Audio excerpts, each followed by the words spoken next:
Well, good morning, ladies and gentlemen. Welcome to the very beginning of the Berry Super Sevens, the final instalment in this four-part competition of elite men's rugby sevens. On pitch, one for you now, Rugby Deutschland up against the Wooden Spoon Marauders.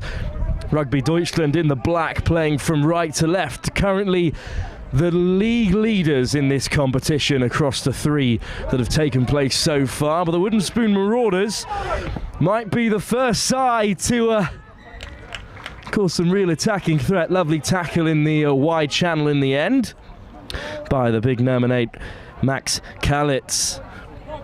Now the Wooden Spoon Marauders are in a bit of trouble as they're missing a number of their players for this early kickoff. Some travel disruption has left them down to the bare bones. Not what you need when playing against the top-seeded side in the competition. Uma with a big carry, and there's a lovely offload. Step off the right foot by that man again. Kalitz inside to Rodic, and Rodic will skip away. And Max Rodic has opened the scoring at the Berry Super Sevens here on an overcast day in Suffolk. And Rugby Deutschland in a highly contestable group that also includes the Hammerheads, sitting in 7th in this competition, have started off their day with a well-worked try off the set piece.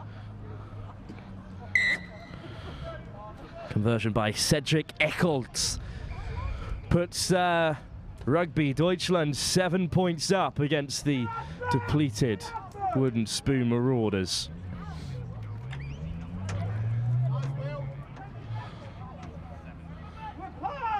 Rugby Deutschland in their debut Sevens campaign in this four-part iteration of the tournament.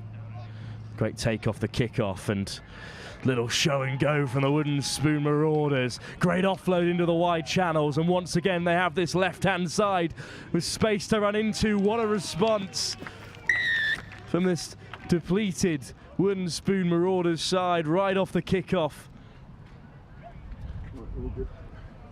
And it's a wonderful try to get us started for the side in that white and coloured kit. Just the 5, Captain. A blistering start to the competition.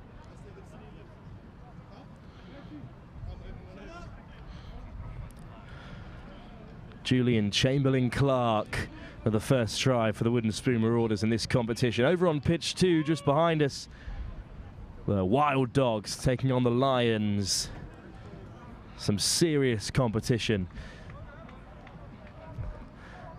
On the wing behind. It's a slow start as members of the public will come sauntering in. And there's a knock on there as well from the opening try scorer, Rodic. Perfect opportunity for this Wooden Spoon Marauders side as they make the first changes of the day. Chamberlain-Clark's done his job. And have a few minutes rest. Bye. Set piece for the Marauders. Set. Powerful scrum by the Germans, but away come Wooden Spoon Marauders once more. Little switch play in the wide channel. High tackle is the call. Quick tap for the Marauders. Lewis with the pass out wide. And let's go hunting down that left-hand side once more. Lovely step and an offload. Great work to free up the hands. There's a bit of space here for the Marauders to play in. Lewis is wrapped up. Ryman. On advantage. And Deutschland get a hand in there, but it was knocked on. So On the steal. Wooden Spoon Marauders will get another opportunity. A better opportunity, in fact, with a scrum inside the 22. Good attacking play in the end from the Wooden Spoon Marauders. Crouch. Bind. Scrum then. Set. Rugby Deutschland lead by 2. Spits out the back for Lewis once more in the number 10 shirt. Lovely footwork through the first contact. Lewis keeps the ball alive well. Lovely ball wide to Ryman. Back down the short side they go. Last-ditch defending from Rugby Deutschland, but the Wooden Spoon Marauders crawl over the line to take the lead. Wonderful covering tackle by Lewis Deal, but it wasn't enough to hold back this sizable Wooden Spoon Marauders side. Guys, mind the kick, please, Germany. And they've turned the tide of this first half excellently well. What an excellent first half of Sevens here in Bury St Edmunds. There's so much Sevens rugby here today on pitch 1. The elite women's competition begins later on as well. And we'll have the finals from the public entry competitions as well. There's some serious talented rugby players from around Suffolk involved in that competition. It's a great kickoff from the Wooden Spoon Marauders, but eventually the Germans come away with it. Crash ball, still inside their own half. Good carry by Steegman. And they look to spread it into the wide channels right away. Little switch inside, up to the 10 metre. Good. Patient play from Rugby Deutschland. Steegman once more brushes off the first defender. Great footwork. He looks to tie in these Wooden Spoon Marauders. Tackle. Good covering tackle by Jordan. It's a loose pass for Daniel Strong to sweep up, and he gets the ball away. And Vale in the wide channels now. Vale might saunter in unopposed.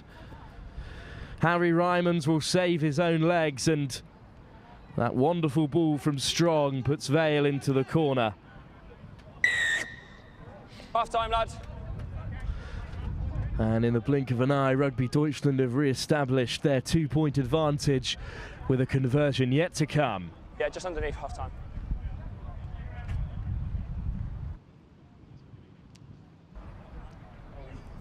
Lovely score from Bennett Vale. And Spiels adds the extras to bring an end to a thrilling first half here at the Bury Super Sevens. The final of this 4-part competition in which Rugby Deutschland are leading. They're very much leading here as well on pitch 1. Following that final Bennett Vale score right at the end of the half. 14-10 they currently lead. A depleted Wooden Spoon Marauders still waiting on their full complement of players to arrive. It's a spirited start for them as well. We'll be back very shortly for the second half, right at the very beginning of the Bury Super Sevens here in Suffolk.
Well, we're back for the second half of the first game of the Bury Super Sevens. Kickoff from Rodic, contestable but well held by the Wooden Spoon Marauders, who pick a good line and take it up to halfway. Picked at the base, looking to draw in the Rugby Deutschland defence. Lovely footwork from Lewis. Little show and go. carries into contact. Turnover not given, the tackler's not releasing, and Lewis gets us underway. The Wooden Spoon Marauders up over the halfway, but knock on there, and this Rugby Deutschland defence is holding firm.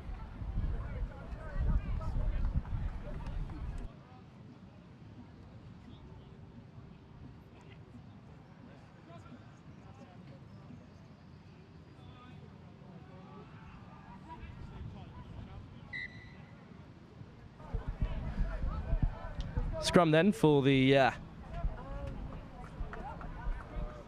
side in black, Rugby Deutschland. With plenty of time left as they lead by 4, pick off the bases. Good line run by Roderick. All the way wide they go to Daniel Strong. Strong just trying to burst through the attempted tackle of Daly. Great carry and drag down. Good speed of ball, really well held by Stegman, who carries into contact once more. And Rugby Deutschland come away with it. Step off the right from Rodich. Takes it back against the grade, he's still going. Rodich brought down at the 5. A little goose step and driving through the tackle goes Spiels. Good defending from the Wooden Spoon Marauders. Here comes Ingle, all the way wide it goes. Lovely step from Kalitz, spilled in possession. Great defence in the end from the Wooden Spoon Marauders.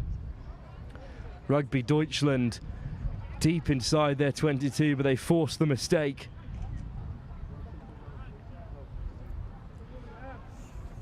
And now they'll have the opportunity to exit from deep inside their own half.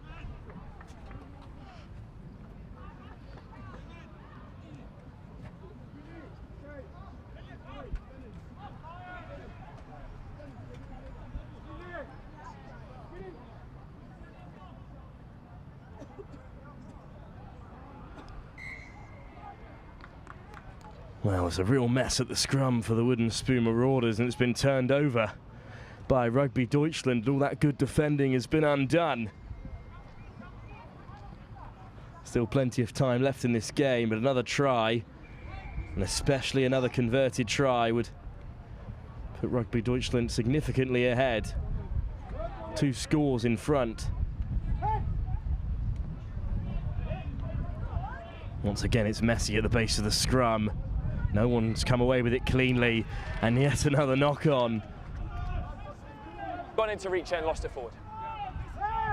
Well, it's unfortunate that the base of that scrum, Rugby Deutschland couldn't hook it away. And the Wooden Spoon Marauders will have another opportunity to clear. It's unlikely they'll get a third. Set! It's an important scrum. And once again, it isn't clean, and this time it's a penalty instead for Rugby Deutschland, who'll be keen to get it underway. It's a loose pass, excellently picked up by Stegman.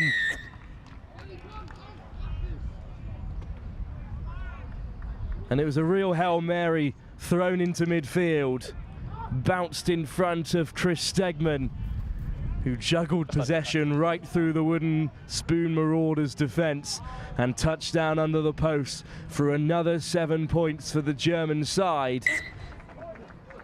As Cedric Eckholtz converts from right in front. The bouncing ball there, it's just off the knee of Stegman and still gathering it while he brushes off the last Wooden Spoon Marauder. Stay behind, please. And that puts them 21-10 in front. With their conversions, they've formed a sizable advantage, and that's just come off the hand of a Deutschland player, stripped in contact, so no advantage for the Wooden Spoon Marauders. And with time ebbing away in this opening game at the Bury Sevens, they'll have to produce something special from here. Williams will feed this scrum. Approach. Bind. Set. Shot away from Williams, and the Wooden Spoon Marauders will look to build from inside their own half. Through the hands into the wide channels they go. Carried well by Daly. Hands off flag. Williams at first receiver. A wide pass into the midfield. Wooden Spoon Marauders look to take on this German defence. Little show and go, offload out the back into the wide channels. Looped over the top for Williams, but spilt. And away come Rugby Deutschland with broken field. It's a lovely carry by Spiels. Offloaded from the floor as well. Here's Deal. Stegman, that last try scorer. Well, he looked to go left instead of right. Lovely line speed. High tackle. But the tackle is high, even though the Wooden Spoon Marauder, George Liversidge, seems to come worse off from the contact. Time's off.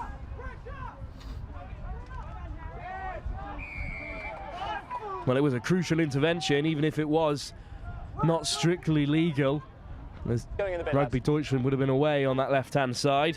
Go on high, okay? Get to leave.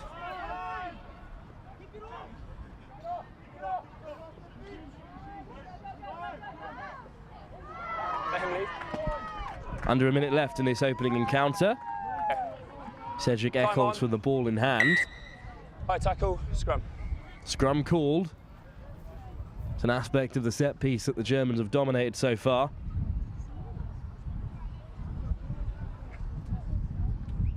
Approach. Bind. Referee keen to get the game quickly Set. underway. Germany with the feed. It's an early White. shove by the Wooden Spoon Marauders, so quickly Take that, tapped. Eckholtz with a good carry. Rodic, little step from Deal, inside and out, still going Deal, bursting through the tackle, brought down by Daly. Picked up at the base of the ruck, driving up to the 5 metre, spun away by Uma. Another loose pass in midfield, but we've seen Rugby Deutschland profit from there before. Here's Vale, steps into the outside channel, lovely offload, Hyde with the fend, bumps off another. What a score to seal the game from Max Hyde. Full time. Saw off the same man twice. Your coach had a brief about the new ones. To drive over from 5 yards out. And Rugby Deutschland have another win on the Super Sevens Rugby Tour as they look to secure their position as champions, currently sitting atop the Super Sevens hierarchy in this men's elite competition after 3 tournaments. They've started off their 4th and final with an excellent win, a comprehensive 28-10 defeat of a Wooden Spoon Marauders side with plenty left to give in this competition and plenty more players to arrive. But the rugby will not stop here on pitch 1 in Bury St Edmunds. We'll be right back with some more action from the group stages of the men's elite competition. It's Apache Sevens up against the Akuma Beavers, 2 well-established elite 7 sides in this nation. We'll be back for more coverage on pitch 1 of the Bury Super Sevens very shortly.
Well, we're back underway here on pitch 1, and it's the Apaches with the kickoff, and it's taken a bounce and fell just outside the Akuma Beavers 22. The Apaches in white and blue up against the Akuma Beavers in their pink and purple strip.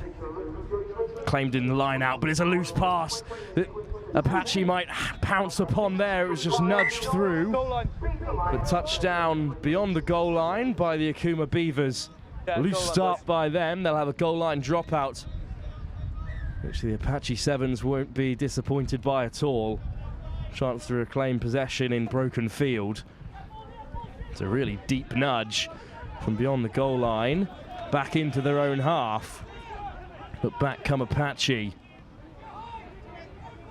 looking to tease this Akuma Beavers defence. There's the Fen just to create some more space, finally carrying. And Apache look to spread it wide off first phase. They're into the midfield. Good offload play to keep the ball alive. They attack down that right-hand side again. Lovely footwork. Brought down on the 10. A good phase of possession for Apache now to look to scythe through the Akuma Beavers back line. Quick tap from that penalty. And the Akuma Beavers are scrambling back into their 22. Great work once again to evade the defenders in pink and purple. And there's the drive into contact. Still going, just 5 meters short. And now Apache look to spread it wide. Loose pass. Finds green grass here in Bury. Lovely footwork in off the left. Apache 7 still in possession, recycling it once more. Back across the grain come Apache, well held off the toes. Akuma Beavers go hunting in the breakdown, and they do force the mistake. Great defence in the end by the Akuma Beavers, who have repelled the Apache Sevens. A really impressive period of possession for the white and blue. But the side currently sitting third place in the Super 7 series, unable to break the Akuma Beavers back line. Scrum then for the Akuma Beavers. Their first period of meaningful possession as they look to break from deep inside their own half. And it's a good carry, almost up to the 22.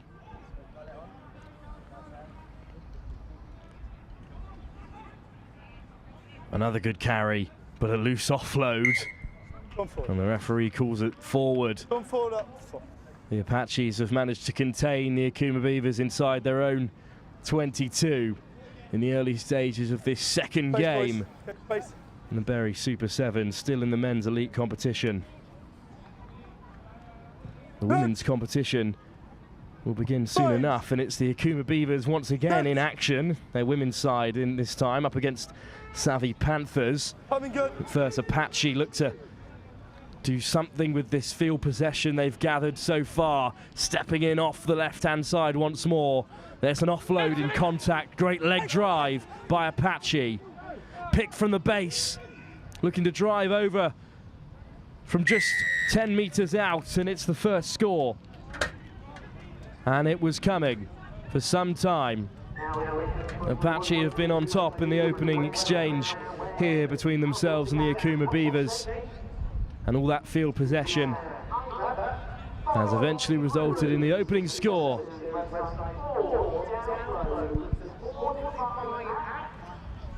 In the end, a powerful finish from just 10 meters out. Great strike as well. And pierces the uprights from way out on that right-hand side. So Apache lead by 7.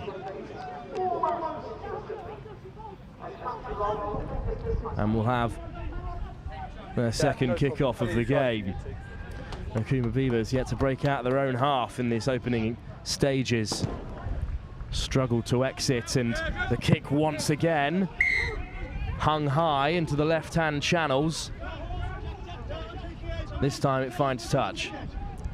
Straight out, so it will be a free kick for the Akuma Beavers on halfway.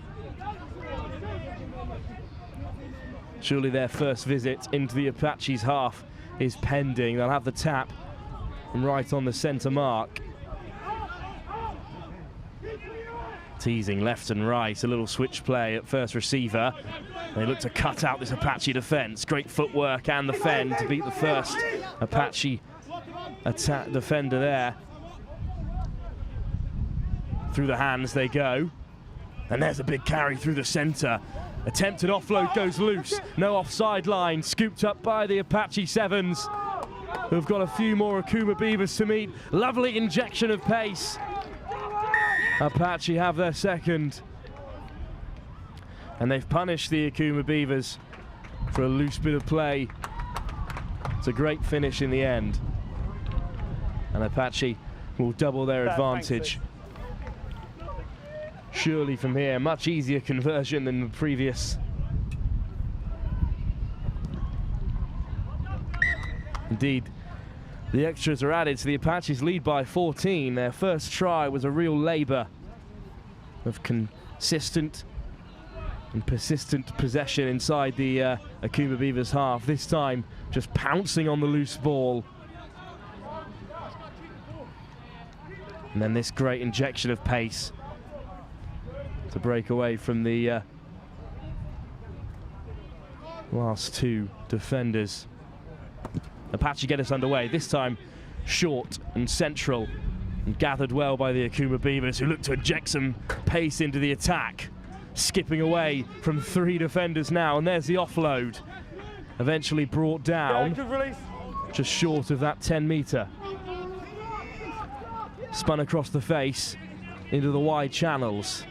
Akuma Beavers looking to take on the Apaches wide. It's another loose ball. Have the Beavers learned from their previous mistakes? Apparently not, as Apache goes steaming away. It's a wonderful covering tackle, but it's a great offload off the deck. And in the blink of an eye, Apaches have a third. That'll be the half, boys. And on the stroke of half time, the Akuma Beavers have a mountain to climb in this second half, as a third try has been added. Frighteningly similar to the second. A loose offload. The support runners far too flat for the intended pass. And the Apache Sevens pounce upon the mistake. Clinical from this talented side. Well, that'll take us into half-time. We'll return very shortly for the second half of this elite men's encounter between Apache Sevens and the Akuma Beavers, which the Apache Sevens lead by 3 tries.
Well, we're back then for the second half of our second game here at the Bury Sevens, Apache Sevens lead by 3 tries against the Akuma Beavers.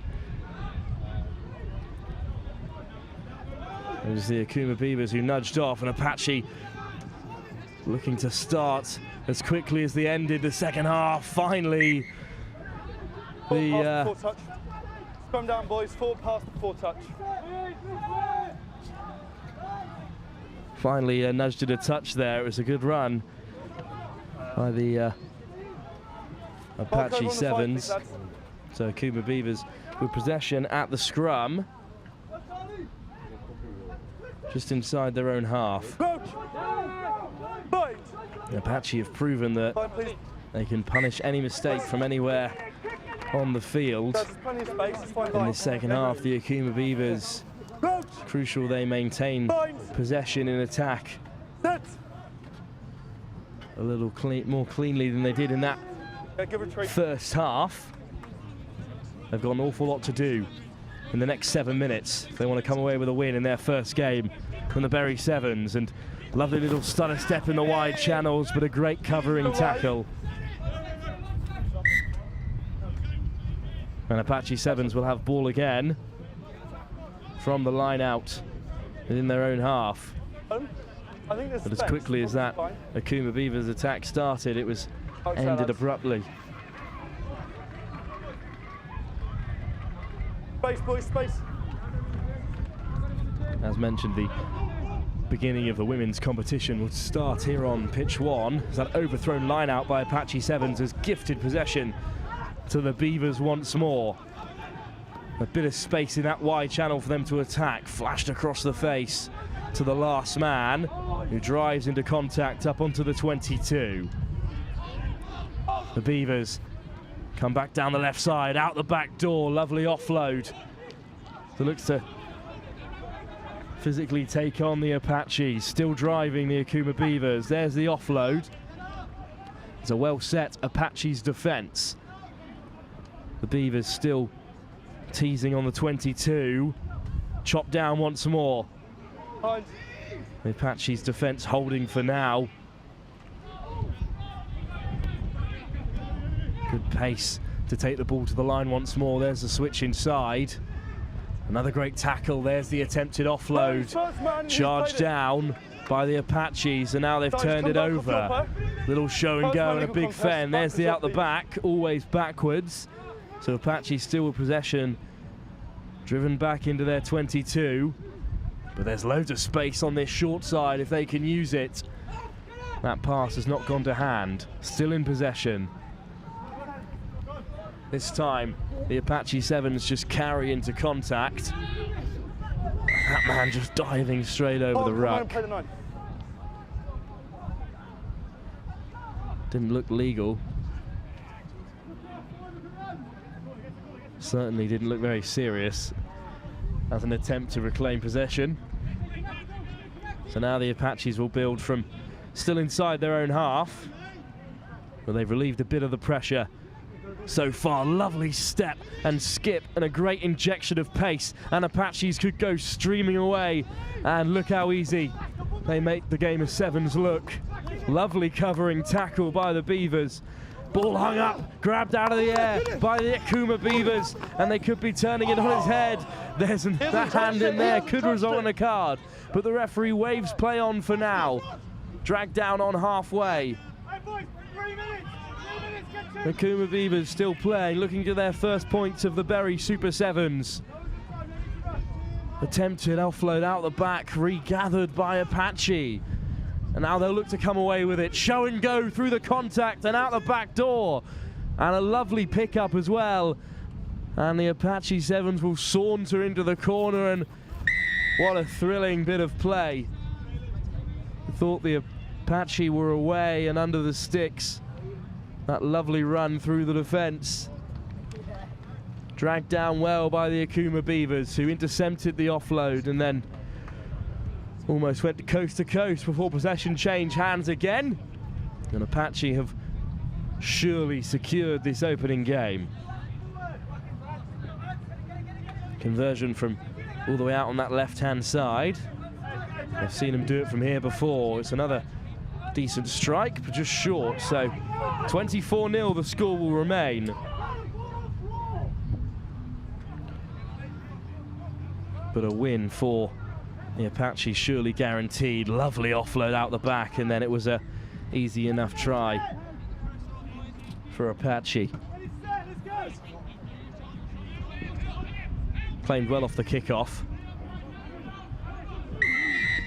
Tackle, no release. But no release, so the Akuma Beavers hunting for just something to take away from this game. Lovely offload. And to the toe they go, and now it's a foot race to the line. Hang on. Back. It's come loose. The Apache Sevens are back in numbers, but the Beavers have possession. To the left-hand side they go, with a man overlapping as well. And now it's a race to the corner. Steps back inside, tackled well. The Akuma Beavers, 5 meters short.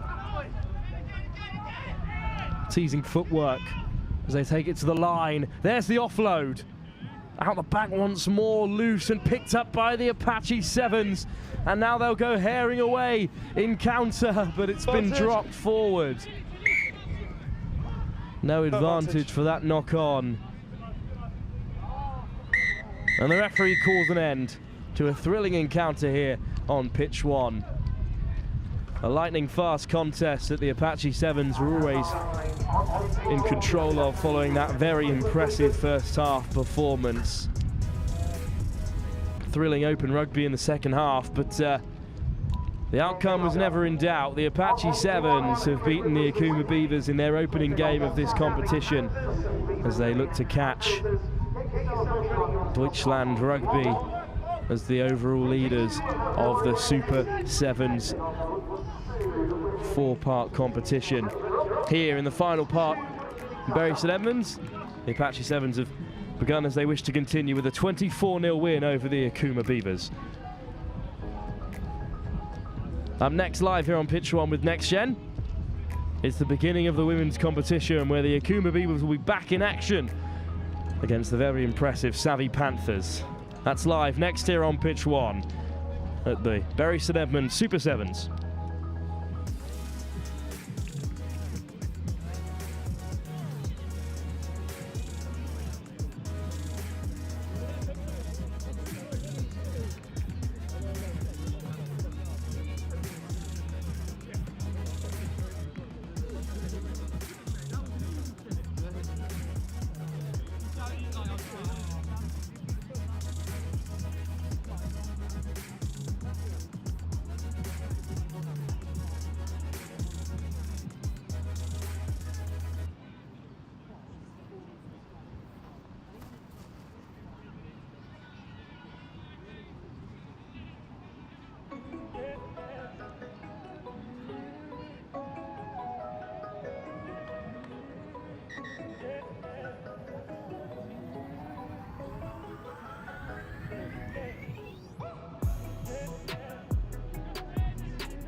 So, ladies, let's get underway. We have 2 courses of all in the women's competition. Who will be Lionesses, Panthers, all up next on pitch 51 and 2 respectively. And it's probably to have at the head Samurai, last year's champions, Rugby and Rugby.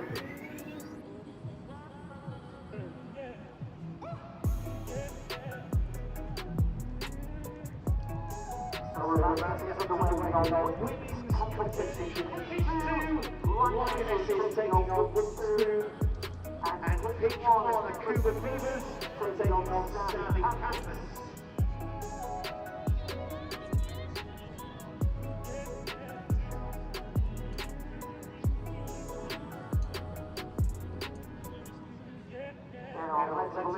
This will be a derby watch for at least 1 parent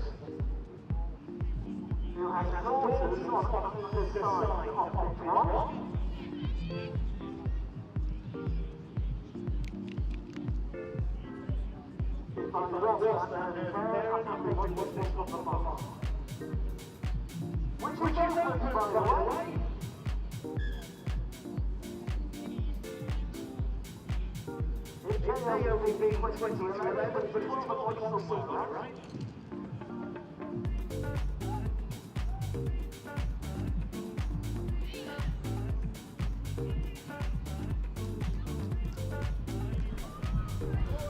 Well, we're back on pitch one for the beginning of the women's elite competition. Samurai women's side currently leading in this Super 7 series. The Akuma Beavers and the Savvy Panthers both tied on 26 points coming into this fourth iteration of the competition. The Savvy Panthers in pink up against the Akuma Beavers in purple. And it will be the Savvy Panthers to kick us off here. The Akuma Beavers in the same strip as the men's side. We'll have the first carry of the game. And the Savvy Panthers came storming out of the line to try and shut it down. But away go the Akuma Beavers, and what a start this could be. And it's Kurakawa who's gone all the way with great pace to score. Of the DMP Sharks, some serious pedigree in this Akuma Beavers women's side. Karolina Karakova with the first try.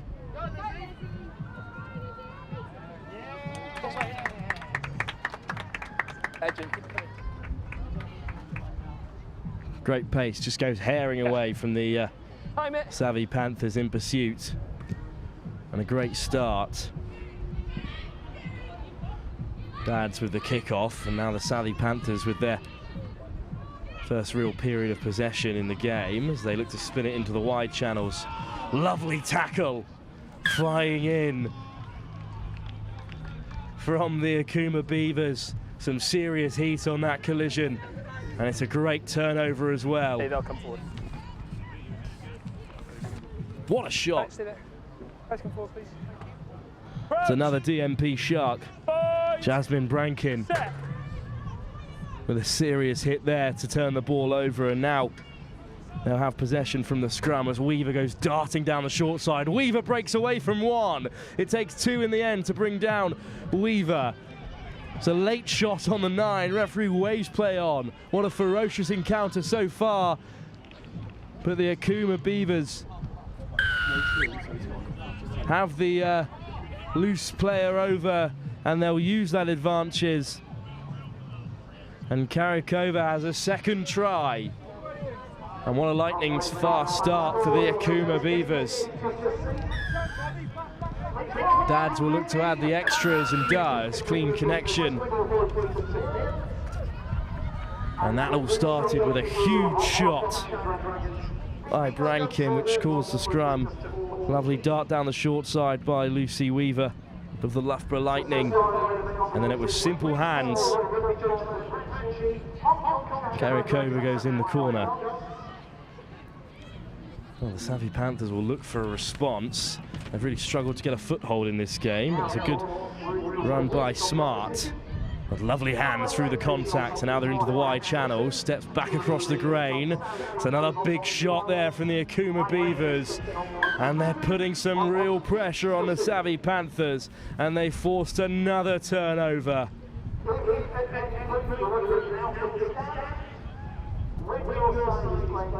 This time it's the captain, Evie Tonkin of the Sale Sharks, with that final intervention. Weaver will feed the scrum once more.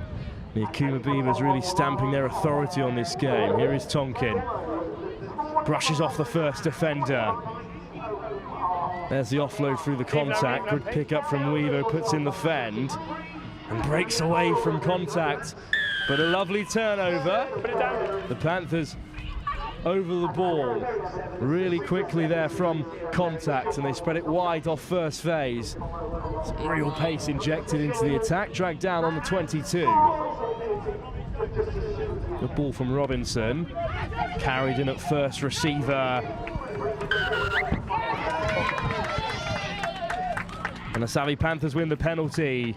The Akuma Beavers just too quick over the ball. Lovely draw and give. And the step inside. Great offload. Swung away by Eveling. Loose ball in midfield. Gathered fantastically well, but there's a penalty there for hands on the floor. 10-yard line, please. 10-yard line. It's unlucky on Reed, who did well to gather in midfield. Put it in your hands.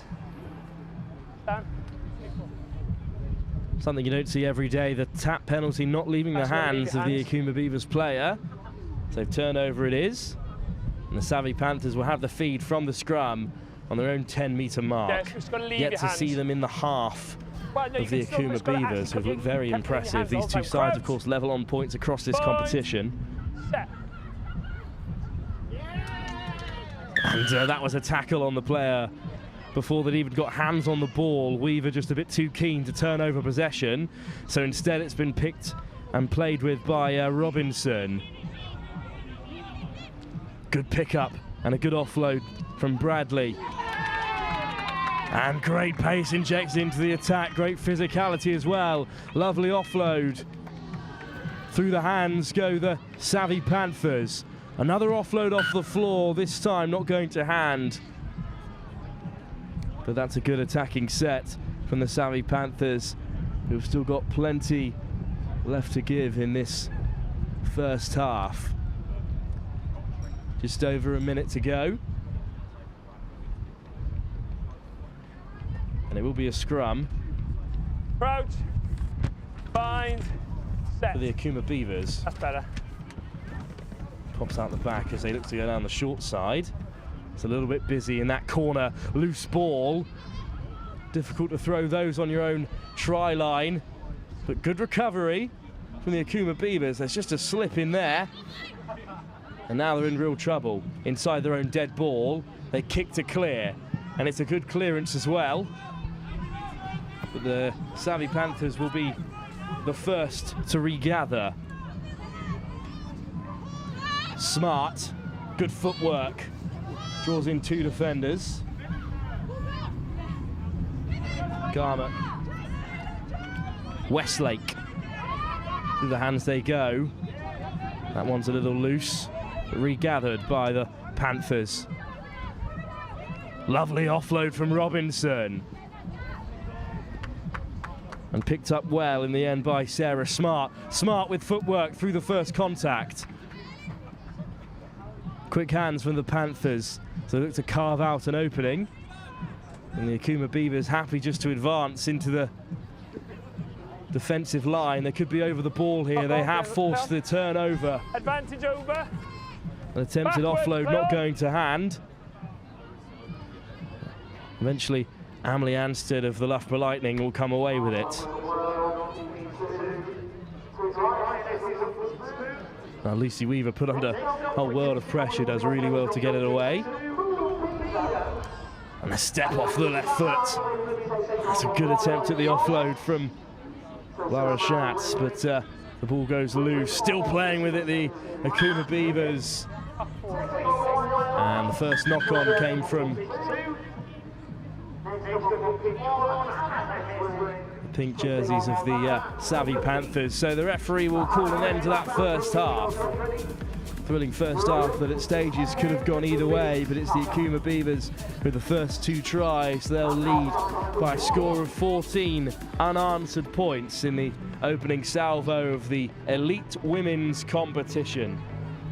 We'll be back for the second half here of the first round of fixtures very shortly, live on pitch 1 at the Super Sevens at Bury St Edmunds.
Well, it will be the Akuma Beavers who lead by 14 to get this second half underway. So the savvy Panthers will have to pay from inside their own half. It's a lovely pick-up from the kickoff. And right away, this could be the perfect start for the savvy Panthers. Grace Dean goes charging away to score right under the post. The perfect start for them. You thought that they might be under a bit of pressure when the kickoff was spilled, but a wonderful turn and great acceleration. The savvy Panthers storm into this second half with a score.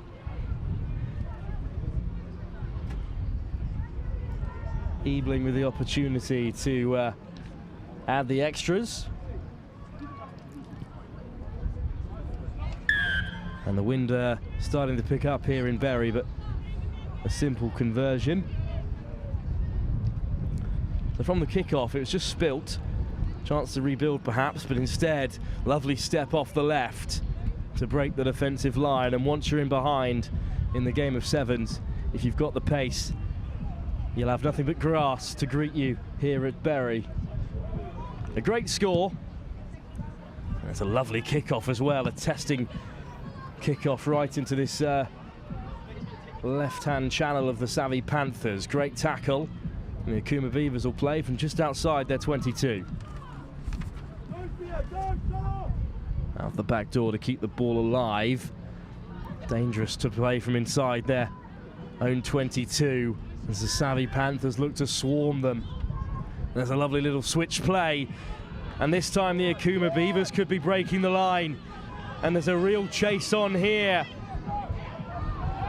Evie Tonkin of the Sale Sharks will not be caught. Tonkin was under real pressure from White and Holly Bowden, but in the end, Evie Tonkin goes all the way. It's a real skipper's intervention to just calm things down and re-establish that two-try advantage. There's a great switch inside, and great call from the captain herself.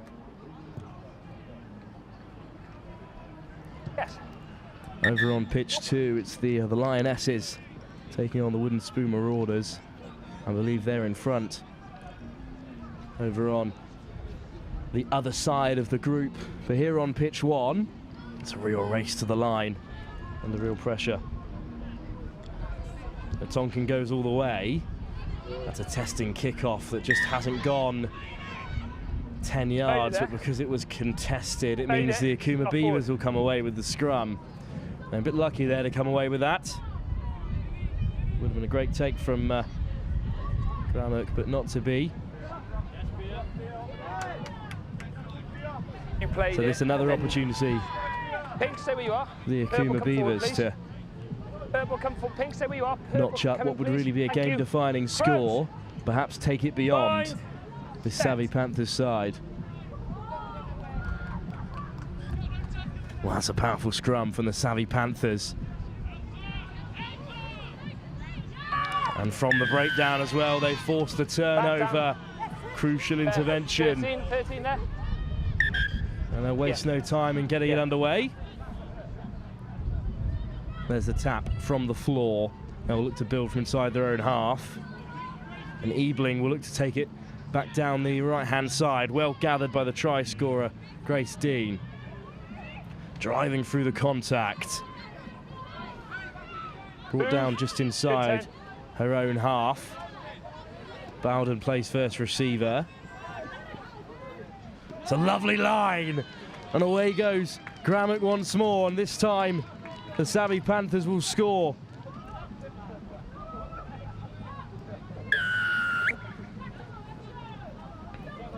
Now Grammock spotted the hole. quite a while before she received the ball there. You could see that line coming. Yes. But stopping it is truly something else. Added the extras too, so still plenty to play for in this game. It's a lovely line. Another runner coming round the back as well to interest these Akuma Beaver defenders. A great score, and the Savvy Panthers will continue with the kickoff through Lauren Ebling.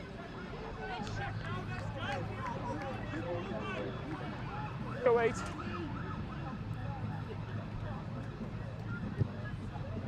This time flat, just outside the 22. Good teasing footwork. And the Akuma Beavers look to build. Good counter ruck in there from Savvy Panthers, but the Beavers come away with it, and they might be a little bit short in defence now. Schatz switch inside. Another good carry from Karakova. It's a difficult ball to take right in front of the Savvy Panthers line. Good work to release and regather, so that Lottie Dads could still drive through the defence. Another good carry from Lara Schatz once more. But turned over on the ground, and the Savvy Panthers hunting for a way to get back into this game. Great work to keep the ball alive. And they put it to the boot, short of options. Should be regathered here by the Beavers, but they're over the ball right away. Clean steal, referee waves play on. Great option in the end. And across the face they go, and here's Smart. Smart will just race away. Guys, watch away, please. And as soon as the ball was in Sarah Smart's hand, there was only one end result, with plenty of space in front of her. On the clock. And suddenly, with 8. just 10 seconds left on the clock, the Savvy Panthers could be levelling things up. Ebling, great conversion, lovely knock. And in the very last play, the Savvy Panthers have equalised, and the Akuma Beavers, from their strong position at the end of the first half, will take only a point from this game. A thrilling encounter, a good result for the Lionesses, who will go to top this group in the early stages, as things are all level here, just as they are on the Super Sevens league table as well. Nothing can separate both these sides on 26 points. And in the opening game of the Elite Women's competition on pitch 1, nothing can separate them either, tied on 21. A fantastic comeback by the Savvy Panthers. But the action from the Elite Women's competition will continue. There's 2 groups in action today, and we'll have games from the other side. Up next, it's the leaders of the women's competition, Samurai Rugby, up against Bath, live here on Pool B of the Elite Women's competition at the Super 7 Series.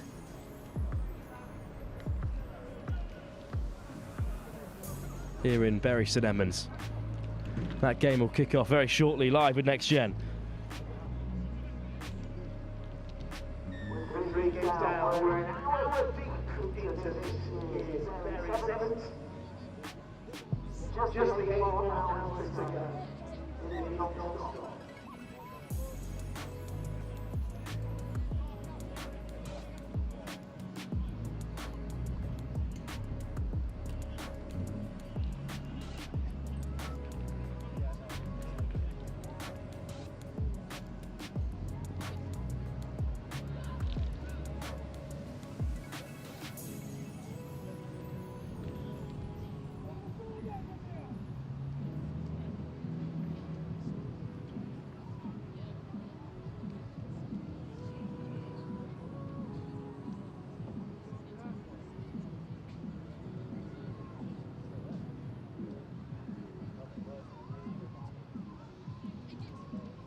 Well, back on pitch 1.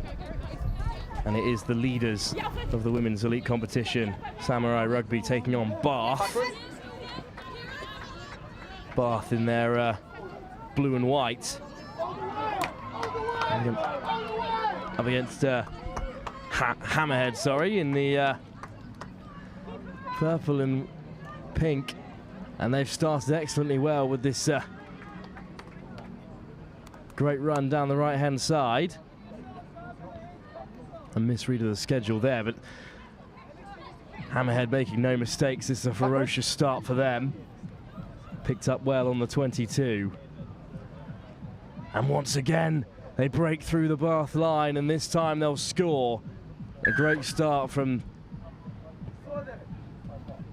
the Hammerheads, who have the first try of the game here on pitch 1 in Pool B of the elite women's competition.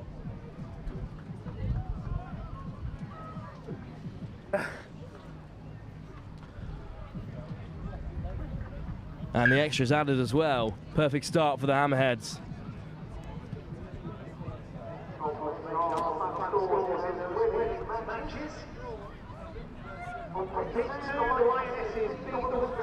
Textbook Sevens working right from kickoff to recycle possession, spread it wide. It was a great run down that right-hand side.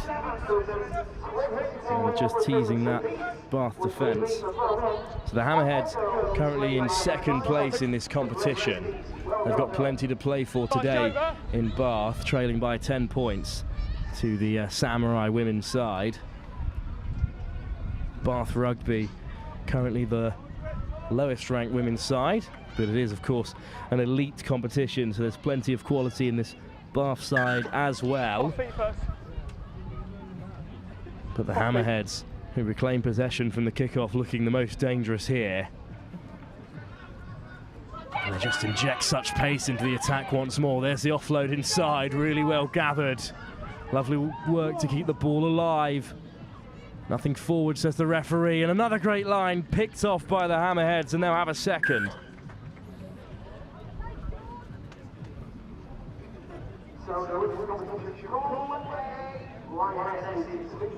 Well, we saw in the last game the Akuma Beavers had a fast start and they couldn't hold on to it, so still plenty to play for in this game, but it really is an excellent start from this Hammerhead side.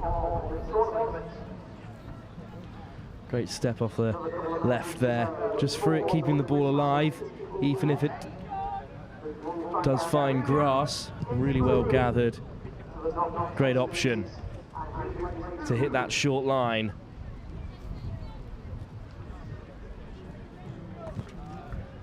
Hammerhead's out in front. That's an unruly collection from the kickoff. Luckily for Bath, just goes forward. So they'll have a scrum inside their own half. The first bit of consistent possession for them to play with as they look to turn things around here. On pitch 1 at the Berry Super Sevens, it's picked at the base by Bath Rugby, who take it to the line, and they're in behind the Hammerheads. There's a real chase on here as Bath are being heralded into the corner by the Hammerheads. And now they'll go more direct up to the line. Ferocious tackle in midfield. But a good start from Bath Rugby, but as they pick from the base, it's just knocked on. And the Hammerheads will play with this advantage. Lovely step to get round the first defender. A lovely offload too, and great pace to the line, up to the 10-metre. Go Hammerhead. Round the corner still they come, breaking through the tackles.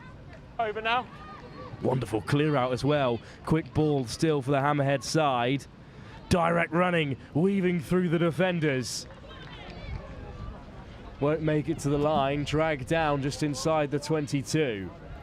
But it's a great platform for Hammerheads to play with now.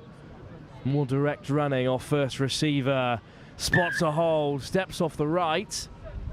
But crossing is the call. And Bath have escaped once more from a position of peril.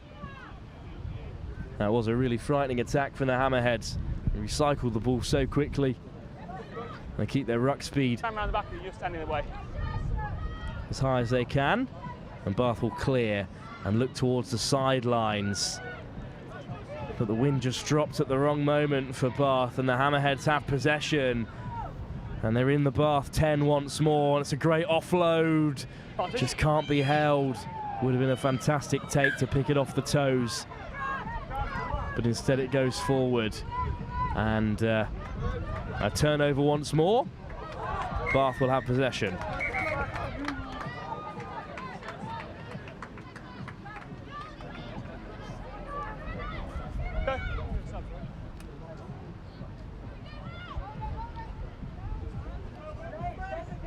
Crouch. Scrum then Bind. for Bath. Swung away to first receiver. There's a loop around from the 9. Not releasing is the call, so penalty for Bath. Hammerheads allowing Bath Rugby back into this game.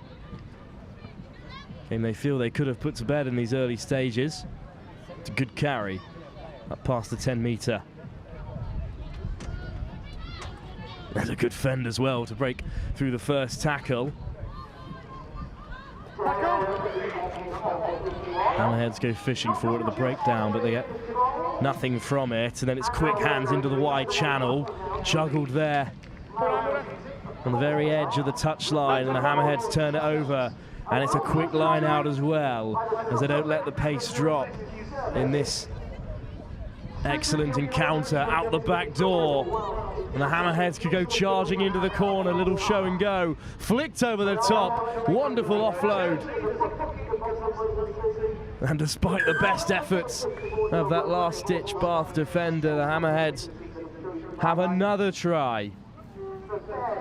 And this time it's some real textbook sevens right on the stroke of half-time.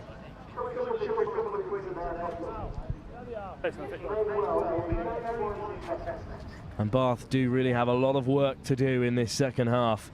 They wish to overturn such a deficit. A wonderful effort from the conversion as well. And at the end of this first half, the Hammerheads lead by 21 unanswered points. Have another look at that last try from the quick line out. They took it to the wide channels. There's a lovely out the back offload to get things started. But, the job wasn't done for the number 8. Great support to track the run. A wonderful offload just looped over the top of the last defender.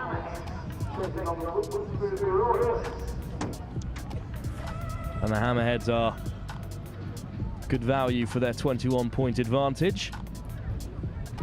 The second half begins in a few moments' time, live here on pitch 1. The Bath Rugby Super Sevens, the final iteration of this 4-part competition, which the Hammerheads currently sit in second place, chasing the Samurai women's team.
Well, we're back underway for the second half here in our second game from the women's elite competition. Bath Rugby trail by 21 points. 3 excellent tries, well converted.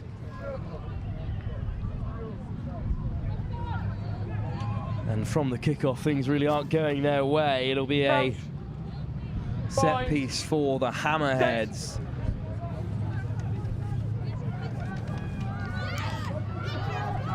Turned over by Bath Rugby though, great scrum from this Bath side as they look to carry, as the leg was just lifted there. A huge shot from the Hammerheads, but referee waves play on. Well, picked up well, great offload as well to keep the ball alive from Bath as they look to kick, but there was a player in behind for the Hammerheads who's gathered with such pace and will touch down in the corner. And there really is no respite for this Bath side.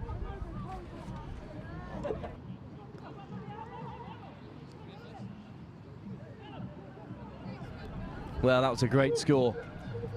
It was good pressure from the Hammerheads. Just watch. Forced the kick from Bath. They had the player in behind, in position. It was a great take from the clearance kick as well. Nothing wrong with the clearance kick, contestable, but there's the pickup. The winger was biting in to cover. Nothing but green grass ahead of the grateful Hammerheads player. And they'll have the kickoff once more. And it's well gathered by Bath. And there's the fend.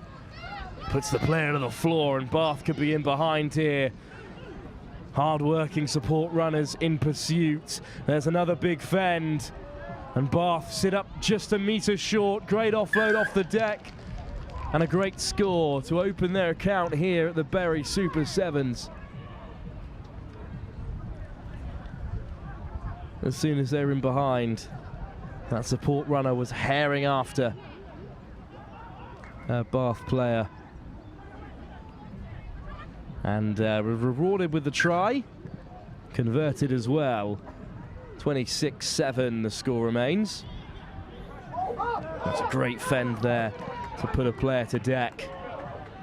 And then with 2 Hammerhead players attempting to wrap her up, went to deck, had the awareness to free up the hands. And Bath go crashing over for their first score of this competition. Well, the rugby continues, and we return to the men's elite competition up next here. The Lions take on the Samurai Renegades here on pitch 1, live at the Bury Super Sevens, the final iteration of 4 on the Super Sevens circuit. It's a good take from the kickoff, and Bath go in for the counter ruck, but Hammerheads come away with it. There's another big fend. And a great offload, just punched into the gut of the Hammerhead player. Support runners outside, can't regather. 4-10's offside. And eventually offside is the call, being in front of that knock-on. So Bath have escaped. Offside. Just couldn't finish right at the very end. The Hammerheads. So Bath with possession. Little show and go. Tackled just inside the 10-metre. Picked from the base and brought down once more, this time on the 10. Bath building patiently. Misses out the first receiver. Hits the 12, and that pass has gone just behind, always backwards, but Bath scrambling to regather. Back on their 22. And once again, picked from the base. This time Bath will get in behind. Got a bit of momentum now. It's good pressure from the Hammerheads. Lovely offload off the deck. Another good offload through contact. Bath trying to skip away from these Hammerhead defenders. And they go to the toe once more. Hammerhead's under a bit of pressure. There's a big fend to break through the contact, and another. Lovely offload to keep the ball alive. And they go all the way wide. Lovely hands. Hammerheads could go racing away into the corner now. And they have another score and have surely put down the very last of any Bath resistance. And the game will go to the purple and white of Hammerhead Sevens, who have really laid down a marker in this competition with a very impressive performance. Perhaps the most one-sided of the day so far, despite the best efforts of this Bath side. Extras added as well. Just lovely hands, a 3-on-2, drawing and giving, creating the space for the number 19 to go darting away into the corner. Well, we come to the very closing stage of this game, just under a minute to go. We'll see if Bath can add any more to the scoreline.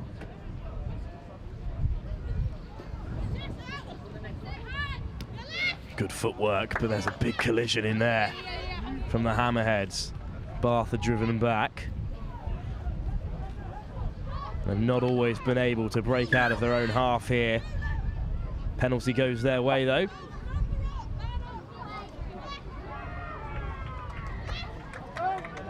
Tap, and there's a switch inside. Lovely work to free up the hands and keep the ball alive here.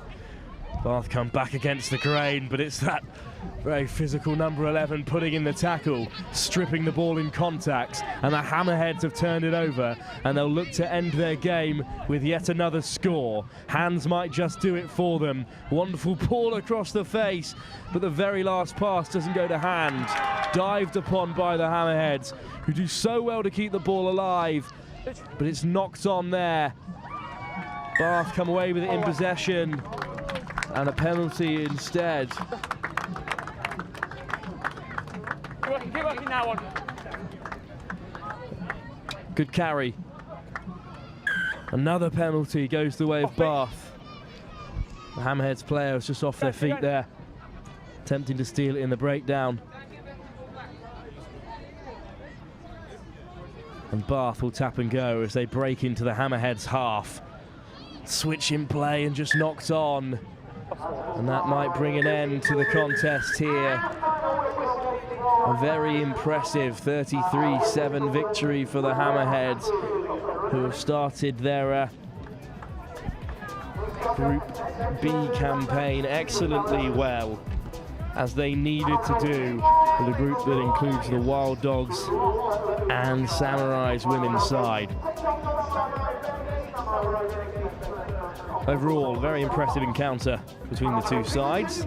But the Hammerheads have come away with an impressive victory here.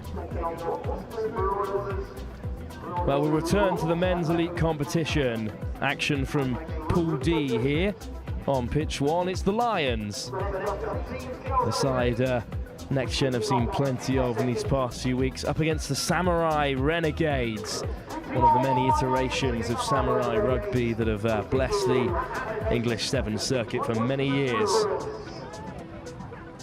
A blockbuster encounter then on pitch 1 between two very talented Sevens sides. Plenty of rugby throughout the day, live here on NextGen at the Bury Super Sevens, the final iteration of 4 here on the Super Sevens series. We'll be back very shortly for coverage of that fixture between the Lions and the Samurai Renegades.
Well, the cameramen either side of me have teed this up for to be a fantastic contest, and that's exactly what we're hoping to see here between the Lions and the Samurai Renegades. And the Lions have claimed the kickoff well, and they'll start with ball in hand, just shoving off the opposite defenders, and a high tackle given as well. Perfect start for the Lions.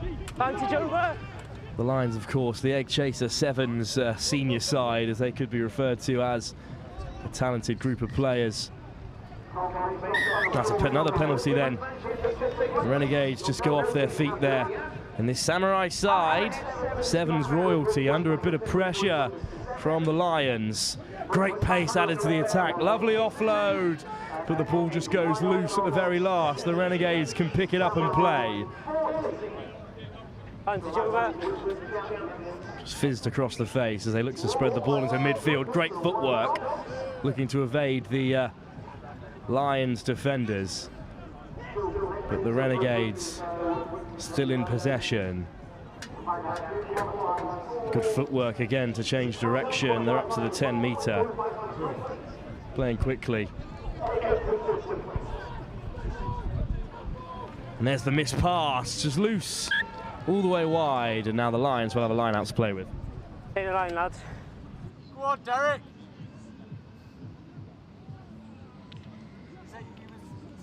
Do Take something. the line, please. Hit the line.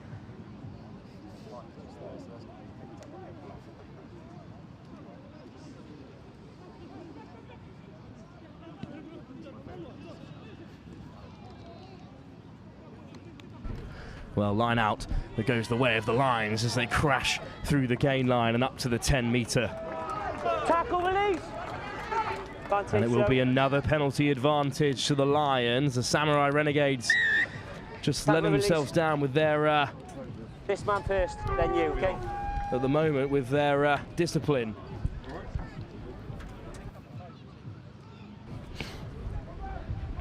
Quick play then from the Lions. A huge shot comes in from the Renegades though. But the Lions come away with it, now under a little bit of pressure, pushed back inside their own half. And over the ball go the Renegades, and the Samurai have turned it over. And what a thrilling encounter we have for you here. Could go either way in the early stage of this first half. Little show and go. Battling through the contact, dragged down on the 22. No. The Renegades over the ball to secure possession. Oh, and it's just a couple of players getting in their own way. Good pressure there from the Lions. A lovely out-the-back offload to relieve that pressure. And patient play now from the Samurai Renegades, looking to carve a hole in this Lions defence. And a big shot there, but just a seatbelt tackle. So there's the release of the pressure valve for the Lions, who were just creeping up into the Samurai Renegade space, and they hook it off the field. They'll build from a line out. It's a great kick as well. They're inside the 22. Tackle's just got a bit, it's still high. Yeah, I mentioned that, but it was still high. It's swinging on, okay. I just wanted to check. Yeah.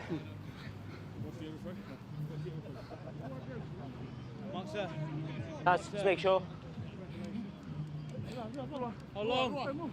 How long? They're fine, they're fine. How long? Line out then for the Samurai Renegades. They've gone to the back and it's been reclaimed well.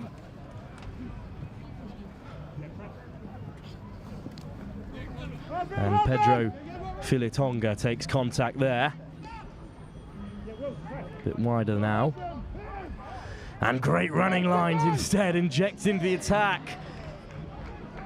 And nice, Samuaki just got his wires crossed there about where his defensive runner was, the big number 7. Same line. Form, lad, same line out. And it will be a Lions line out.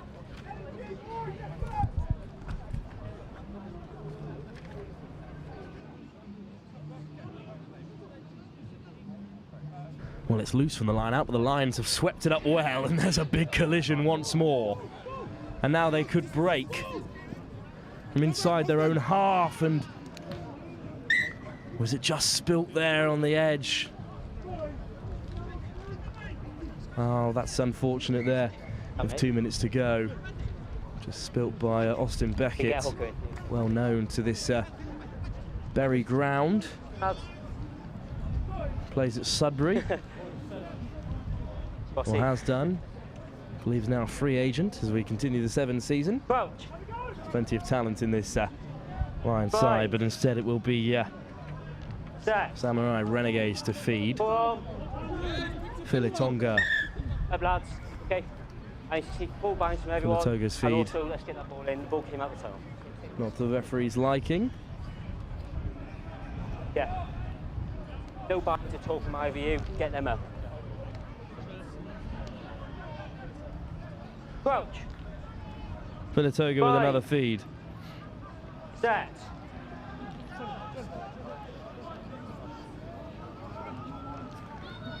Well, it's a good run in the end from the Samurai Renegades. What a little set piece they've pulled together. Great running lines. And in the end, they crash over and score the opening try of this really close encounter. They've just had the share of field possession in the last few moments of this first half.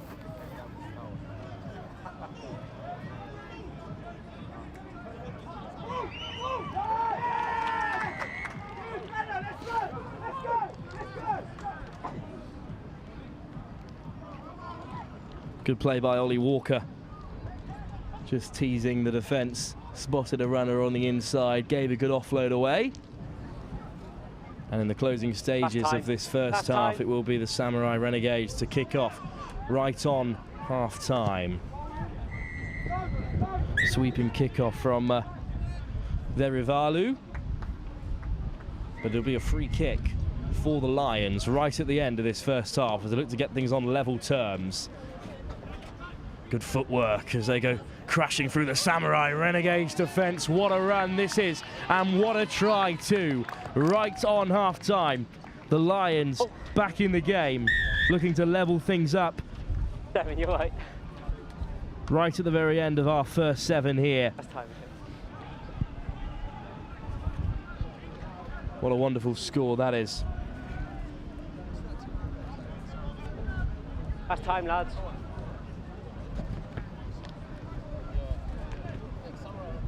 Nope. Well, the conversion just wide in this win, so we won't go in level. The Samurai Renegades will take a 2-point advantage, but what a lovely score this is. A true solo try, stepping in off the left, thundering through the tackles, just can't be stopped. The Lions, though, they still trail by 2 against the Renegade side, who had the rub of the green in that first half. They certainly had the possession. And there's still 7 minutes to play in a game that could truly go either way. We'll be back shortly for the second half live from the Bury Super Sevens. Here with Next Gen on pitch 1.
Well, it will be the Lions to get us underway from the kickoff, it seems.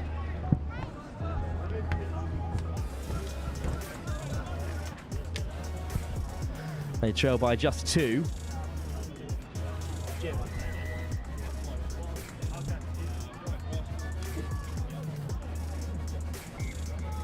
As the Samurai Renegades prepare themselves to receive this kickoff, which you imagine will be hung high and left from the Lions' perspective. That's a deep kickoff all the way back to the Renegades 22, and it's been claimed well in possession.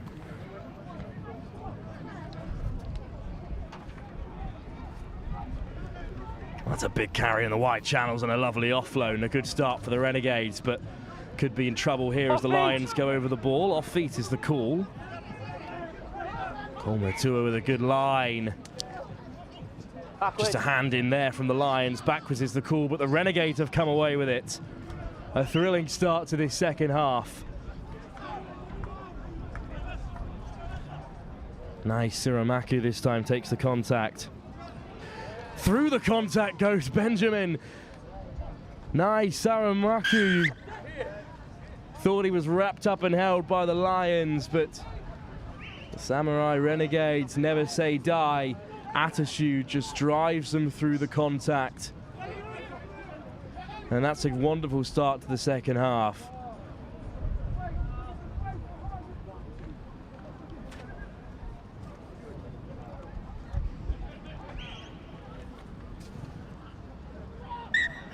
And the added extras as well.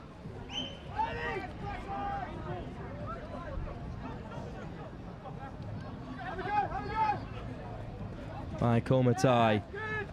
Here's nice Aramaki. Just driving through the contact, just cannot be held. And the Samurai Renegades will get us underway. And the Lions have a job to do, almost claimed out of the air, but instead it was knocked on. The Lions now will just play with what's in front of them. Hugo Argyle takes good meters. Beckett steps off the right, and a great offload as well. And the Lions could go storming into the corner here. Will Aylan will score.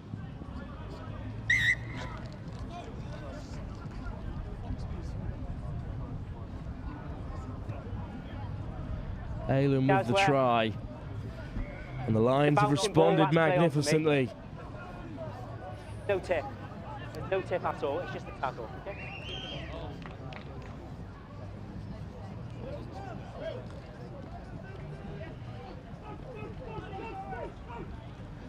Well, they look to have the extras here as well and cut the gap to 2 once more. And it's just right of the uprights, unfortunately. Clean strike, but no extras, unfortunately.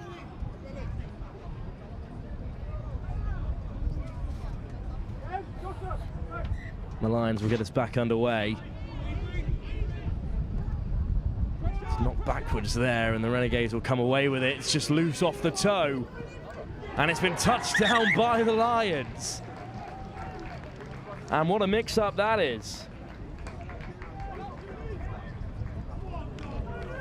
No.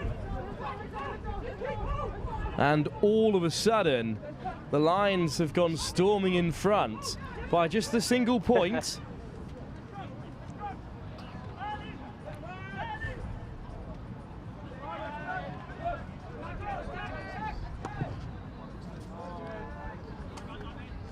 And from wide out on the left-hand side, no conversion.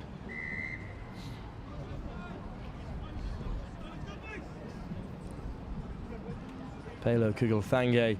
Wait for the ball boy, mate. Sorry. I'm off. Of the Lions has got that try. It's just a mix-up at the back there. Really unfortunate for the Renegades, but the Lions were the quickest to latch onto it.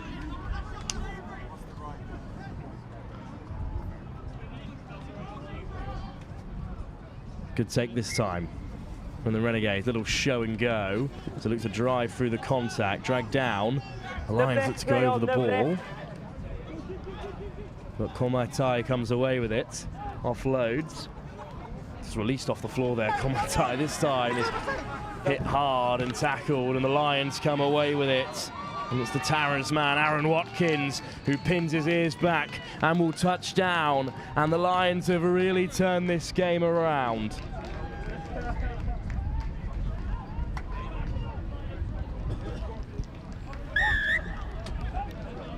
And that's a great score as the Lions stretch their slender advantage to a far more commanding 6-point lead, with the conversion yet to come. Watkins himself will add the extras as well. And suddenly, after their thrilling start to the game, the Samurai Renegades have a bit of work to do. Aaron Watkins, with plenty of pace, latches onto the ball. Yeah. And was always backing himself down that far left-hand side for the Lions. And Aylan will get us back underway. Picked out of the air by the Renegades. And a good offload to keep the ball alive as well. Out the back door, but just a touch forward. And that's the kind of rugby you want to see from this Samurai side. But the Lions will have no issue with the end result. Hooker here, lads. Hooker, lads. Come off, lads. Be a hooker here. Harry Bureau, another local to the here. Suffolk scene at the front of that line out for the Lions. Come on. With Watkins claiming possession. It's a big looping pass into the midfield. The Lions look to take on the Renegades. There's the pass wide. Storming away they go. Lovely tackle. Oh, and into touch as well. And so unfortunate there. Informed. Avery Smiles Tyson thought he could be away down that right-hand side. He said, we're back for a Samurai Renegades line-out. That's play, lads. Yeah. Whereas from this position, the first half, they scored their very first try, but now they've got a long way to go inside their 22. It's a clean line-out. Contact on the 22 for the Renegades. As the wind just starts to blow, it's really well held in that wide channel by Te Musiveratu.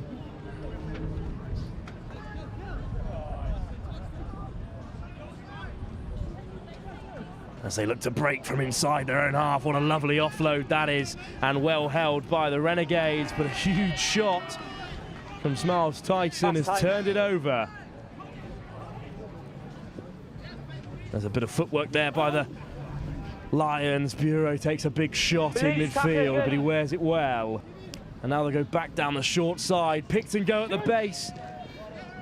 And it's collected in the end by Aaron Watkins, who will touch down for the winning try, for the final try of this thrilling encounter between the Lions and the Samurai Renegades. And the Lions have turned it around after that first half performance and have come away with a huge victory here.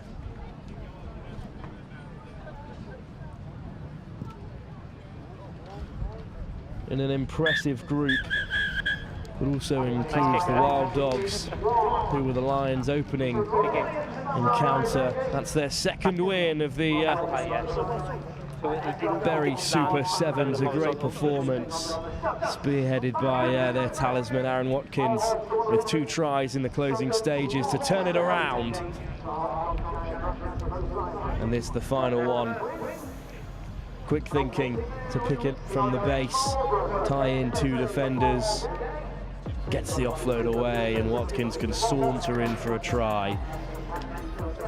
Well, a great victory then for the Lions, but the rugby continues here on pitch 1, up against the Stunts, who currently sit as the lowest seeded side in the competition. Means very little at this standard of rugby. Up against the Barracudas, Another Samurai-centred side, the UK-based Samurai side. So the Barracudas take on the Stunts. Up next here on Pitch 1, live with NextGen at the Bury Super Sevens.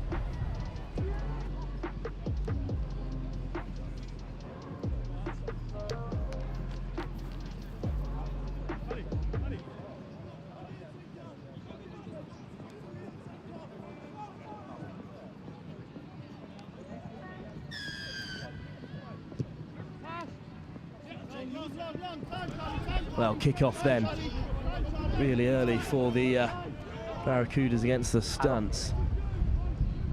I believe it's the Stunts in blue taking on the Barracudas in their white, yellow and black strip, and that's a huge shot out the line from the Samurai Barracudas, putting the pressure on the Stunts early. There's a little show and go, but once again the Stunts now behind their own goal line trying to break. They flash across the face and do well to wear those early tackles. Ferocious defending from the Barracudas, really turning defence into attack. There's an offload, a risky one in so deep inside your own half, but well gathered, and the Stunts looking to build some momentum. There's a little bump through the defence as well, but the ball was loose. Penalty advantage for the Stunts, however.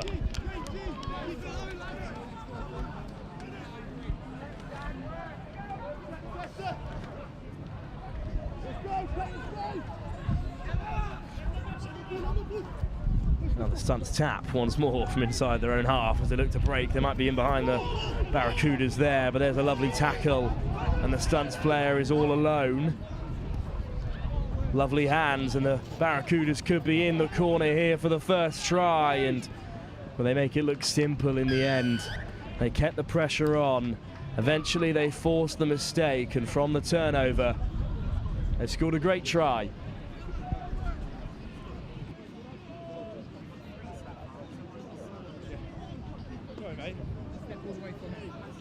Where is it? All the way up. Oh, I know. He could have taken a step as well.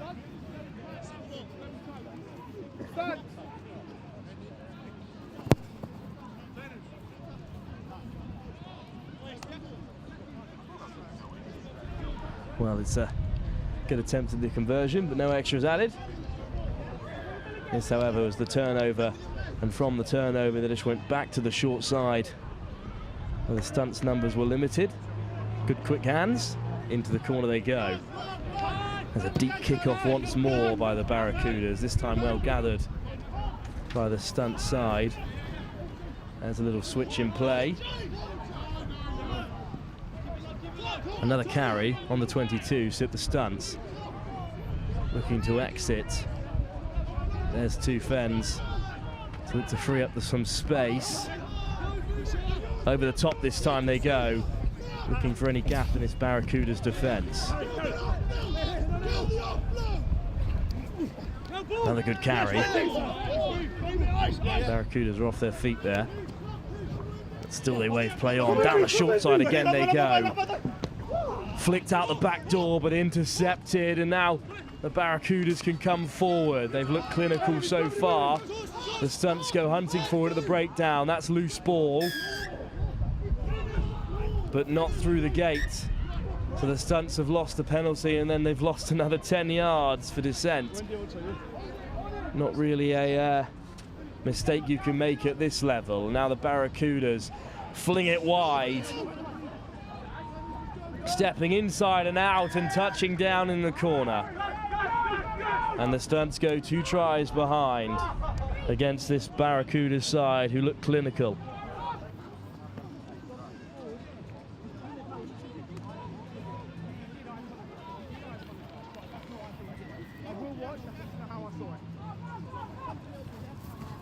Same again?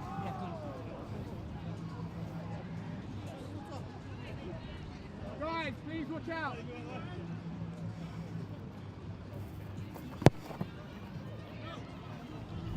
Stunts, if we don't move out for the kick, I'll make him retake next time. Don't take head like that.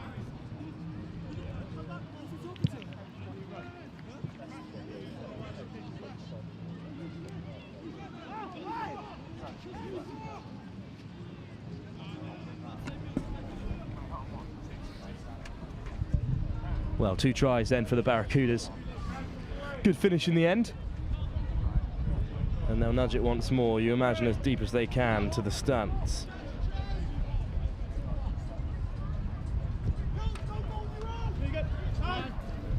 A great take once more. The Stunts go driving forward again.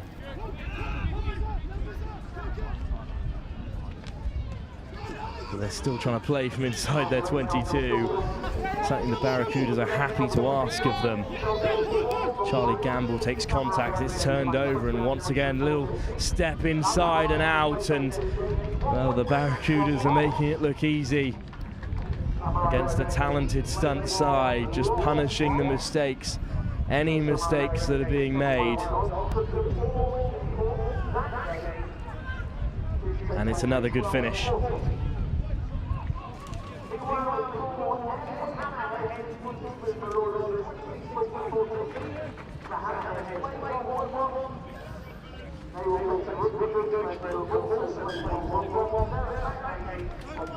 This time the extras are added. And once again, it's just this asking the Stunts to play from outside their 22 as soon as the mistake is forced. Lovely footwork by the Samurai Barracudas. And they go further out in front. Well, this time it's been claimed straight off the kickoff. What an offload. In the blink of an eye, the Barracudas have another. Gamble, told you not to get injured. And it's gone from bad to worst for the Stunts Sevens side.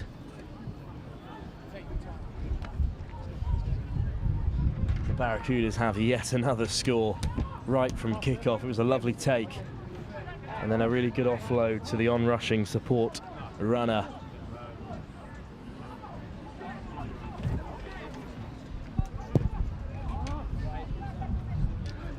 No luck from the conversion, so at half-time, the Barracudas have gone storming out in front with a pretty clinical 4-try advantage. There's still plenty left to happen here as we look ahead to the second half. The Stunts with plenty left to give in this game, but at half-time, the Stunts trail by 4 unanswered tries to the Samurai Barracudas, 22-0, live here on pitch 1 at the Berry Super Sevens.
Well, it's the Stunts to kick off for the first time in this game, and the Barracudas have spilt it off kickoff. Penalty for offside, so they trail by 4 tries, 22 unanswered points, but the Stunts could have an opportunity here to change the tide of the game, and they might score the first try of the game. Cole Potts goes steaming away, pulls up short. Here's Natu of Amptil. Natui dragged down as well. Louis Natui in there to play at 9 as well, carrying now, looking to drive over the try line, stripped by the Barracudas, but not legally with a knee on the floor. So Natui stands over with a tap. He might just dart himself from here. He does do the show and go. And Louis Natui of Amptil has scored. He's part of the Amptil side that demolished a French touring side at Rugby a few weeks ago. Very impressive performance from Amptil's development squad. Louis Natui could see himself plying his trade with more minutes in the championship very soon. An impressive centre. A good score there, the show and go. And perhaps the tide is turning for the Stunts. Got a long way to go against this Barracuda side who've looked so clinical. This time they claim the kickoff and they take contact, but they're over the ball, the Stunts, not once but twice, but the Barracudas still escape, playing from inside their 22. Some good footwork in there, a little switch around the corner, lovely work, great pace as well. A wonderful covering tackle by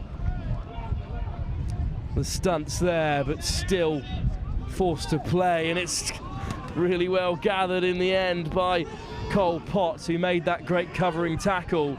Possession changes hands once more. There's a loose ball.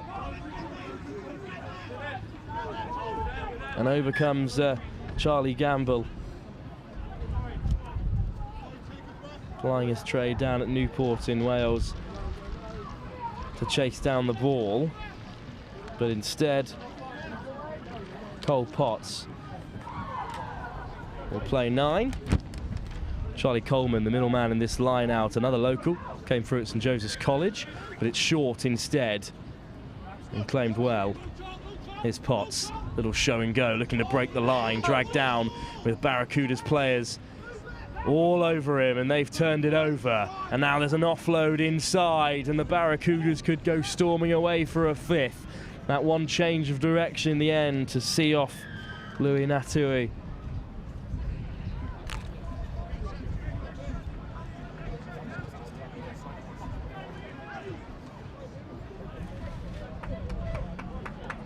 Well, that's taken some of the wind out of the Stunt sails, who were just about to start their fight back in this game. And instead, one turnover is all it takes in the game of sevens to carve out an opportunity, and the Samurai have done just that. No luck from the conversion, but another 5 points on the board will re-establish the order of things here. We're back to the women's competition as the Savvy Panthers are back in action, this time against the Lionesses. A very impressive women's side. Made it to the semi-final of their own tournament in Reigate a few weeks ago at the beginning of this sevens season. They've had an impressive campaign here at the Super 7 circuit as well. And here come the Stunts, in possession once more from kickoff. Offload to Coleman. Coleman can be driven into touch. That's fantastically well to keep the ball alive. Here's Natui now, looking to take on his Barracuda opposite him. Lifts the ball off the floor to keep it alive. Fakini Bavadra gets the offload in to Gamble. Penalty goes their way. Bavadra key to get us underway. Lovely ball into the wide channels, and now it'll be a race to the line that the Stunts might just win. And in the end, it's a good finish right under the posts.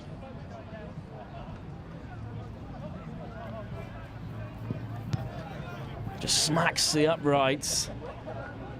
But the whistle goes, so the point's given by the referee. A good finish in the end. Lovely floated pass from Natui. And just the injection of pace from Brandon Knight.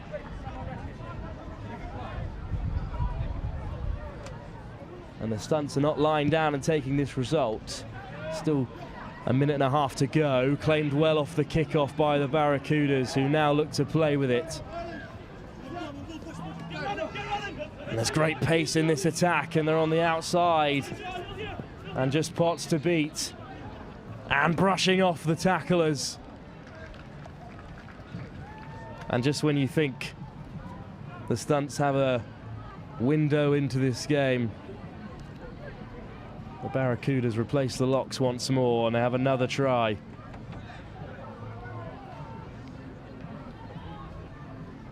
And with just a minute left in this game, it may well be beyond the Stunts. Who've certainly offered some free-flowing sevens rugby. This is just pure power, though. Through the defensive line, a lovely step off the left. A little fend as well. And the Barracudas have another try. There's a teasing kickoff there. It's looking like it won't go 10. So the Stunts with the opportunity to end this game on a high with a free kick on halfway. Hinkley then, Potts. All the way wide they go. Sukani, still going, Sukani, showing and going and finding the offload.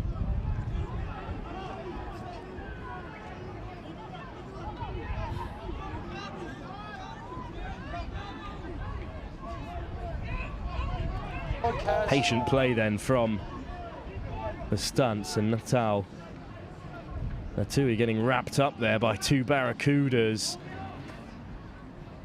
And this might cause a turnover. There's very little movement in there. Ripped out of the tackle by the Samurai Barracudas, who run it short and find the wide channel. Teasing footwork from this powerful unit again, wrapped around. But a forward pass is the call, which will call an end to this thrilling encounter between these two Sevens elite sides. Well, at the very end of this game, it's the Barracudas who always had control despite a fight back from the Stunts in the second half. The Barracudas come away with a big victory. And the rugby continues here with the women's competition. The Lionesses take on the Savvy Panthers live here on pitch 1.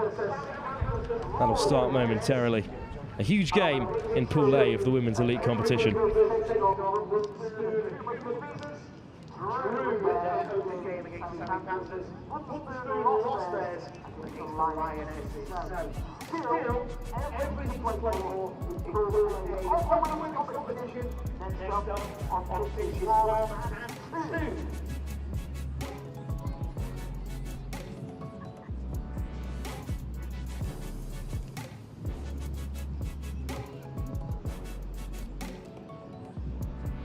I think it's the Lionesses and Savvy Panthers.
Well, we're back and live on pitch one. We return to the women's elite competition. The Savvy Panthers, who we saw in action against the Akuma Beavers. Hard-fought 21-all draw for them in that last game against the Lionesses, who racked up a big win in their first encounter. So it's a huge game.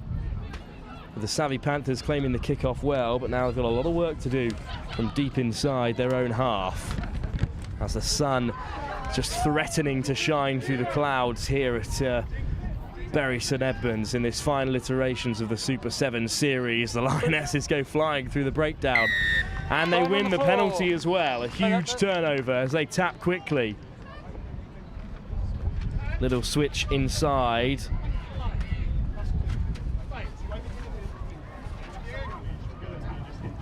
And suddenly the Lionesses inside the 22. Into the wide channels they go. And despite the best efforts of the Savvy Panthers, it's the opening try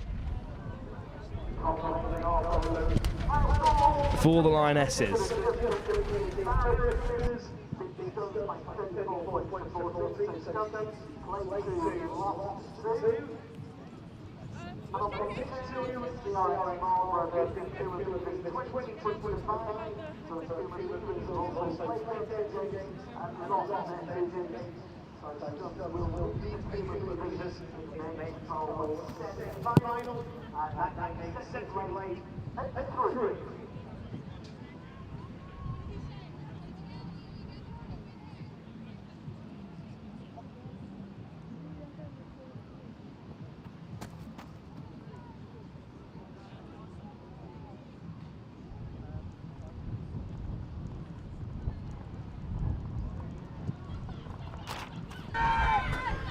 Opening try then for the Lionesses. Simple enough in the end following the turnover. Now the Savvy Panthers will look to break from inside their own half once more. Still under a bit of pressure.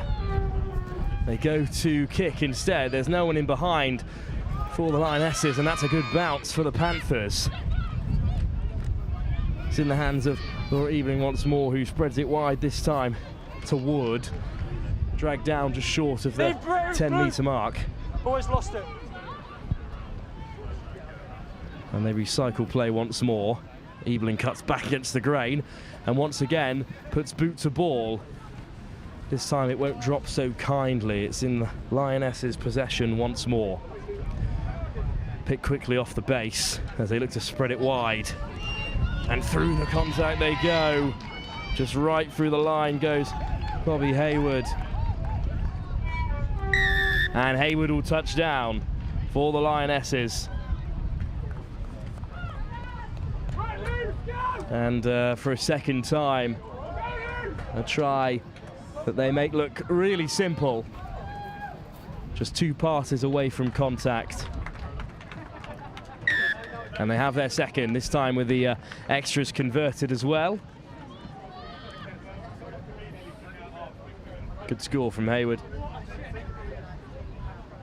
2 kicks, the Savvy Panthers not happy to have reclaimed possession from 1. In the game of sevens, if you don't trust your inside man, what else can you do? This time, Hayward beat them and scored. Back come the Savvy Panthers in a similar position, trying to carve something from inside their own 22, and an unforced error this time. The culprit. And the Lionesses have turned it over again, and they'll have line-out possession. Nicole Cui, a real key player for this Lionesses side. We're running the show and running this line out as well, with Hayward the target. Almost turned over by the Panthers, and Cui takes it down the short side, just teasing this Savvy Panthers defence. It was good line-out tech from them. Now they could be in trouble in this wide channel. There's a lovely move, a lovely offload. And Susie Flowers looks to go in the corner, gets the offload away. And there's another try for the Lionesses. A really impressive performance so far. They've just been so clinical.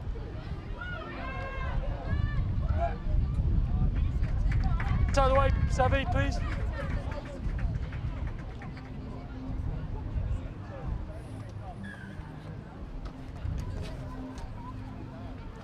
Well, this will be a fantastic conversion from here. And no luck of adding the extra 2, but a good try. Good work at the line out to tie in the defenders. Little loop play on the outside. Looking to put Flowers in the corner. Steps back against the grain, finds a support runner. Textbook sevens from the Lionesses, and they're good value for their 17-point advantage. And the Panthers once again are trying to break from deep inside their own territories. A really good, powerful run from Grace Dean. And they've got a bit of space to play with now. And they've got a long way to go. There's a big fend. A well-gathered offload as well. But intercepted. And the Lionesses will break quickly. It's in the hands of Lizzie Musa. Dragged down, but only 5 or so meters short. Great carry once more by Hayward, who could go all the way. Pops it back inside. The same number 10, who's always there to collect the offload.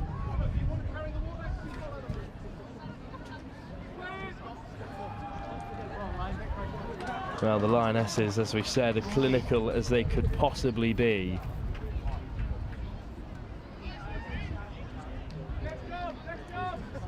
And they've scored yet another very impressive try. Let's play.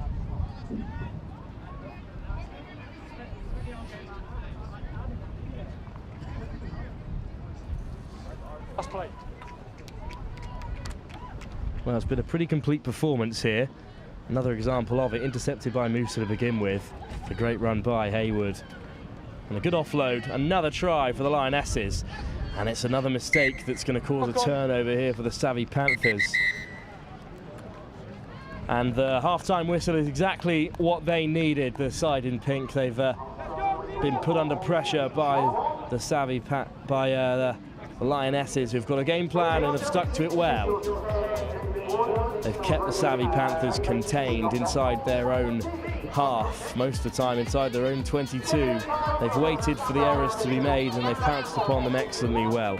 A clinical 22-0 performance in that first half, but we've seen already that the savvy Panthers can do an awful lot with 7 minutes. 21 points they scored in their last second half showing on pitch 1. They'll have to better that if they want to get anything from this game against this talented Lionesses side. We'll be back very shortly for the second half, live with Next Gen here at the Bury Super Sevens.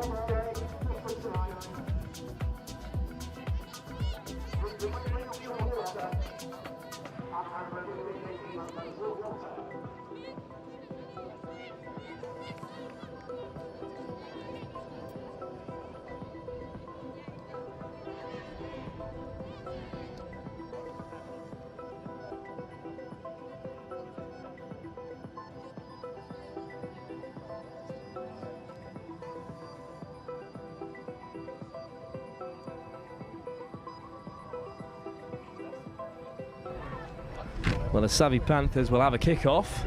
They'll be able to put the Lionesses under some pressure for once. And it is a deep kick-off as well for them to contend with. A very difficult take. And it's been spilled. It's been touched. So things going to plan at the beginning of this second half for the savvy Panthers. They've got a line out as close to the Lionesses half as they've been all game. Just about 20 metres in towards their try line. About them. You go behind the marker and just made you. Step, give a step, step. Faye Robinson will throw this line out. Collected by the savvy Panthers, and Robinson gets it away well.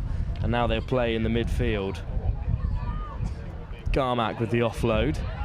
All the way wide into Sarah Smart, the speedster, looking to take the Lionesses on the outside channel. in the end, it's a wonderful tackle by Flowers to cover. Chipped forward, and the Lionesses will have possession back inside their 22. Back against the grain go the Lionesses, and through the line. Looking for the offload. Laxton with that good carry. And there's a big fend to keep the Lionesses moving forward. Spilled, turnover, and the Panthers go wide, and it's Smart once more. Looking to get on the outside of Flowers. Great footwork. And Sarah Smart has another great try to add to her highlight reel on this Super Sevens tour. She had a great day here in Bury as the sun cracks through the clouds. And the crowd just warming up. The day really has only just begun with so much rugby left to be played. And Sarah Smart has been on it right from the very start. A lovely finish. And the Savvy Panthers have their first try on the board against this Lionesses side, who will be hoping to go all the way here in Bury this afternoon. Great footwork inside and out. And lovely pace to finish. Textbook sevens from Sarah Smart. A real great try. And the Lionesses have another kickoff to contend to. Spilled again, but only backwards. So they look to break the line. Good covering tackle. And right over the ball go the Savvy Panthers. They're well valued for that turnover. Great work by Lauren Ebling. And that's some aggressive running from the Savvy Panthers through Eva Wood. Good counter drive by the Lionesses, just flicked through the legs of Gramack and then nudged through. And now there's a race on here. And Gramack's come away with it. Popped up by the Lionesses. And the Savvy Panthers will pounce on that opportunity with a great score. Alex Wilkinson did so well to get back in cover, but the ball just broke loose. And Ella Gramack has yet another score. Another player had a great game in their opening fixture here live on pitch 1 with NextGen. But that's a great second score. No luck from the conversion, but the Savvy Panthers have cut the gap to 12. And to kick here, interesting option, but it was a poorly set attack following a few loose passes, and then Gramack's just piling on the pressure and comes away with it. A good score for the Savvy Panthers.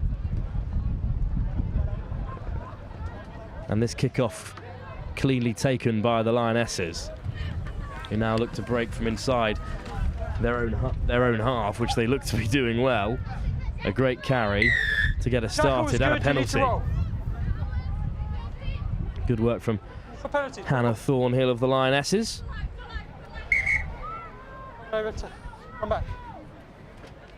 Lizzie Musa just taps off the mark. The Lionesses have recently been in Gibraltar as well, a part of that sevens competition. Oh, chipped through by Musa. Tap back off a Savvy Panther hand, then kick forward. But a tackle off the ball from Musa, so penalty goes the way of the Savvy Panthers, and they've escaped this attacking salvo from the Lionesses. A long way to go from inside their own half. Tap from Bradley as they look to go wide. For the very start, here's Bowden, flicks it inside to keep the ball alive excellently well. There's the turn and the shrug off the defender, and suddenly the Savvy Panthers are right in behind this Lionesses defence. A proper foot race to the line here that Grace White will win. A lovely turn from White and a great finish as well under severe pressure from the Lionesses.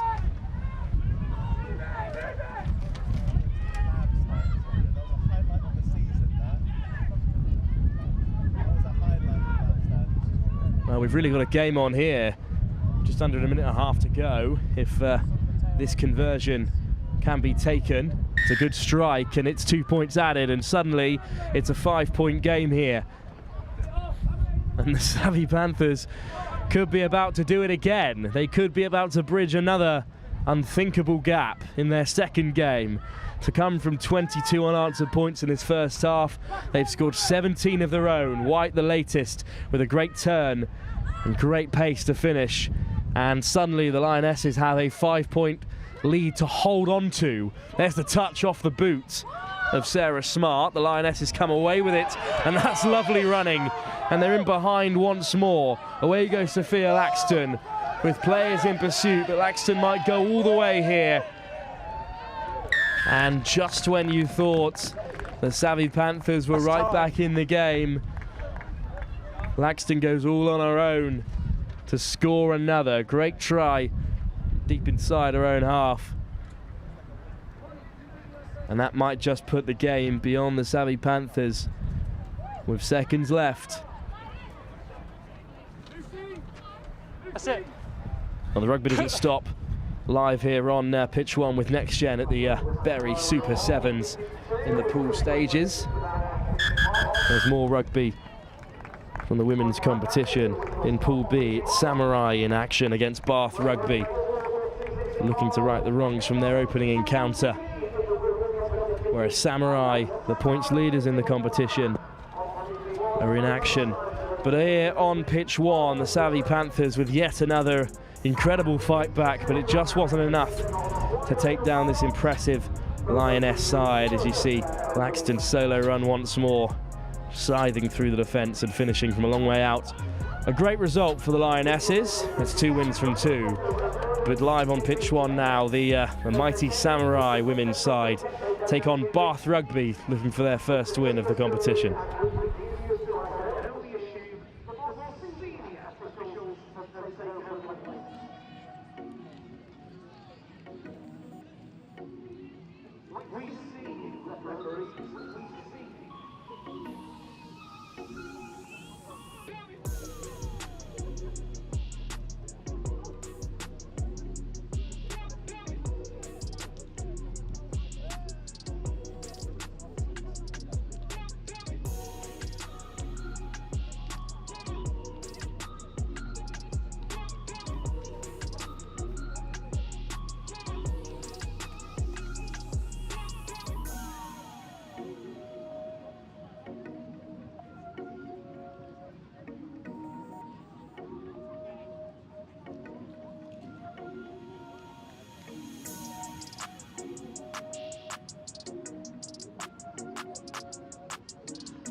Well, we're back in action, this time from Pool B of the Elite Women's competition. It's a Samurai up against Bath Rugby. Samurai will kick us off here. That's a high and contestable kick, and it's just been spilled by Bath Rugby. Backwards though, off of Liv Taylor, so we'll continue. Or off of Bethan Thomas, sorry. One of the many University of Bath players in this side, and Bath spin the ball wide, and this time the knock-on is given, so there's the mark. Samurai Rugby with a scrum, just inside the Bath 10 metre.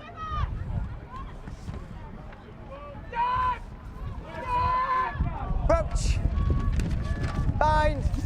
Oh, the wind is really blowing now in our little commentary box here in the middle of pitch 1 and 2. Samurai with a clean scrum and with good hands to find some width and add some pace to the attack, and through the contact they go. Lovely step. And Nikita Prothero's made great round Great ground, the number 6 for Samurai. Bath competing at the breakdown, but not legally. So tap quickly, and here's Gandanel with the fend. Driving over. And Molly Gandanel has scored the opening try of the game for Samurai. Looked a little bit simple in the end. Nikita Prothero with a lovely run, which freed up the space, and from the penalty it was simple enough from Gandanel.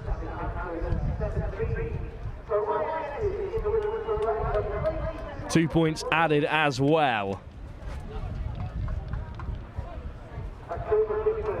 Little stutter and the fend, strength to drive over.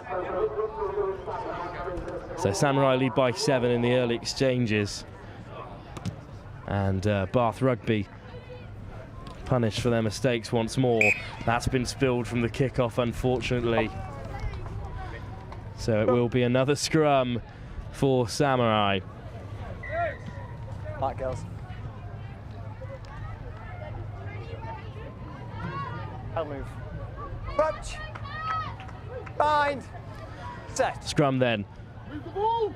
Fed by Gandanel.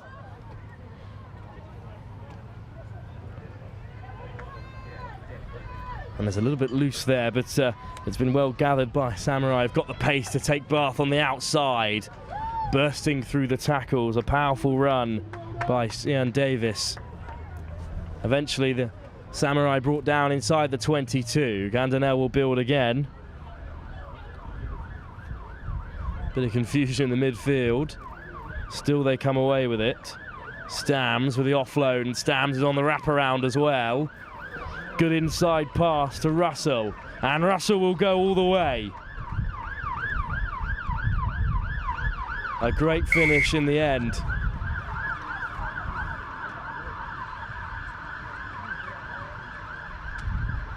And a great link-up play there between Stams and Russell in this left-hand side. And that'll double Samurai's advantage with a conversion to come right in front of the posts. 2 points added as well. And the league leaders in the elite women's competition are leading here on pitch 1. Stams and Russell linking up well, and Russell was always there in support and had the power to burst through the last tackle. And a good score for Samurai.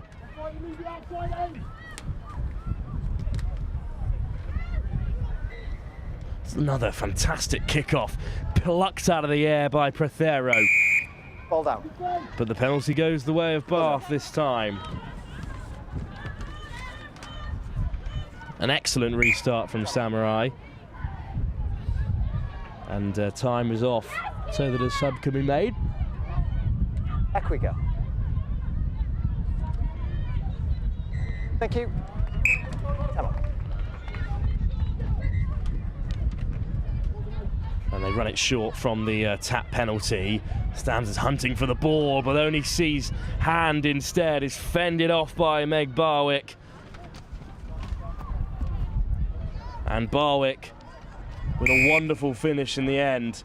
Is a great line that she picked from the tap penalty.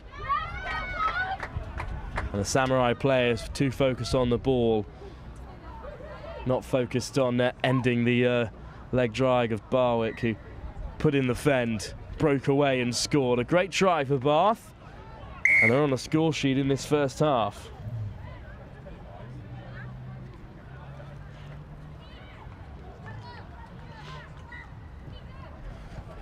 Now, Bath Rugby certainly back in the running with so much time left in this game. And Samurai, who look so dominant, are reminded that in the game of sevens, you can't give any side a sniff, especially not an elite rugby 7 side like Bath.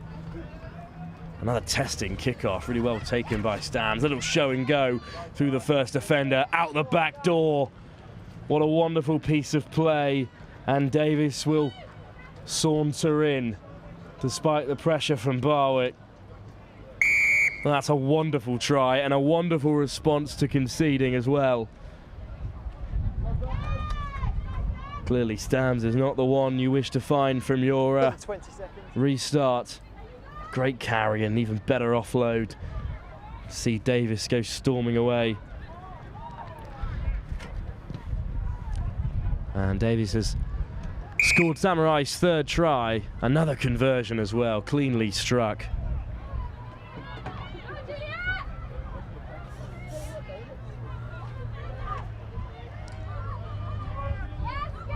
And Jet Anita Metz, who's been pinging these Samurai restarts, will get us underway as well.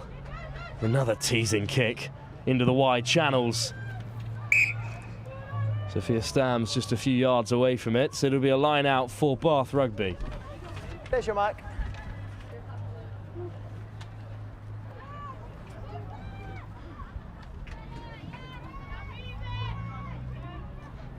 An impressive start, at least in front of the pitch one cameras for Anita Metz, whose conversion has been excellent, and Stams has picked off the line out and will drive towards the line herself. Great offload, and Bath Rugby punished for their mistakes once more. Caitlin Hubbard this time profiting from the work of Sophia Stams, as everyone in this Samurai side seems to do. Great work from her to pluck that line out of the air. And just when Bath Rugby were looking for a foothold in this first half, Samurai have another. 28 points to 7 they lead at this half-time interval. And this very impressive Samurai side, who sit atop of the Super Sevens ranking by 10 points coming into this tournament, have started off incredibly well with a great 28-7 first half performance. Plenty of sevens left to play in this second half. We'll see what Bath Rugby have to offer in a few moments' time.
Well, we're back underway here in the second half, and it's a Samurai who've retained possession from that kickoff as they look to further their advantage. And it's a lovely little show and go and a great offload, trying to free up space down this right-hand side. But a good covering tackle in the end from Rebecca Lacey of the University of Bath to force a line out in their favour. Things didn't end as they should have from the last line out. Here Sophia Stams can grab another, this time just knocked forward by the Samurai. So the University of Bath will have a scrum to play with.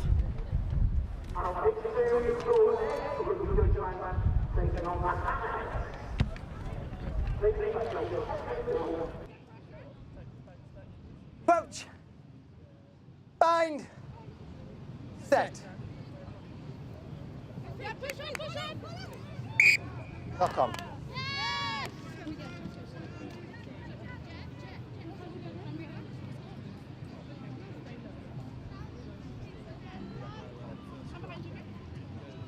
Bath and the Samurai have turned it over, so a scrum instead for the Samurai, which they win cleanly enough. Nets looking for Russell, instead it's into the wider channel, and this is great pace to take it to the corner. Wonderful covering tackle. Russell's there to receive, and a step off the right from Russell. Well, a wonderful finish. And the Samurai have yet another, really laying down a marker as one of the top sides in this competition. Not just today, but over the last 3 tournaments. They'll be looking to secure another victory and to finish this 4-part Super 7 series as champions with a cup win today. And they're going the right way about it, extending their advantage to 33 points to 7. And Russell has a second try of the day. There's a wonderful covering tackle in the wide channels. Once the offload's popped up, there's a step off the right. It's great rugby and a great finish. Anita Metz, of course, will get us underway kicking once more. It's a deep restart. Bath back on their 22. There's good pace in this attack. It's a wonderful tackle by Metz herself. Bath have stacked up the numbers on this left-hand side for them. There's a little show and go. Looking to break the line. Good offload off the deck to get Bath playing in behind. Over the ball goes Samurai. Turnovers clean, and they look to break away here. Loose pass picked up well by Metz. Over the ball go Bath this time. It's another turnover. Possession changing hands on this Bath 22 as they break towards the 10-metre. Over the ball once more. This time it's a penalty. Neither side securing it at the ruck.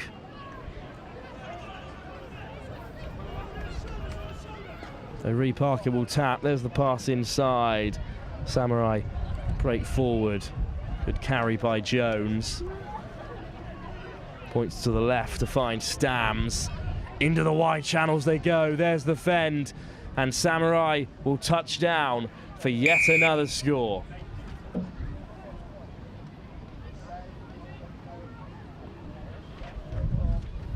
Another great finish as Metz has handed the ball again with another conversion to try and convert.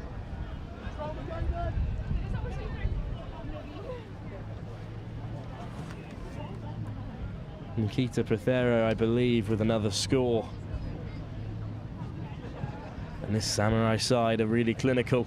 Even when they make mistakes, even when they have their own ball turned over, they find a way to hunt it back. And great work at first of all to secure the ball. And then it's just drawing and giving the passes, giving Prothero a bit of space to utilise her acceleration, and it's a good finish in the end.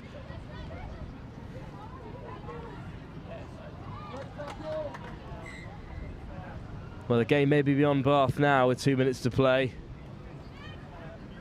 A great take off the restart, however. And Metz puts in another tackle. She's been everywhere so far today. There's a good missed pass into the wide channels, and Bath could be in behind here. Lovely offload to free up possession of the ball. No hands. Great work in the ruck as well. And Barwick, Bath's try scorer now, carrying forward. Good work to secure possession. It's a good bit of play from Bath, but there's the loose pass that Bethan Thomas has to recover.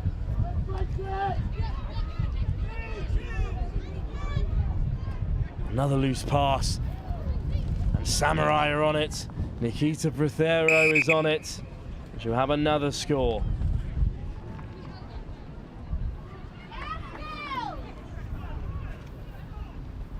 And as we said, the mistakes in the game of sevens glare only brighter than in 15s, and a couple of loose passes had Bath scrambling, and the very last one was picked off by the Samurai, who score yet another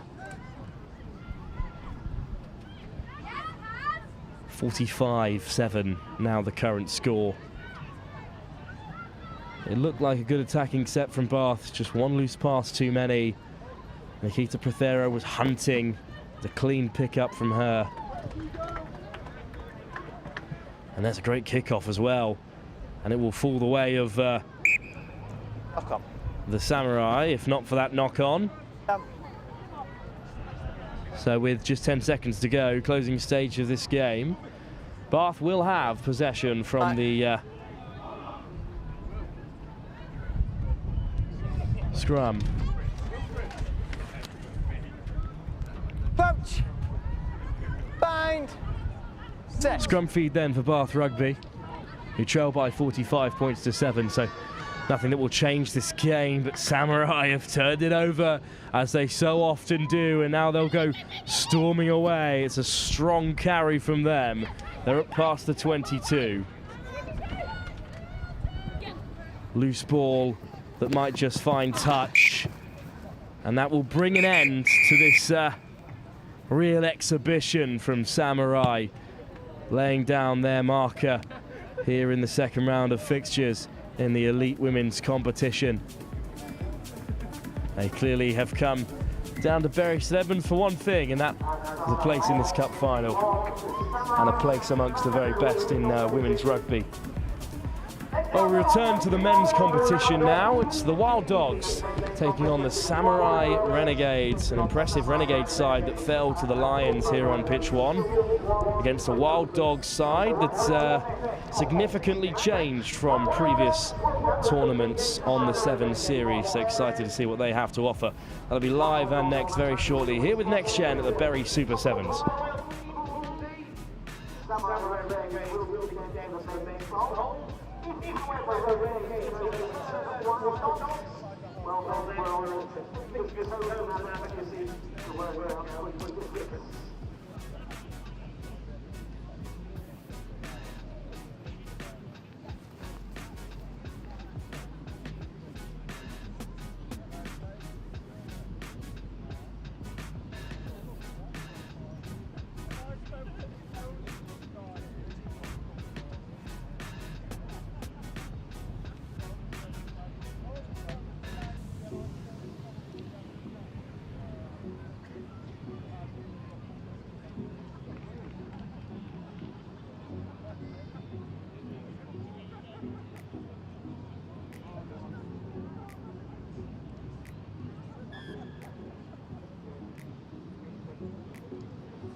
Well, it's the Samurai Renegades in action against the Wild Dogs. And it's the Wild Dogs who have retained possession from the kickoff, and they look to play right away from the very first phase, carrying hard, and now they're in the wide channels up to the halfway. Wasting no time at all here. It's really taking it to this Samurai Renegade side. Is a great carry from Stanley. Stanley could go all the way here. Pops it over the top to Jamie Light. And Light has scored the opening try. Jamie Light, someone who knows an awful lot about this rugby club as well. Another to come through the St Joseph's College production line. Now plying his trade across the Sevens circuit with the likes of the Ramblin' Jesters, and today the Wild Dogs. Great try, great run from Stanley, great finish by Light. And the Wild Dogs have opened the scoring early on in this encounter that could go either way. Wait there. Right. Good. Okay. Well, the Wild Dogs will get us back underway. hooked high, contestable. And there was a hand in there from the Wild Dogs. Knock forward. First from White. Dan Cook, Knock a forward towering from Red. figure, attempting to get after it.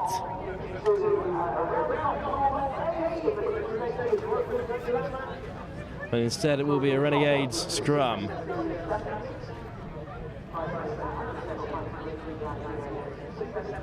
Approach. Forward. Set.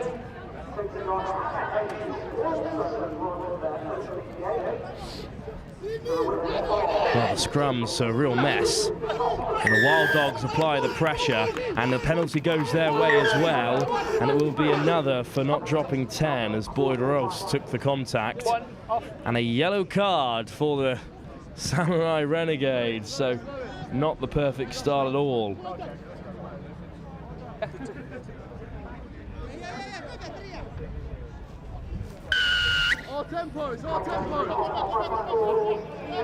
Well, there could be in a bit of trouble now here because Rouse has taken possession and hands it off well, but good defence from the Barracudas who have turned it over, and they'll look to exit.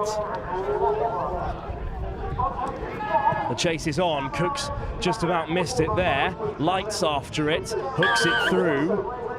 But it will be a penalty for offside that goes the way of the Renegades.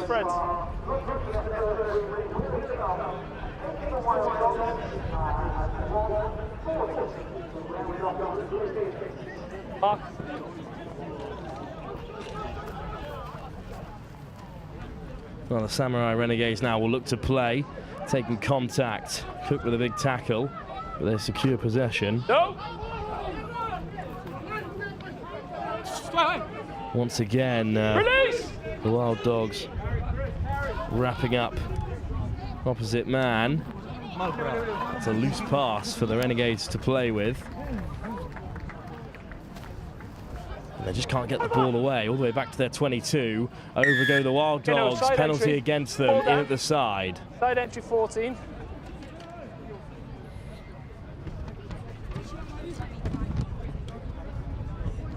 The Renegades escape. And they put it to the toe, charged down and turned over. Excellently well, and here's Light with the footwork. Good offload as well.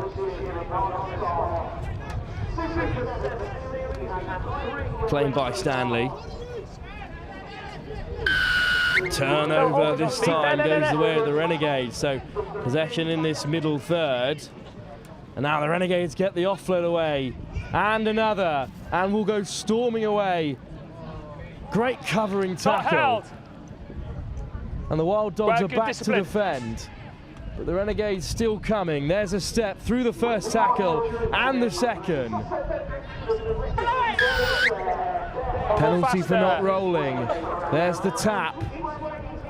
Just inches short now are the Renegades with space out on this right-hand side if they can use it. Turnover for the Wild Dogs. And now they spot some space of their own down this short side, well held by Stanley, who flicks it inside. And the ball's still available. Great clear out from Cook.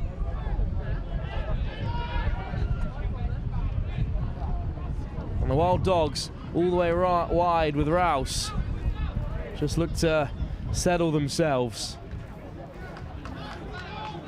Back down the short side they go, out the back, finds no one, but good covering from Boyd Rouse. Just hunting his way through the contact, and they could be in behind here. And here's Light, one-on-one. Light, chopped down at the last asking, good offload. And the Wild Dogs players need to get up in support. They're back on halfway, injecting some pace into the attack, nudging through. Cook's there, and it would be touchdown in the end. Okay, tack off the ball, mate. Go. And I believe there might have also been a card given to a Renegade player for that late hit. We'll wait and see the referee's position. I think it is indeed a card. On the kick, well, you got 40 to the half. Number 5 leads the field. Get on the kick. But a good score in the end. regardless of the result for the Wild Dogs. They're putting in a great performance here as Rouse will look to add the extras.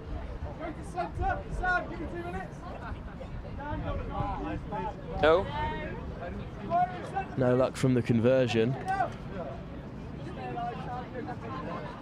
But it's Ross Stanley with the score.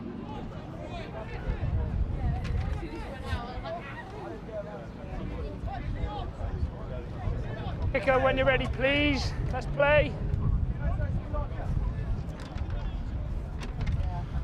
Well, the Wild Dogs to get us underway. Another contestable kick. It'll go the way of the Renegades. That's a loose pass, swept up by the Wild Dogs. The advantage over from Well the held by pass. Rouse. There's the inside ball to Lionesses. It's a good carry.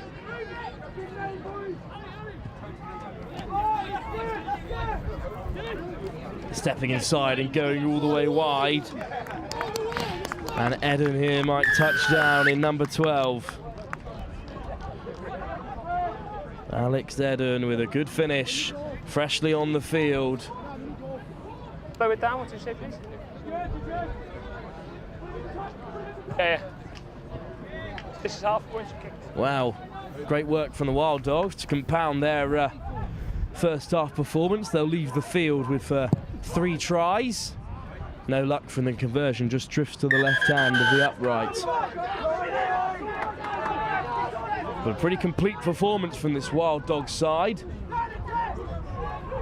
And at half time, they go in with a 17-0 lead over the Samurai Renegades. We'll be back very shortly for the second half, live on pitch 1 at the Bury Super Sevens.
Well, we're back then for the second half.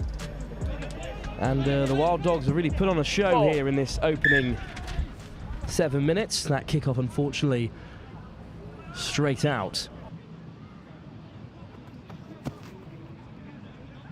Okay, top.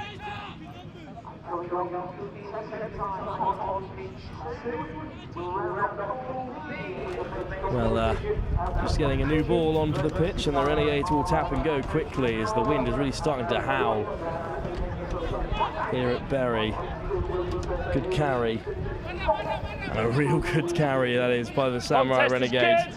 Bursting up the field is Verivalu. Counter drive from the Wild Dogs, and they've turned it over at the breakdown. Switch inside to Eden, that late try scorer. Goes to ground, back to his feet. Lovely hands from Lionesses, and now they could be in behind. Racing away go the Wild Dogs. It's a great score by their third number 10. Perhaps this one is Liam Ward, but whoever it is, they went racing away, and it's a great finish. And the Wild Dogs in the early stage of this second half, despite giving the ball away right from kickoff, have scored yet another. Yeah.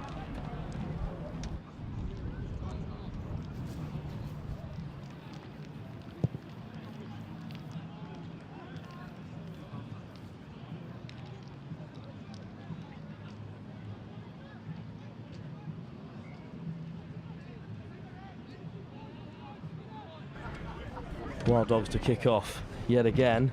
Yeah. They'll hang it high and left, and Jamie Light's underneath it, and he's tapping it back excellently well to Legaladec, and now wide they go. Eden takes it back inside.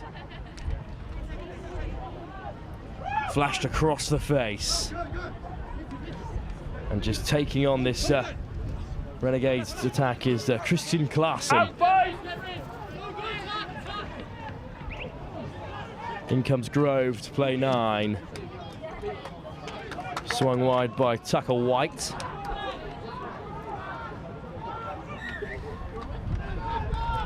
And Ollie Walker of the Renegades putting them under pressure. Eden has to sweep up, but he's still surrounded by Renegade defenders.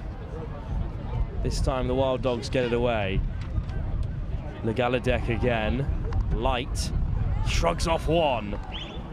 Takes on Walker, gets the offload in. Legaladec always backwards, but now they're under some serious pressure. Free hands just to get it away once more. Eden looks to take on the Renegades on the outside, thinks better of it. That's a loose ball as the wind just picks up, and suddenly the Wild Dogs are all the way back on their own 5 metre, but it won't scare them from here. It's a lovely nudge through and regathered.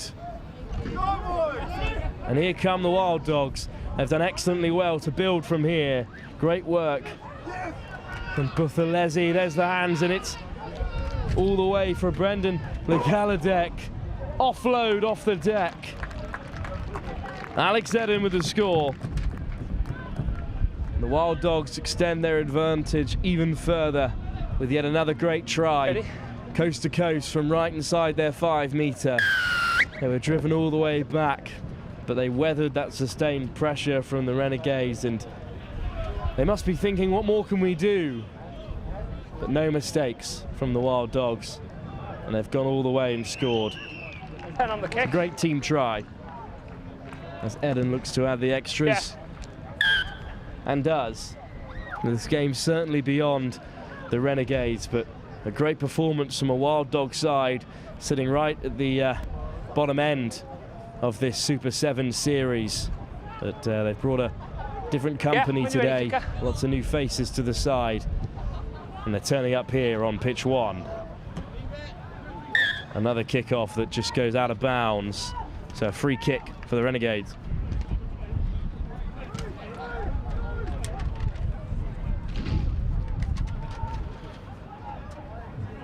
Thank you.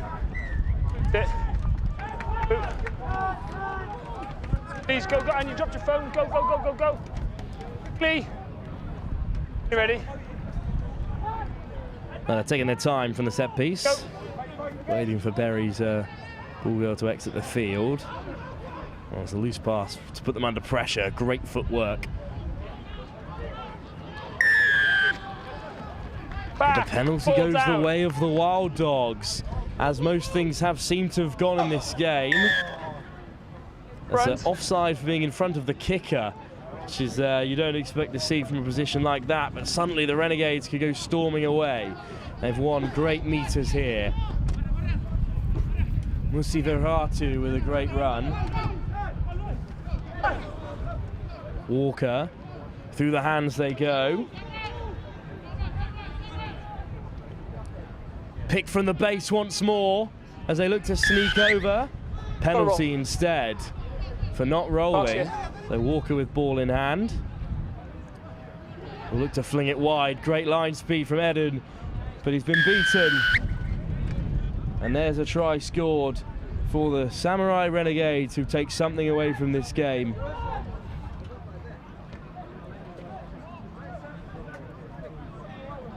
And a great finish in the end from close quarters. will mean that the Renegades can finish this game on a high. Thank you. William 25 Savodi seconds. with the score. 10 on the kick. And good footwork from Savodi to see off 2 Wild Dogs defenders.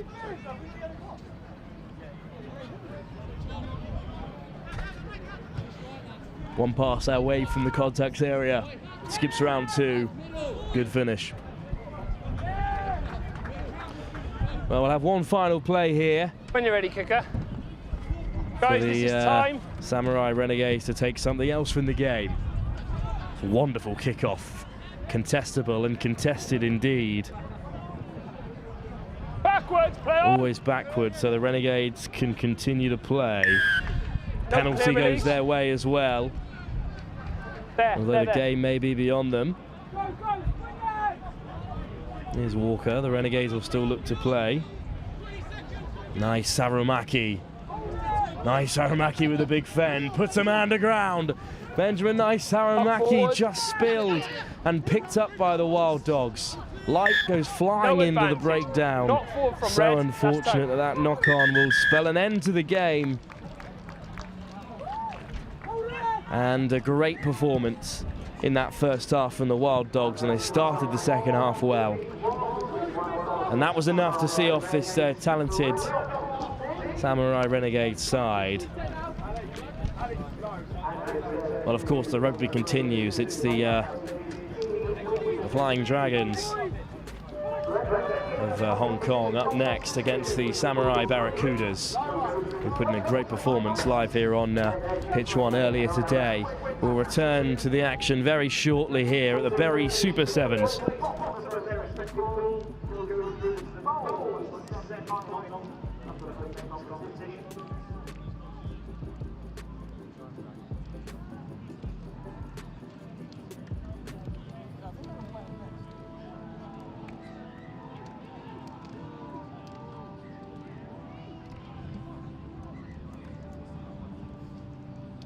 Next up on the pitch, what will the World Cup see between the 2 teams who are guaranteed a place already in the men's quarterfinal. The only question is whether top seed or second seed of Hong Kong Shamrock Dragons and take on the Barracudas.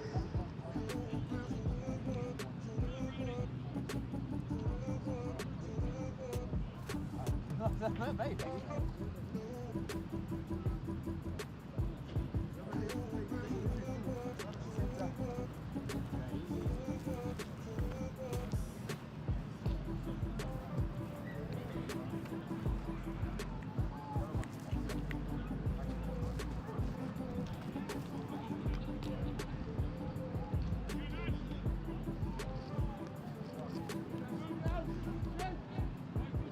Well, next up on the 2 round off Pool B. And again, this will be just a full position with both sides already through. So the rugby just doesn't stop here at the Bury Super Sevens, the final iteration of the Super Sevens series. It's the Barracudas up against Hong Kong China Dragons. That's a politically ambiguous name. For us here at the Super 7 series, the Barracudas put in a pretty excellent performance in their first game on pitch 1. A great win for them.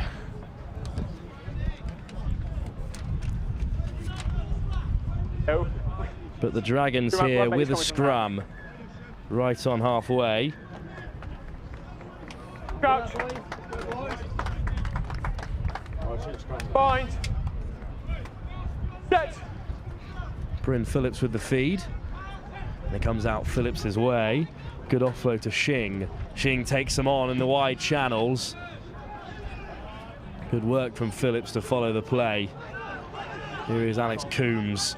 Coombs steps off the left. Big contact in there. And still they play. Low. Sullivan out the back door.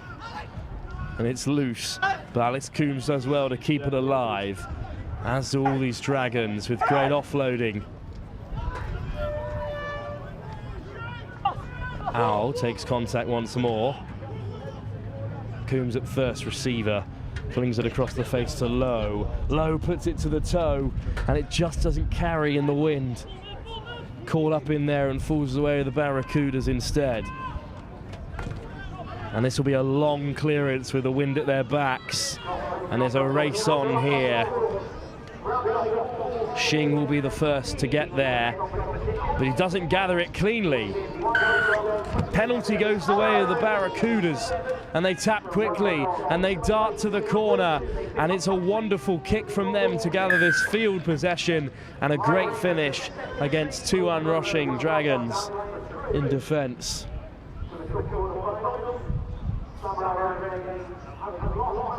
Well, all that early pressure from the Dragons on this Barracuda's defence relieved with a great clearance kick. Kick's only as good as its chase. The chase put the pressure on, turned it over, and the Barracudas have the opening score.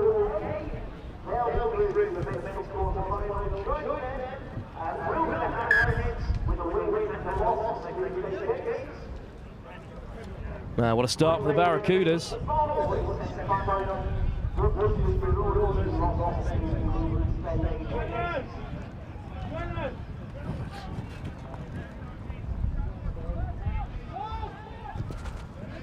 As they hook it high and right and almost gathered excellently well, but just knocked forward off the kickoff. Option. Scrum or line out is the option. And a scrum is taken. An opportunity for the Flying Dragons to build.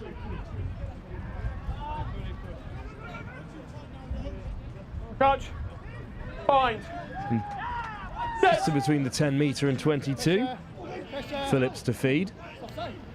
Put under a bit of pressure from the Barracudas, but they've done well to get it away. Jukandi put some foot to gas to find Xing in that wide channel. Certainly got plenty of place in this Dragon side.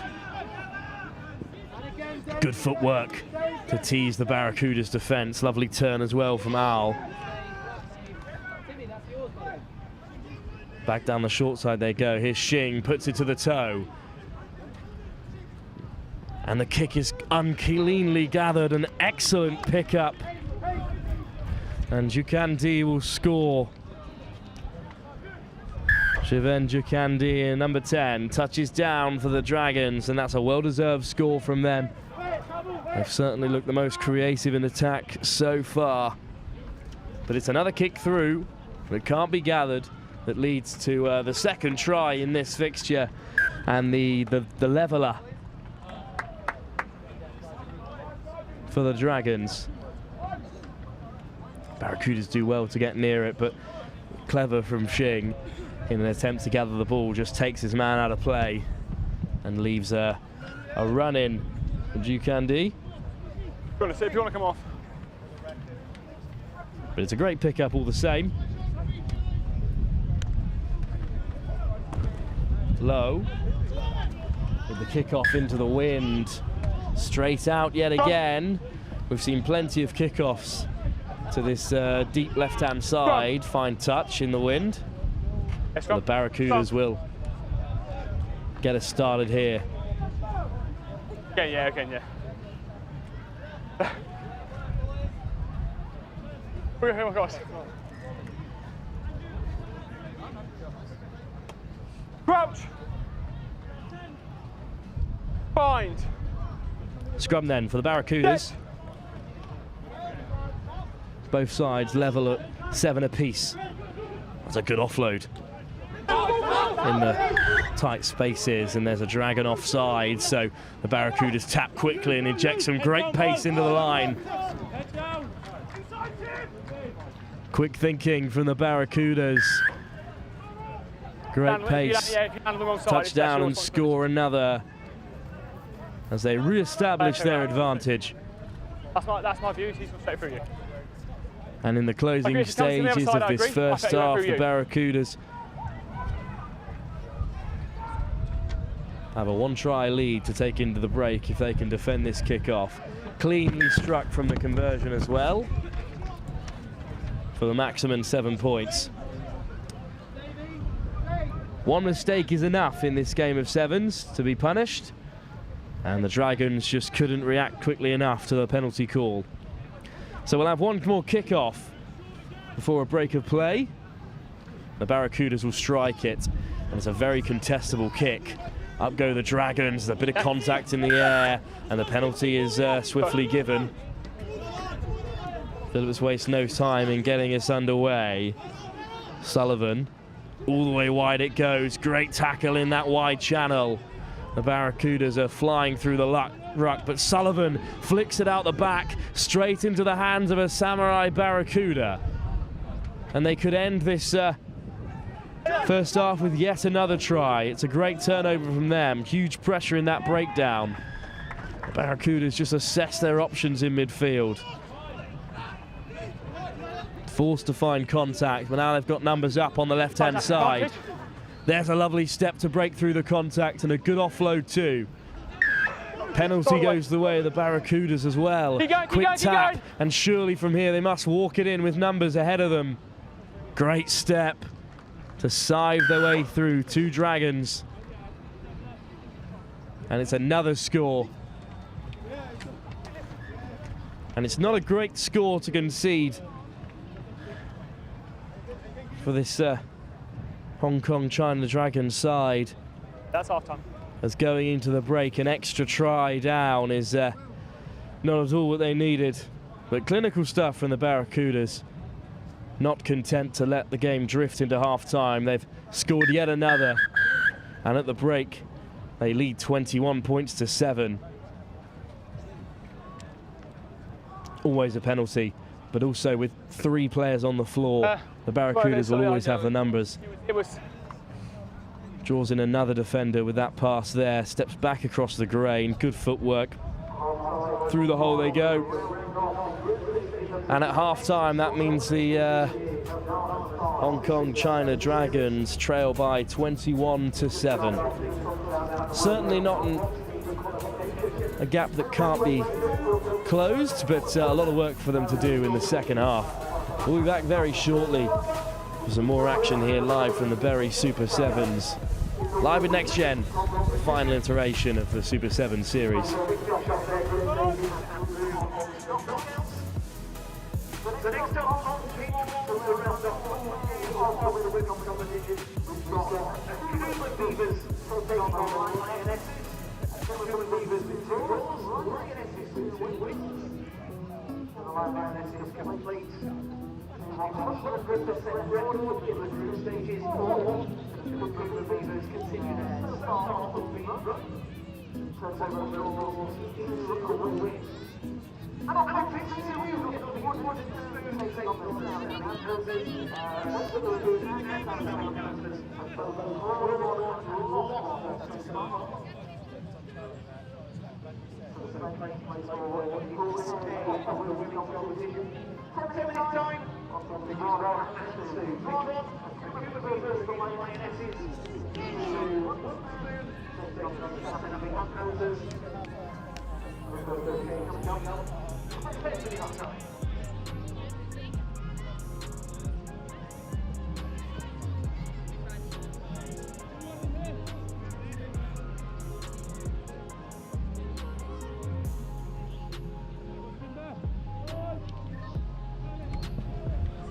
Plenty more rugby to play in this game. 7 more minutes for the Hong Kong China Dragons to get themselves back into the contest. They trail by 2 tries to the Samurai Barracudas. Real Sevens royalty on the circuit. Penalty for the contest in the air.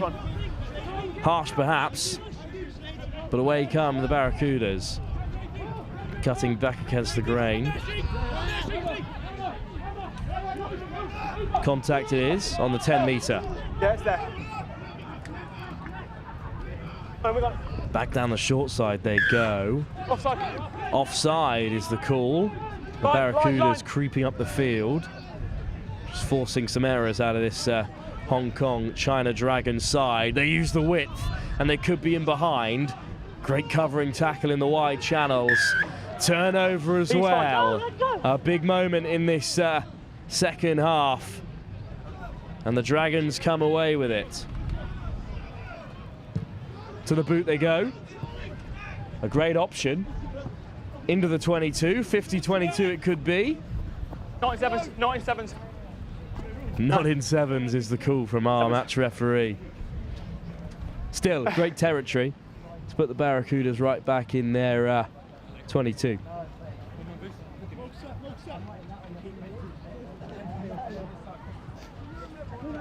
So the pressure now on the Barracudas, who will have the throw at the line out.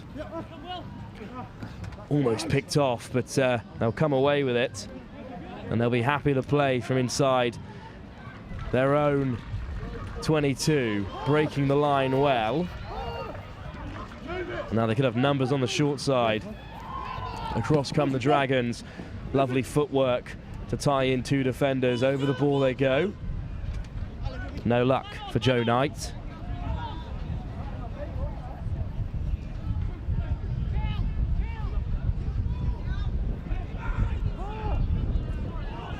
Patient play from the Barracudas, looking to build from deep. Slipping through the tackles, a lovely offload to keep the play alive. They've made a few meters, just creeping up the field. Cutting back against the grain, and the Barracudas are in behind. And Xing is in pursuit. But the race will be run by Samurai in white and green.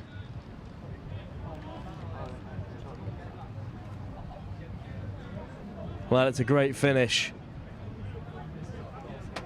And that's real textbook sevens there from the Barracudas. So patient in their build-up play, swinging it from left to right. They find an opening in the wide channel, they exploit it well.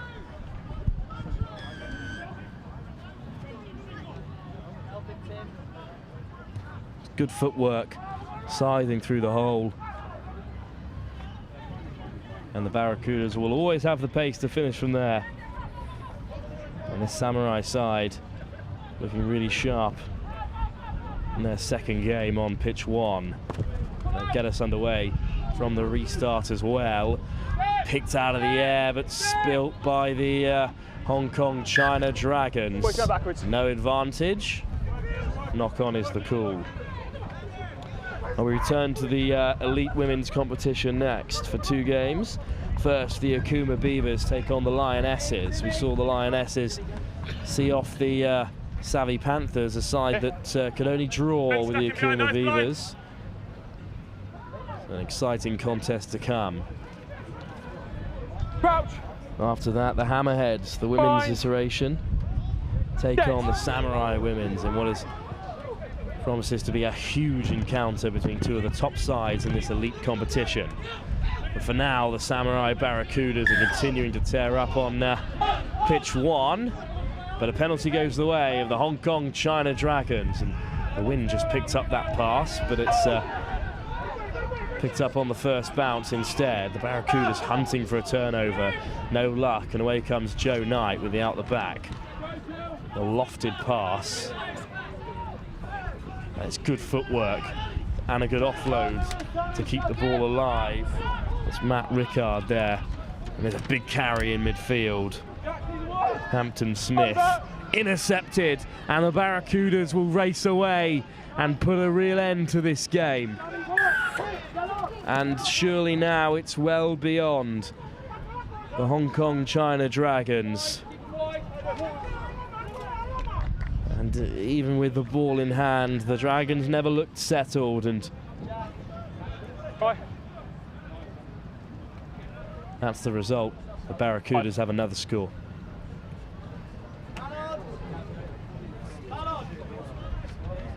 Simple enough in the end, well read. But just a touch too easy. Hampton Smith takes contact. Spilt on the floor. Just lifted to a Samurai Barracuda.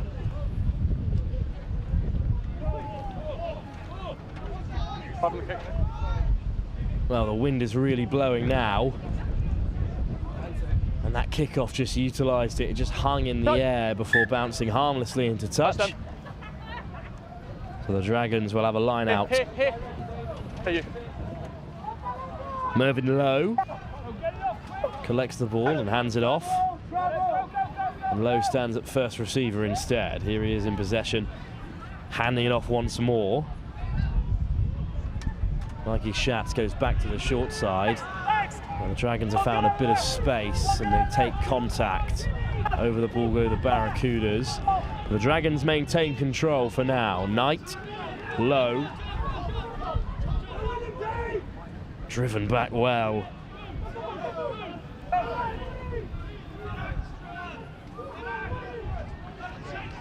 There's the switch for Hampton Smith. Big physical collision once more. The Dragons just aren't getting anywhere with this physical approach. The Barracudas are matching them and driving them back at every contact. But now Knight might get on the outside. He does well to carry. Puts another fend in. They're up to halfway. Lovely offload, but just can't be held. Knock on is the call, but the Barracudas have it, and they have broken play to play into. Out the back door, switched around, and the Barracudas will go under the sticks. A disappointing try to concede if you're a Flying Dragon, but wonderful little offload to put the Barracudas under the sticks.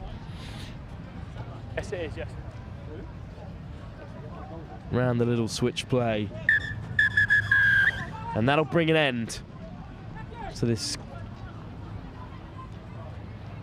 real exhibition from the Barracudas. There's a lovely pass there, just out the back door to find the space. A demolition job by the Samurai Barracudas, who have really put the sword to one of the top-ranked sides in this men's elite competition. So no mean feat taking on the Hong Kong China Dragons. But in the end, a comprehensive 42-7 point victory. The second big win of the day for the Barracudas. Well, we return to the women's competition next. The Akuma Beavers take on the Lionesses. A very impressive Lionesses side against the Akuma Beavers, who came flying out of the blocks in their first game on pitch one. Let's see if they can repeat that feat. Live here with Next Gen at the Berry Super Sevens.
Well, we're back with more action from the women's elite competition.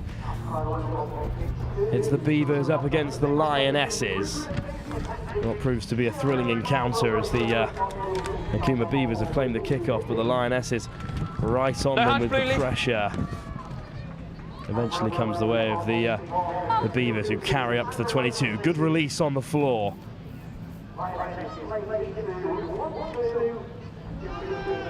Patient play for the Beavers. Quee tries to turn over on the floor for the Lionesses. Still they come forward. Tonkin of the Sharks takes contact, not releasing on the floor. Quee taps quickly, and away come the Lionesses now, with options left and right. Good footwork instead from Peters, who takes contact. Another good driving run up to the 22. They lift it off the floor, and look at the pace injected onto the ball by Hannah Thornhill. A great first score. Clinical stuff from the Lionesses, who need no time at all in possession.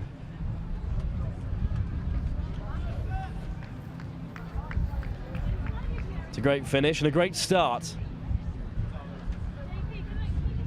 The Akuma Beavers were playing with patience, but it wasn't enough. One mistake was forced, and no extras added, but the first score of the day through Thornhill. Peters just drew in the defenders. Good offload off the deck. Flung wide. And the pace injected onto the ball. Pretty unstoppable from Thornhill, with a bit of space in front of her. Knock on from the kickoff as well.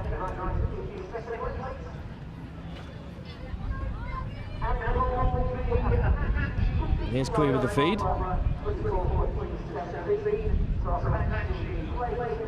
Quee regathers as well, excellently well, just through the legs of her support player. Eventually comes the way of Laxton, who carries into contact, and there's an Akuma Beaver over the ball. But not rolling away is the call. Nicole Quee will take possession and play it wide. Peters with a lovely ball, held by Thornhill, and look at the gas. Hannah Thornhill goes herring away for yet another score. And with the ball in her hands in the wide channel, almost unstoppable.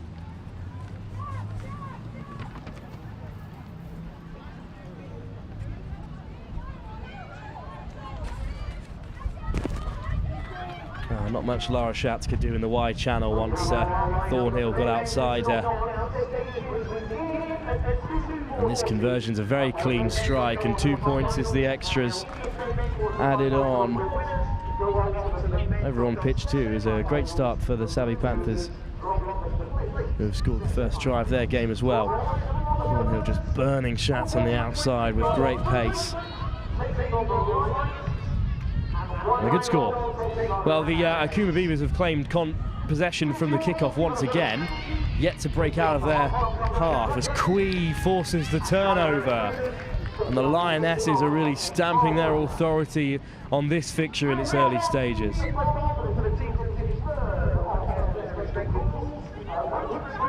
Well, they've chosen the scrum. A good option.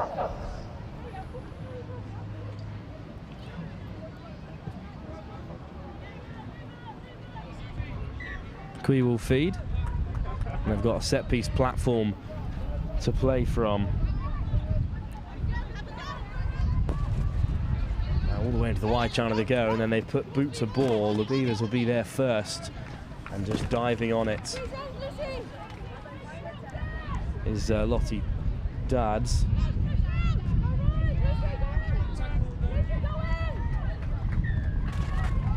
Now Schatz with a good ball. Charge down from the kick, but that's as well to recover. Over the ball go the Lionesses, and what a turnover, and what a place to do it as well. Just 5 meters out. Well, they tap quickly. It's into the hands of Quee. Steps off the right foot and draws in the last 2 defenders. And it's a first half hat-trick for Hannah Thornhill. Very impressive stuff from the Lionesses.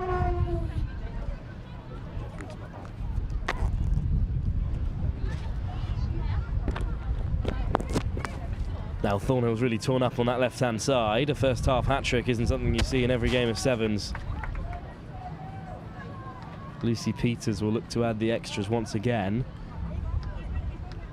Time of the game. Got a minute left of this half.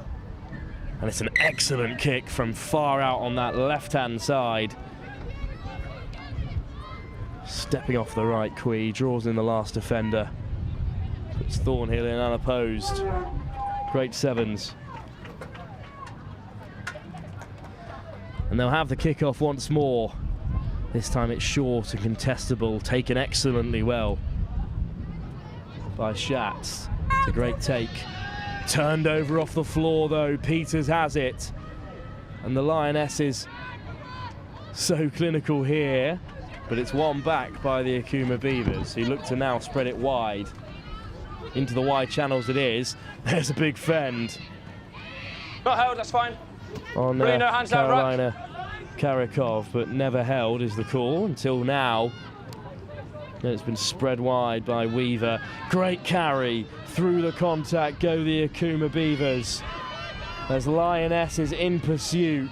Wonderful covering tackle, but released. Roll now, Blue, no hands. And then picked up again. Weaver's there in support. Weaver hands it off to Anstead. Anstead with the offload. Great running by the Akuma Beavers. Half time. And Lara Schatz can score at the very last. Well, a perfect end to the half for the Akuma Beavers, showing that as soon as they get a couple of phases to work the ball around, they can really offer something in this second half yet to come, where they trail by 14 points. 19-5, the Lionesses will lead at half-time. It's a good team try, really, a good break to begin with, good support play. And a good finish. Plenty to play with then. 14 points the difference between the Lionesses and the Akuma Beavers. We'll be back very shortly for the second half here, live at the Berry Super Sevens in the Elite Women's competition.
Well, we're back then for the second half. The Lionesses have looked very impressive so far today across the tournament. One of the top sides in this women's elite competition, looking to chase the Samurai women's side who topped it at the start of the day.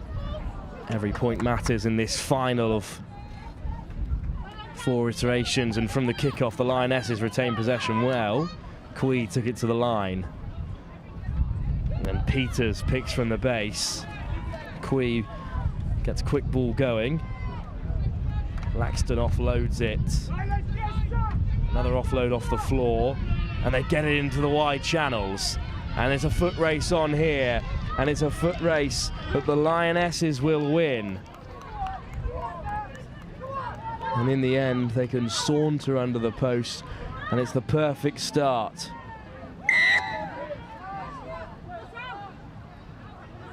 in this second half as the Lionesses re-establish their 3-try advantage.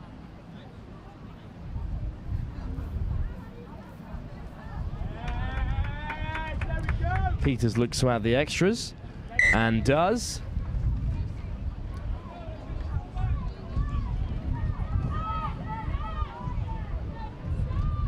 Good score to start the second half.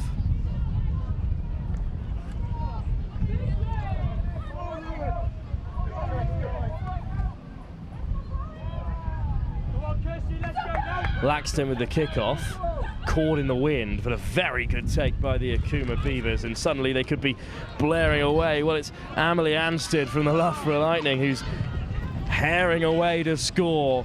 It was a wonderful take from Anstead off the kickoff, and in the blink of an eye, the 3-try advantage is cut to 2 once more. Anstead's looking to rotate the subs. She says she's done her job.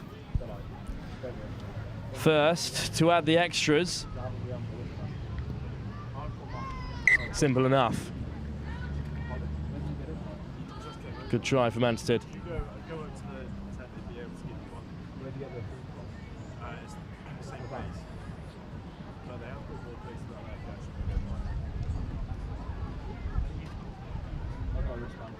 Stay behind you. Well, a good score for the Akuma Beavers. Great take off the kickoff, great pace to break the defensive line, and their own kickoff as well has just caught the Lionesses out in behind. In the end, it was gathered really well by Laxton, who put it to the toe, but the Akuma Beavers have it. The Akuma Beavers have it back in possession. Weaver darting through the defence, taken down by Quee. Lionesses are over the ball, but they're off their feet. Well, it's tapped quickly. Away comes Smart. Just running into Lizzie Musa. You're on the wrong side. But the Lionesses are caught out. They're on the wrong side of that breakdown. Yeah, we'll take time off. We'll have time off for the bodies to be cleared. Okay. But this is a great opportunity for the Akuma Beavers. There's still plenty of time in this game for them to turn it around. They trail by 2 tries. But a penalty on the 22.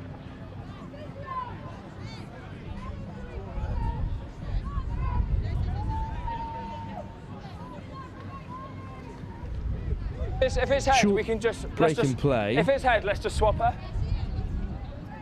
While we assess the level of injuries that Lizzie Musa may have been subjected to the last few plays. She is going to leave the field.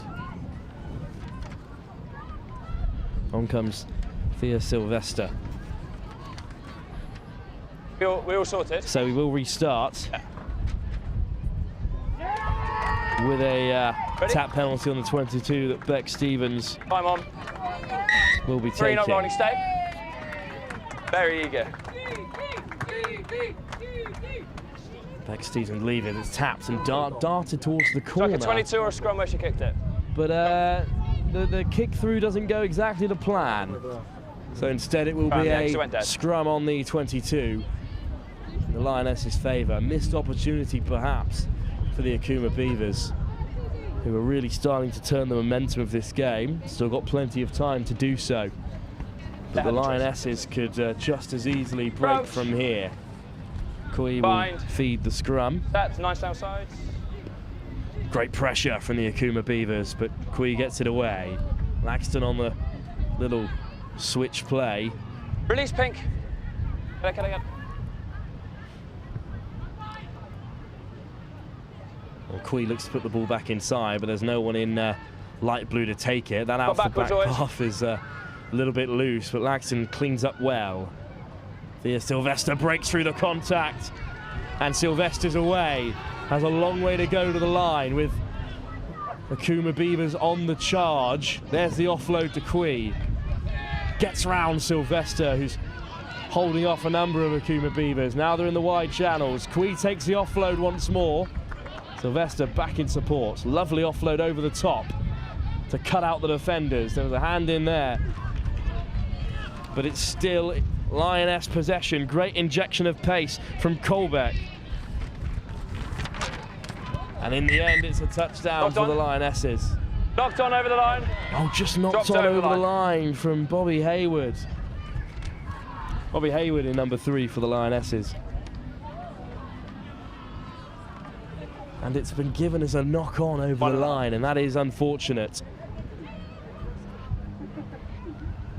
It was a great injection of pace onto the ball, stepping inside and out, 1.5. and then when Hayward was away, didn't dot it down cleanly enough. Knock-on was the call. That's harsh there. Doesn't seem like connection with the ball was lost, but scrum then for the Akuma Beavers, and now have a real job to do to break away from here. Okay. Sure. Okay, time on. Crouch. Bind. Set.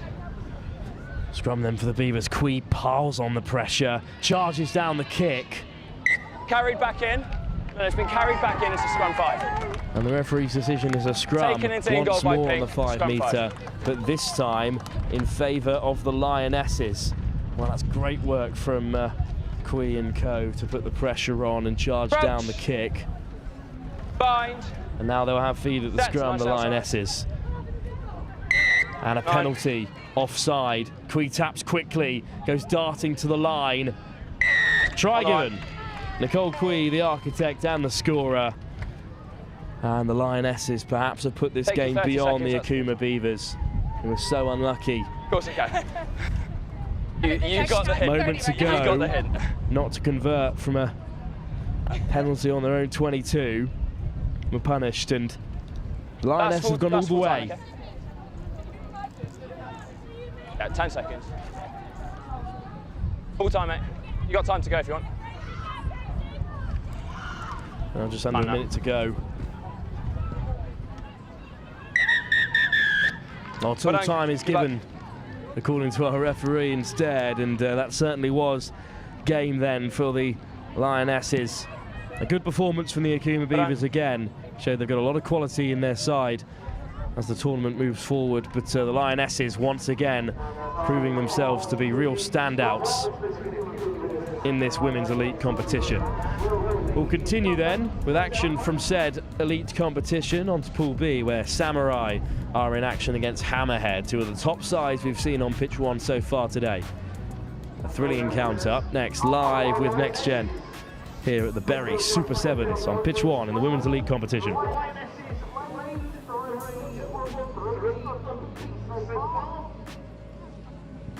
Lionesses will take place in the women's final.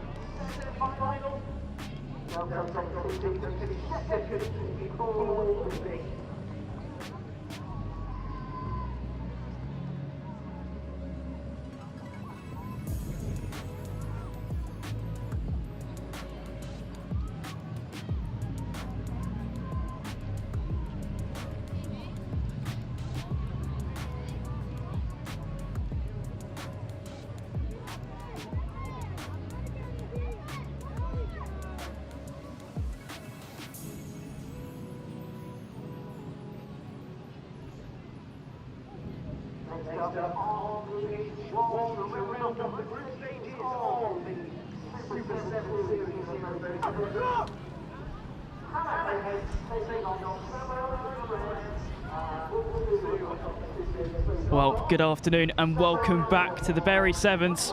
My name is Will Stace. I'll be taking you through this one as Wilfred Kemsley takes a break after a brilliant morning and afternoon of commentary. I'll be back with you just a bit later, but for now, we have the Hammerheads on the left-hand side of your screen taking on the Samurai Women's. Two excellent sides in sevens. And as we await the referee's whistle to get this one underway. Samurai Women's get us underway. High into the air. Advantage. It's knocked on. And Samurai have a chance now with an advantage. Over. The 13 running through already. It's taken back and that advantage is over by the referee. So Hammerheads have a chance to use the ball.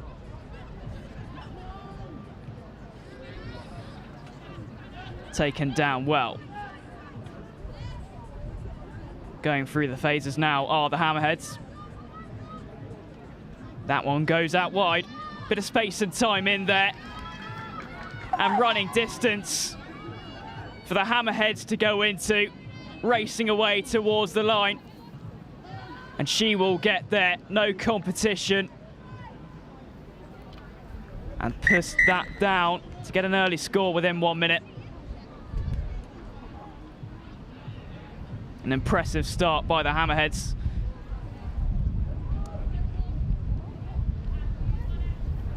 The Women's Open competition is very, very competitive today. We don't know where that one will go, but you can catch it all live here on Next Gen this afternoon.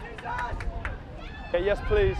But we're in the here and now, and that's converted, so that means 7-0 for the Hammerheads. Looking up now, looking up now! Well, it's been a lovely day of rugby so far. So much support out here in Bury St Edmunds and Suffolk to watch some of the best sevens the UK has to offer. The restart will go out. That puts Samurai into a dangerous position in terms of possession. They'll want to get this one out quickly.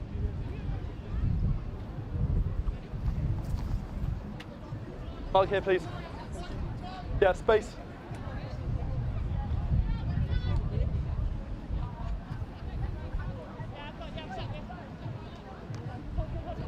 Samurai collect well. Ball just goes astray as they continue to go through the hands and out wide. Trying to replicate the Hammerheads' use of speed on the wing, and which they do. Breaking away now are Samurai. Is there enough pace in the tank? There certainly is. And she'll go over to get another try on the board for Samurai. They've been scoring all day, and that's the first in this game.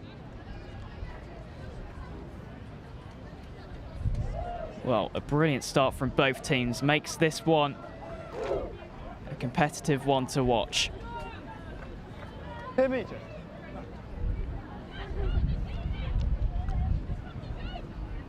Tough conversion this, bit of distance to work with, especially from the drop kick. But it had the distance, didn't have the angle, so that means it'll be 7-5. Let's take another look at this try. Got away and didn't stop. Did the number 9 of Samurai. Brilliant try, and that's some way to come back into it. Collected well by the Hammerheads. Number 11 passes it on. And they go through their hands once again. And the pace is so effective in this one, as the number 4 of the Hammerheads looks towards that try line. And a last-ditch attempt to try and stop the try. But the Hammerheads carry on. And they get their second of the game just inside 4 minutes.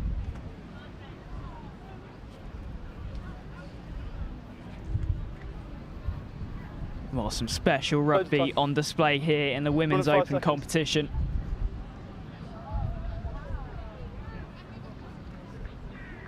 Yes, please.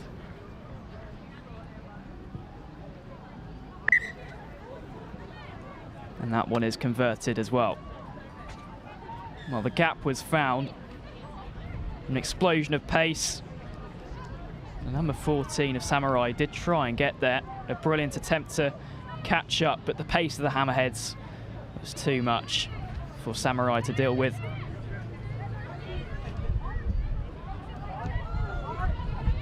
Good restart. Collected well. Bit of a gamble on which way the Samurai ladies were going to go. Hi. Yeah, give a treat.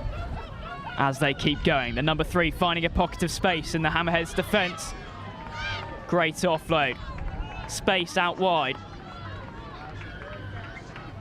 Hammerheads have caught up with them. Still the pass is made. not yet pushed into touch. It means get another chance to go at it with ball in hand. Bit of confusion about which way they were going to go, but they choose the right time to go right, as there's space on the wing for the number 10, but that one will go out into touch. Oh, it's a neck-and-neck fixture, this. Mark here, please. Some special rugby for you to feast your eyes on across the day here on Next Gen.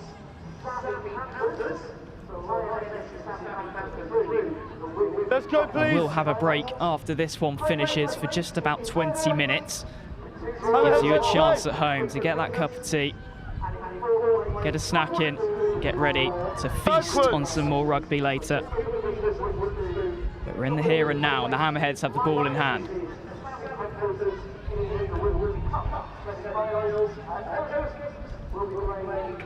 Brilliant offloads by the Hammerheads, looking to find that space in the Samurai defence. Coming in from the side with Samurai.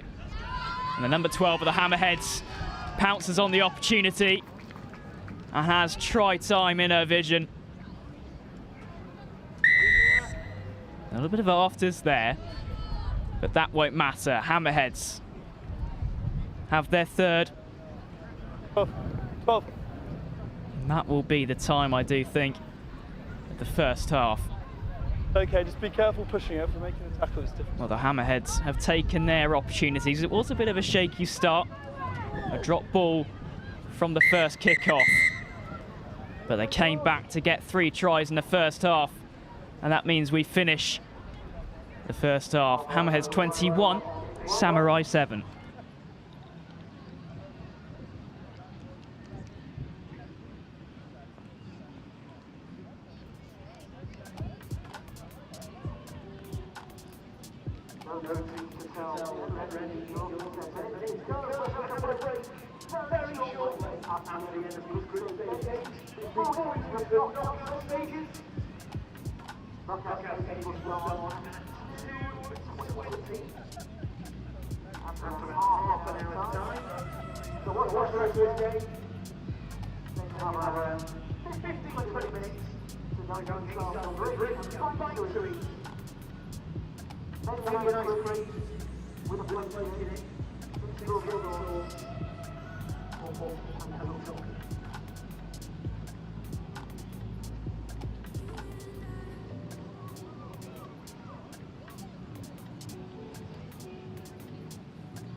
So during that break, we'll come off our shoes songs, add a quick on our toes and fingers, and work out how to who's playing who, and how to route the stages and actions.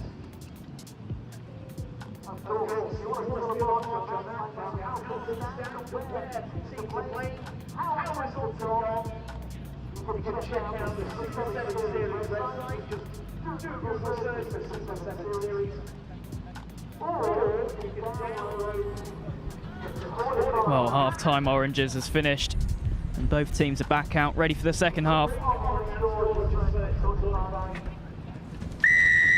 As a referee gets this one back underway. Kicked high into Suffolk Sky, but Samurai collect once again.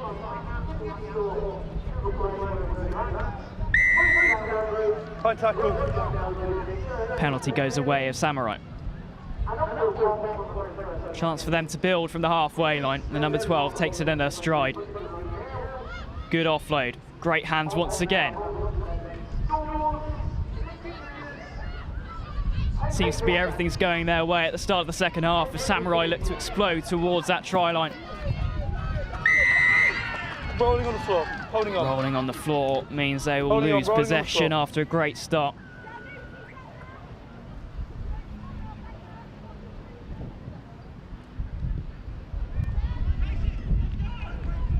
Kick doesn't quite reach touch, so it'll mean Samurai have a chance to get ball to hand once again.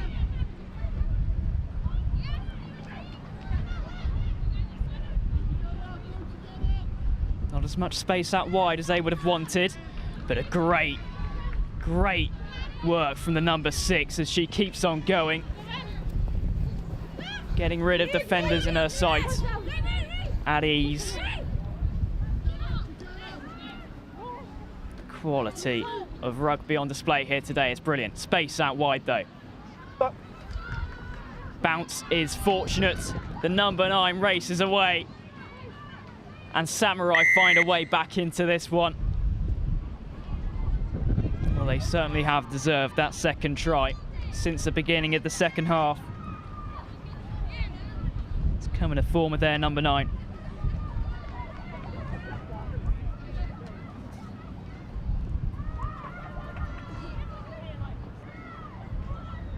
Well, it may seem overcast on your screens, but there's a nice warmth to the temperature here today. 5 on the half.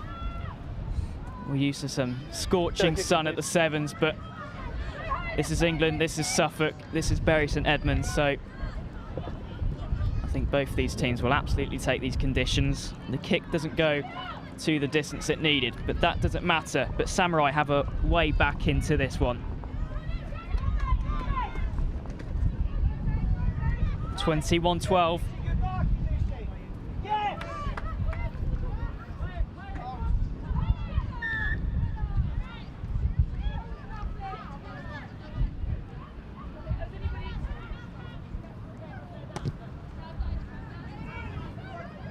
Kick is good once again, but collected well by the Hammerheads. The control in some of these hands has been brilliant, as Hammerheads look to get that ball away from Samurai.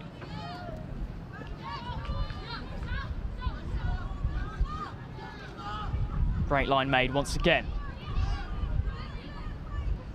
Going back the other way.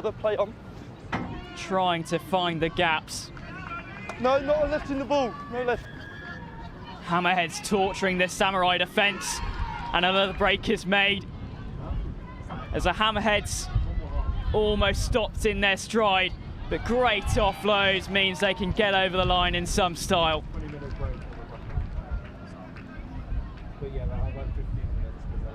The Hammerheads reapply their pressure, give themselves a 26-10 lead, awaiting that conversion.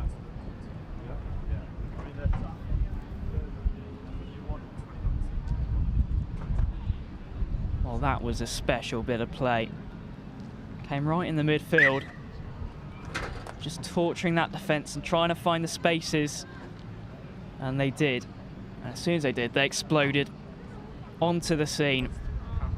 Time we've got. Lads, can I get a double check of the score, please? Storage is fine. Hour 39.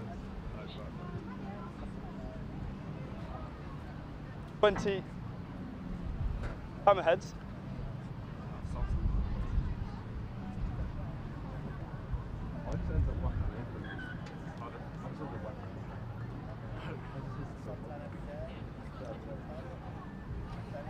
Quick inhaler break needed.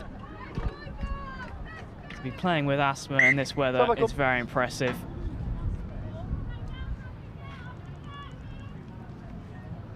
Kick goes short. Little tactical change from the Hammerheads, but the Samurai want to come forwards now. Players on the wrong side. Penalty goes their way. Players on the wrong side. With time running down on the clock, if the Samurai want to get a result out of this one, a try will need to come soon. Number 4 passes out wide to their number 5. Once again on the wing, their number 10. And that'll be pushed out into touch. Okay, not now. Okay, please, Samurai. Give them space, please, okay? Have a gap. Just over a minute on the clock. Couple more, please. Samurai need more than 2 due to conversion, so this one might be beyond them. Outside on. But there's certainly a chance to show what they can do on the pitch 1 stage. Here it's Bury Sevens. Super 7 series. It's been great to watch if you've been following. But if not, you can look back across the day's fixtures on this live stream. You've got more to look forward to this afternoon. Plenty of finals and semi-finals. Competitive rugby everywhere for the eye to see. Going through the hands now. Samurai, space out wide. Well, no one was going to stop the number 19, but just into touch, says the referee. Linesman agrees that that one's just gone too far out wide. Number 19 was just held by the hand of the Hammerheads number 18. Keep the space, Samurai, okay, keep the space. That was heartbreak, because they got ever so close to getting another. Final few seconds. Hammerheads take it short. Rumbling over. Now playing with possession deep into their own territory, but trying to find that gap out wide. Trying to use the gas in the tank once again. Hammerheads chasing down their 5th try. And she will go all the way. And what an impressive score to finish this game on. That'll be full. Well, the Hammerheads have produced something special here on pitch 1. Class oozing from the team. And that is some way to finish off the game.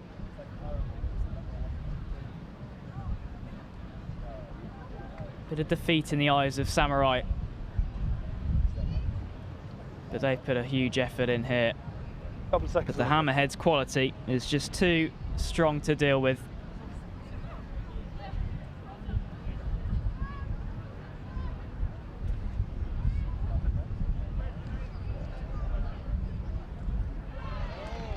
Hits the bar and goes over. And that will be full time. Hammerheads ruthless in what they do. Once again, handshakes all around. Hammerheads. Some special rugby on display. Well, that try was simply incredible. From one end to the other, the Hammerheads once again have a win under their name. 35-10 to them. And we will be taking a short break, so get a drink and a snack and be ready for an afternoon of more Sevens rugby.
No, mate, I'm over it.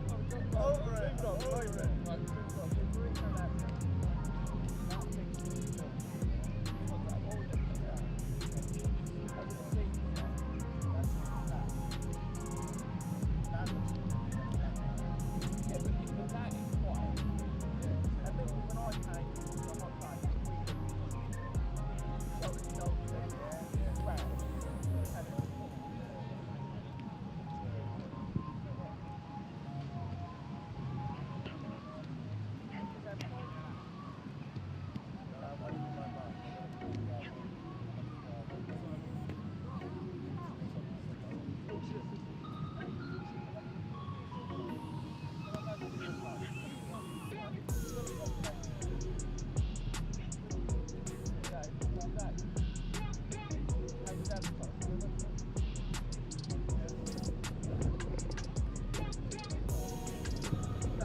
Concentration on the final score on page 2, Wild Dogs 34, Rugby 17, Wild Dogs.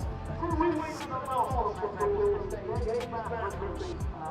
They lost 3, back 4, Samurai with a win and 2 losses, finished 3rd place. Samurai back over late. And Bruce up. Second place in Corby, Wild Dogs, 2 wins and a loss. Qualifying for 3rd place in Corby, 3 Hammerheads.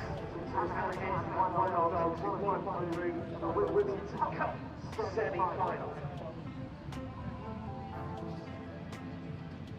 So, 10 minutes until knockout stage games. We begin with the men's tournament and its teams in the men's quarterfinal. Teams have finished 1st and 2nd in their respective pools.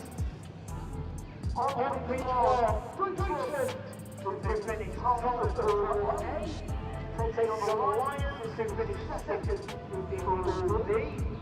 So Germany against the Lions on pitch 1. On pitch 2, Wild Dogs, who finished top of Pool D. Will take on Hammerheads, who finished 2nd in Pool A. So Deutschland against the Lions on pitch 1, Wild Dogs against Hammerheads on pitch 2 in the men's knockout finals. Over the followed by Apache versus Akuma Dragons on pitch 1 and Barracudas on pitch 2. Those games in 440. 220 Deutschland Lions and Wild Dogs versus Hammerheads.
Knockout stages right on. We'll begin with the men's quarterfinals, the winners of which go through to the cup semi-finals, and the losers of which go through to the plate semi-finals.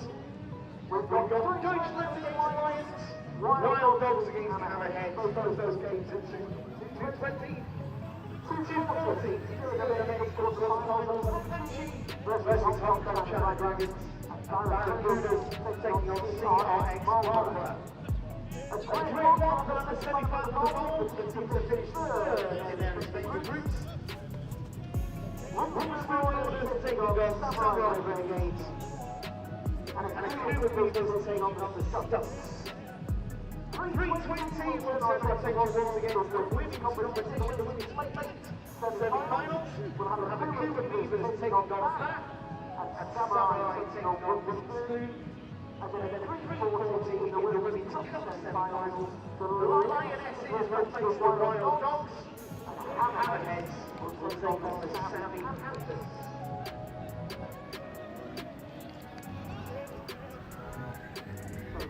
Shaping up very nicely here in Renegades.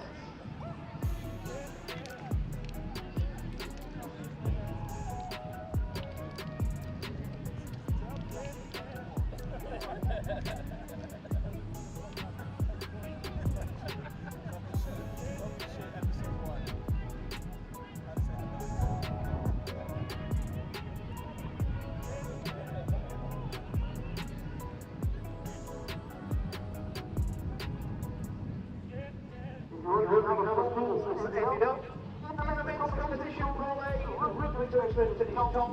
Marauders finished second in both of those in the quarterfinals. Marauders finished third of Pool A, and they will be home. In Rugby, Apache finished top. CRX for second, and Beavers finished third. Beavers taking their place in the men's semi-finals. Barracudas finished first. Renegades in second. Beavers through to the cup. In third place in the final is the Stunts. And Rugby in the men's competition. Marauders finished first. Lionesses finished second. Marauders in the quarterfinal. And third place. Competing along Samurai Renegades. In the women's competition, Pool A, we have the Lionesses finished top of Pool A with 3 wins from 3. Second place, the Panthers, who joined the Lionesses in the women's cup semi-finals. In the women's late semi-finals, third place in Pool A for the Beavers, fourth place in Pool A, women's spoon. In Pool B, winners of Pool B, Hammerheads, 3 wins from 3. Second place, the Wild Dogs. Hammerheads. The Wild Dogs will win the women's cup semi-finals. And in the women's plate semi-finals, will be third place, Samurai, and fourth place, Rugby. Well played to all teams involved so far in the group stages. Very best of luck for these knockout stages. Who will emerge victorious here at Wimbledon this afternoon.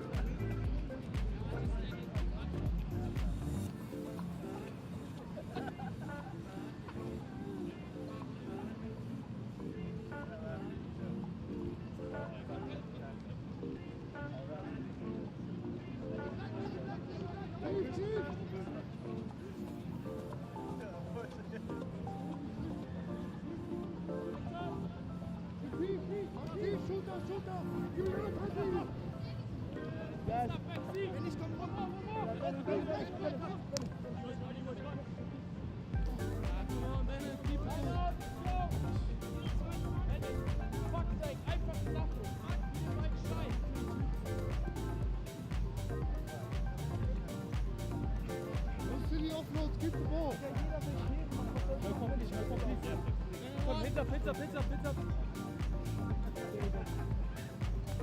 Ja, der überwirft. Got it.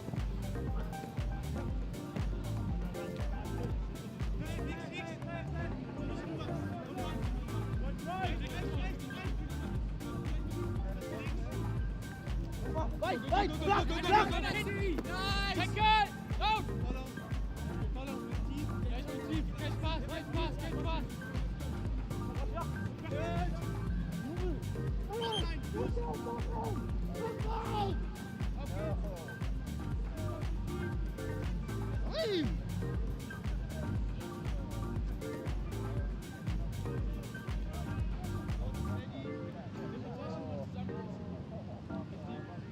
Benny got the pods. Chris takes one. Benny takes over.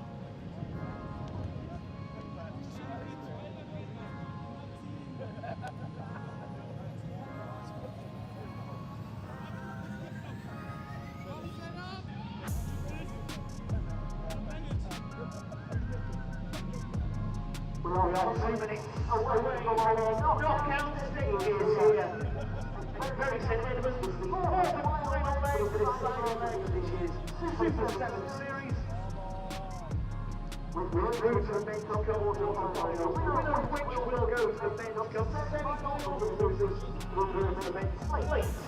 From competition. Pitch world record to Deutschland. Currently leading the standings.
With this, you can see the lead competition lose and drop down to the late semi-finals. Let's go.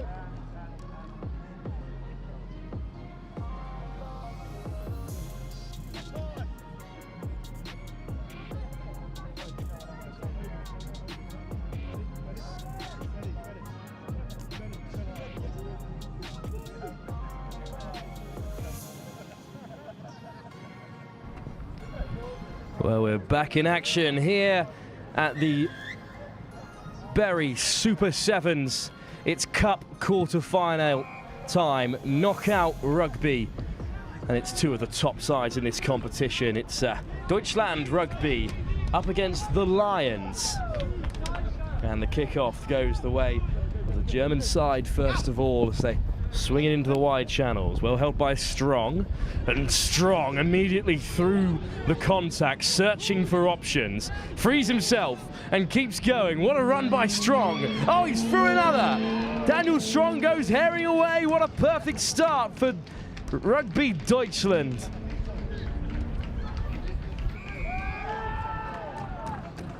Well, he'll take his time. What a run from Daniel Strong. Held off a number of Lions players, and instead of giving the offload, just freed himself, stepped past another. And the break has really re-injected some fresh legs into this side, and they've got some ground to cover in response as the Germans will take the restart.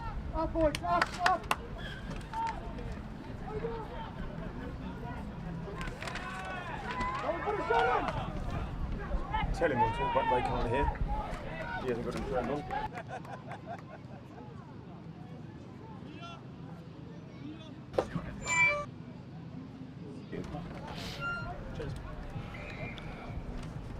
Well, it'll be Deutschland Rugby to take the kickoff once more, this time through Spiels. It's very contestable, but what a grab out of the air from the Lions, but unfortunately turned over as well from the knock on, and right away Germany get after it. What an offload from Uma.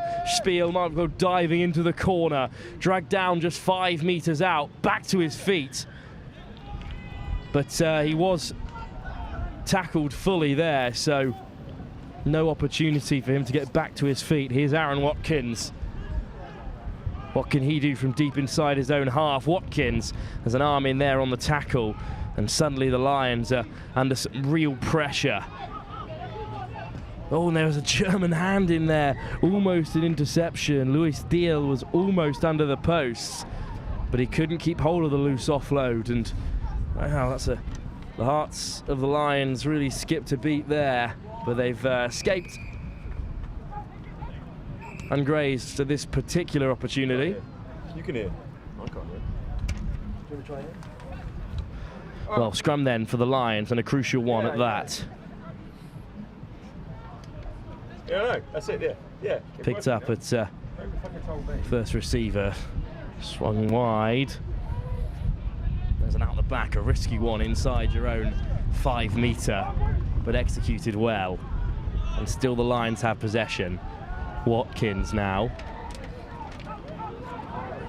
Well, penalty for offside, the perfect get out of jail for the Lions. What can they do with this period in possession? Cutting back against the grain.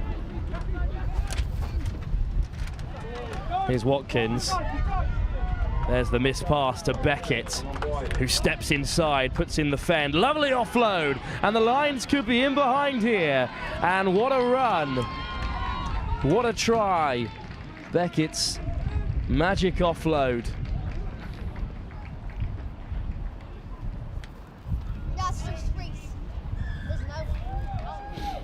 And the Lions have equalised.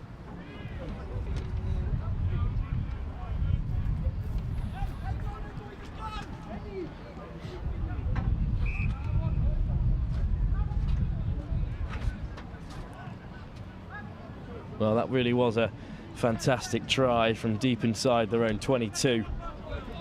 And the Germans will have some work to do now.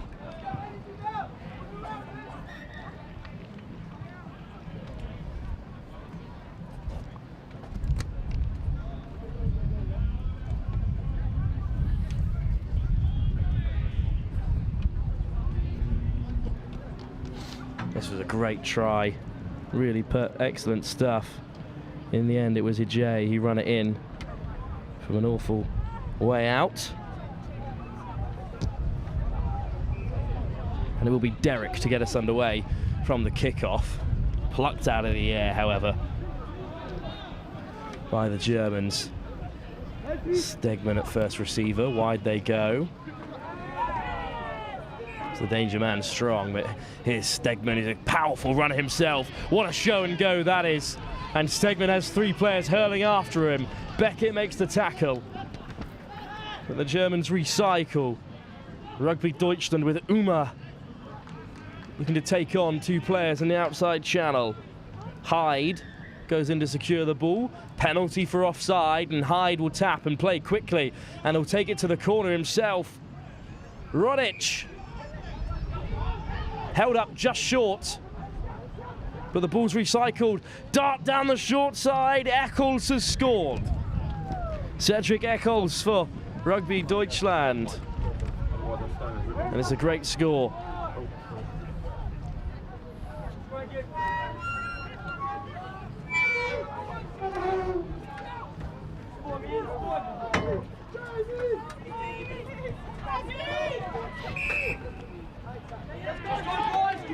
Well, it's a really well-worked score, and the true quality in this competition is really coming out in these quarterfinals.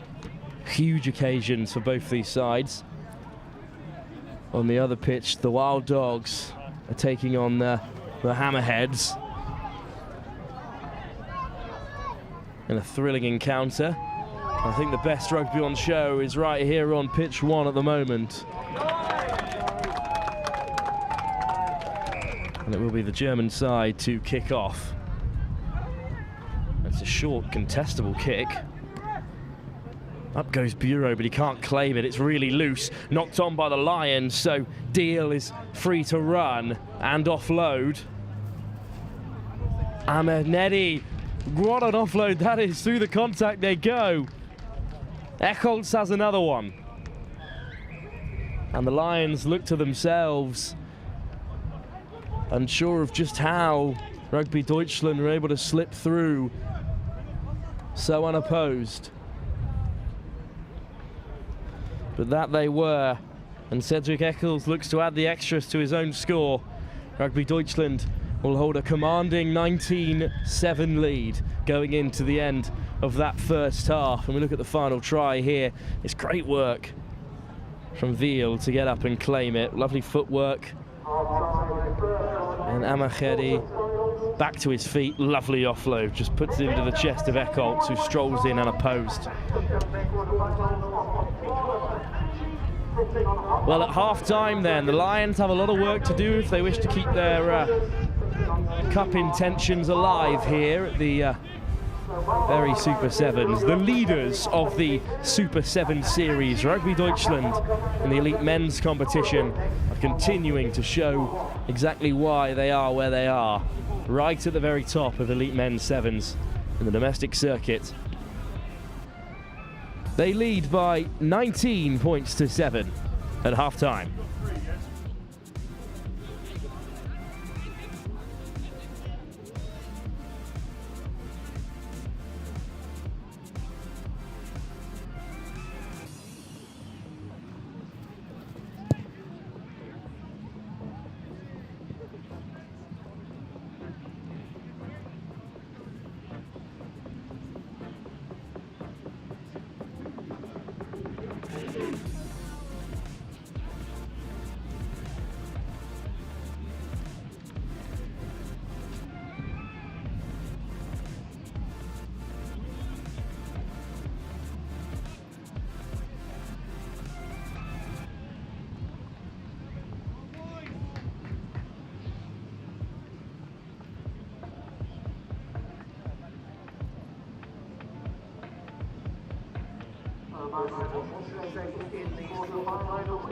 Well, it will be Rugby Deutschland to get us underway here.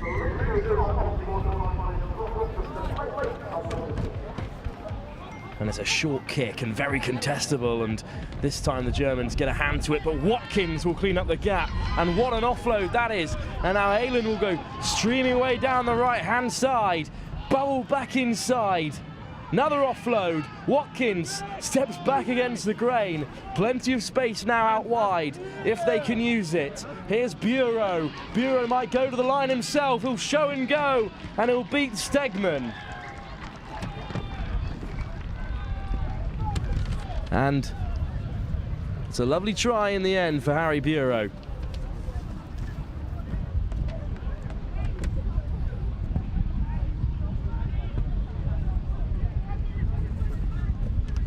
Well, perfect start to this second half for the Lions as Derek will look to add the extras.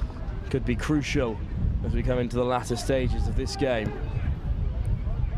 Against the prevailing wind, it's an excellent kick and a great try too.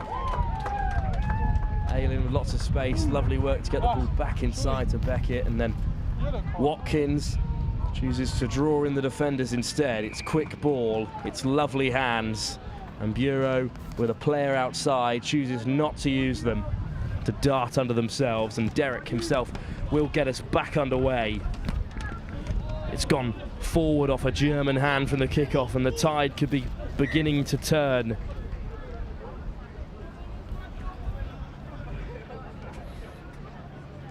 No advantage, so scrum for in the favour of the Lions, who now only trail by 5 with plenty of time left in this game.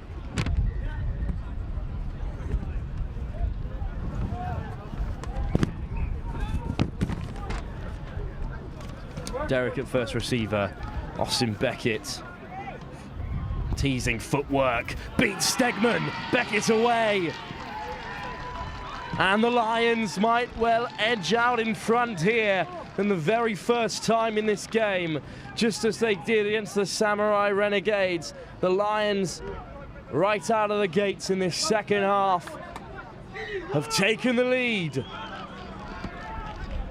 What a huge moment that is, and what an excellent score from someone who's been dazzling us here in Next Gen since his sixth form days at St. Joseph's College. Lovely ball from Derek as well, great footwork. Gets around Stegman and Not an easy man to beat, that's for sure.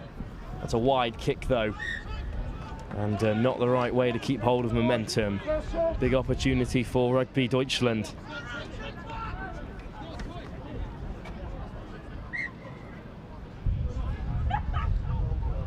No ball available, slowing down the pace of things, something that won't disappoint the Lions. Scrum possession then to the German side. The Lions with a tender 2-point advantage.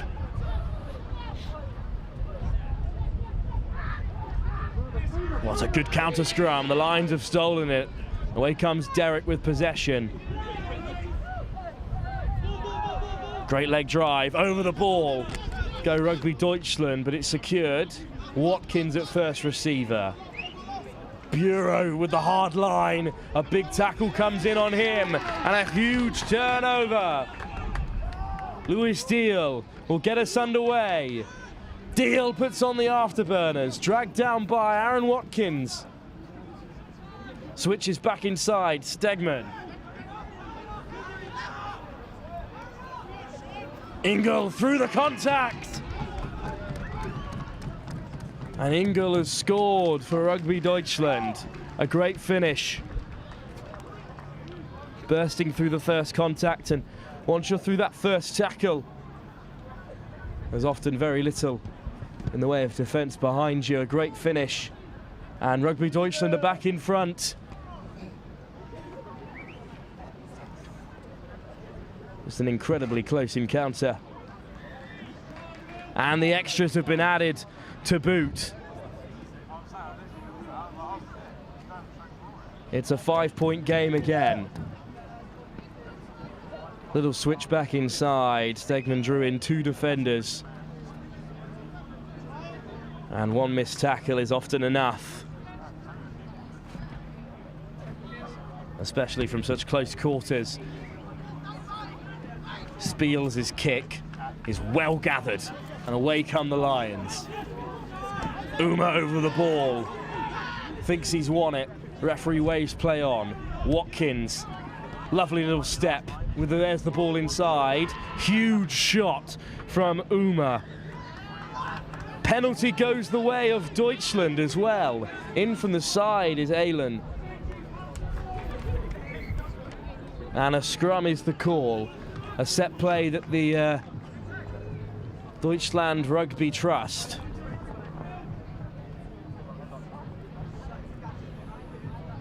This is a huge moment. The last scrum stolen by the Lions. Deutschland must be careful to keep hold of their own ball here, which they do. Set play off the scrum. Puts Rodic in possession and in space. Looks to free up the hands. Strong dives on it. Sealing off is the call. And the attack has faltered. The Lions come away with it. Watkins. Aylin takes it to the line. Bureau in support. Watkins at first receiver, goes back down the short side, blocking off there. The referee says no. Watkins with a race to the line. Across comes Strong, but all he can do is force him into the corner. And the Lions have levelled things up in the dying embers of this game. And a conversion here could send the Lions through to a cup semi-final and could leave Rugby Deutschland out in the open for a challenger. They currently lead the Super 7 series by a slim margin. And a conversion here will win the game. It's Derek against the wind. For a place in the cup semi-final at the Bury Super Sevens. Wide of the right hand upright. And things are level. Extra time it is.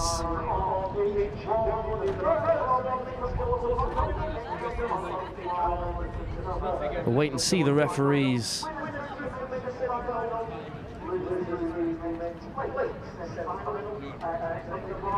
Wait to see the referee's final decision.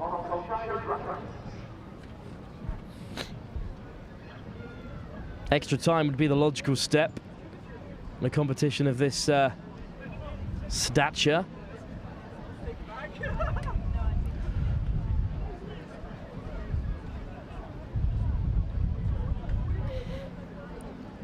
Quick game of rock, paper, scissors calls the referee to decide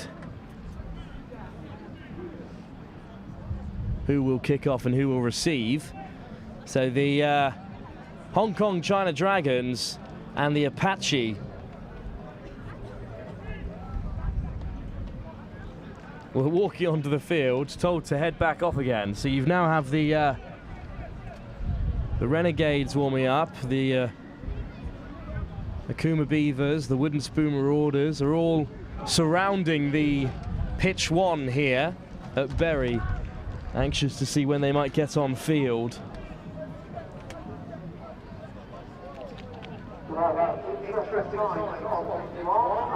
Well, extra time it is then. Derek will get us underway. Rugby Deutschland chose to receive.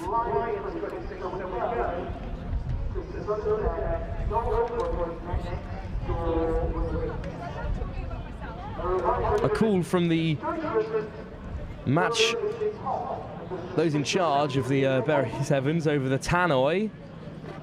Golden try, I believe, is within the rules of this tournament. So the next point scored will be the final point scored in this quarter-final. A place in the Bury Super Sevens Cup final is up for grabs. It's an excellent kickoff, claimed even better in the air by Max Rodic. What a take under so much pressure. And to the boot they go. And what a moment this could be. Ahmedi is gathered, and within seconds of extra time, Rugby Deutschland are through to a cup semi-final. And despite the last gasp winner from the Lions, extra time will come to an end as quickly as it began. Ahmedi with a wonderful chip through. Quick thinking from the number 12, who was so instrumental in Rugby Deutschland's last try, has scored the winner. Well, what a moment to end our first Cup quarter-final. We'll be straight on with another Cup quarter-final. This time, the Hong Kong China Dragons up against Apache Sevens. That's the next Cup quarter-final, live here on Next Gen at the Bury Super Sevens, the final iteration of the Super Sevens.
Well, we're back for the quarter-finals then of the Cup competition. It's the Hong Kong China Dragons getting us underway against Apache, and well, that kick's found us in the commentary box here. It's barely crossed the halfway line, so the Apache will get us underway.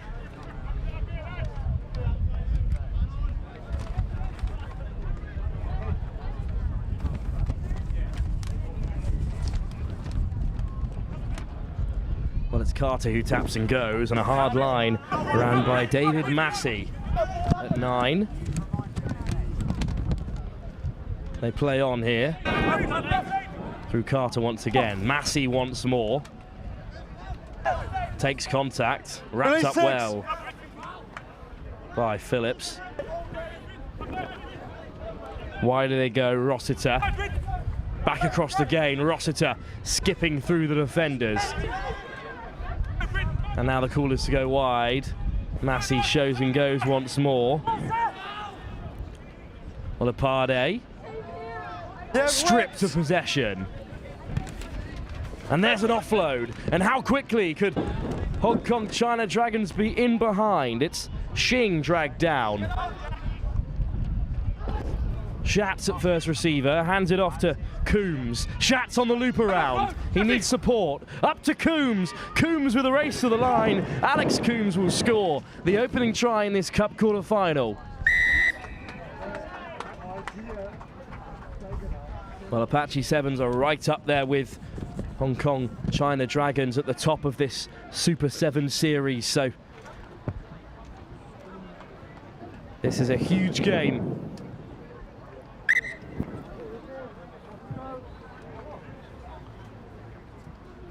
Not just for the outlines of the next semi-final, but the final as well may well come from this very quarter of the draw. And it's a perfect start whichever one you prefer. for the Hong Kong Thanks, mate. China Dragons. Great finish by Alex Coombs. And Bryn Phillips with the kickoff goes deep. It's in the hands of the danger man Olapade, who chips it through, and now there's a real race on between Olapade and Schatz. Olapade looks to get there first, dives on the ball, and he's over the line. Timmy Olapade with yet another score.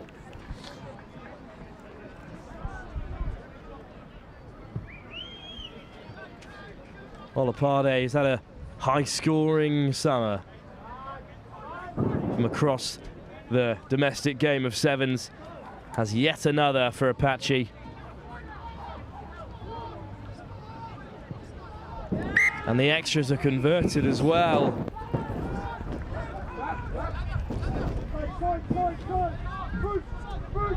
Right from kickoff, Olapade assessed his options.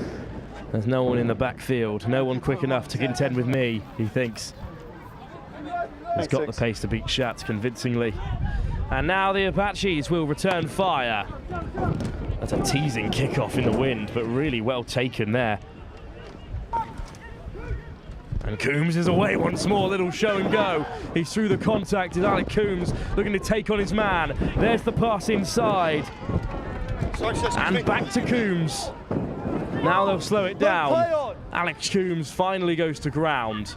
The Apache go hunting for it at the breakdown. Here's Phillips at first receiver. Schatz at 12, just can't get hold of it. Neither can Andrew Earl. Brought down closer to halfway. And over the ball go the Apaches. And it's going to be a penalty for playing the ball on the floor. So away they go. Side. Through Carter. Carter over the ball. Another penalty for the Apaches. Away goes Rossiter, who gets round Schatz. Loose ball, but gathered by Halliday.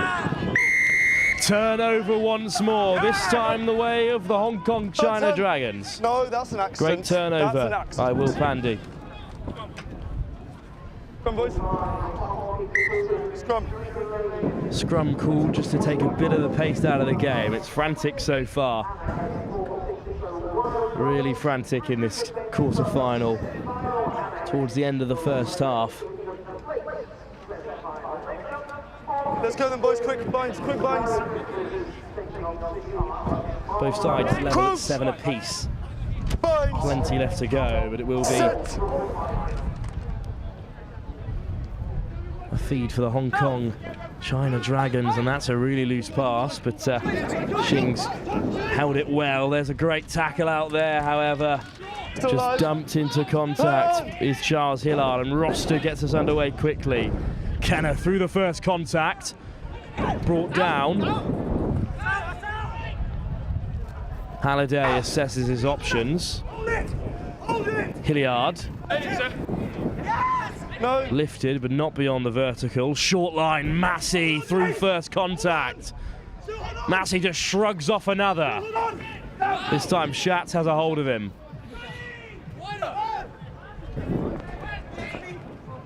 Halliday, lofted pass to Kenner.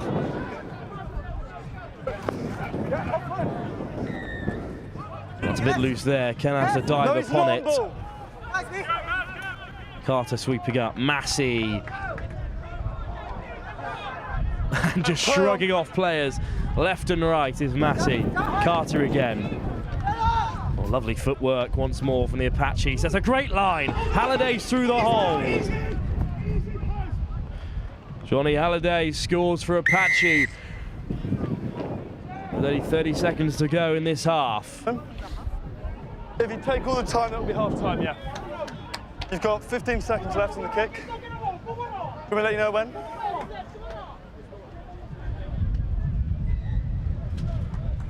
A great finish with extras to be added from right under the sticks. Okay, it'll be half time now. Apaches will go into the break with a 14-7 advantage in one of the closest games we've seen on pitch one, as it should be in these Cup quarterfinals. A try by Halliday right at half-time puts the Apache 7 points in front. Massey was just sucking in defenders left, right and centre.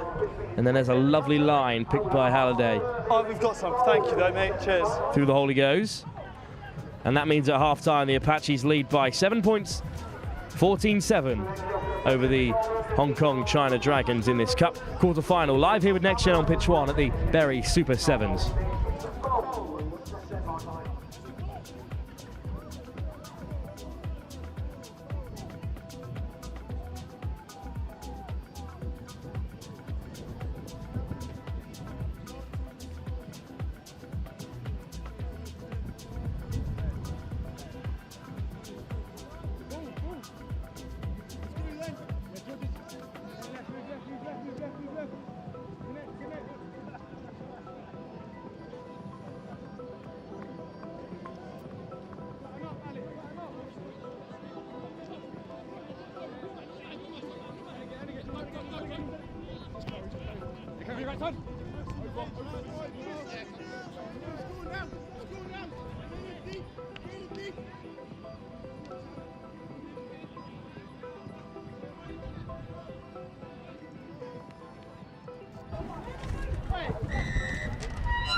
Kickoff then for the Apaches in this Cup quarter-final. And it's gone into touch, but not straight out, so it's Here, please, boys. Step to your right, please, guys. going Step to be your a right, line out please. the way of the Hong Kong China Hands off, Dragons lads, pull then. away. This is a really important start to the second half. They trail by 7. They've got possession inside their own half. Any mistakes here and it'll surely be a try Lads, we've got a ball coming. for the opposition. There's a small delay while the ball is kicked on field.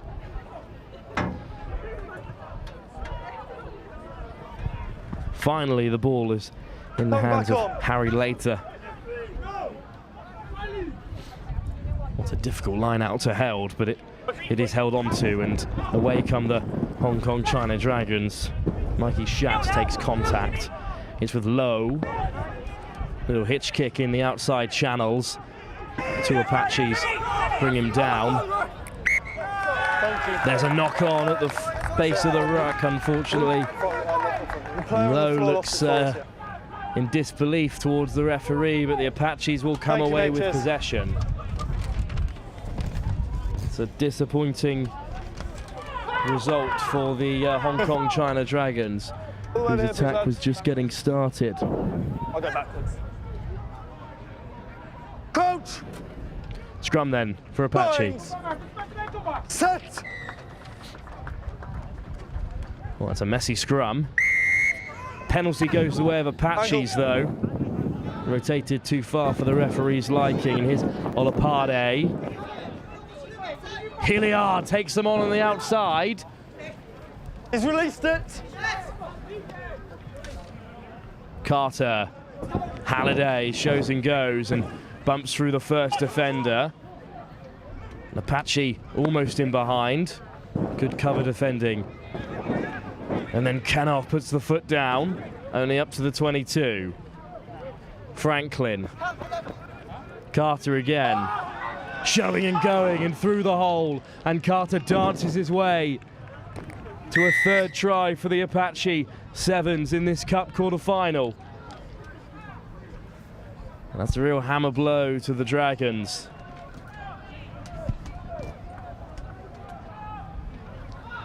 And they've now got a long way to Boys, go away from the kick, please. in the last 5 minutes of this second half if they wish to get anything from this game.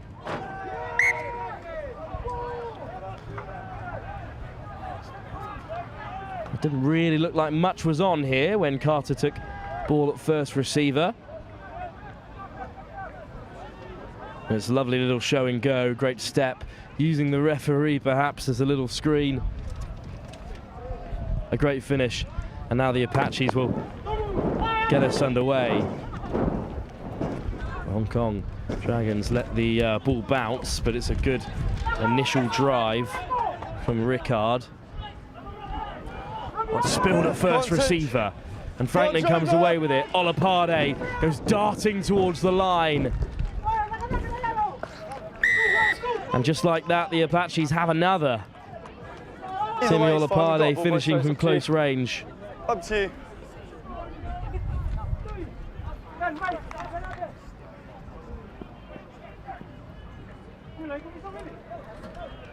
And a disappointing couple of plays for the Hong Kong China Dragons, and their direction in this tournament may well have just been sealed after a good group performance today. They have just fallen short here to the Apaches. Okay, all good. One mistake was enough.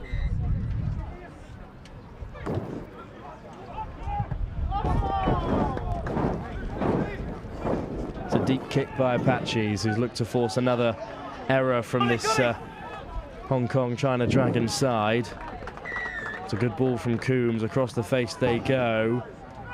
Bryn Phillips to take them on. That's a wonderful offload. Hong Kong China Dragons dragged down, and the ball has been stolen by the Apaches before they shot their on-rushing Jackler into touch. And great possession play from the Hong Kong China Dragons. It's a good line out. Well held by Sullivan. And Bryn Phillip runs it back in at first receiver. Offload to Sullivan once more. Lovely out the back to Phillip on the wraparound. Bryn Phillips is dragged down just inside the Apache 10. Across the face they go. Advantage. Rickard with an advantage to play with. Offside. Penalty then. 14 way offside. Coombs. Shot out of the line by Apache. Good pick up though by Coombs, who beats the first defender. Lovely offload and just spilled. New advantage. Chukandi, and away go the Apache once more. Stepping off his left is Chris Ballard. Almost intercepted. The referee will give that as another knock on. This time for Apache on the 10 metre. And there are some tired legs across both these sides, but the Hong Kong China Dragons especially. Down over there with physio.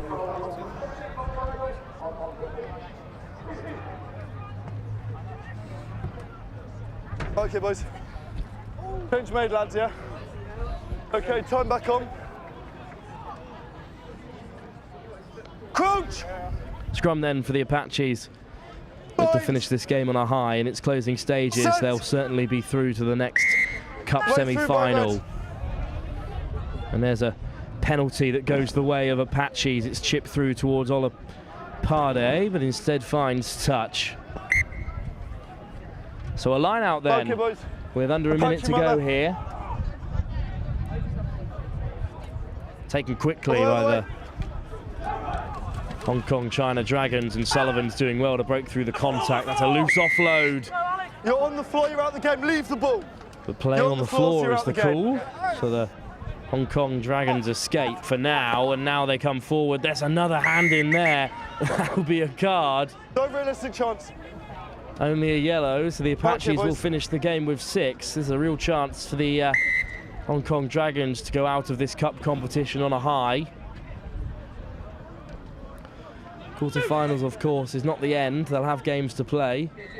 In the plates, I believe, is the competition they drop into. And there's great pace in the outside channels, and this certainly will be a good end to the game for the Hong Kong China Dragons. A barnstorming run, really, from Will Boys, that is full time regardless. Pandey. A great finish for him, but not the finish that the China Dragons would have wanted for themselves in this competition. Full time. It's up to you whether you take the kick or not, but it's full time regardless. No, it's gone 14. Boys, you either take the kick or surrender it. It's your choice, it's full time regardless. No, because it's full time. It was full time when the try was scored. Okay, boys, it's been 15 seconds.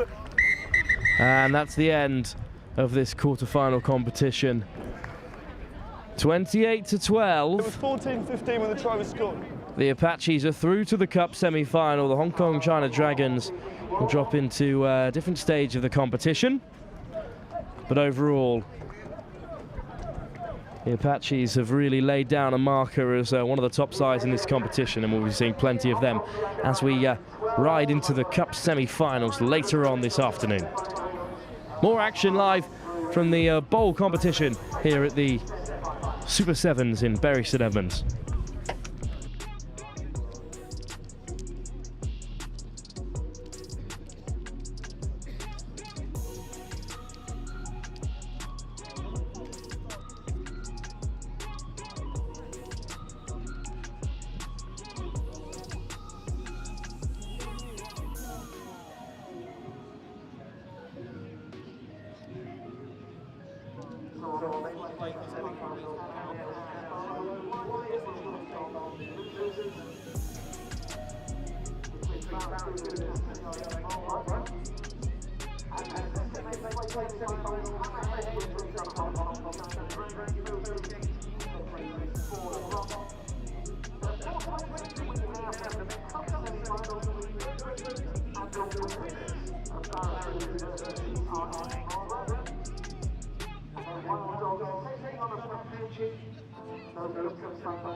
Welcome back to the Bury Sevens.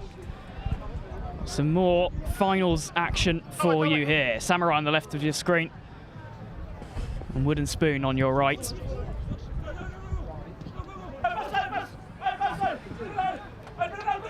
And that one's pushed into touch.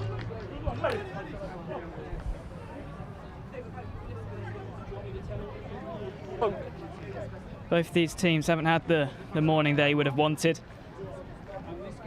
But there's a chance for some silver on the line for both of these teams.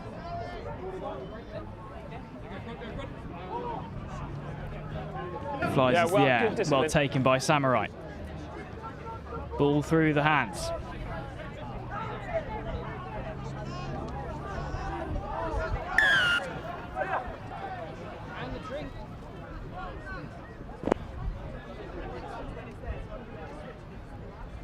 Samurai looking to make a break through the wooden spoon defence. It's dealt with well. They'll have to rethink their ideas. Samurai making a break. Brilliantly patient work and attack. That one goes through the legs, now through the hands.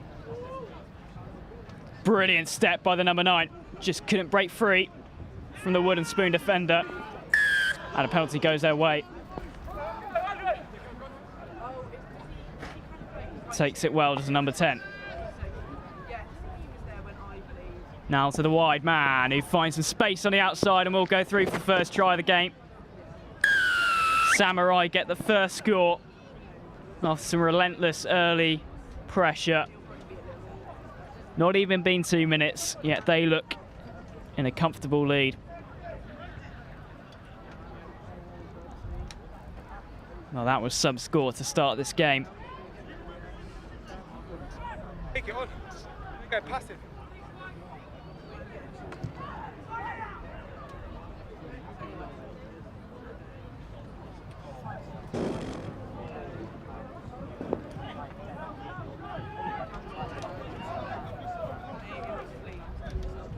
Well, let's take another look at it. The number 10 saw the man on the outside, the number 11. And all it took was a burst of his pace. The wooden spoon defender tried to get towards him, but wasn't enough as he ran towards that line. Wooden spoon in there, red, green and blue stripes. A break made on the left-hand side. The winger number 5 going through. And he'll match Samurai's efforts and gets the second try of this game and the first for the wooden spoon side. Well, that's some way to come back, isn't it? No, this side, please.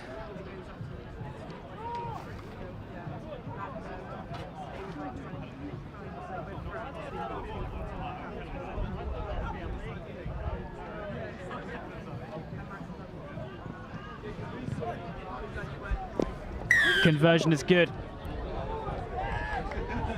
Both sides now, 7-7.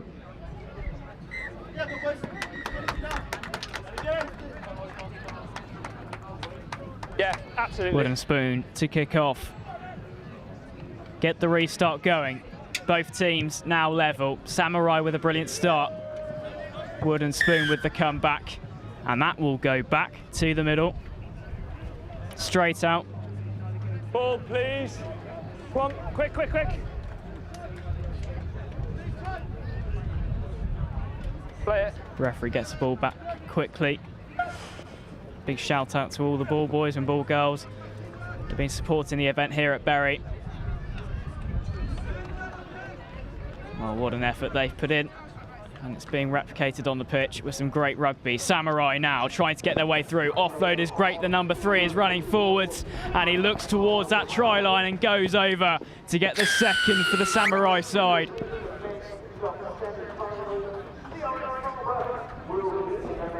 Well, special rugby from the Samurai.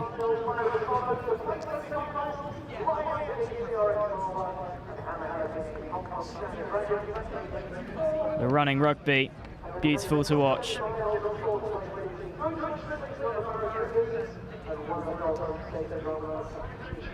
I've still got it.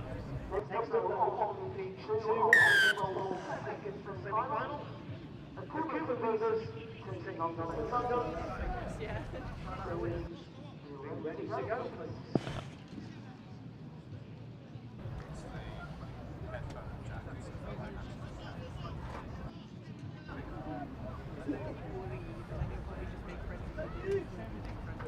Well, we are back underway. And what a take by Wooden Spoon. Well, they've retaliated the first time. Will they retaliate again? Well, they have possession now. Only 2 men on this left-hand side. Used one of them. Now goes into the second, the number 4 with pace to use. The spilt ball means Samurai do have possession. But it's now back in the hands of Wooden Spoon. There's an injury down on field. But Wooden Spoon keep on playing. That one's given out wide. That is knocked on, and the referee will take time off for this injury. Hand over there. Guys, knock forward. And that will be a knock on. Well, I don't know if you can see in the background of your picture the mound of fans looking over pitch 1. It's been some day, some atmosphere being created, and there's plenty more to come on your screens later today. Follow it all live here on Next Gen.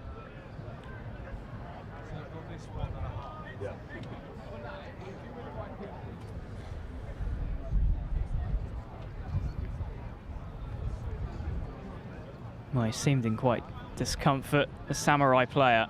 good, nice mate. But he's receiving the medical support he needs. Plenty of staff on hand to help with all injuries across the 3 pitches here at Bury St Edmunds Rugby Club.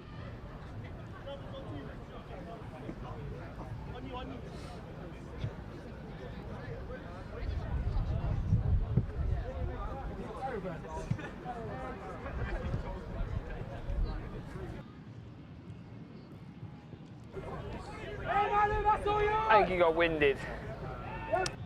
Yeah, I think, well, it was a rugby collision. Okay, guys, we are. Well, now play is ready to resume.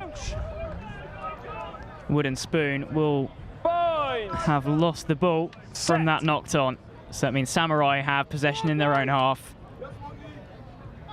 Not what Wooden Spoon would have wanted with only a minute left on the clock in the first half. Great pace by Samurai, space out wide. It's quite a high handoff.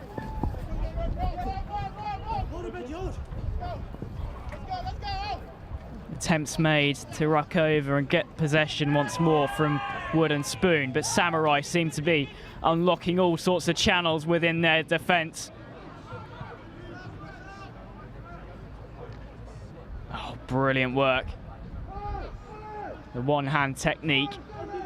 All sorts of tricks on your screen today, but that is knocked on, and Wooden Spoon have a chance to build an attack. But that's an excellent tackle by Samurai. And that halts the Wooden Spoon counter. But here they go again. Bit of delay in getting back from Samurai, which means Wooden Spoon have an opportunity through. Made some great ground there. More needs to be done. That one is knocked on. And that will be the half. A Wooden Spoon. Not the way they would have wanted it to go, but Samurai playing some brilliant free-flowing rugby. At the half-time break, it's Samurai 14, Wooden Spoon, Marauders 7.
back underway. Samurai collect, but that one's into touch. Wooden Spoon take quickly. Possession in their grasp now.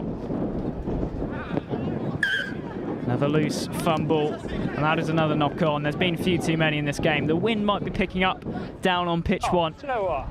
We're in the coveted shelter of the commentators and cameras box, so we don't have a full understanding of what's going on field, but might be a bit more wind for the players to deal with than they are usually dealt with. Have a 9, please. Fantastic. Scrum down, and Samurai ball. Point. Set. Ball goes in. Collected once more. Pass wasn't too accurate, but a chance to get it out wide once more. Rips, fine. Nicked well from Wooden Spoon. Oh, the rugby they're playing, they won't be seeing any Wooden Spoons anytime soon.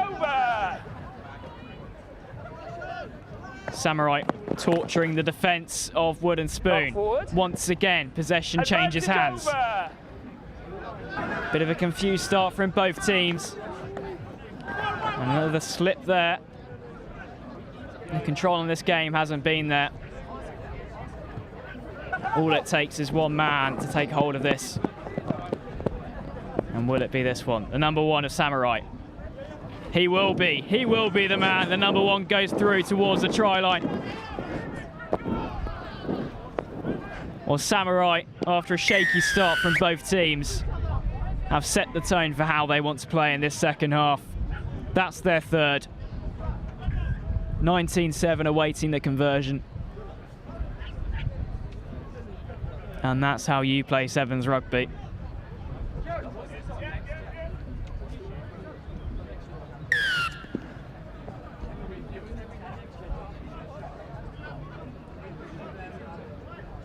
Conversion is also good.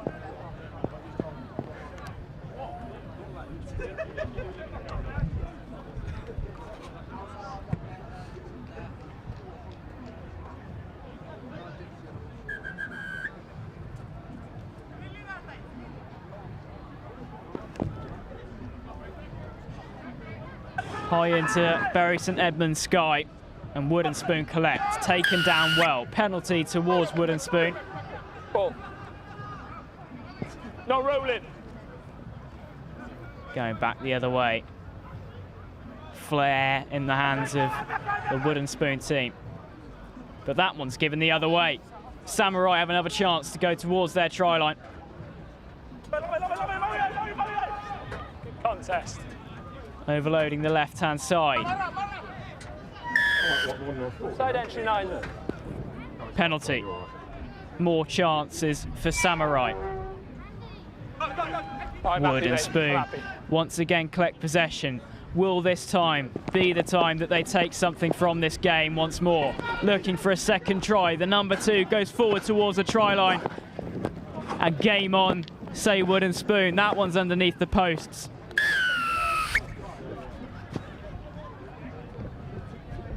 Well, that's some way to come back into it. Is there enough time for this side? It's not been the cleanest of games for them. But let's take another look at this. So much pace on that wing.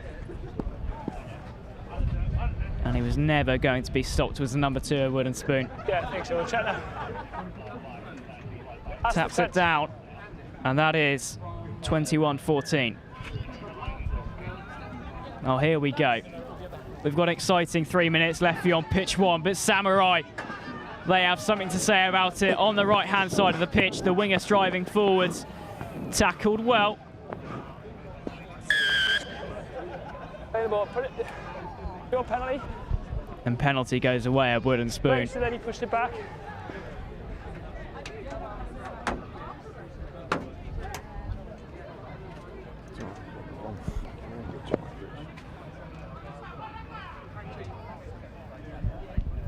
Wooden Spoon now deep into their own half, trying to play it out. A similar position to the one where they scored before.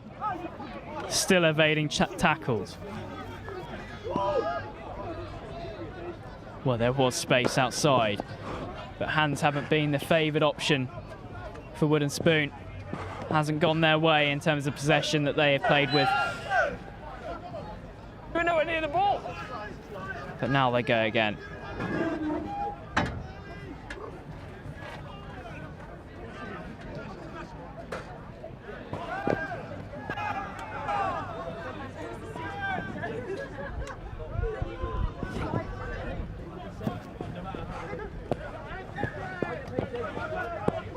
A brilliant pass.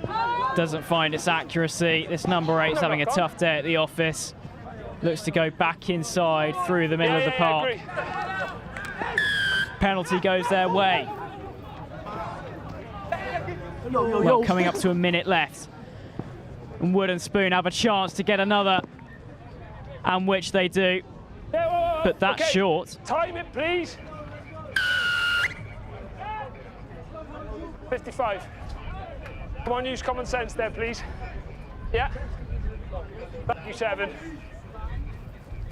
I think he's just a bit tired. But no. Not rolling. Everything is all right. Stops the jackal. A few checks on whether all players were okay on pitch. The roll slows down. But that will be another try to Wood and Spoon.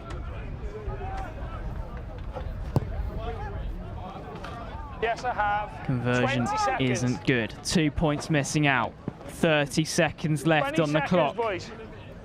We're here for an excellent finish on pitch 1. Score. What's the score? 19 all. Here we go. 19 all. Referee says 19 all. I switch on here, 19 all. We have it down as 21-19. But we're going on the ref.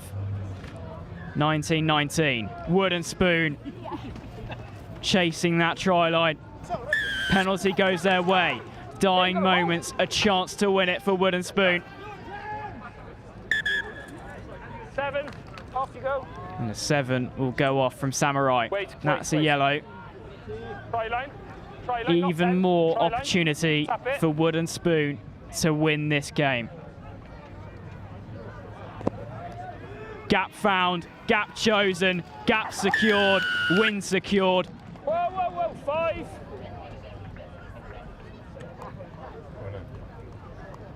Potentially a few afters, He scored, leave him alone. but Wood and Spoon won't care. They have won this one in the dying embers. Get him up that kick. Game's over. Game is over, calls the referee. Yes. That one's through, and so are Wood and Spoon. Through to the bowl final. Samurai had so much quality inside of them. A great team performance once again, but it wasn't enough. Wood and Spoon took their chances, took their opportunities. The ball in hand wasn't to the level that we expect of Wood and Spoon, but they won't care. Through to a bowl final. Samurai disappointed, but that is Sevens Rugby. Wood and Spoon 26, Samurai 19.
Well, we're back then with some more action, this time from the women's plate competition.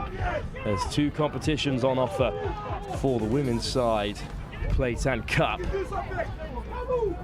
This is the semi-final of said plate, competed between the two bottom-seeded sides from each of the two teams of four, two pools of four, sorry. Here is Bath up against the Akuma Beavers. Bath now in their away strip, the yellow and blue, up against the Akuma Beavers in their familiar purple. It's a talented Akuma Beavers side. They might think they're unlucky to have ended up in this section of the competition, up against a stern Bath side, which was just in a very difficult pool, all things considered. There's a strong start for the Akuma Beavers, good offloading through the hands. And Weaver makes good yardage. That ball's gone loose in open play, so away come Bath in possession. So just a loose offload, but still with ball in hand, they'll come forward.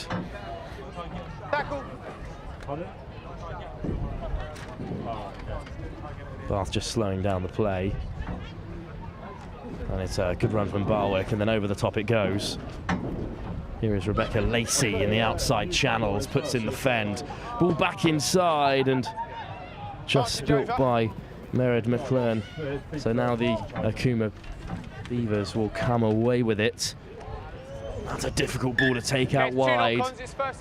And the first knock-on was off a Beaver, so it'll come the way of Bath. Emily Anstead caught with a bit of a hospital pass there. Would have done exceptionally well to get it away. Instead receives a full face of yellow and blue. Scrum it is then for Bath. Sounds good. Well, turned over by the Akuma Beavers, and Weaver will pass it off. Bouncing ball, well held. And now there's contact taken midway between the 22 and 10. Good depth from the Akuma Beavers attack. Up come Bath to shut off the options. Weaver's caught, but gets a good offload away. There's another good offload in contact. And there might be a bit of space out wide here. It's a good pass into the wide channels. Barwick comes across, huge tackle on Anstead. Just time off, relax. And there's a collision there with some of the Samurai Renegades as they contemplate their last match. Well, guys, you're not involved. Just leave, please. Off we go. You need to get away. Quick, game's over. Leave the area, please. Guys, you need to chat elsewhere and ease your way. I'm not going to start the game until you guys are gone.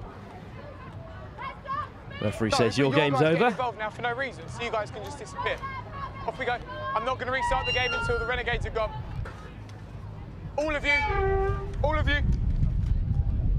They will restart with a line out in favour of Bath Rugby. Great tackle by Barwick to force the turnover.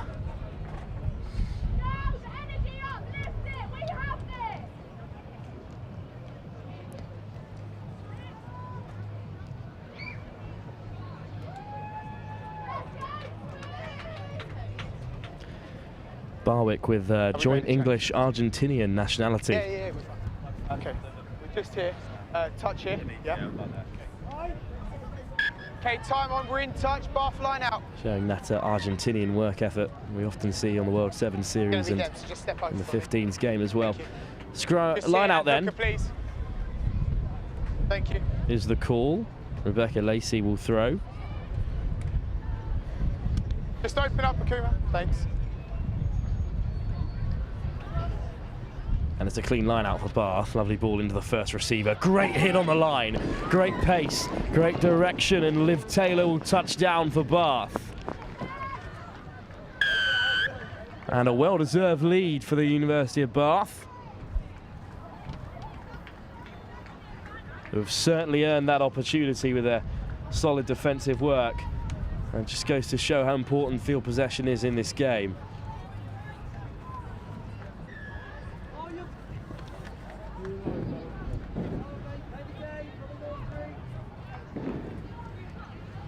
And another shock is that Samurai, the leading women's side in this competition, are also in the plate. So it's a competition full of high quality rugby. Big opportunity for the likes of the Lionesses if they look to close the gap on the Super 7 series leaders. And that's an excellent shot out of the line. Huge line speed. And what an intervention that is from Bath Rugby to put an end to the attack.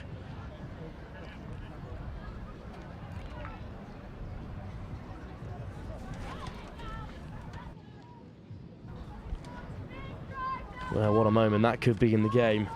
I'm going to stop for the injury. That's what's caused this. A huge shot from Time on scrum, Barwick to turn it over. Or just to cause a stoppage in play even. The Akuma Beavers player did awfully well to hold on to it, but they'll have a scrum now to exit from inside their own 22. Just spilt in the wide channels. So it's another advantage to Bath as they look to double their score in the early stages. Oh, another big tackle coming in there. No advantage, just here. No advantage is the call. And the Akuma Beavers just unable to exit from inside their own 22. This is a really big opportunity then for Bath to head through to a plate final where they would face either Samurai or the Wooden Spoon Marauders. At the moment it's looking like that would be Samurai, the favourites over on pitch 2. And that'll be a fascinating encounter, a real test for Bath. Yeah, thank you. But for now they've got the Akuma Beavers to worry about. Huge from Rebecca Lacey, just shrugging off her opposite player at 9. And now there's Barwick on the switch play into the wide channels. Looking to run it into the corner, but instead it's knocked on. So it'll be Akuma Beavers possession as we move to the closing stages of this first half. The Akuma Beavers have a lot of work to do to tie things up from deep inside their own half. Scrum just out their 22.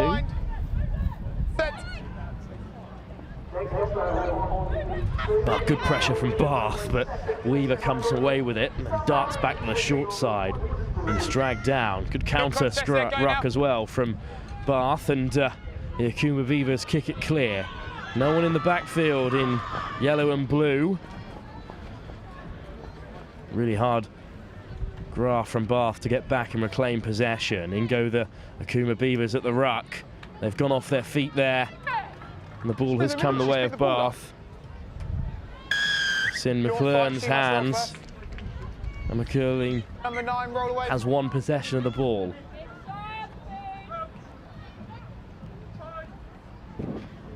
And back come Bath once more from Tanner. Little show and go.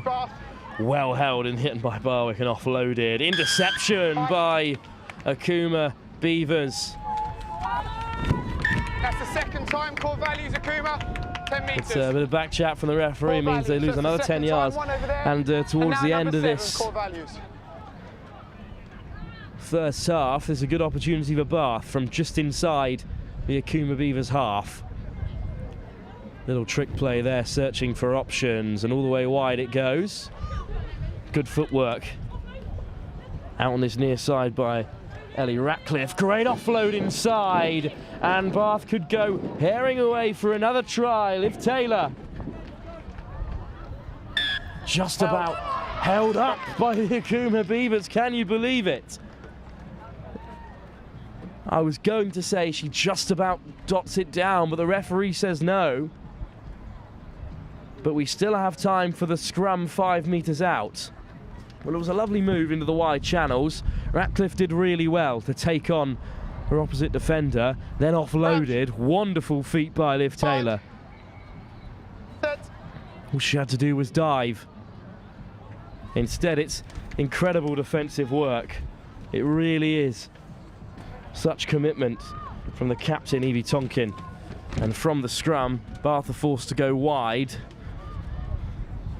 Huge shot comes in from the Akuma Beavers. Great defence from them, and now Bath are scrambling to realign themselves. Further back they're driven. Barwick with the ball in hand now. Crashing up to the 22. There's the offload. And now they look to cut back against the grain. Lacking options really in attack. That ball is loose. Knocked on in the end, so at the end of this first half, the Akuma Beavers have kept Bath at bay in the very end of this game. It could easily be more than just the one try, but Bath lead by 5 points to 0, with all to play for. Still very much the case here in this plate semi-final.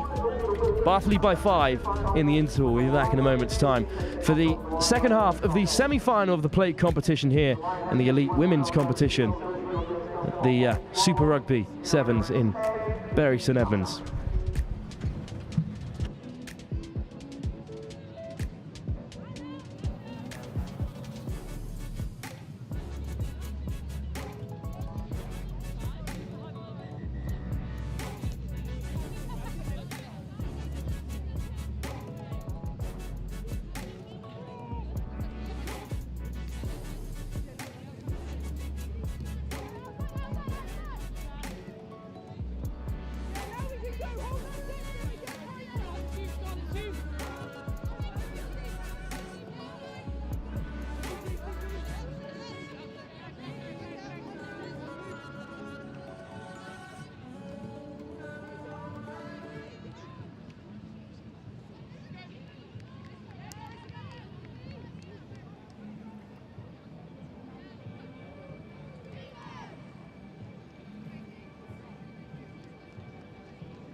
Well, there's a long 7 minutes for Bath Rugby to hang on to their slender 5-point lead against an Akuma Beavers side who were well restricted inside their own half in that opening 7 minutes of this plate semi-final. Cup quarterfinals to come, of course, over on this pitch. The Lionesses will take on the Wild Dogs, which we've yet to have the pleasure of seeing on pitch 1. Line out to Bath, however, for now, following that kickoff into touch. It just crashed up on the 10-metre. Lovely little hitch kick at first receiver from Gould. And quickly played from the base. There's some good hands to get it into the wide channel. Now Bath could open up their stride through Shelford. Through Ratcliffe, of Shelford Rugby Club. With a player down for Bath on this short side. But for now, we're continuing to play on as Bath may be wrapped up in a maul, and a maul, in fact, has been called. There was no advantage, so it's a penalty to Bath, but will break for a player down. That's saying Ellie Ratcliffe, the most local of the players to this Bath side, hailing from nearby Shelford in Cambridgeshire. Whereas this Akuma Beavers squad is chock full of Premiership talent from the Chiefs, Loughborough, the Ealing Trailfinders, Henley, the Sale Sharks, and clubs like Richmond and the Oxford Quins. With their scrum, it was an advantage for a knock-on, then we went straight into a ball. So with their scrum for the knock-on. Some real talent, even in the plate portion of this competition. Of course, every side in the elite sevens competition can be considered elite, and that's the case here.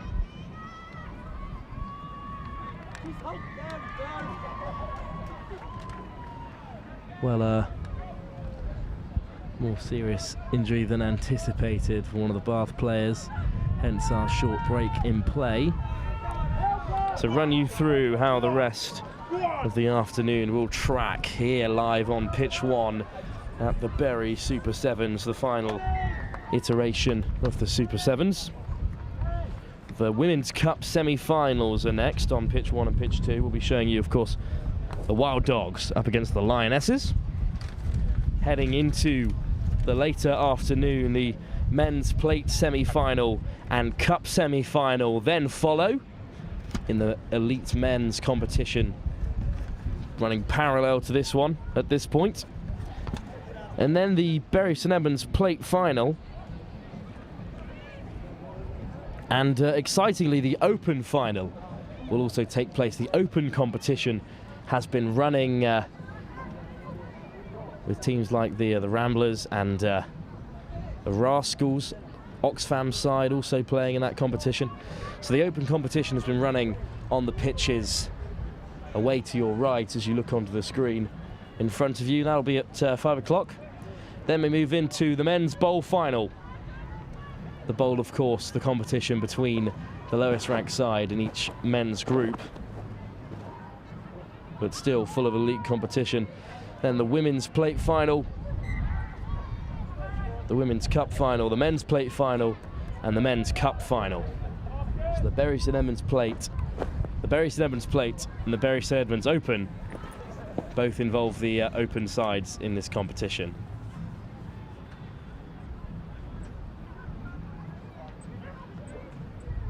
So from around 20 to 5, it's nothing but cup finals here on pitch 1. Bowl, plate, cup, all from women's and the men's competition taking place. Got a hand clip. Well, it looks like the Bath player is beginning to be moved, so the game will be shortly underway. Bath, of course, still hold a slender 1 try advantage. And they haven't had the rub of the green so far in this competition, it must be said. Talking of another side that walk underneath us on the commentary box is CRX Marlborough, who have yet to see live on pitch 1, but they've had a strong showing in this competition so far, and we'll likely be seeing them later in an iteration of one final or another. And as the Bath player leaves the field with the help of our match referees where would you like to get and to, support staff, the game will shortly be No, back you're fine. underway. I just don't know where you wanted to go, that's fine. There's still 6 minutes to play here with the Akuma Beavers 5 down to Bath, who have a penalty Pros and cons. on the far side of the field when our referees have done transporting the injured player to the medical tent on the other side of the field.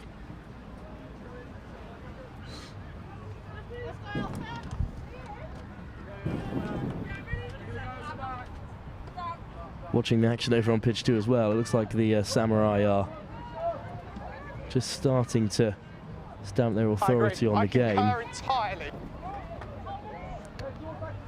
They could be very much storming their way into the plate semi-final as they score another try.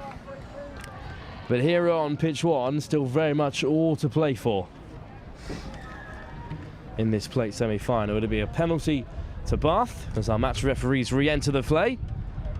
Time's on. They lead by 5. Yeah, we'll go here. Looks good to me. Scrum was called by Bath. Crouch. And they'll have the feed from Bind. just inside their own 10-metre. Powerful scrum by Akuma, but well held at first receiver, and away come Bath. Lovely line, straight through the hole they go. Excellently picked running lines by Bath. Great offload too. And Ratcliffe held up just short of the 22, and Akuma come away with it. It's a turnover, and Ratcliffe's now down for Bath. So Akuma nudge it away and play with the player advantage at the moment, but Bath will get back and recover possession from the kick. A hard line picked by McLean, and there'll be another penalty for Bath. Not sure if they know they're a player down. They've tapped and gone regardless. Chest is illegal now. And a lovely running line picked once more by Barwick, who could go all the way. And with 2 players on the deck, Barwick will still storm away and score.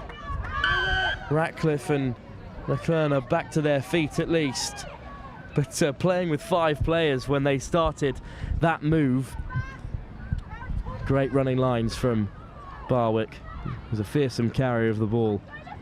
And she's doubled the advantage for Bath in this plate semi-final.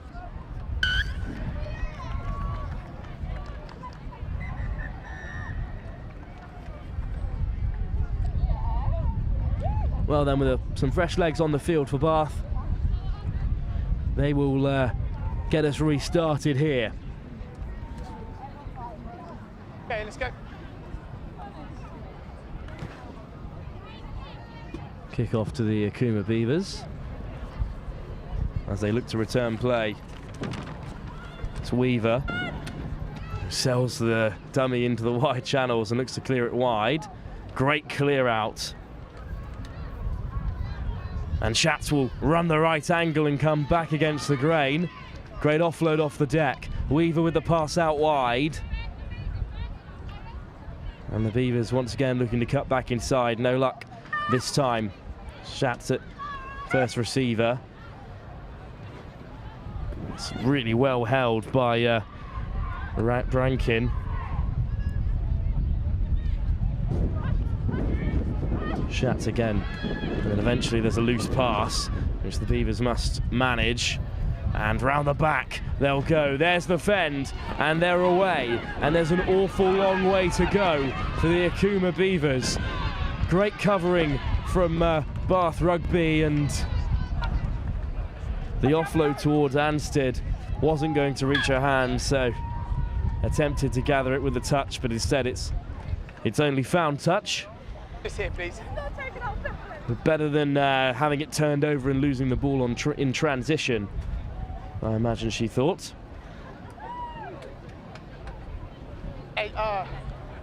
Just under 2. So instead we'll have a line out with 2 minutes to go with Bath in possession. They lead by 2 tries. 12 unanswered points so far in this game. A huge advantage to defend with just 2 minutes to go. But things can change so quickly. Tanner, contested line out, and the Akuma Beavers come away with it. There's a hand in there, but Schatz is told to play on. She chips it through herself and could be the first one there after it. So unlucky, the ball just drops. Still picked up excellently well. Great footwork by Weaver. Over the ball go Bath. The strong clear outs from the Akuma Beavers. Wide they go, juggled in possession, but still held. A huge tackle comes in. Schatz now has it. Searching for the offload, Brankin can't hold it. And it will be a line out in favour of Bath Rugby once again. Huge covering tackle came across from Barwick. Which caused the loose offload.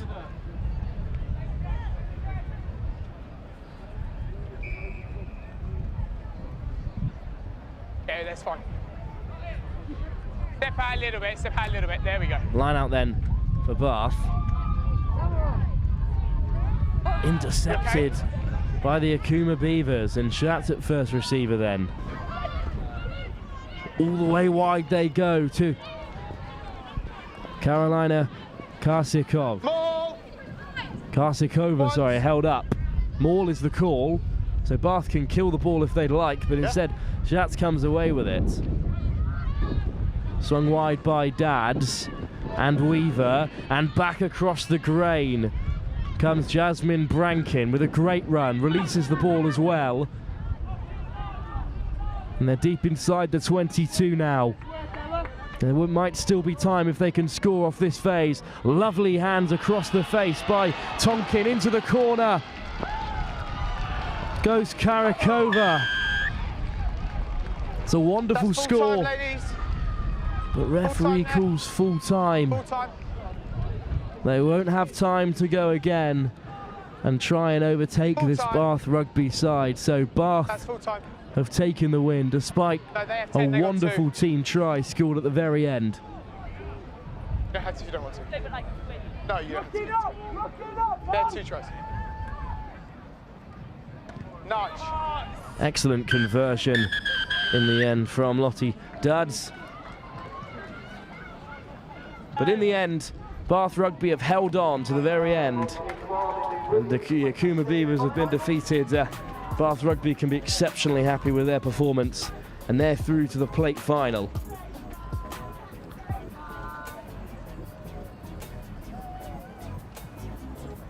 It's the end of the road for the Akuma Beavers. But this is quite a way to go out in the tournament. Great running from Jasmine Brankin. She picked a great line. And the hands here were textbook. What a wonderful ball that was as well. By Lara Schatz.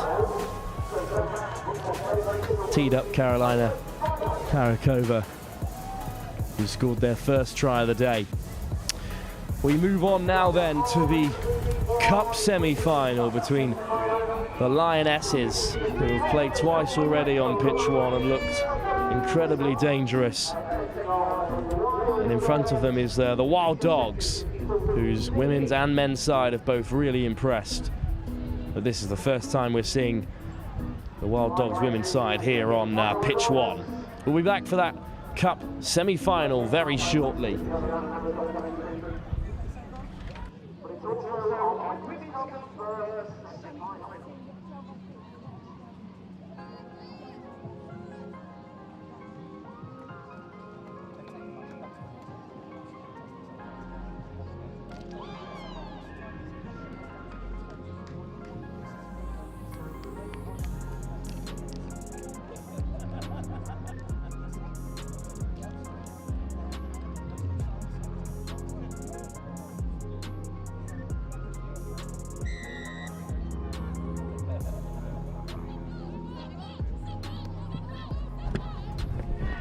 Well, it's the Cup semi-final, and it's the Wild Dogs who've claimed it well off the kickoff.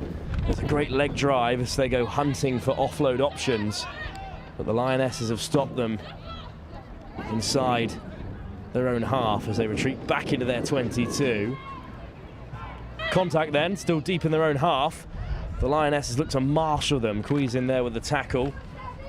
They've freed up the hands well, and they may have created some space over in this wide channel. They go over the ball, the Lionesses, but not legally, so it will be a penalty to the Wild Dogs that they're keen to take quickly. It's a wonderful carry once more. Well, it's a great little start for the Wild Dogs, deep inside their own half, performing admirably well. It's a loose ball, but only backwards. Great offload, but unfortunately just spilled. So it will be a scrum then for the Lionesses in a promising position here.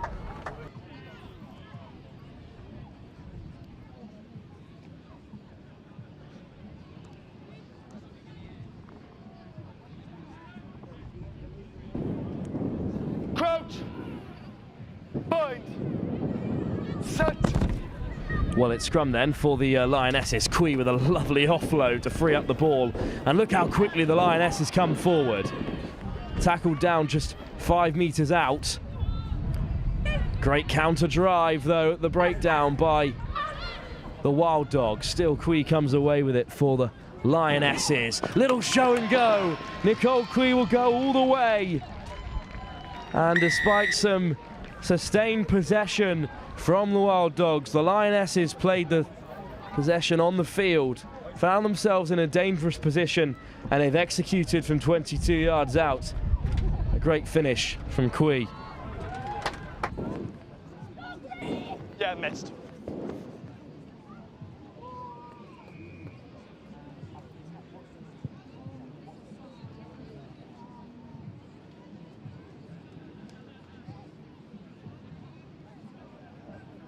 Yeah, not right now.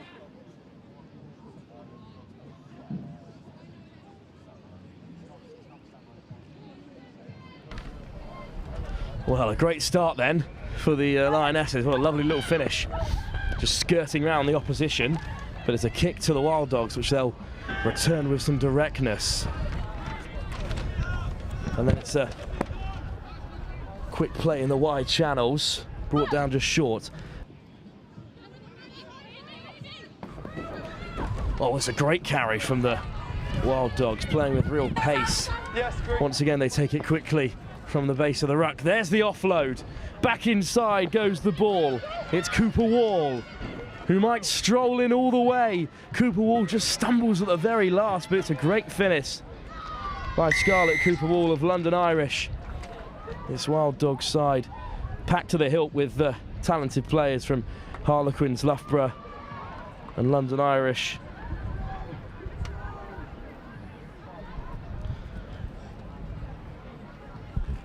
Some really talented players spread across this side, and they're good value for that score. It's a great finish by Scarlett Cooper Wall.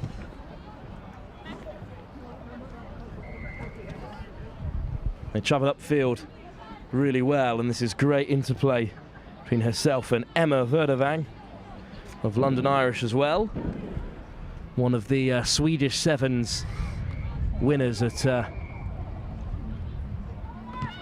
the Reigate Sevens, the Egg Chaser Sevens, which the Lionesses home tournament, which was won by Sweden.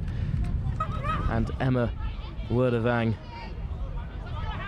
she's back to haunt them there with some great interchange between herself and Cooper Wall, but away goes perhaps the quickest player in this entire tournament, Hannah Thornhill, who needs nothing but a few yards of space down that left-hand channel to score from any area on the pitch.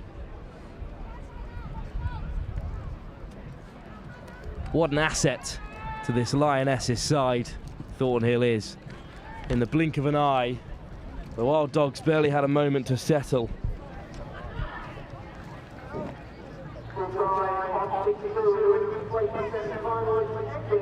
Just flung wide to her with nothing on. Turned on the afterburners and got right around Juliet Ross with ease. And Quee will take the kickoff once more. So the Lionesses back out in front. How quickly things change in the game of sevens. And the Wild Dogs will come right back at this Lionesses side. Great carry by Dale. But it's a turnover. Quee has it in her hand once more. Always backwards, says the referee. Out the back offload by Hayward. Musa. And the Lionesses could be in behind here again through Flowers. Flowers might go all the way. And it's another try to the Lionesses. How quickly in transition the Lionesses turn defence into attack. It's a great turnover at the breakdown. And within a few phases, they'd spread it wide and have touched down for another try.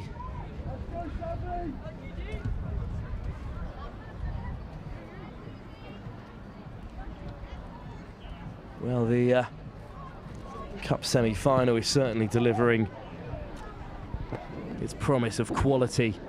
It's another great score. It was a good turnover. Hayward comes away with it. Good work from Musa to draw in two defenders, and then Flowers just has too much pace in the outside channel for any Wild Dogs player to catch up. No worries.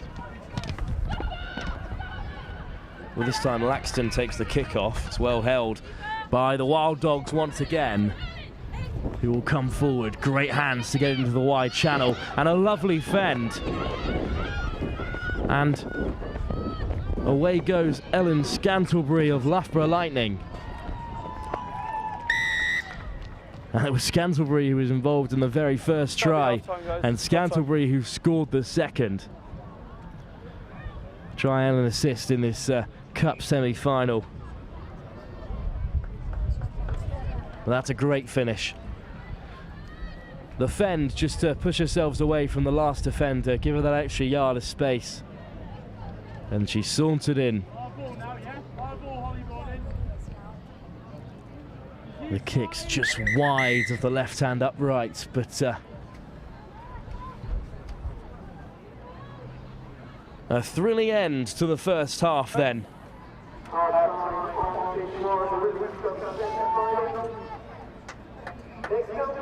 Scantlebury just found herself with far too much room once she'd put that final fend in. In the end, it was easy to score. In the end, at the first half, the Lionesses with a 15-10 advantage, thanks to those 2 quick-fire tries towards the end of that second half. But the Wild Dogs wouldn't go into the break empty-handed. They scored their second. That leaves the scores at 15-10, with a half left to play here in the Cup semi-final of the Elite Women's competition.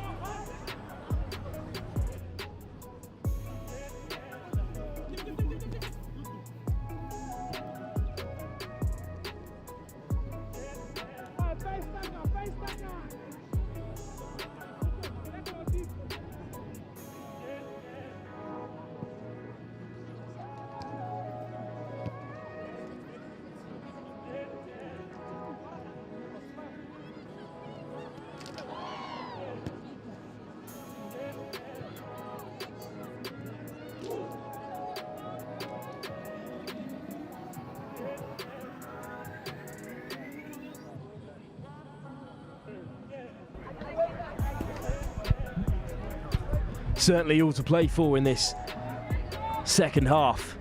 Cup final place on the line. And the Wild Dogs, who have certainly impressed against a Lionesses side who've put whoever is placed in front of them to the sword. Only trail by 5 with 7 minutes left to play. It's an excellent restart, hooked high and contestable, and nobody can get a hand on it. Eventually Musa comes away with it for the Lionesses. Knocked on the floor, the perfect start for the Wild Dogs, who have set piece possession on the 22. Over here. An excellent restart. Over here, please, so high into this overcast sky here at Bury St Edmunds.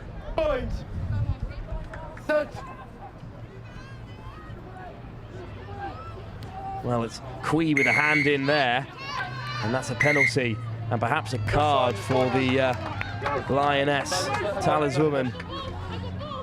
And it's a perfect opportunity. Hannah Johnston with the ball at her feet. And the Lionesses down to 6. Johnston. All the way wide they go. Back across the grain comes Green. Wrapped up well, but gets the offload in. Out the back door pass from Johnston, but Lucy Dale is all wrapped up by the Lionesses, who win the line out. On the edge of the paint, please. Now that seems like a wasted opportunity for the Wild Dogs. But a line out now that must be won by the Lionesses. And it is claimed really well in the air, so away they can play. Even if they are a player down, they'll back themselves from here. Hayward gives the pass out wide. And look at the great running lines from Susie Flowers, who's made plenty of yards in this attempted exit. Back down the short side they go. Hayward's through the hole. And Hayward spotted the 2-on-1 and called for the ball back inside. And the 6 players of the Lionesses have scored another and extended their advantage to 10. Certainly against the run of play.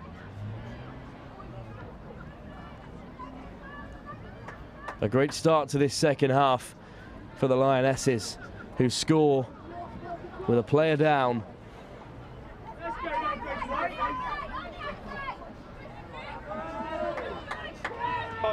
please. Well, a wonderful finish there. The extras couldn't be added. So it's 20 points to 10. The Lionesses now lead. Disappointing for the Wild Dogs, who carved out a great opportunity for themselves, but the Lionesses know of their own quality, backed themselves and took it all the way to the edge. Laxton will get us underway. The Lionesses must retain this kickoff down to 6, and the ball has gone loose, and they have claimed possession. Penalty for the Wild Dogs, however, holding on at the breakdown. This could be a big moment with the Lionesses still down to 6. Musa comes out of the line, but it's a great offload for Green. Green stutters and then accelerates. Green's through the hole. Wonderful covering tackle comes in. But here come the Wild Dogs with plenty of space out wide. Baker hands it off once more, and here's the try scored in the end by Steph Plunkett. Lionesses, yellow, come back on.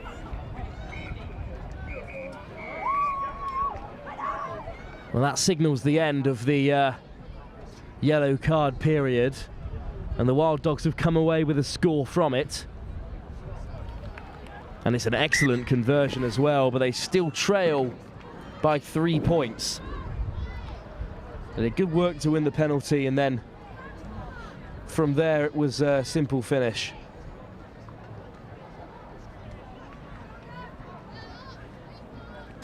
Having scored from inside their own half, they'll have the confidence to go again as they kick off, and once again it's high and contestable, but it's a great take from Silvestre. Well, the Wild Dogs have stolen it in the breakdown, but not legally. And throwing the ball away will be a yellow card. The Wild Dogs now trailing, and without Alex Kane for the next 2 minutes. Scrum, strong call by the Lionesses, who look to utilise their set piece with the player disadvantage.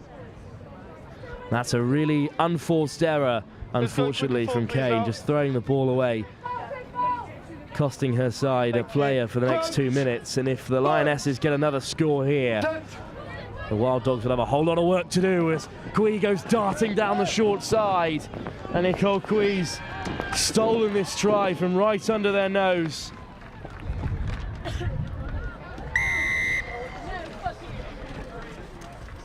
Well, it's a lovely finish. Really shows the rugby knowledge that Nicole Cui possesses. Drew in the Wild Dogs defenders due to their one-player disadvantage. It always looked threatening if they were to go wide with their player over. Instead, Nicole Cui darts down the short side and adds another.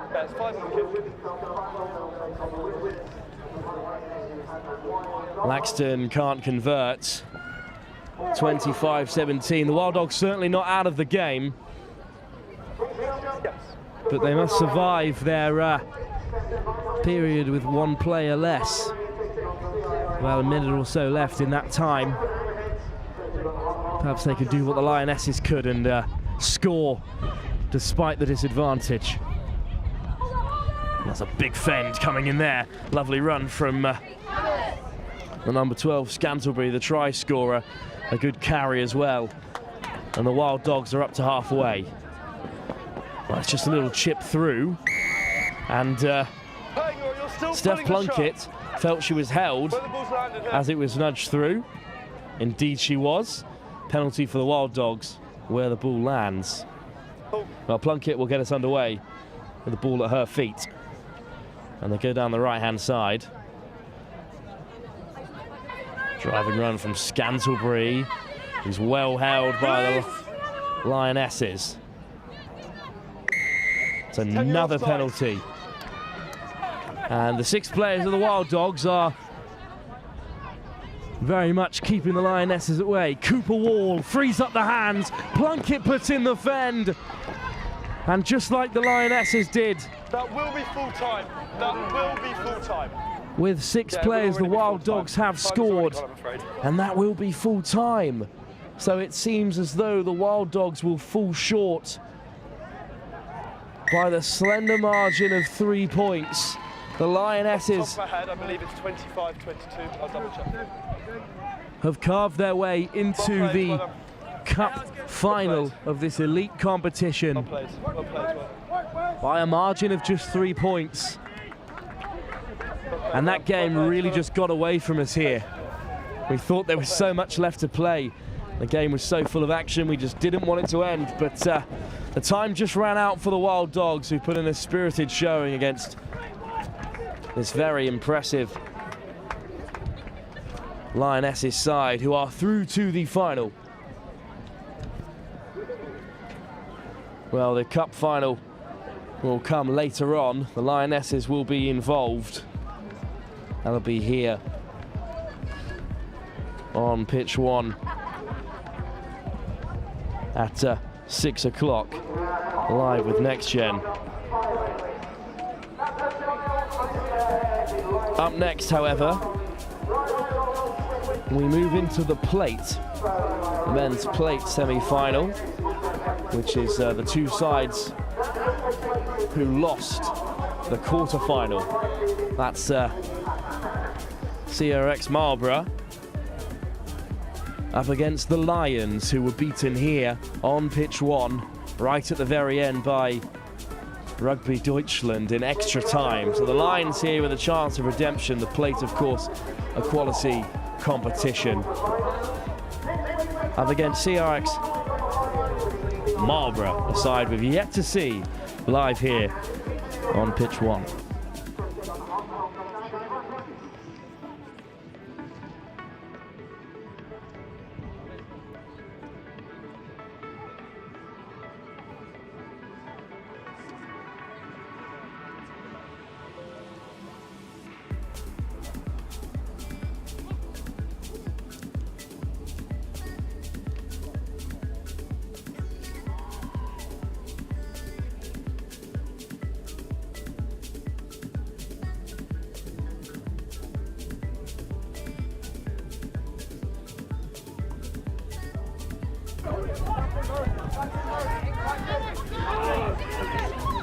Well, it's a plate semi-final then.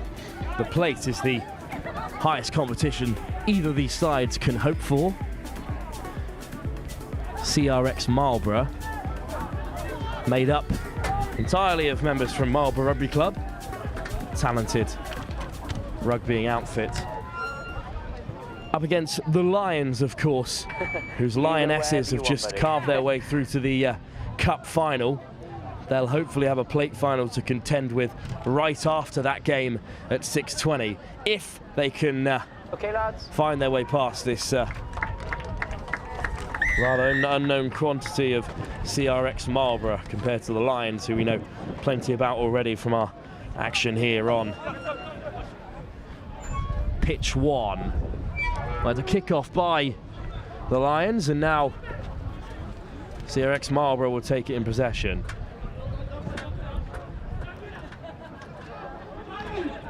CRX playing across the face of this Lions defence, and then they look to put the hammer down, and there's a little flick inside, wonderful pass, Nasagai in possession. Lovely offload by Raivalu. But away goes Marlborough once more, skipping through the tackles is Wara. Wara brought down, but a penalty for offside. Okay. Apollo Siwara will have the tap.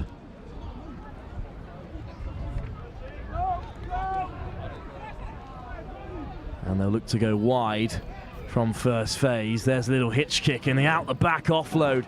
Beautiful once again from Raivalu.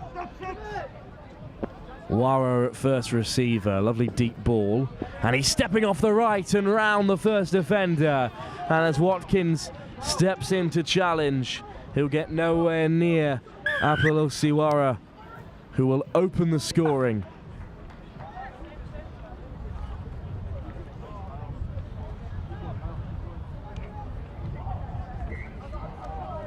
Well, it's a great opening score for CRX Marlborough in this plate semi-final.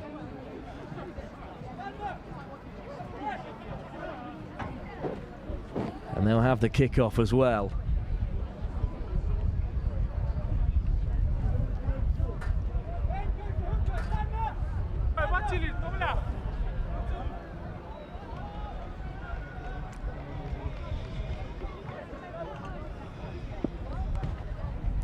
Well, there's the kickoff. Contestable, plucked out of the air by Ajay. And there's a lovely little hitch kick himself. And what pace from the Lions number 8, who goes herring away. And it's a beautiful score in the end.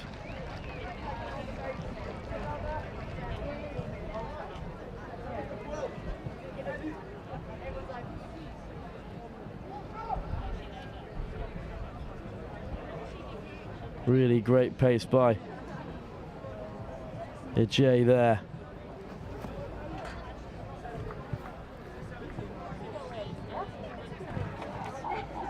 And the conversion, unfortunately, just wide to the right hand upright, but a great solo try, plucked out of the air. And just scything through the CRX Marlborough defence.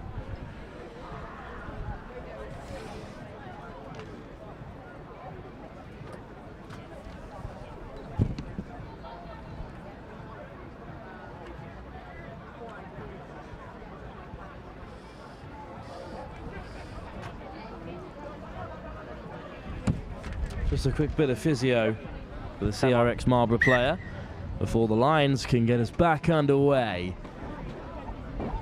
Hooked into that left-hand channel, excellently taken, and CRX Marlborough put the hammer down. It's Nasegai once more. Here's Wara, a try scorer, across it goes. Back across the grain. Out the back offload, but it goes to floor, so the Lions can play with an advantage. Chip down the short side. They could score in the corner here, the Lions. Oh, it's a wonderful finish.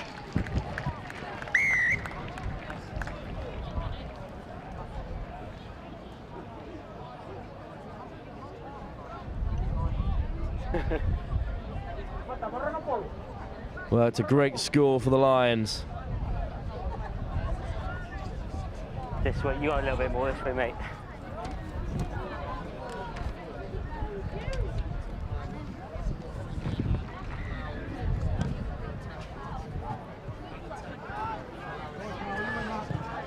And this time the conversion once again just caught in the wind. But clinical stuff for the Lions, a great turnover.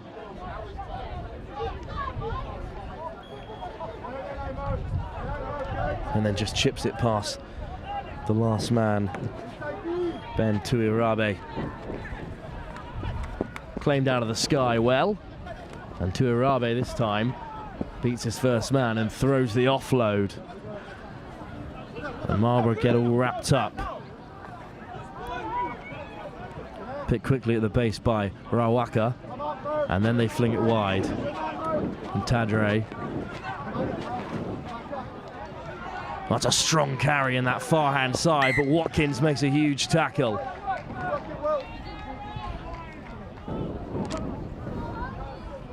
That's it, mate. Vatili Nasagai thought he might be away down the left-hand side, but instead Watkins put a stop to that attack, and now they'll have the line out.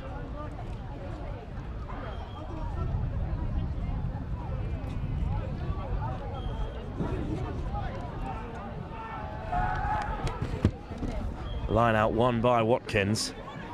Just miscontrolled in the midfield. Here's Beckett stepping off the left, beating two with defend, and Austin Beckett is away here and in behind.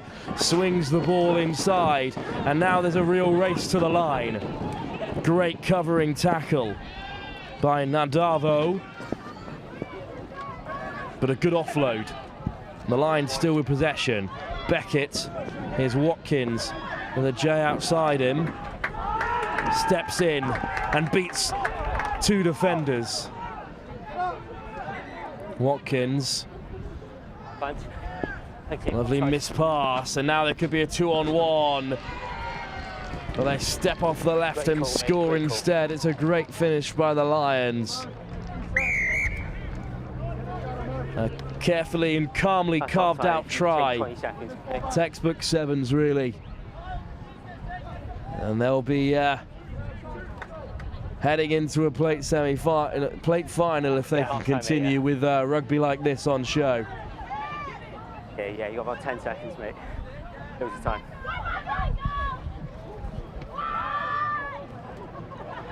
Well, a good finish right towards the end of this first half.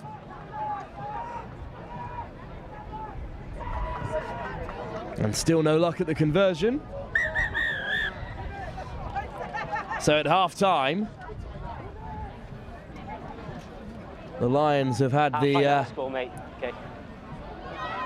run of things so far, despite a strong start from CRX Marlborough. They've maintained the most possession, they've done the most with it. They lead by 15 points to 5 in this plate semi-final. And the Lions will be hoping to follow their sister side, the Lionesses, at 6:20 when they play their cup final at 6 o'clock. We'll wait and see how the rest of the competition comes along, but for now, the Lions lead by 15 to 5 against CRX Marlborough in the plate semi-final.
Well, we're back then for an important second half of rugby for both these sides. This will, after their quarter-final defeat, spell the end of their tournament if neither of these sides can get a win. At the moment, it's advantage to the Lions. But it will be this Marlborough side to get us underway. Picked out well from the kickoff, and Beckett has it now. Watkins. And they go deep. That was a testing ball to carry, but it's just come their way. It's off your player. And the Lions now in a lot of trouble. Brought down inside their 22. Back down to the short side through Derek. Watkins again. And the Lions look to have spotted a hole. It's a great offload as well. And now they're in behind. Derek spills it. And just forward calls the referee, so not as threatening an attack as it once was. And now CRX Marlborough will have a great set-piece position to spin some magic.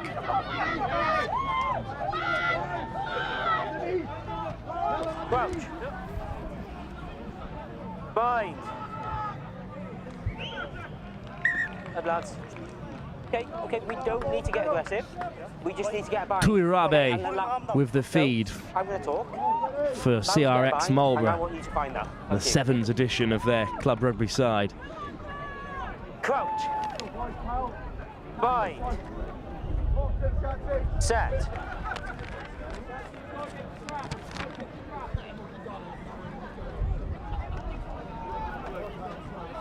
Well, all the way wide they go.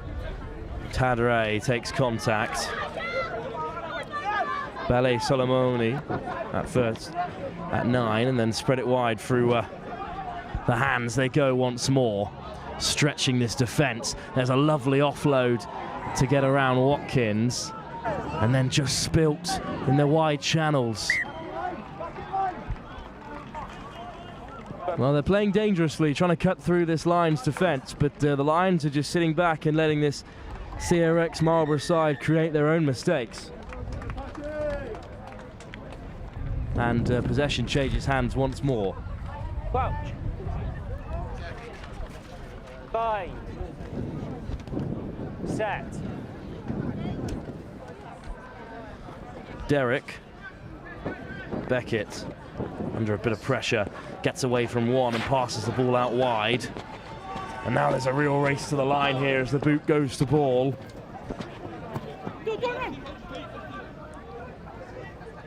Good tackle from the Lions. They put pressure on inside the CRX Marlborough 22, but they have possession once more with a football pass over the top as they look to find the space in the wide channels. Watkins goes for the intercept, but it's just taken out of his hands at the very last. Well, that was awfully close to being the end of this game. He's got it in possession, but he's just tackled while the CRX Marlborough player thinks he's in possession of the ball at least. So just a scrum for Watkins' knock-on as the Lions ring in a couple of changes for this final salvo. Just under 4 minutes to go in this plate semi-final. Okay, time out. Crouch. 5. Scrum for CRX Marlborough. They have to do something special from here if they want to stay in this tie. Free kick, unfortunately, though, and the Lions could look to kill this game from here. Bureau with the tap. Thurer. Derek. Comes back across the grain. Bureau's into support. Turnover it is, though. CRX Marlborough come away with it. And now they have possession. Valet Solomoni puts it to boot. Beckett's off, Beckett's after it. There's plenty of bodies in there, but it's Fura who comes away with it. Thura, sorry, into the hands of Bureau. Back to Derek. Steps away from Solomoni. And Watkins is calling for it. And he'll cut inside and take on his man. Looks to free up the hands, always backwards. Bureau. 2-on-1. Beckett looks to take on his man in the outside channels. Slows it down in search of support. It's good sevens from the Lions. Lovely offload. Bureau with one to beat. Puts in the fend. Flicks it up again for Beckett. They're keeping the ball alive. Fura. Lovely flat ball. Derek. Watkins. The Lions could kill it here. Watkins with the afterburners. And that's final rugby secured for the Lions in some format. Plate semi-final victory, surely for the Lions with that try, and that'll send them through to a plate final.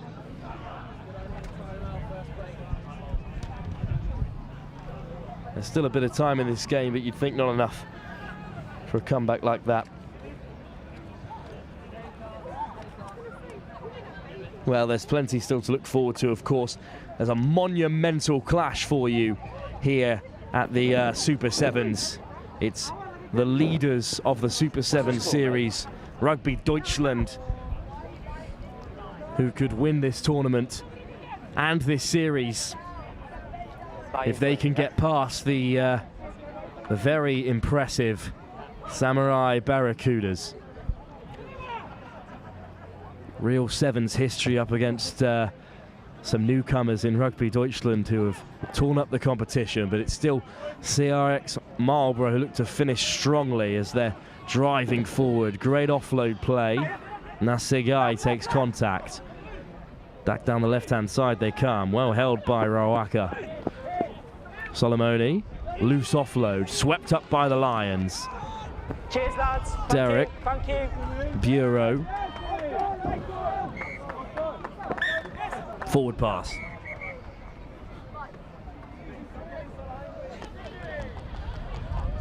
Well, we're at the very closing stages of this game.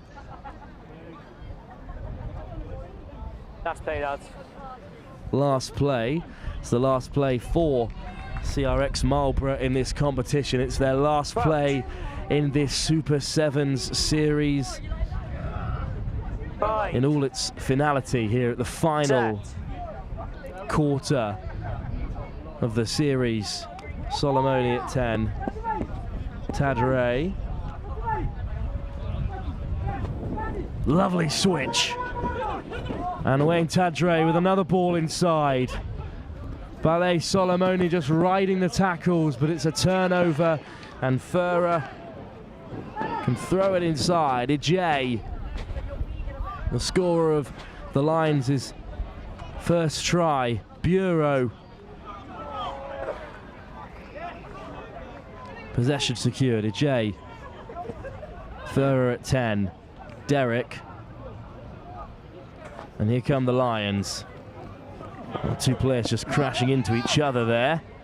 Both in red and blue and white. Sorry, there's a lovely ball thrown back inside. It's a great touch. And unopposed, the Lions will have another try to finish the game. Derek with a beautiful ball over the top. And that'll be the end of this plate semi-final. The Lions convincingly have beaten this CRX Marlborough side. You can head home having entertained us all here on pitch 1.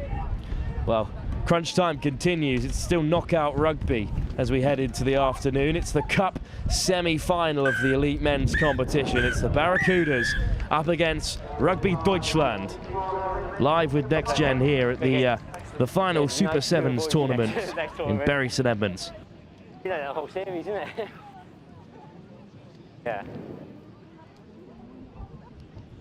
Cheers, lads. Thank you. Break. I'm on touch now. Cheers, mate. Thank you.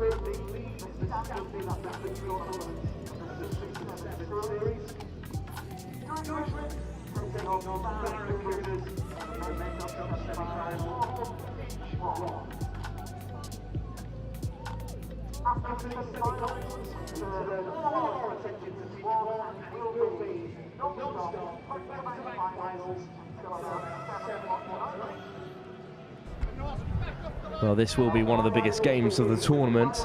The other cup semi-final is happening on pitch 2. It's the Apaches up against the Wild Dogs.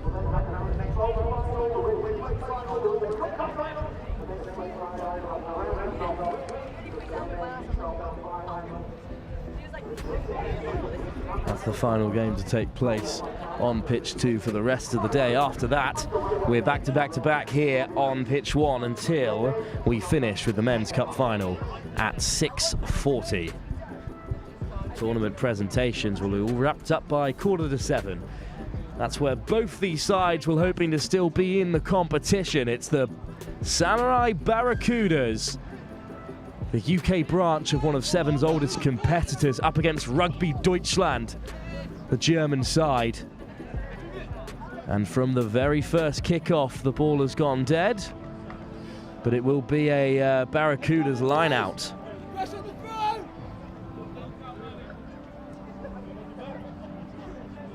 Will Meyer with the throw. It's a loose ball, but it gathers it well. Flung into Ewan Fenley at first receiver, then carried forward. penalty goes the way of the Barracudas. Fenley taps quickly and the German side are retreating. There's the ball out wide. Great footwork by Charlie Coe. Coe into the corner. Then comes the tackle, but try is given. What a start for the Barracudas. Coe goes tumbling over to score. It's been a great competition from the Ipswich, former Ipswich school and now Durham University winger. Another one of the out of the Suffolk production line who'll know the fields of Bury St Edmunds very well. An excellent score.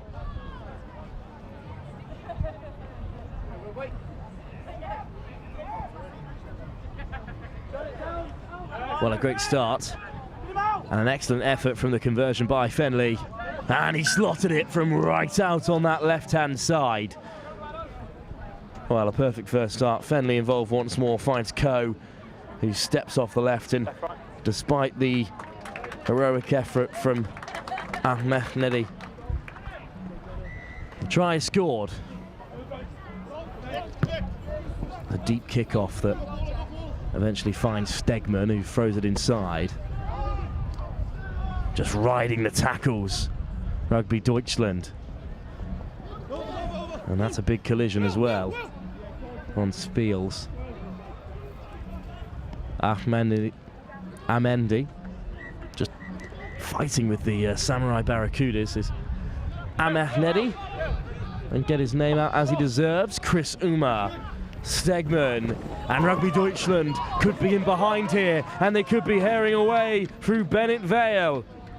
And in the blink of an eye, things could be all level here on pitch one in this thrilling Cup semi-final encounter.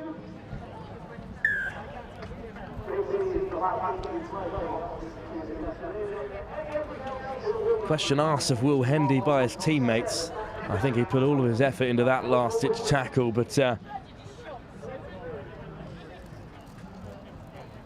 Bennett Vale's just got away from him.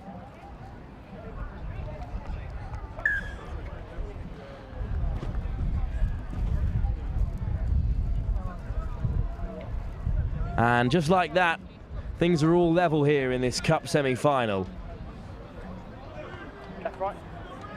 Still so much to play for right in the early stages.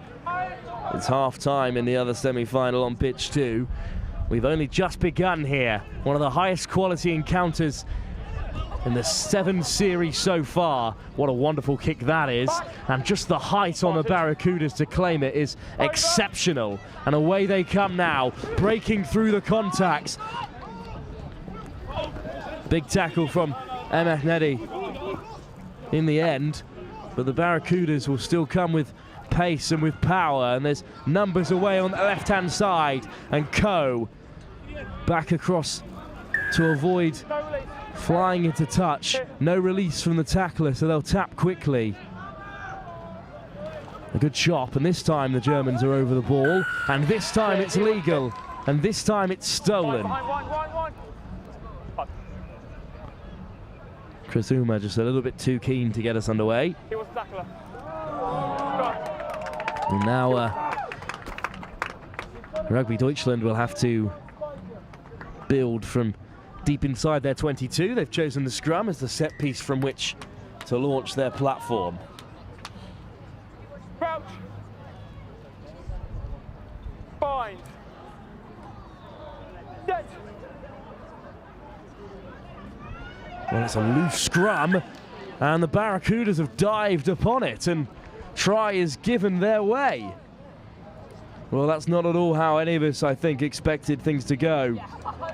But the pressure was piled on the Rugby Deutschland scrum, and the Barracudas have a well-deserved try. Opportunistic stuff from this Samurai side.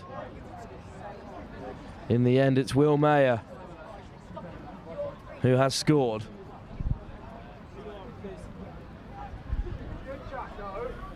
The Samurai sides, a lot can be said for their playing shirts.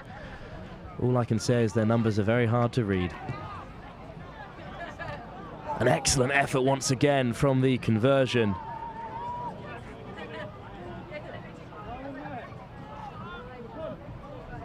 Unfortunately, Ewan Fenley just strikes the uprights this time, so the score will remain 7 points to 5. Oh, sorry, 12 points to 7, a 5-point advantage for the Barracudas. That's what I was attempting to articulate as they attack down this short side once more, and this time Meyer goes to the boot. And there's plenty of bodies hurling after it. It's been picked up and dotted down. What a wonderful finish. And Will Hendy just wouldn't let the kick die. Chris Stegman was happy to let it run into touch. But Will Hendy was not, and what a great finish in the end. A wonderful pickup, diving over the line, keeping his feet in the air long enough for the ball to be touched down. The thumb went up from the assistant referee, and Hendy scored a great try. A wonderful conversion. 17-5 now. There was nothing really on, so Meyer went to the boot. And Stegman rightfully thinks this is going to harmlessly drivel out into touch, but the final bounce of the ball is never so simple. And Will Hendy scored a great try. Great determination from this Barracuda side. The kick itself, though, not 10. And a scrum chosen by the Rugby Deutschland outfit. Same as them last game.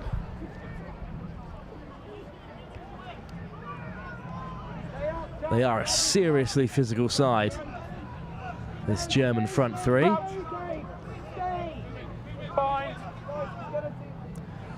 Spiels will feed the scrum, and he'll have more success this time. Short to Ahmednedi, just teasing the Barracudas defence, flashing left and right, and gets the offload away to Stegman. Stegman with one more pass. Rodic will touch down. And that's another 7 on the board for the Germans, right in front of the posts. And this cup semi-final is certainly not over as we cross into the halfway point. It's a great team try off the set piece, and a perfect way for them to end the first half, Rugby Deutschland.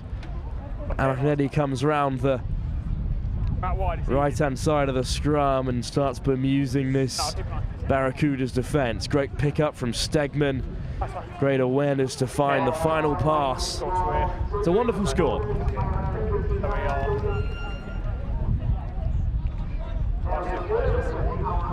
Well, at half-time then, Rugby Deutschland will trail the Barracudas, but only by the one try. 19-12, the current score with all to play for in this thrilling cup semi-final.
Leg play on.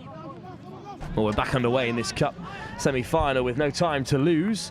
There's a kickoff by the Rugby Deutschland, almost contested excellently well by themselves, but the Barracudas come away with it. And they'll look to take them on directly right from the very beginning. Just a foot in touch. How lucky at the Rugby Deutschland side, because the Barracudas were herring away. The disappointment etched on the face. The Rugby Deutschland player will come all the way back for the line out. The set piece, which is where this Rugby Deutschland side have been very impressive. Germany in. They love a set play, this German side. Line out won by High, but it wasn't straight. Quite rare you see that call in sevens, but that one certainly was blatant. 15. Here, we're here.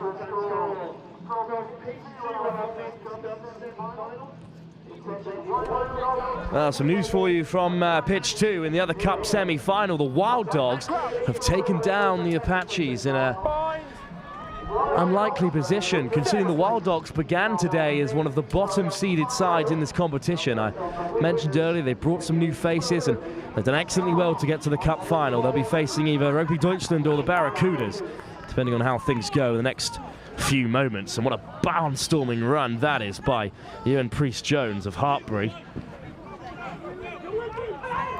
But now they might be in trouble because they're isolated, but hands on the floor was the call. And Priest-Jones once again steps back across the grain. Good driving run. Once again, Rugby Deutschland can't get their hands on. Penalty goes against them. Hands on the floor this time. And their discipline is really letting them down here.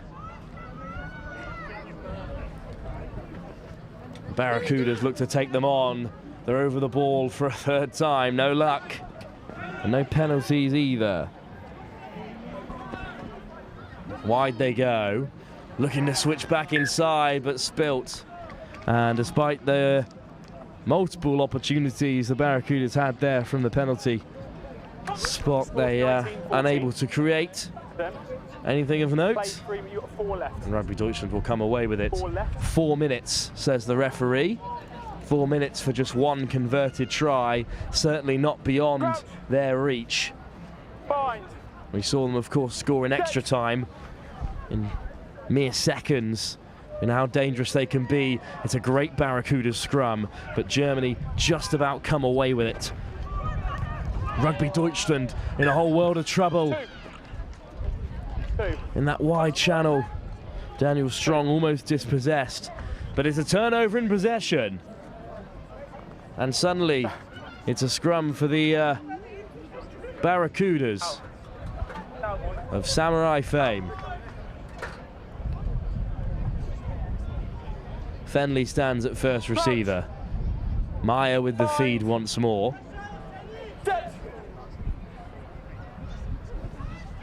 And through come the German side to disrupt, but offside is the call. Tapped quickly. Fenley. And now the Barracudas look to take them on the outside. Lovely chop out on that right-hand side. Good counter drive from the breakdown. Offside yet again. This time Lewis Deal is penalised. Hard running from the Barracudas. Penalty now the other way. Rolling is the call, but it really looked like the Barracudas player just tripped. And the roll was forced by momentum, but the rules are rules, and Rugby Deutschland will come away with it, and the German side will fine touch just inside the Barracudas half. By our watch, just over 2 minutes remaining is all the time that Rugby Deutschland have to carve out one last opportunity and to level this game, but the Barracudas have looked all the more threatening in this second half. We're still at 19-12 where we were at the interval. Line out for Deutschland. It's spilled, and the Barracudas come away with it. There's the inside offload, and the Barracudas will go to the corner, and this could be a huge moment for them, and they'll touch down right on the very edge on that right-hand side, and they may have just put this game beyond the 7 series leaders. And it could be the Barracudas meeting the Wild Dogs in the final game of this Rugby 7 series. Kick, 10 on the kick, 10. 5. 5 seconds, 5 on the kick. That's a great effort under pressure from the kick, but it can't be converted. So with not a whole lot of time remaining, Rugby Deutschland are in need of 2 scores.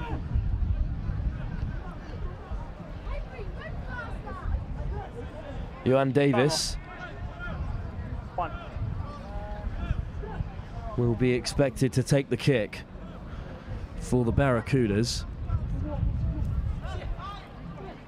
1 minute. Yeah, time is off. Instead, it's Will Mayer who comes forward. Come on. And looks to spot some space in behind the Deutschland defence. Great pressure on Deal, but he handles it excellently well, but then it's spilt in contact, and away come the Barracudas. No advantage coming, and time is seriously running out for Rugby Deutschland.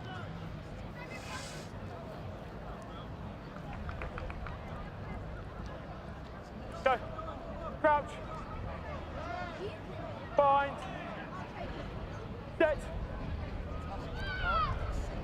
The Barracudas win clean ball at the scrum. Priest Jones. They look to take on this Deutschland defence. Stegman makes the tackle, but they have penalty advantage to play with.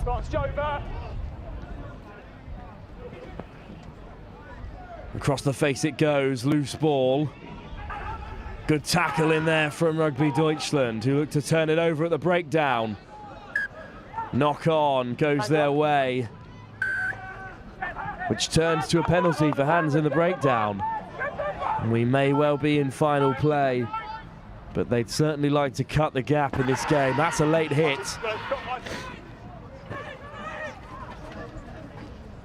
We wave play on, and it's a card. So in the closing stage of this game, Rugby Deutschland will play with a man advantage. When you're ready.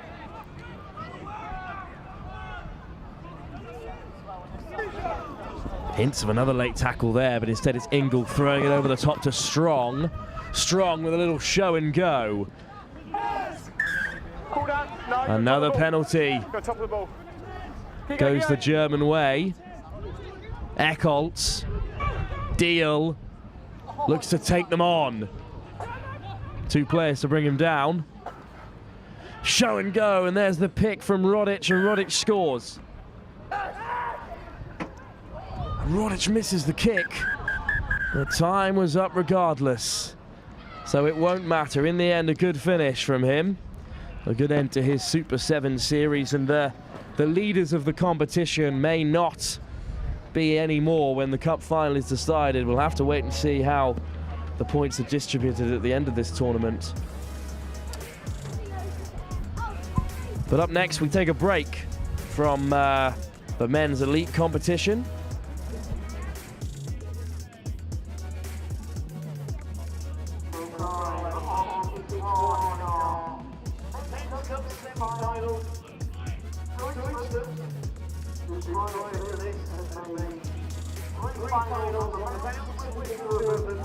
Well, we take a break from the elite rugby competition to some under-18 sevens. It's Bury St Edmunds, the host, their local club side, their coach side, up against a collection of players from across Suffolk in the red.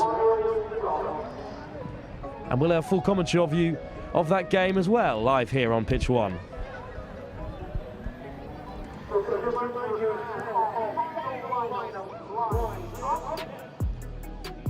We're going to move straight to the open competition. The open final between HMP and Renegades.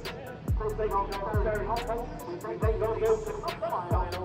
So it's not just Crusaders. let's look at the big quarterfinal. Taking on a group of the Beavers. The women's final, Panthers taking on Samurai. The women's final, Lionesses against the Renegades. The men's final, the Lionesses taking on the Renegades. And the men's final, the Barracudas taking on the Wild Stunts.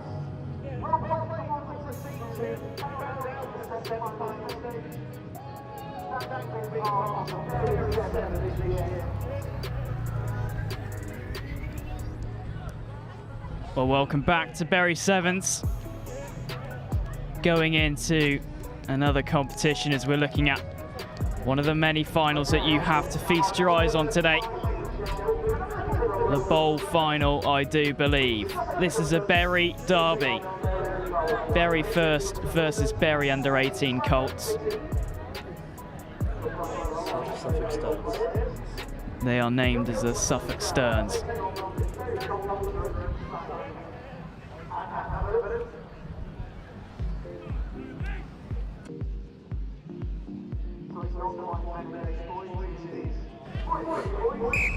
So Berry showcase for you at Bury St Edmunds Rugby Union Football Club. And it's the Colts that will get their first look at the ball. Josh Grigpetit.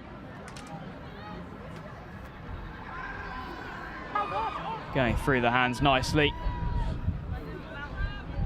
Bit of space out wide for Colts to work with.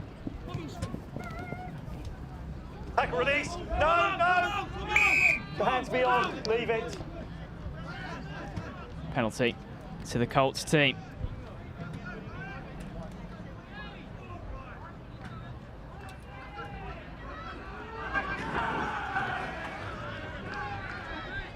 No red, no red, no!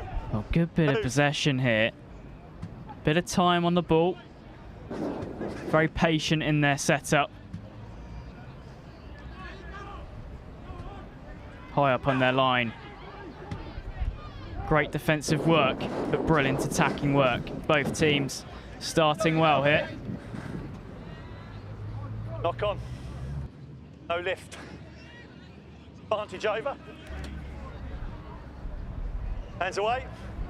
Still, once again, Berry are trying to regain that possession, but it's the Colts that come forward once again. Space outside. Goes back inside, and that will be the first try of this game. The Colts delight the Suffolk crowd. Well, it's been coming. A whole minute of pressure. Downward pressure. All that possession, and they've got their reward.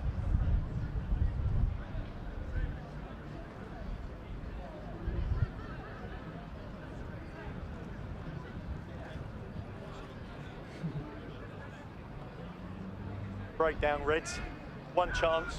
That's it, yeah? For the breakdown, just tell them one chance. You're going 2 or 3 times. No reward for that. I'm giving up then, 5. Conversion doesn't go the way that the Colts want it to, but 5-0 to them. Buddy? It was great work. Go. Who's kicking? It's a lovely pass back inside, great offload. Space and time to work with. Slatter was chasing on, but Yeah, you're ready. the pace of the Colts was unbeatable as we get restarted once again. A little bit of fumble, but it is backwards in the second go of trying. Not high, And it's the first chance for the Berry Firsts to get a bit of possession. Brilliant work. Space outside. Number 10 running through. He has the pace and goes all the way. Retaliation. Simply excellent. I'll take it in the middle, gentlemen. Great to watch from both teams so far.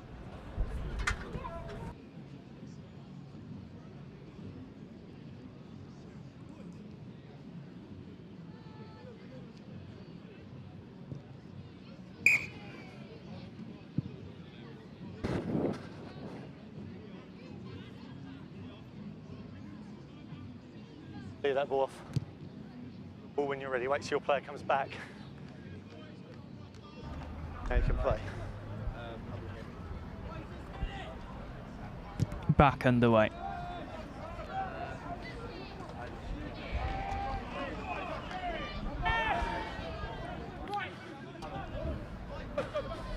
Well, the Colts come back once again. Ball in hand.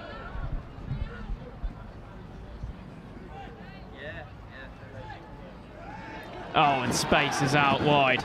Once again, the number 15 causing all sorts of problems in the attack. And that's the second try of the game for the Colts side. Well, Berry versus Berry. Whatever happens, this crowd will be happy.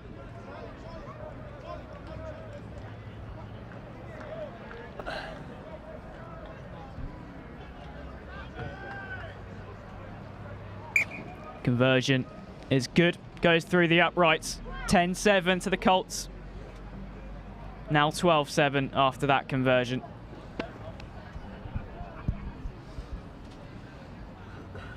Did Green get their first conversion? Yes or no?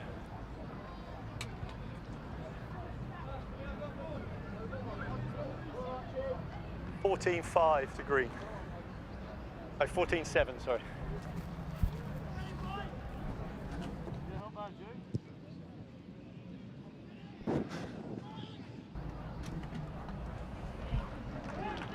No lift, no lift, no lift. And through goes Slatter. First time broken down, second time Studs going through.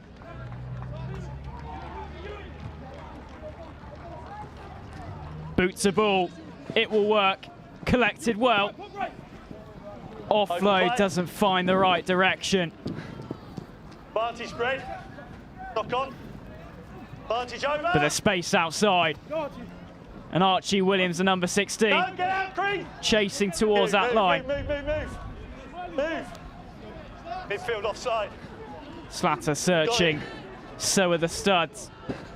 Vantage over. Space and time out wide, and that will be the second for the Suffolk Studs. We will get a restart.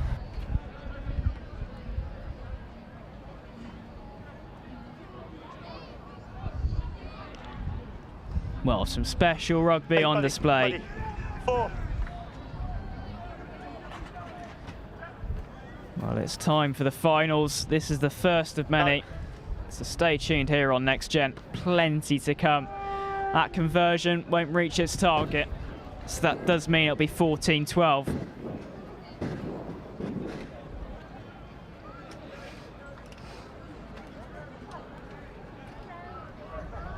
Go. Who's going? Time off. Need to speed it up. Go. Half time now. Well, this will be the final play of the first half, according to the referee. High into Suffolk sky. The Colts collect once again.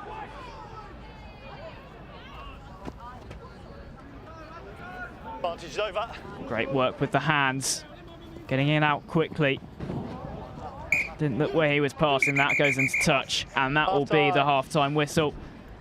Well, it's been an energetic start from both teams. The Colts just proving that little bit more experience maybe, even though they're younger. Might they have a little bit more to say against the older lads. But at the half-time break. 12-14 to you. Colts 14, Studs 12.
So is it true you're the most handsome man in Bury St Edmunds? Of course it is. Is it? Okay. Yes. What's the secret? IPA, drinking. Well, back underway here. Colts versus the Studs, a Bury rivalry. Get out. The under 18s against the older ones. And brilliant work from the Studs. Still going through. And he'll go over to get the lead for the Studs for the first time in this game.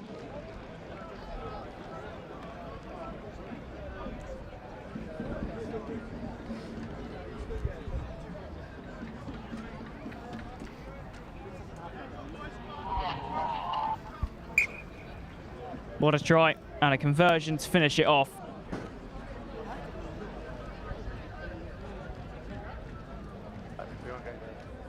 It'll be McDonald in the middle. He'll get us back started. Oh, speed up. Where are you going, right? Okay.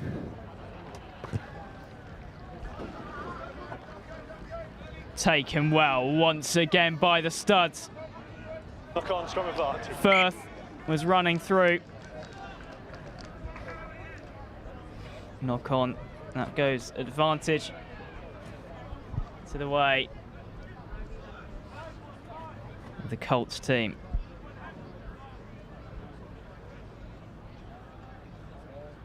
Crouch.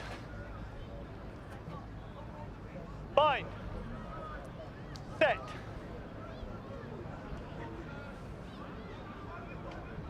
Through the hands they go.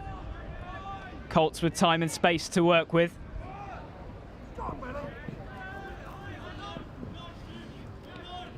Nothing there. Play on.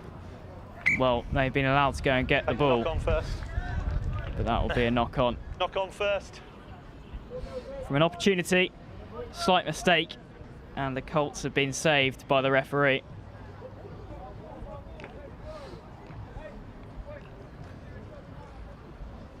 Be here, hang on. Crouch.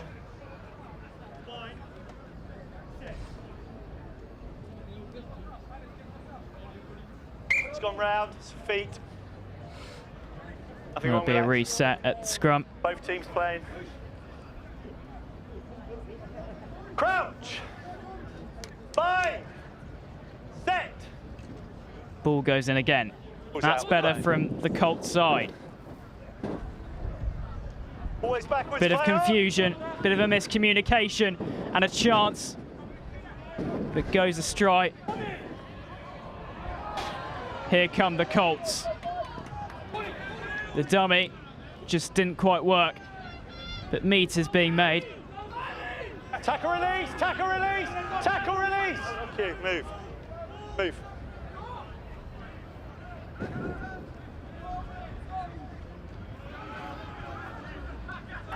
Colts still going. Always backwards. Knock on, scrum advantage, red. You're playing. Back you go. Advantage is over. Here come the Studs once again. Out the back. Beautiful pass on pitch one. Ball kicked into no man's land. Collected well by the Colts. Still in their own half. They need to find a way to relieve some of this pressure. I think that that will come by going left. Opportunity. Still going through the hands. Away, red. Pulling him down. You. Penalty to the Studs. Time off. Time off for this injury. And the sun coming down here in Bury St Edmunds. Play 420. Play 420. Well, we haven't had the sun we wanted today, but we've definitely had the rugby. Play 420. Worth giving a shout out to absolutely everyone here at Bury St Edmunds Rugby Club. Yeah, for everything they've done today, get the water putting off. this incredible festival of rugby on. And all the sponsors and people who've supported, who've made this happen. What a great day of rugby we've been treated to. Plenty more to come though. First of many finals. Brilliant hands from the studs.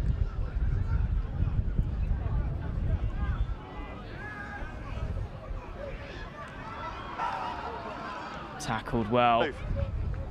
Really good affair from both these teams, making a real meal out the game. An excellent work by the number 10 once again. And he goes over. And a few afters to finish this one off. Handbags out. Don't make a restart against you. You didn't need to get involved.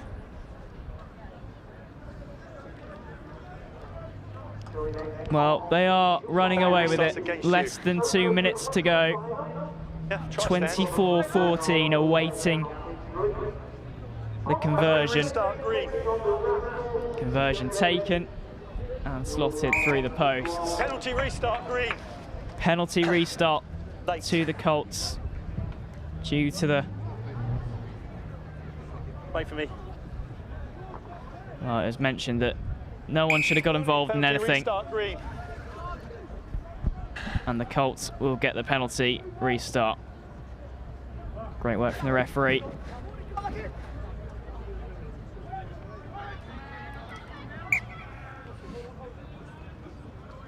And that's a knock on. So heartbreak for Colts in the final few moments of this game. Less than one. There's still a chance for them to get something out of it, but the result might be beyond them. Less than one to go. You're loose here, technically. Crouch. Scrum down. Set. Off him 9. Studs put the ball in. Your own time, green, you're wasting. You can't bind properly. Yeah. 34. Crouch. Bind. Set. Out. Well, here come the studs. Long pass. Knock on, doesn't go the way they wanted it to. Not coming. But the Colts just couldn't get a hand on the ball and recollect possession. But they will have the scrum put in, and this will be the final play. Last play. Time.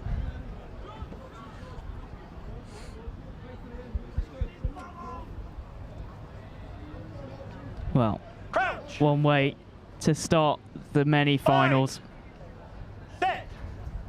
The studs going on to win the ball. Off feet, it's always off, play on. Off feet, play on, says the referee. The studs should just kick this one out, and which they do.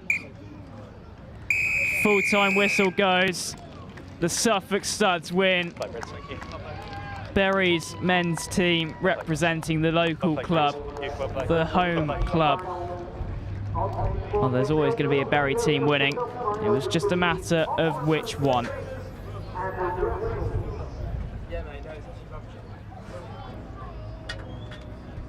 Well, that's all we have for the bowl final. Well done to both teams, but the Suffolk Studs come out victorious.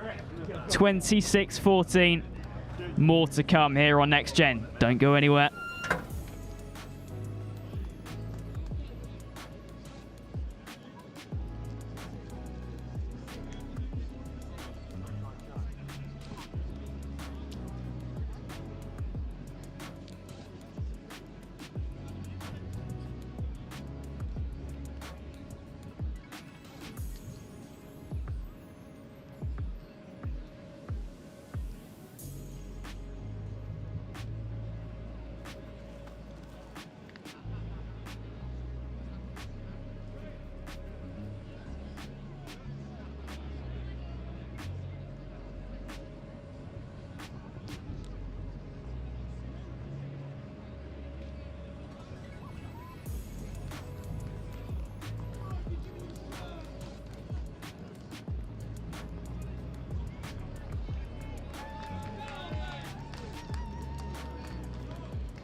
Well, we've got something very special for you now on stream. It's the final of the Berry Open, which is the open competition for public entry. It's Oxfam's team in the green and black up against the Rascals, Sevens team that's been competing in this competition since about 2000. Now managed by the son of its very founder.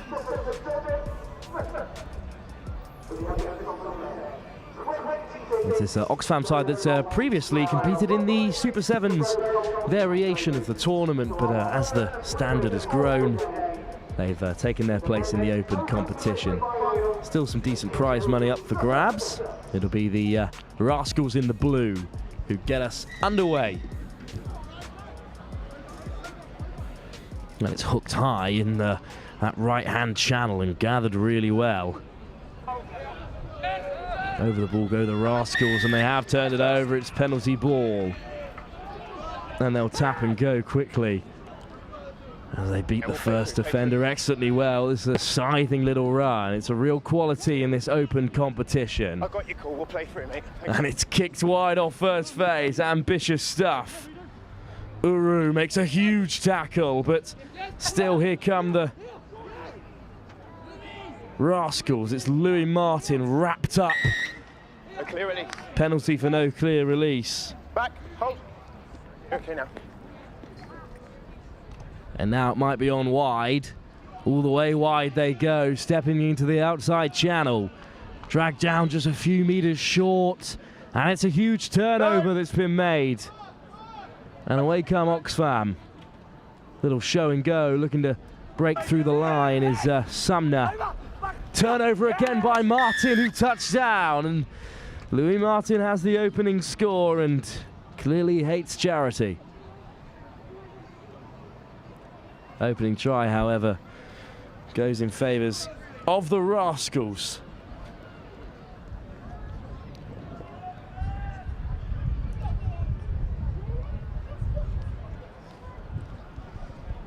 Well, a good break from this the elite competition, but to remind you that this isn't a closing article, these competitions. It's just a break for our elite players, because what comes next is nothing but finals. The bowl final, the women's plate final, the women's cup final, followed by the men's plate final and the men's cup final.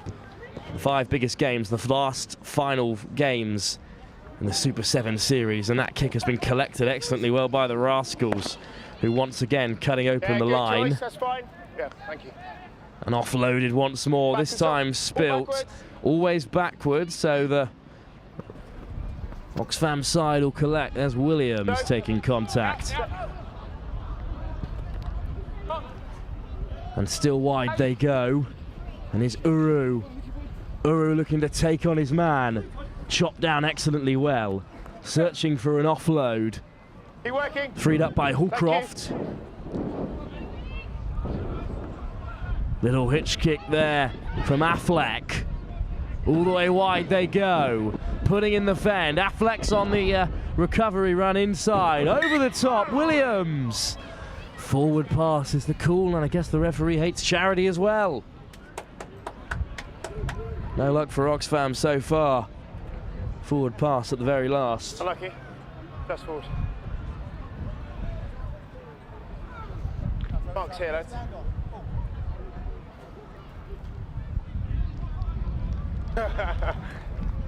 $3.45 cents, right? Tom Williams standing at first receiver. Brother of Harry Williams, of course, another former St Joseph's College player. Pops out the way of the Rascals. And Martin, another former St Joseph's College prodigy. Yeah, play through now. Advantage over. Draws in the defenders, and the Rascals now play away. A bit of space for them to move into now. It's a 3-on-1 as they cut through the Oxfam defence, taking it down the left-hand side. Stay one, stay. Thank you. And it's on out wide once more. Uru looking for the money ball shot. Williams. Still they play, and Martin darting for the corner. In the end, it's a simple stroll for the number 8. And the Rascals extend their advantage to 2.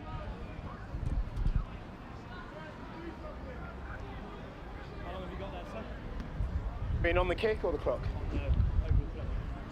5.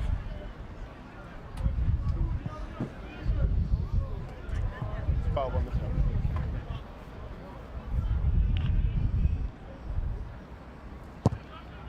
Nudge, unlucky.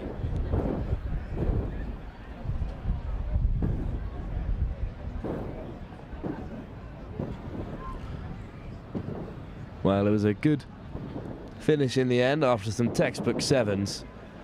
Looping around to support. Martin held the width and scores his second try. He'll be charity shopping today's to rid himself of the guilt. It's a lovely kickoff once more, collected excellently well in the air by Oxfam. And wide it goes, here's Williams. Tom Williams with a dastardly step as he breaks through the first wave of defenders. The ball sits up nicely for Holcroft.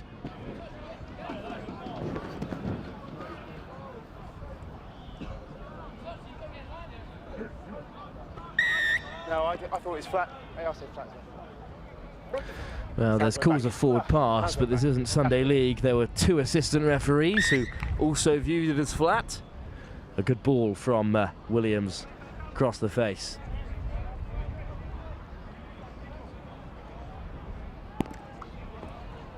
Happy with that call? I thought it was flat. Yeah? Well, here's Williams with the kickoff. Right, you hesitated because of me. Time off.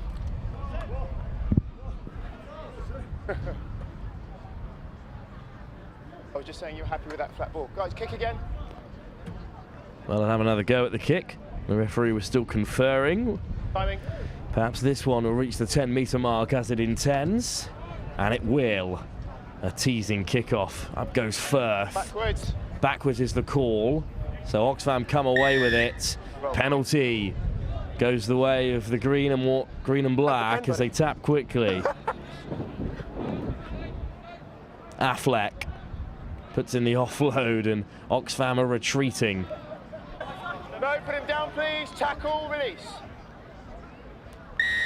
Got high tackle. High tackle is the call. Affleck taps quickly and takes on this retreating Rascals defence. And now there's a bit of space in the wide channels. Sumner shrugs off his man. Lovely offload. Firth is there to score and level things up right on the stroke of half-time. Oh, I was saying, were you happy with that flat pass? I was happy. Yeah. Fine. A rugby player being facetious. What are you on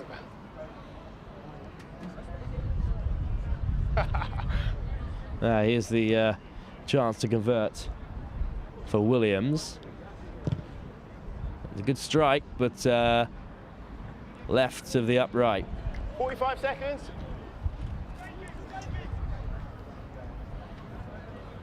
Come off, subs.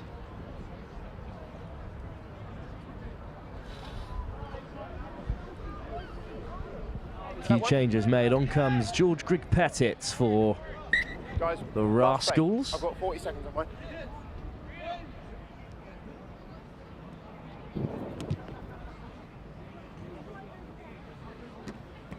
Well, it's claimed well off the kickoff, and there's an offload off the floor to boot, and the Rascals come forward. Grigg-Pettit in the wide channels looks to take on his man, but is shepherded into touch. Uru this time making the tackle. The number 5 was just in action for the Bury St Edmunds Colts, I believe. Has missed that tackle, and away come the Rascals. And they put the kick in behind. It's a lovely weighted nudge, well gathered.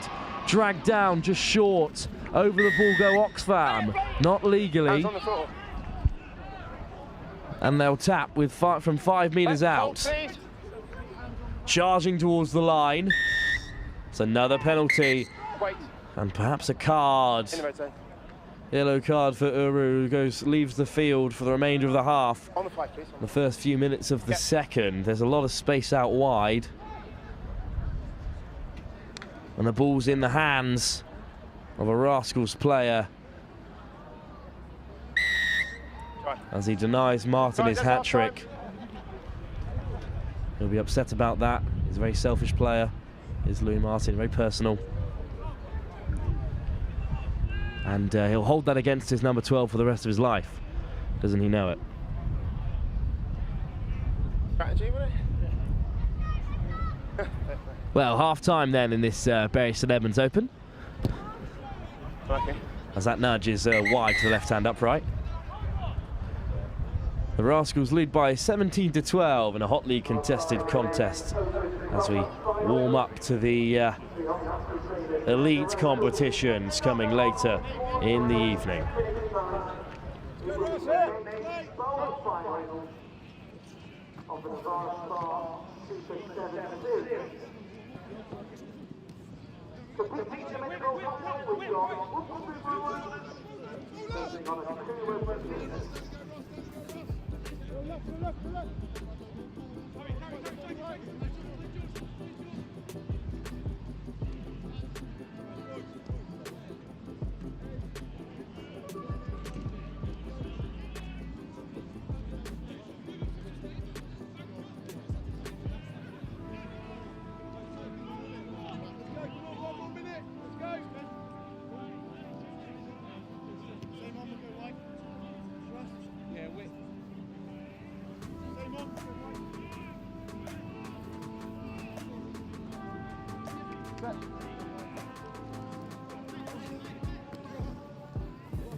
Well, it's the open final here at the Bury Super Sevens.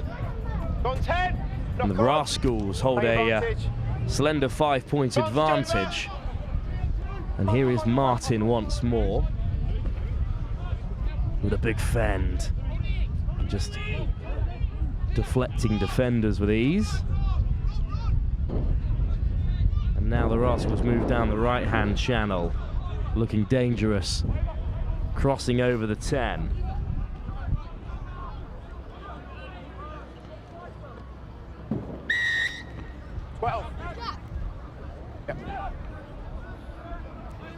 Well, still they play. They look to chip cross field this time, and it's been spilt, and that is pretty heinous from the Rascals outside player. There's a good chunk of money at stake for both these sides, as well as your pride. Live here on pitch 1 with Next Gen. Marked here, lads, just here. I'm going to go blind, yeah.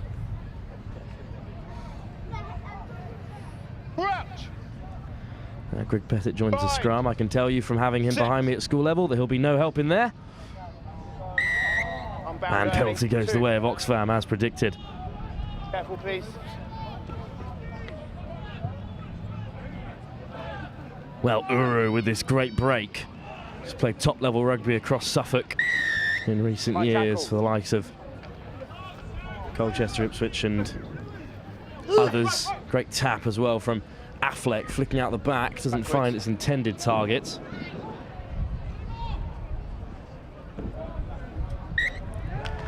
And the whistle does go in the end for a simple forward pass. Guys, just give it another 5 inches, please. Doesn't matter, you've got to go around the waist. Still here, below the ball, you can't go over the shoulder. Right. Ewan Kingdom entering the fray. Strong former St Joseph's College contingent continues. Crouch. Bind. Bind, please. Set. Well, there's a better scrum. The Rascals come away with it. Lovely lofted pass into the wide channels.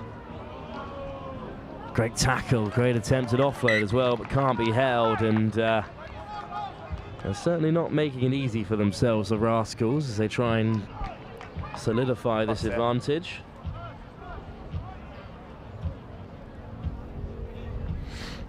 Four minutes, guys. Yeah, just wait, 4 minutes to go. The Rascals in control. Fine. You've got to go above, you've got to go over. Otherwise you can't get his bind. Crouch. Bind. Set. Yeah, play, balls out. Well, Oxfam look to play through Williams. It's a loose pass that Affleck dives upon. Uru back to the field after his yellow card. Looking to glide his way through the Rascals. That's a lovely line picked by Williams. Hold it. No! I said no. I said no. I didn't say that. You asked me and I said no. The referee said no. The Rascals player dived on the ball. Again, please, got to lift your foot. Sorry, 10 guys. The kick then leaves the foot. Azuru shows the referee with precision, and well, the Oxfam player gets away from Ewan Kingdom. Affleck leaves him in the dust, I'm afraid, and it's a try for Oxfam. And the scores are level. There's nothing the elite players would like more than a bit of extra time between them and their eventual cup finals, and that might well be on the cards here.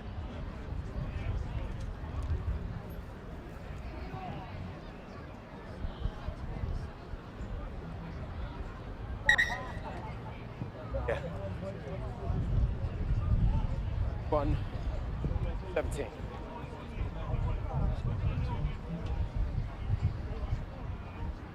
I've got all 3 conversions outside, so I've got 21.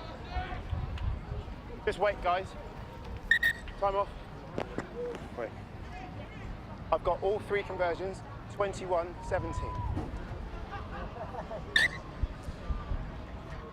Louis Martin back on the field, so things must be really desperate for the Rascals.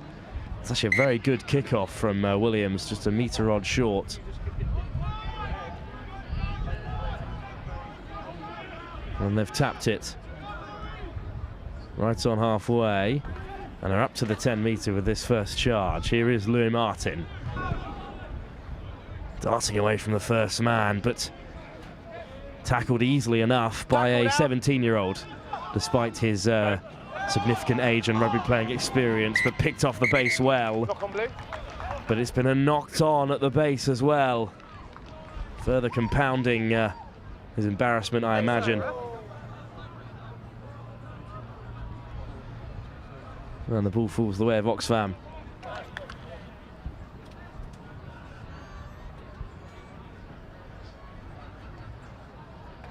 One. Crouch. Bind. Scrum then for Oxfam in this Open Cup final. Well, they'll take it to the line once more, Oxfam, with a bit of pace, and they'll cut inside once again. No way. It's a good run from Sumner, and a great carry from Williams, but a penalty for holding on. And Louis Martin hoping to be the first one there.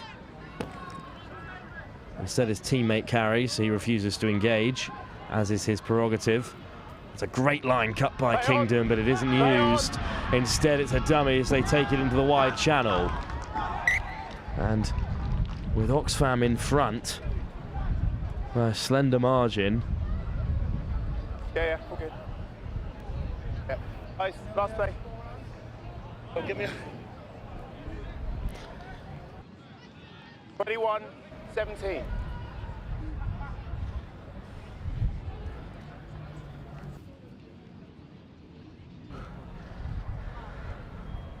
Well, it's final play here.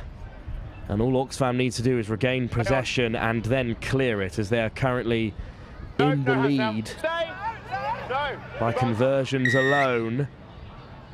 And it's a penalty, which they won't necessarily want, as they clearly just kicked the ball out of the field. But they lose another 10 yards as well for back chat in this Guys, if you tap and go, open tournament. Tap it and then kick. And that's game, a huge win for this Oxfam side over the heavily favoured Rascals.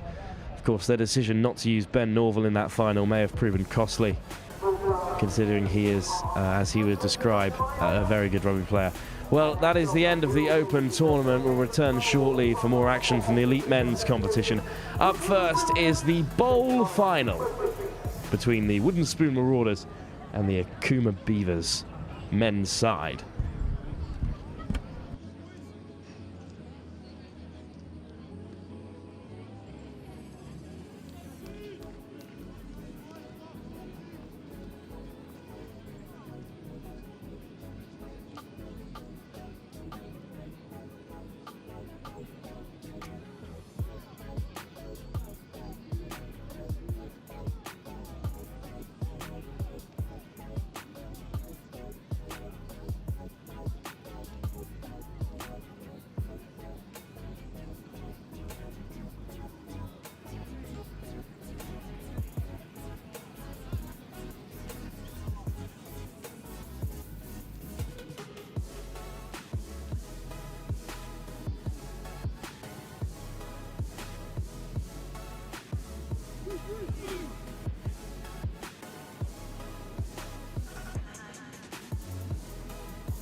The Suffolk studs the ground, and the Bury crowd enjoys that one. Next game coming up soon.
Well played to us, in the final, but our winners by a score of 96.17. Winners of the tournament in SEVENS, Rugby.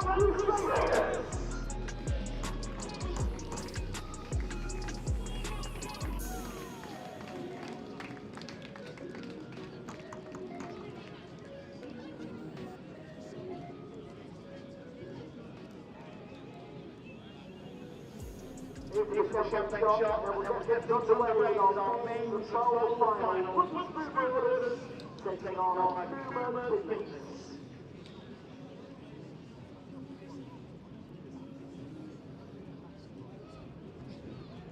Well, now the Oxfam Crusaders have their moment. Winners of that bowl. Great achievement for a good bunch of lads. Fighting and playing for a great cause.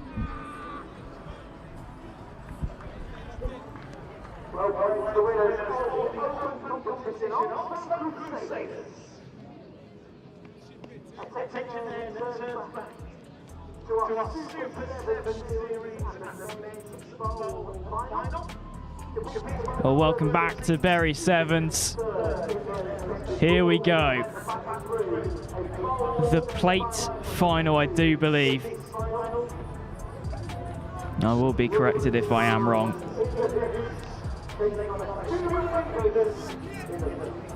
But it is the wooden spoon Marauders taking on the Akuma Beavers. This is the officially just come in, fresh from the press. This is the bowl final. Bit of confusion, but no confusion on field as the wooden spoon get ahead and get a hand on the ball. The last time these two sides will play, so they'll give it their all for a sun-soaked crowd. Not something you say too often here in Suffolk at Bury St Edmunds Rugby Club. But we have been blessed with some warm weather, and towards the end of today, some sunny.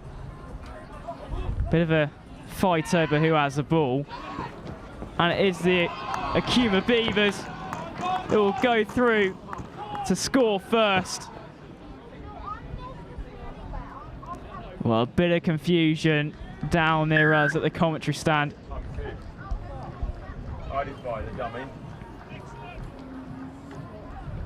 Well, everyone in the wooden spoon team bought the dummy, but our cameraman didn't.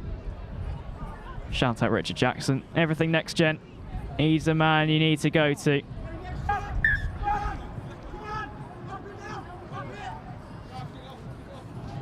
And he's admiring his replay here.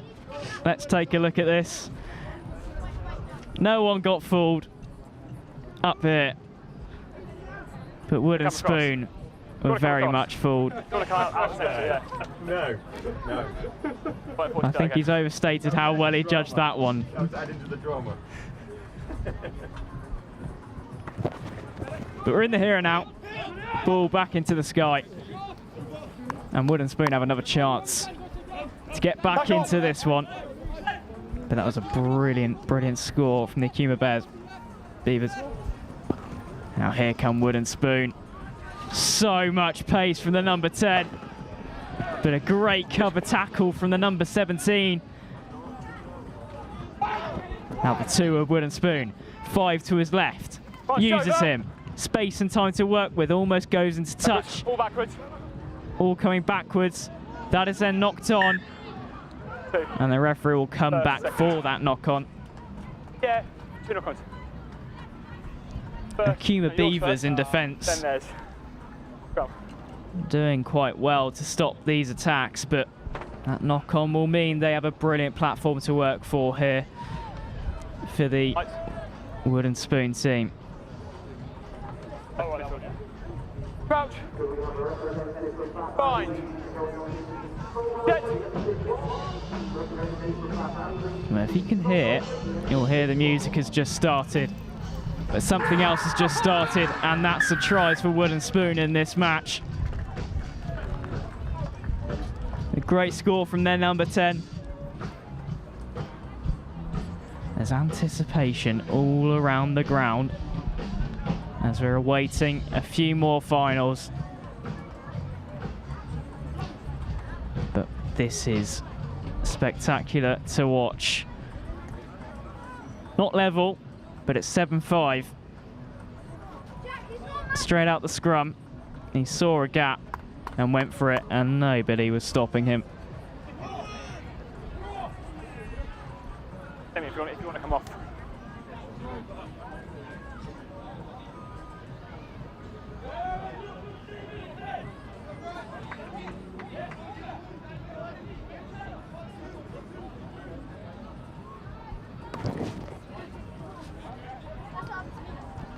Contested well in the air. That is knocked on, but Wooden Spoon have the ball. Advantage now over. That goes quickly in the Sevens game. Now the number 10, the try scorer, gets it out wide. Supported well. Good hands. Being patient in their attack. Wooden Spoon now going back the other way. Offload is brilliant. And into the corner they go. From behind to leading. Wooden Spoon get back into this one.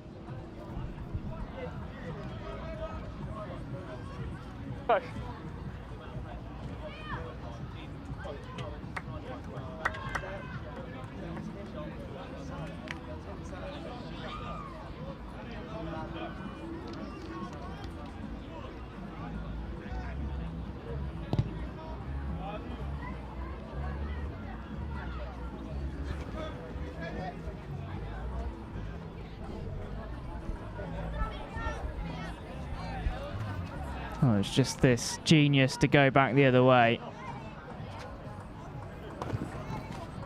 To go back round and support as well. And get the try himself. That's a brilliant score from the no-numbered man. Also go, you can't jump from there.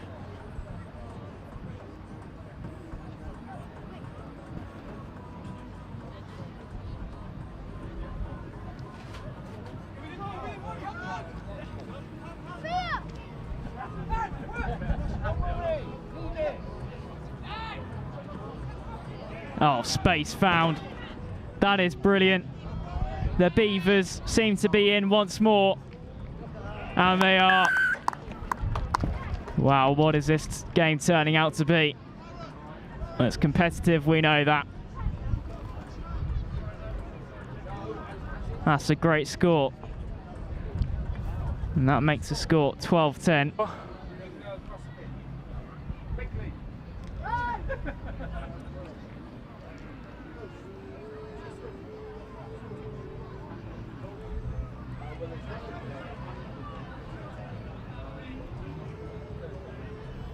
The Akuma Beavers have a chance to get even more. But that will fall just short. A really good attempt though. 12-10 is the score.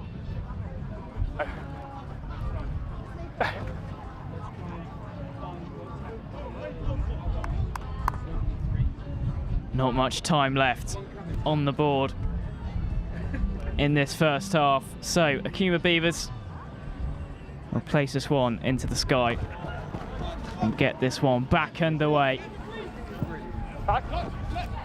And that one goes out. And the Akuma Beavers once again have possession due to the touch Well, the wooden spoon man. Bit of the Lion Sleeps Tonight in the background. I don't know if you can hear it. One of the women's teams is warming up. Wouldn't call that the most hype-building song.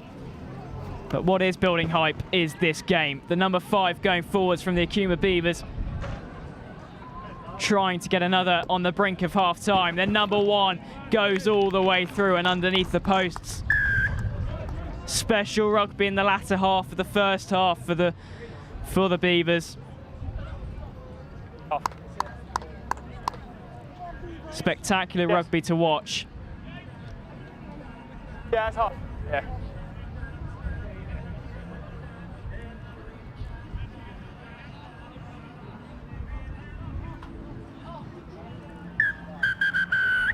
And that is the half-time whistle. 19-10 to the Akuma Beavers. Questions to answer for the wooden spoon. But what a first half that was. More to come in the second. Akuma Beavers 19, wooden spoon, Marauders 10.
Back underway here.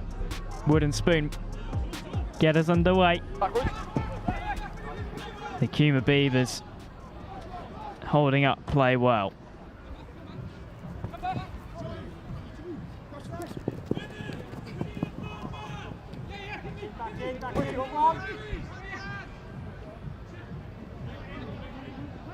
The Beavers doing well to sort of be patient in possession.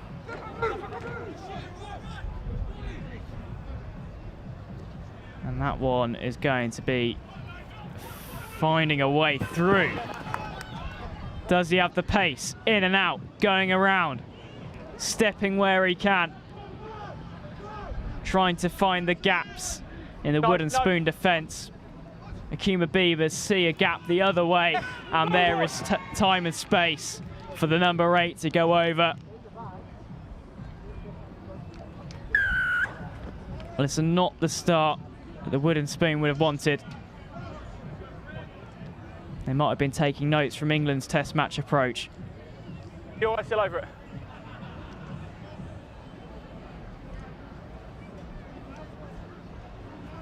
A few changes made from both teams.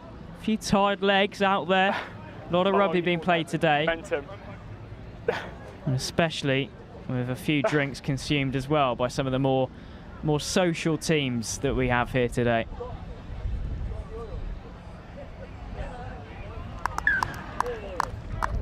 A brilliant conversion to finish that one off.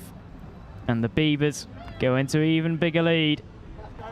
They're in control of this one. One hand on the ball, might be. Right, but yeah.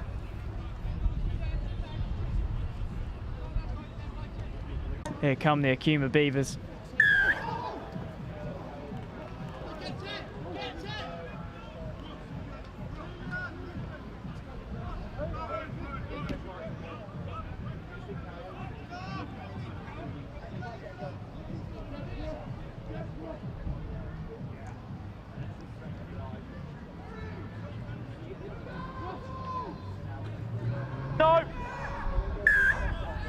feet.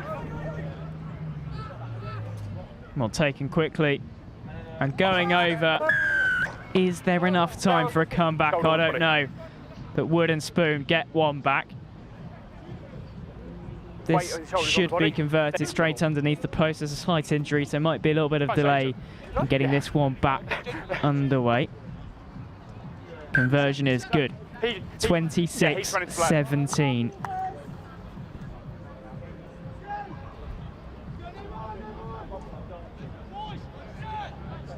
It'll take more than one converted try 5, 6. for Wood and Spoon to win this. They've got 4 minutes, so each game is giving us a bit of drama. The Akuma Beavers, though, ever so professional in how they play the game. Sort of torturing and tempting the defence to come up towards them, and then they'll find a gap, like they have done here. Running towards that try line. Number 10 is being caught. The offload goes forward. And that's a shame for the Akuma Beavers. They had a chance to finish off the game, finish off the story of who will get that ball. Oh, you got the score.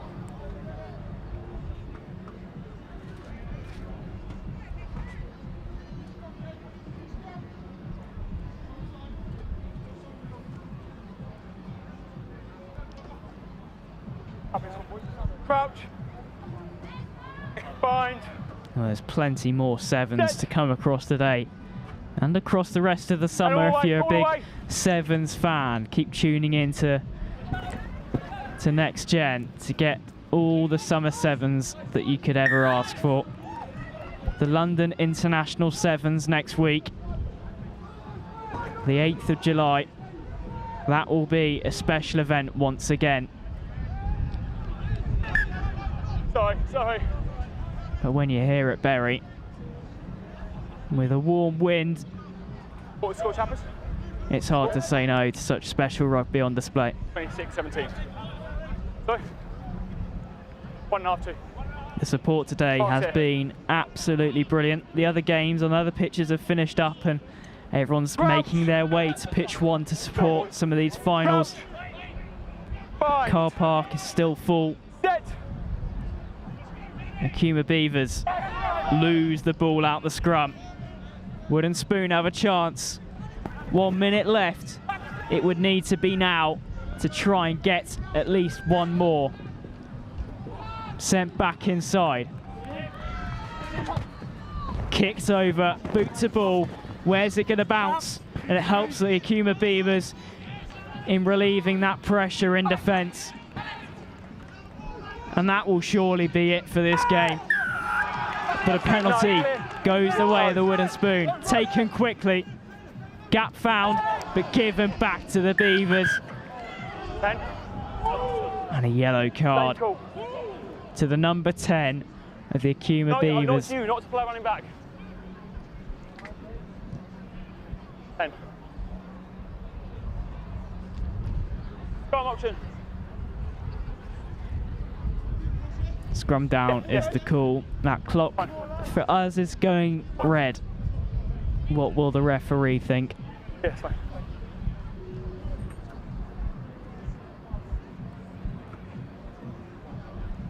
Big shout out to the referee socks today. Fluorescent as anything. Everyone, scrum's over, we let go, we go away. The most bright thing today. Unmissable. Go, crouch. Bind. Set. Here come Wood and Spoon. Great work, but a fumble in the hands. Beavers trying to get rid of it and end this game, but the number 8 of the Wood and Spoon has a different idea. That will go out, surely. Knock on from the Beavers, and that is full time. Delight on the faces of the Akuma Beavers. A sad yet proud attempt from the Wood and Spoon Marauders. Oh, what a game it was. First of many big finals for you to feast your eyes on today. Next up, I do believe we have the first of 2 women's finals. This is the women's plate final coming up for you. Wilfred Kemsley will be taking you through that one. Don't go anywhere. But here, Akuma Beavers, they become the bowl champions, 26-17. They beat the Wooden Spoon Marauders, and that's what you call full time.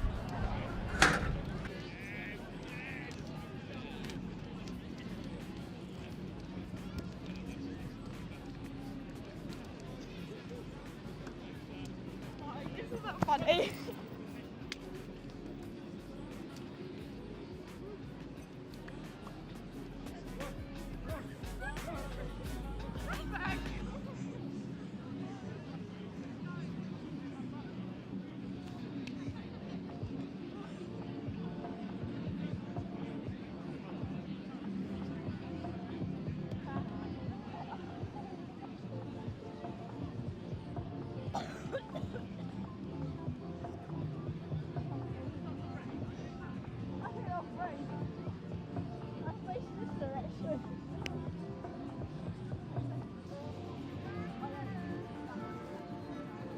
The women's final between Bat and Samurai will make the presentation to the winners of the men's bowl competition.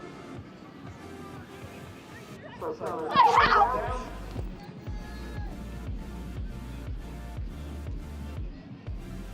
And then we have the women's plate final underway.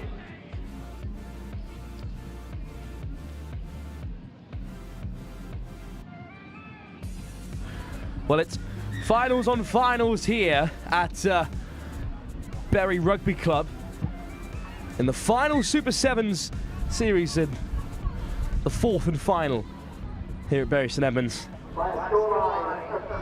The bowl competition's been and gone, and now we're into the Elite Women's Plate Cup final between the heavily favoured Samurai up against Bath Rugby.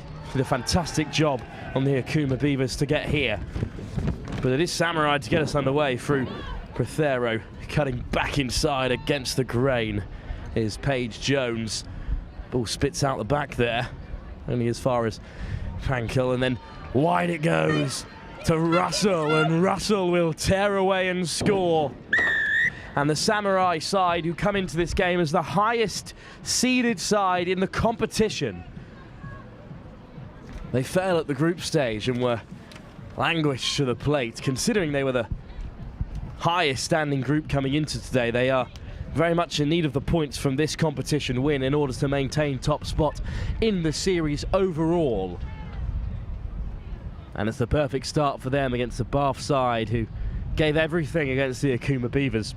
And a good value for their win. But tough opposition indeed against this physical Samurai side. And that's, we've just seen it there.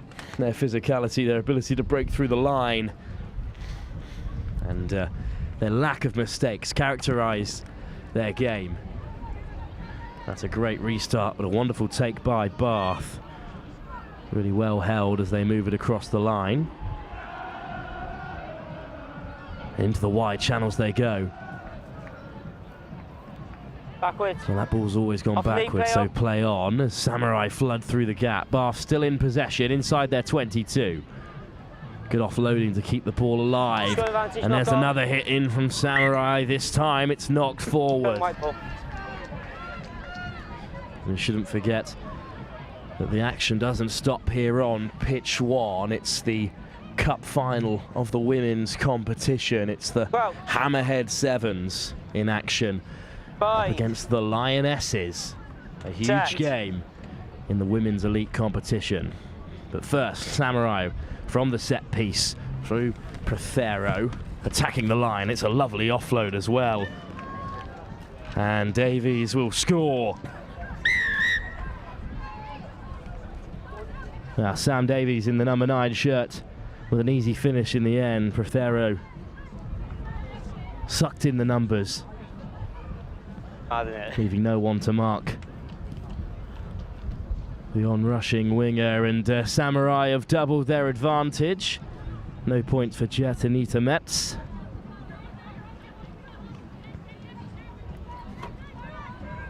But Metz will get us underway from the restart, and Bath can't let their heads drop in these early stages. They know they have more to offer this final. It's been a long day of rugby for them, and that's an excellent kickoff claimed by Stams. Metz missed pass to find the try scorer. Davies once more, who goes hurtling into space. Panker, Metz, Russell steps inside and out. Good offload. And Stams driving forward once more. Still Stams with a show and go. Sophia Stams will score for Samurai.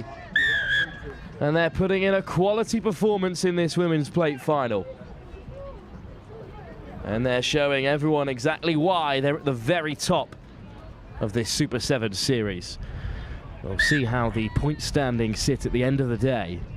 But coming into this morning, they were the top seeded side in the competition. You can see why as they race into a 3-try lead.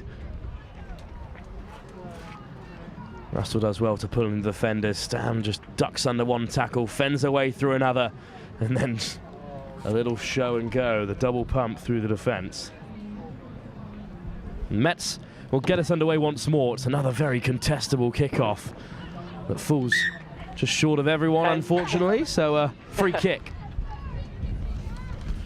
And Bath in a hurry to get us back underway. There's a good line picked by Bath, lovely offload. And they're up inside the 10, a little bit narrow in their attack. So Lucy Tanner takes down the short side, unfortunately just spilt by Ellie Ratcliffe, so possession changes hands once more.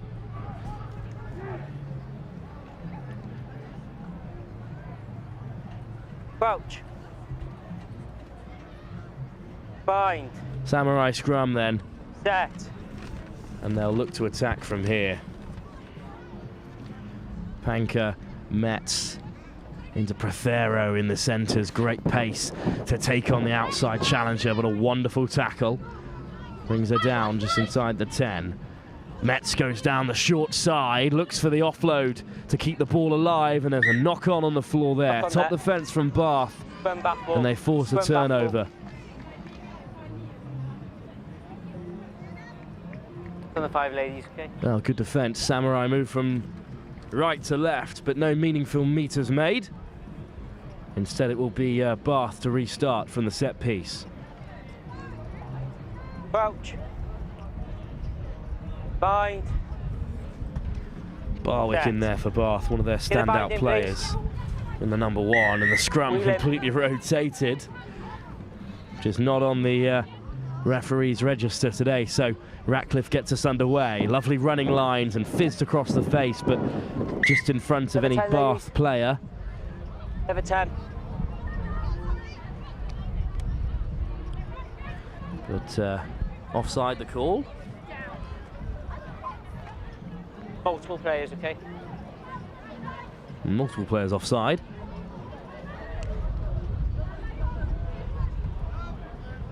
McKeown will get us underway. Great line by Thomas. Once again, Bath look to play. Barwick takes up some meters, and there's a great running line once more as Bath look to push forward, but the ball is knocked on and swept up by Prothero, searching for an offload. Instead, Bath will look to turn it over. Metz flings it away. Russell. All the way wide they go. Looking to free up the hands and offload. Instead, the referee calls a stop to the game. And half-time as Caitlin Hubbard has fallen poorly onto her knee, but half-time, regardless, is the call. 15-0 Samurai lead in this plate final. Bath still searching for a foothold in the game. Some good late possession towards the end of that first half, but Samurai maintain the advantage. We'll be back very shortly for the second half of this plate semi-final.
So stick around at the end of the game. Plenty of lines, food and drink on the go as well. So don't go anywhere. Once we're finished, the party will continue well into the night here at the Greek IPA Apache.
Well, there's plenty more to play for in this second half, despite the mountain that Bath have to climb. They're up against this talented Samurai side who will be wanting to take home this plate with them and want to take something with them from Bury St Edmunds, having performed so admirably throughout the series. But it's Bath in possession and playing well with it. Offloaded back inside. Got a foot in touch first, so it'll be a Samurai line out as they rush to take it quickly. Yeah, Bath, take off me, please. Thank you. Just shepherded into touch there, a little bit too easily. So it'll be a line out, claimed easily enough in the air by Samurai. Metz at first receiver, Prothero with Metz on the loop around, and now they're into the wide channels, and Samurai look to go herring away. It's a wonderful covering tackle on Cardinal. Molly Cardinal, that is, not new one with the number 10 shirt on that wing. Lovely offload play between Stams and Metz. And that ball hits the ground, but Metz will carry into contact. Stams over to secure it. Prothero from deep. Offloads to Russell. Russell straight through the hole. Russell looking for her second try of this plate final. And it's another score.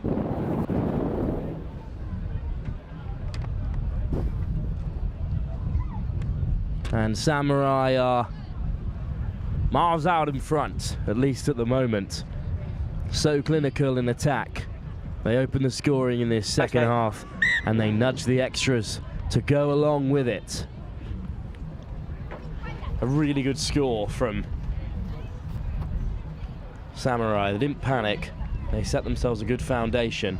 So much depth at first receiver, so Prothero can get moving, draw in the defenders. There's still someone out wide for Bath to watch out for, but Russell with the change of direction.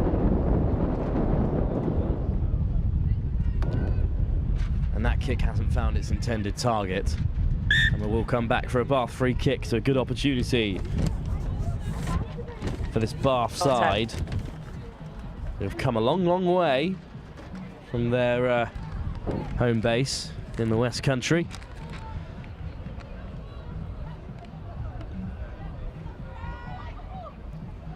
Well, they'll tap from here, and that's a loose ball that can't be collected, so it'll be a line out for Samurai.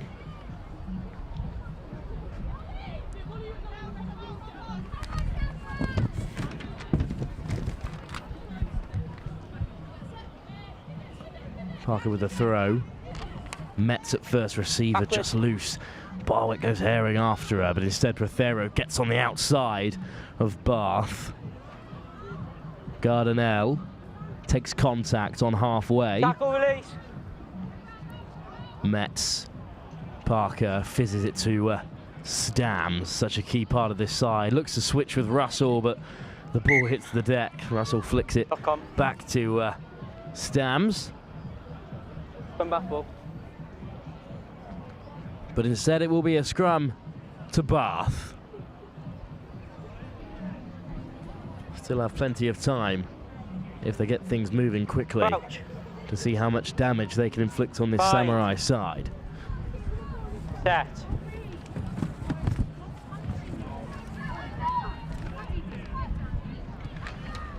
But it's been turned over at the scrum, and Gardenell looks to hunt Bath on the outside channel, but driven into touch.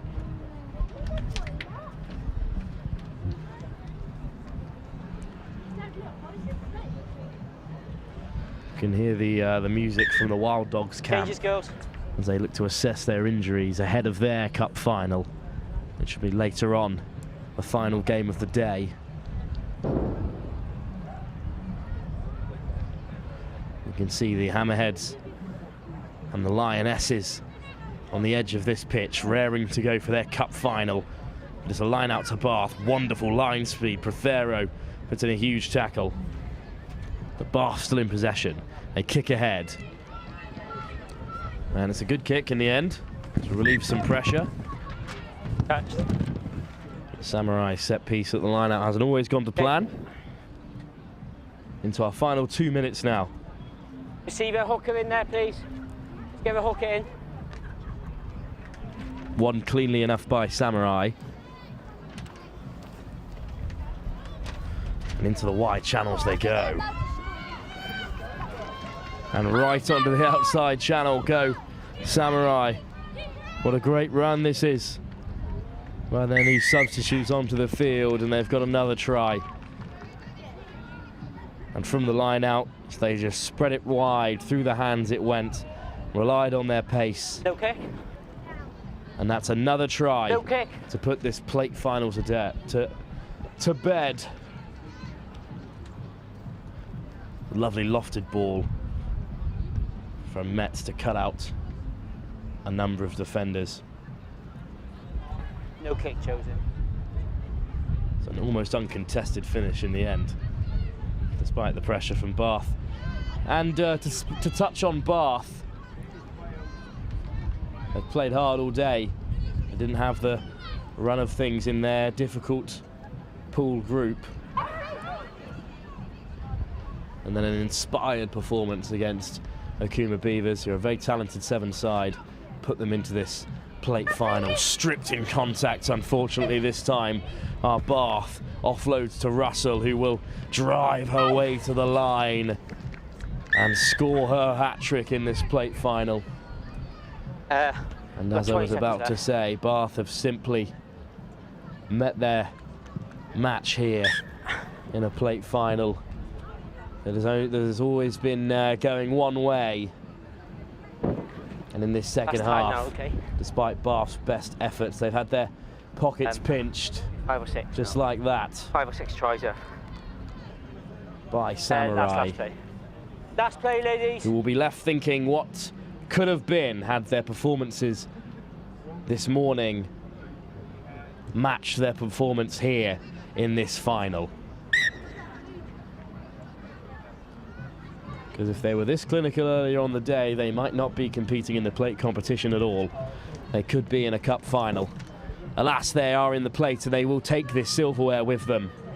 It's a lovely line picked out by Bath, however, but that final pass just goes to ground instead of a blue and yellow shirt.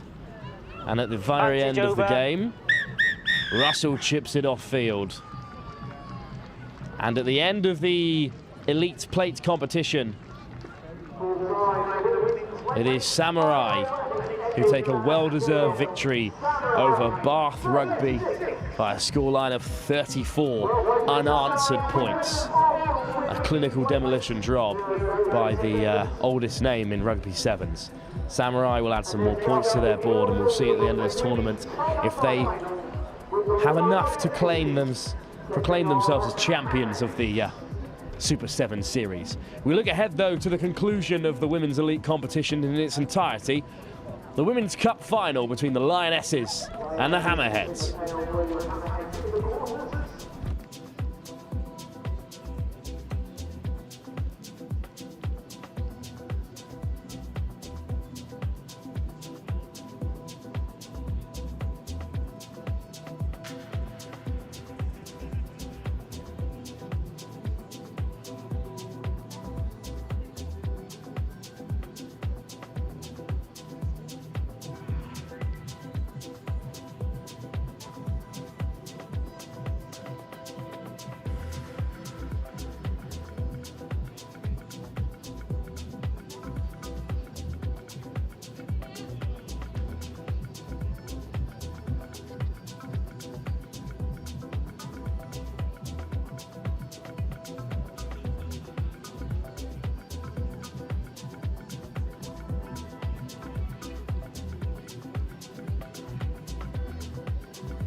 Well, this is it then, the Women's Cup final. It's Nicole Quee to get us underway for the Lionesses, kicking towards the Hammerheads.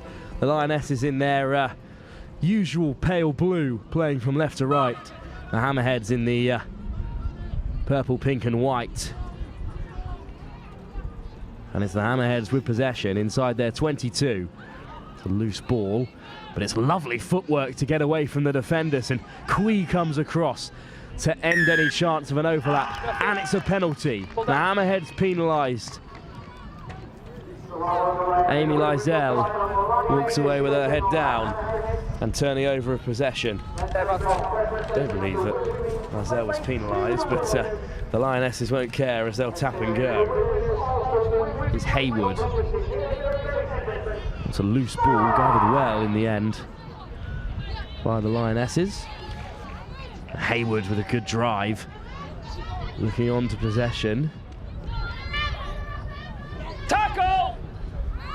Haywood's done exceptionally well. That's a great counter drive. But Quee comes away with it in the end. Peters across the face to Stallman, all the way wide. Musa into the corner. The ball goes loose and cleared by the Hammerheads. The referee looked to his assistant, but Nicole Quee will gather again for the Lionesses. Little switch play, back out to Hayward, and they'll look to build again. Hayward out the back. Quee, all the way wide they go. Nicole Quee battling in there. It's an excellent counter drive by Sally Williams, but away come the Lionesses. Popped up to Peters. Stallman just swung by a Hammerhead defender, flying through. Peters puts her body on the line as Musa goes to defend it. What a ferocious start with this Hammerhead's defence. Really throwing everything at the Lionesses. Hayward, who won't be intimidated by a physical tackle. An offload once more to Peters, who looks to get on the outside of the Hammerheads and shrugs off the first defender. Peters searching for an offload. Over the ball go the Hammerheads. Clean turnover. What a moment. Excellent defence, and now Quee is battling with her opposite player. Picked at the base. Huge shot, but offside against Musa. And the Hammerheads have weathered the storm, and now Megan Gaffney can play away. Well, she'll leave it instead. And here come the Hammerheads with their first attacking set of the afternoon. As we head into the evening, this is the final game in the Elite Women's Super 7 series. Williams searching through a hole. Puts it airward to be held once more. In goes the fend. Oh, it's back. And Amy Lizelle is slipping away from defenders. The ball goes loose. Peters gathers. And now the Lionesses have possession once more. And Musa searching for the corner. Wonderful covering tackle by Evans. And another one by the Hammerheads. Musa gets it away. Peters, Quee. Stallman with the dummy run. Quee takes contact. Stallman over the ball. Hayward picks at the base. Hayward's in behind. Bobby Hayward hurtling towards the line. And that's the opening score for the Lionesses. Well, the Hammerhead defence was standing firm.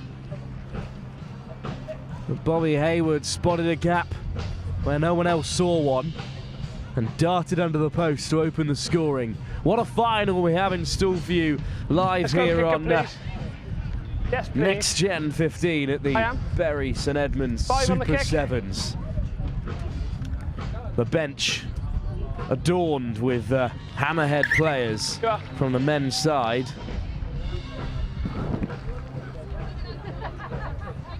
The Lions, of course,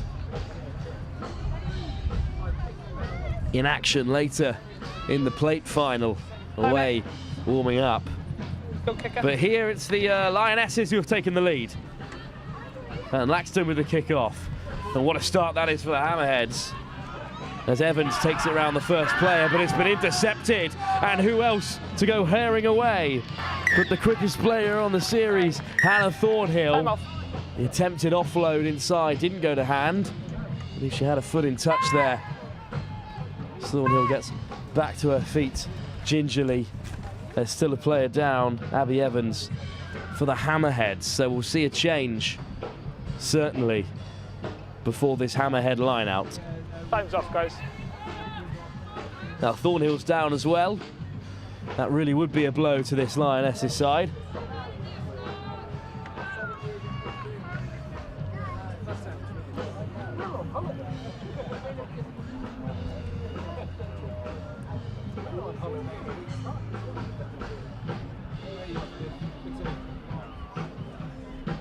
Well, a break in play as these injuries can be assessed, one on either side.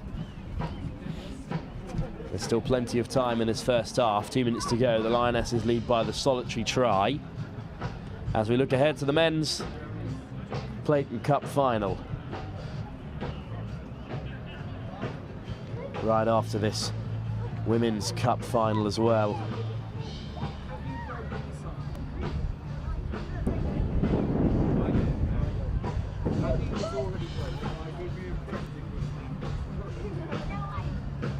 The Wild Dogs will be in action up against the Samurai Barracudas in our final game, the Cup final, after the Barracudas saw off Rugby Deutschland. And the Wild Dogs, serious underdogs in this tournament, having underperformed previously, have made it all the way to the Cup final today. And in the plate final, the Lions back in action, following their win over the Marlborough club side.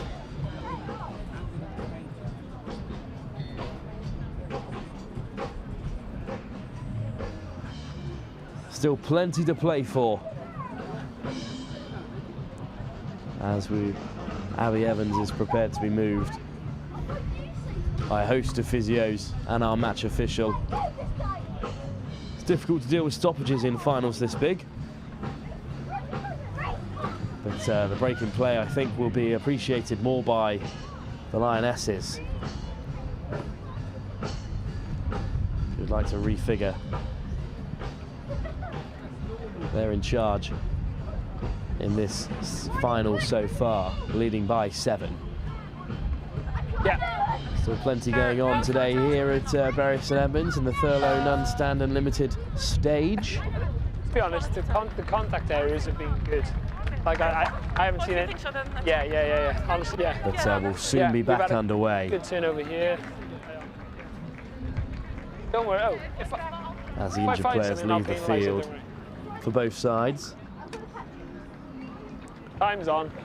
Let's go, guys. So both sides restored to full fitness with 2 minutes left to go in this first half. It's a line out for the Hammerheads.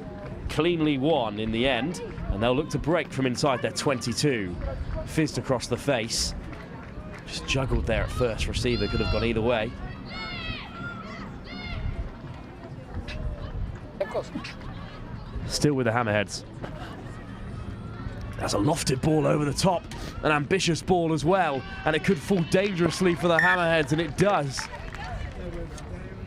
And you can see the idea, looking to cut out the last defender, but all it's delivered is line-out ball right into the hands of the Lionesses. Blue, step off.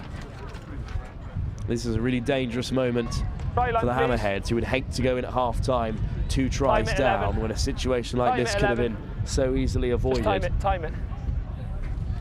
Up goes Thornhill, it's overthrown. Away come the Hammerheads instead, who could pounce upon this mistake. And a side of very few errors, both of these are.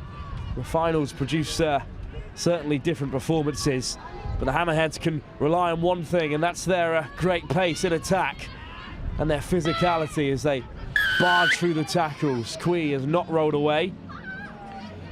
So instead, Linny Koo will tap.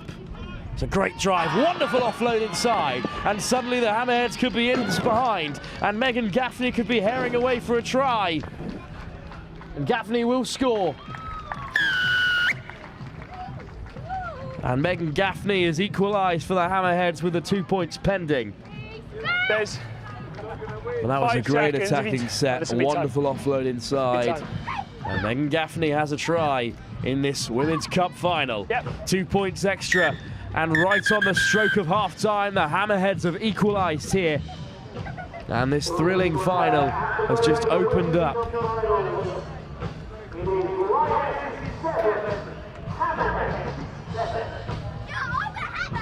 Well, as the other Hammerhead side and the other Lions side looking to warm up ahead of this plate final. Really thrilling encounter between the two brother clubs of these cup finalists. But at the half-time period of this cup final, as we watch Gaffney storm away yet again, how about that offload inside to put her through? At the half-time interval, it's 7 apiece in this cup final, with all to play for in the final 7 minutes.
Well, a huge 7 minutes for both these sides, watched on by their brother clubs in the Lions and Hammerheads men's sides, who were both in action in the plate final of the men's competition.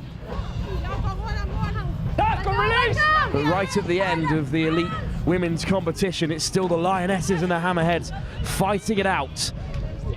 And from the kickoff, after a couple of carries, the Hammerheads have enacted a turnover.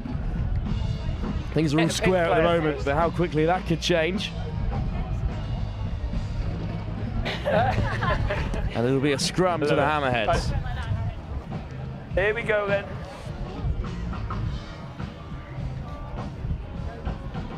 Collie, Gaffney and Williams in that scrum, fed by Deeks for the Hammerheads. Quee looks to pile on the pressure, but Deeks gets it away. Hardy away once more. Into the wide channels they go. There's the big fend. And Alejandro hunting for the corner. Alejandro cuts back inside. Where's another tackle? And there's the offload. And what a try. And what a perfect start for the Hammerheads as well.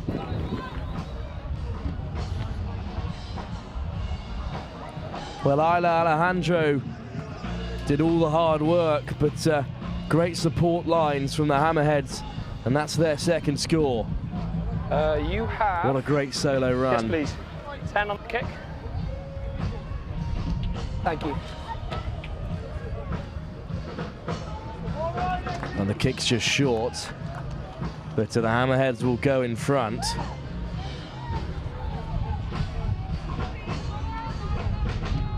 It's a great run from Alejandro, cuts back inside, bumps off another. And then great support running by Emma Hardy, the try scorer for the Hammerheads. And it's Hardy who will get us underway from the restart as well. It's a deeper restart this time. Bounces up unkindly for the Lionesses, but it's a good take by Haywood, who finds Quee. Quee with the switch play, forces the 2-on-1. And now there's a bit of space for the Lionesses to run into. This is wonderful pace once more from Flowers. Flowers back to Quee, who holds on to possession. And there's support there as the Hammerheads go searching for it at the breakdown. Haywood at first receiver. Spits it across the face and it's spilt by Wilkinson. But gathered and offloaded inside. And here's Wilkinson again. Good carry up to the 10. Haywood at first receiver again. Looks to skip out one player. Find Musa, she does. Musa with the show and go. And away goes Lizzie Musa, hunting for the corner. Wonderful tackle. And over go the Hammerheads, searching for the turnover. Hands beyond the ball.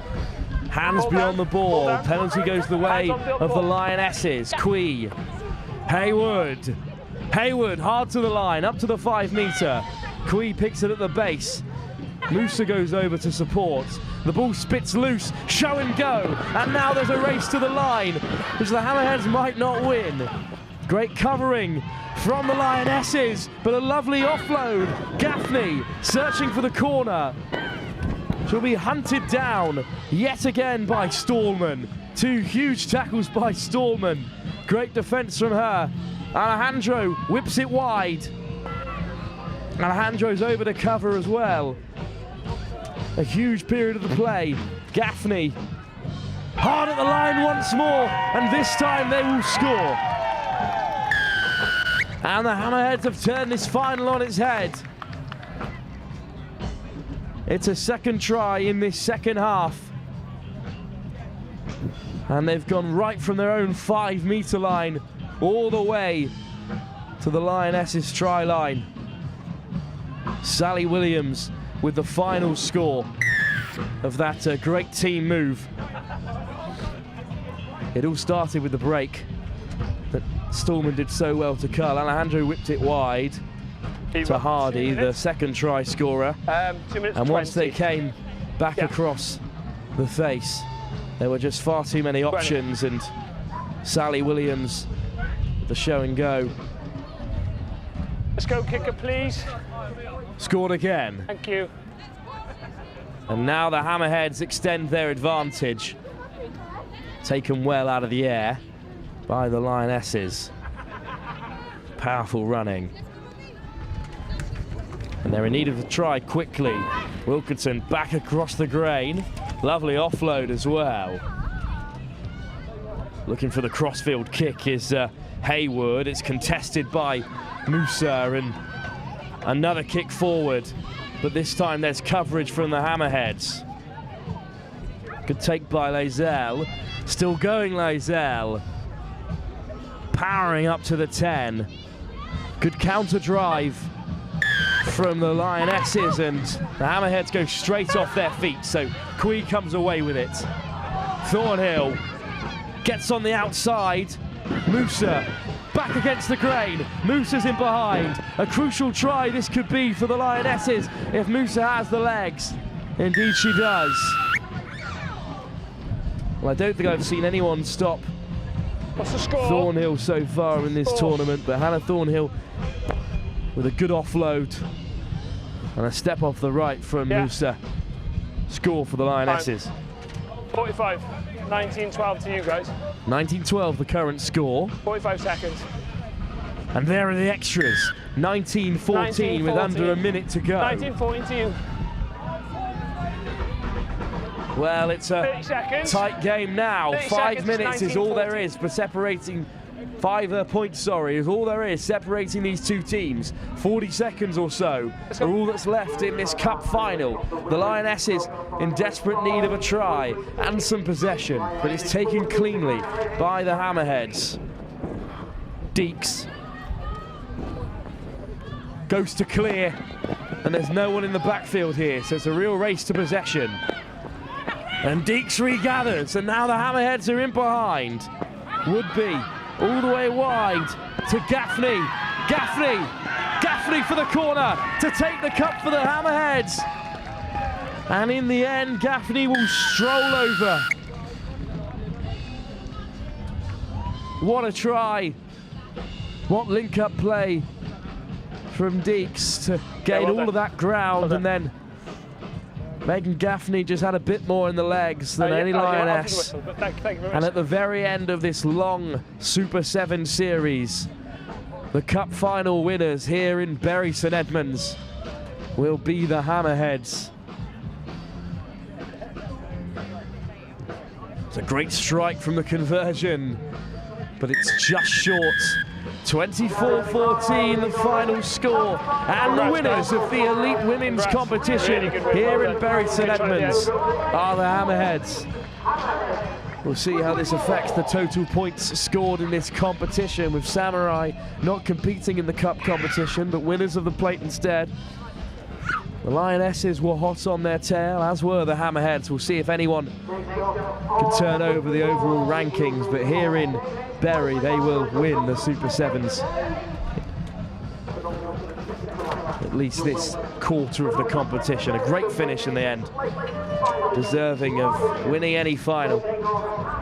Final score in the Women's Cup competition: the Hammerheads 24, the Lionesses 14. We return next to the men's iteration of the plate. It's the same sides, the Lions against the Hammerheads. This time, the brother clubs of the two Women's Cup finalists. Surely to be a cracking plate final ahead of the cup final later on, the Barracudas against the Wild Boys. So up first, the Hammerheads up against the Lions in the men's plate final.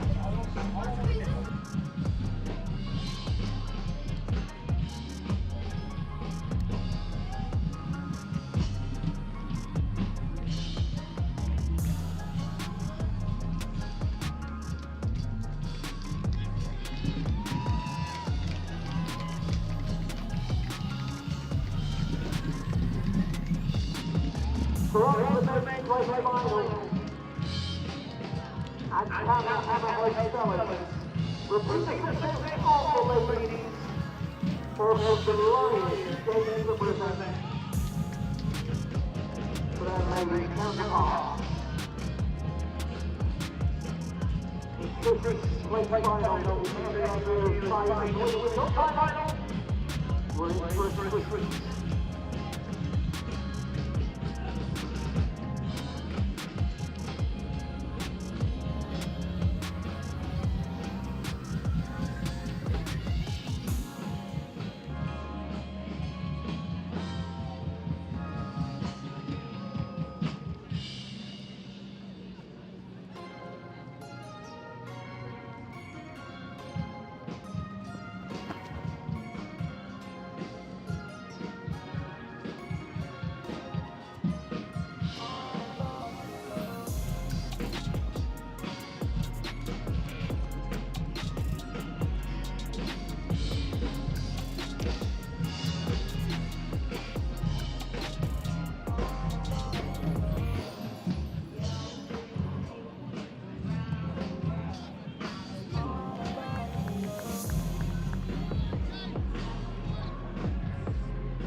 Well then, the plate final of the men's competition.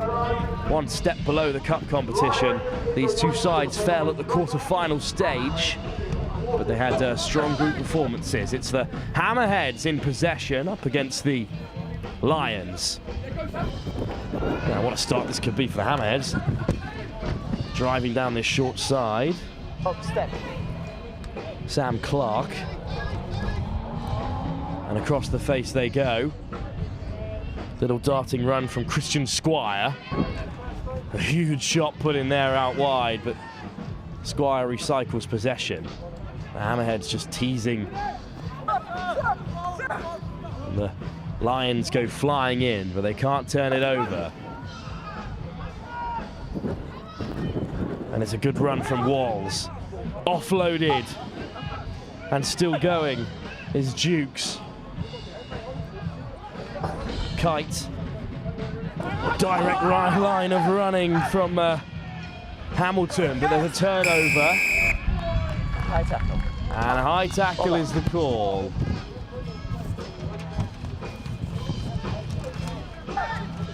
Well then, here's Watkins to tap.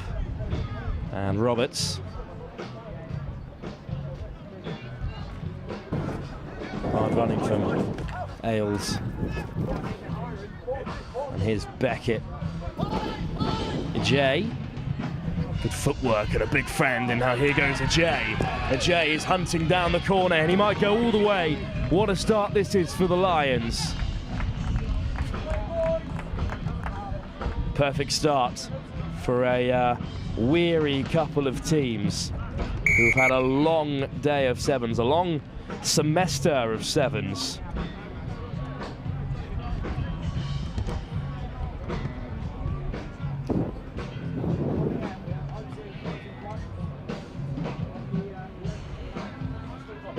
Well, it's been a strong performance so far from both these sides. The Lions fell in extra time to Rugby Deutschland in their quarter-final, but a big win over Marlborough have sent them to the final. And they lead by a try. That's that score from number 8, Jay. So one of their most dangerous players all tournament as Austin Beckett just received some treatment. And now we're ready to get things back underway. Samacon. Well, it's in search of a J. It's been spilt by the Hammerheads. And that knock-on is given, even as Kite goes herring away. And this plate final all going the way of the Lions in the opening salvo.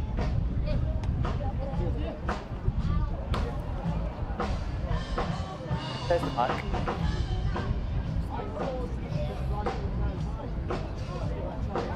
Punch! Bind! scrum then. And Beckett's in the centres. And Austin Beckett looks to take on Hamilton, but he's chopped down well. Hammerheads over the ball. Penalty goes the way of the Lions. And they come down the short side. Watkins testing his options. Once again, a good tackle by Hamilton. And it's messy on the floor there. Jay just knocks it on. And the Hammerheads can counter from here. Chip through. Well gathered by the Lions, and they shrug off the first defender. And now there's a race to the corner. Still going, the Lions. Darting for the corner. Dragged down just short. Held up is the call. A wonderful covering tackle by Squire.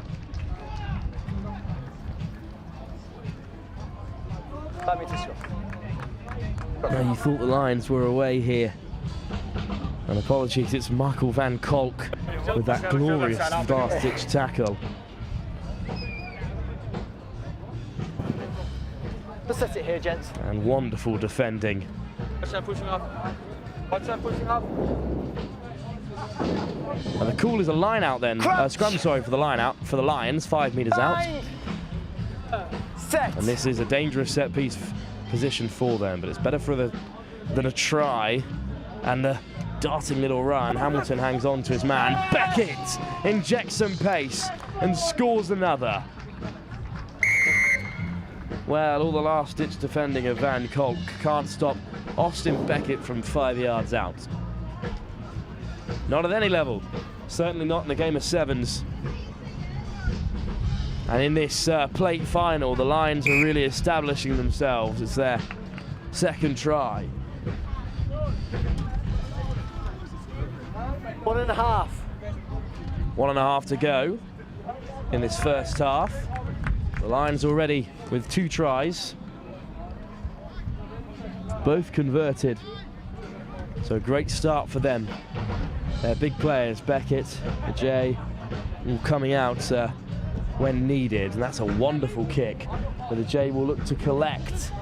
And he will latch onto it as he puts boot to ball. What a lovely nudge, and well gathered. Huge shot from Hamilton. Wonderful offload, the Lions have another. And it's all coming up blue and white in this plate final.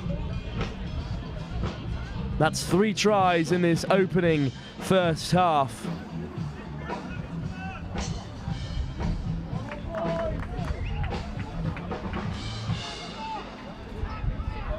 A great kickoff, causing some confusion in the Hammerhead ranks. Well claimed in the end by Jay. Put his foot to boot and then sprinted after and gathered well, offloading well. Great score. 3 tries to the good now at the very end of this first half. A great nudge through. Great decision, well gathered. Huge shot from Hamilton, but the awareness to get the pass away. And back come the Hammerheads.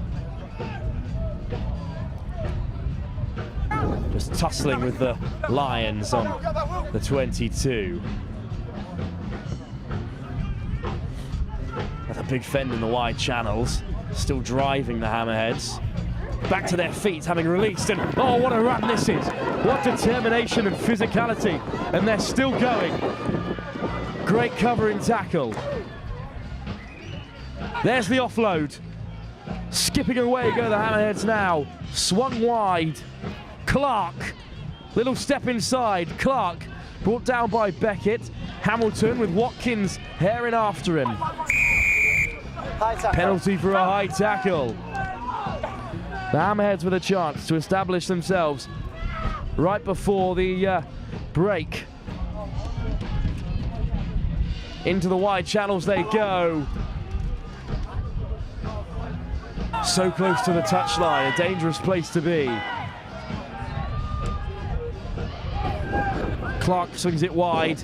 Hamilton. Switch inside. Hard line from Xander Walls, who touches down under the sticks. And on the stroke of half time, a lifeline for the Hammerheads.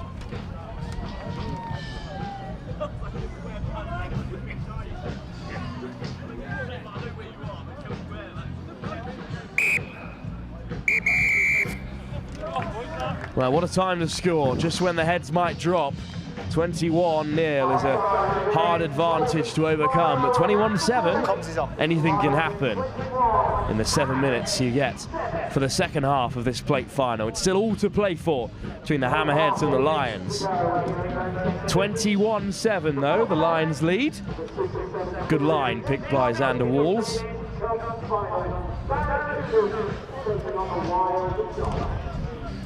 And that gives the Hammerheads a chance in this second half to try and build themselves back into this plate final. 21-7 they currently trail for the second half to come.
Seven more minutes to go then in this plate semi-final.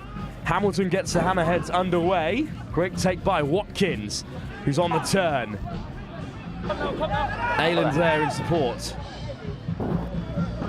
Derek, all the heavy hitters now on the field for the Lions.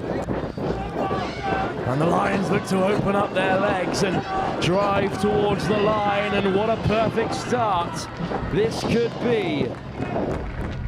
Joe Healy with the score. A perfect start indeed to this plate final. A score off the first kickoff.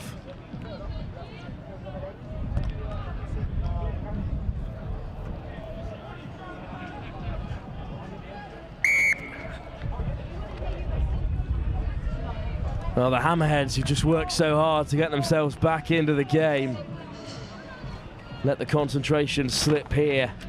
The step inside, split their defense in half. Sam Clark just didn't have the legs. And Derek now will get the Lions back underway. A teasing kick, and Jay with a huge shot on Hamilton. The Hammerheads look to play from inside their own half. Lovely footwork and a great offload. There's another lovely pickup.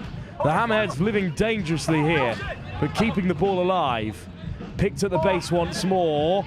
Dispossessed. The Lions come away with it. Flashed across the face and straight away. Hold it there. Hold it there. Where's his left? Bart Cox looked disappointed because if he's taken that, he's under the sticks, but instead it's a yellow card for when you're ready. Not being able to hold on to the ball. And now the Hammerheads play with 6. Aylan through the hole.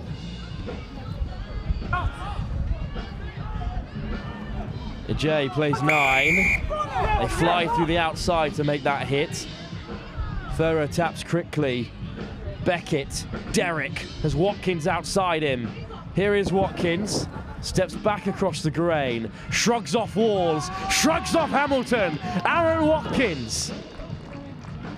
A blistering score from the talisman of the club. The founder of Egg Chaser, the founder of the Lions himself. Aaron Watkins with the try. A great finish to put this final perhaps beyond the Hammerheads, with still 6 minutes left to play, but 35-7 is such a mountain to climb. Good ball from Beckett. All Derek had to do was tie in the 2 defenders. Watkins took the scenic route, round 2 through 3. What a score. Derek with the boot once more. It comes off the hand of Walls, much to his displeasure.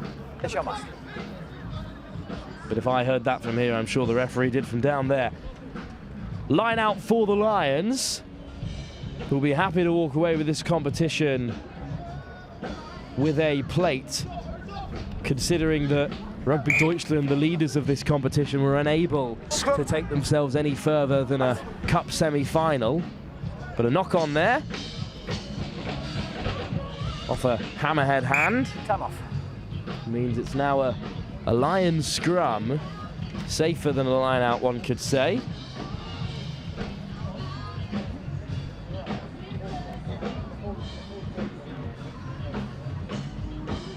White ball, yes.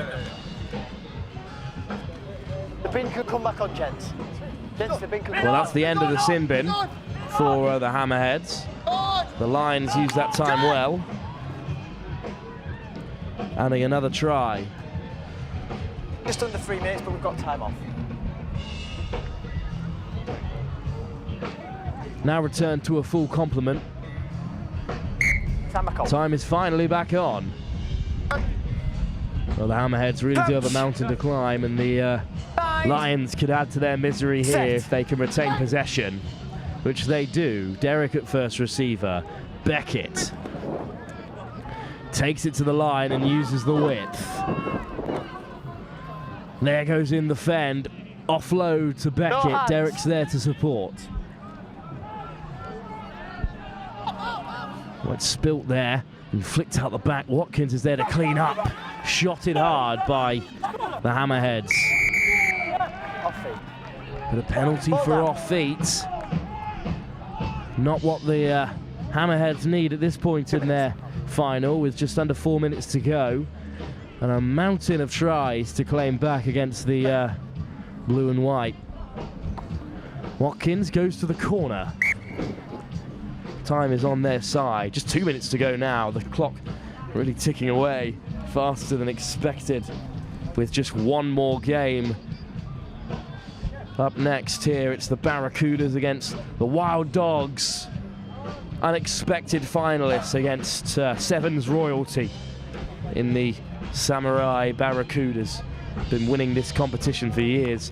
For now, though, the plate final is being concluded in front of us here, and it's Beckett with Derek on the switch around.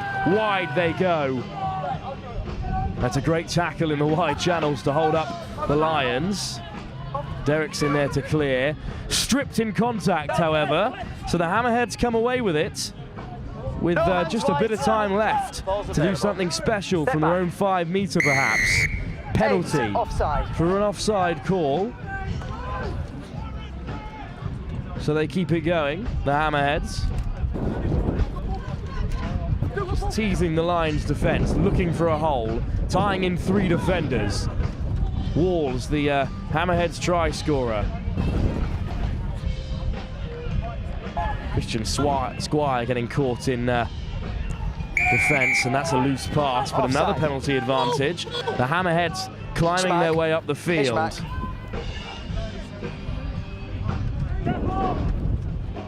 The Hammerheads just assessing their option. To the toe. And there could be space in behind here. And Hammerheads hack it through yet again. There's coverage for the Lions. Walls is over the ball. It's loose. Penalty goes the way of the Hammerheads.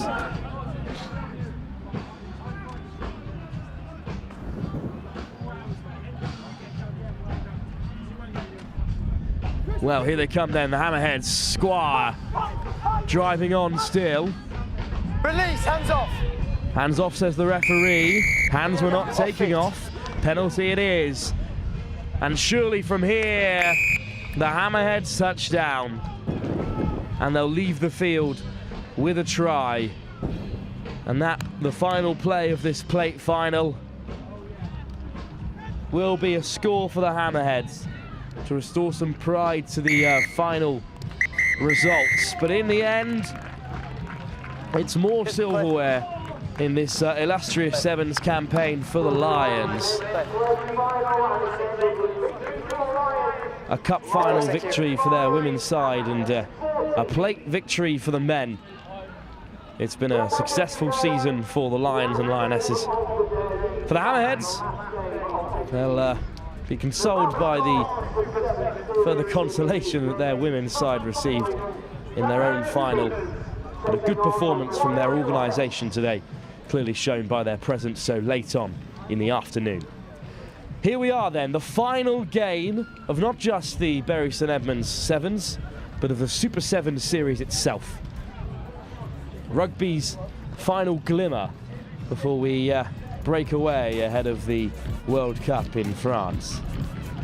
The last bit of Sevens action of the season, at least here in Bury. A home for a high level of domestic Sevens for many years. The cup final here will be between the Barracudas and the Wild Dogs.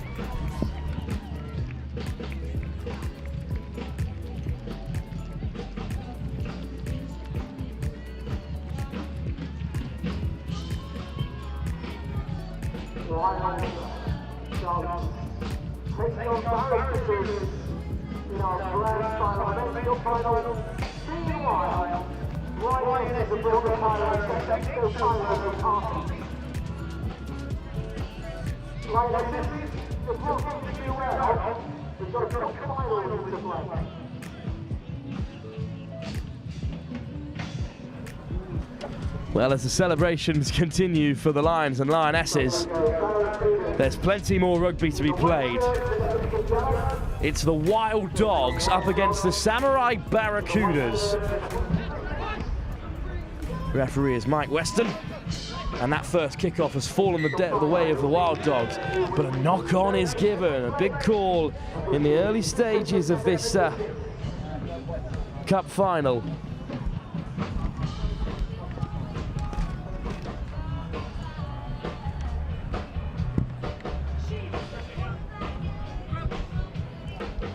There's plenty of quality across these two sides, as we've seen all day. But the first scrum will fall the way of the Barracudas and swung away by them as they come darting forward up to the 10. Penalty with their forward stacked on this right-hand side. Away goes Maya. Round the corner they go. Coe!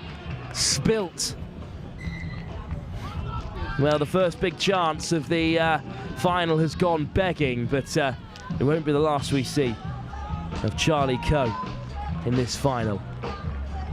Another scrum then. Over goes the likes of Tom Mills. Plays his club at Richmond. He'll be starting life in Nat 1 next season after a disappointing campaign, but the financials of the championship changing as they are. Back to the Sevens. Grove feeds the scrum. And there's lovely footwork there by the Wild Boys. Good running by the Wild Dogs, sorry. Good running by Eden. Well, they're going coast to coast this time. And it's Cook taking contact. Over go the Barracudas, but the Wild Dogs come away with it.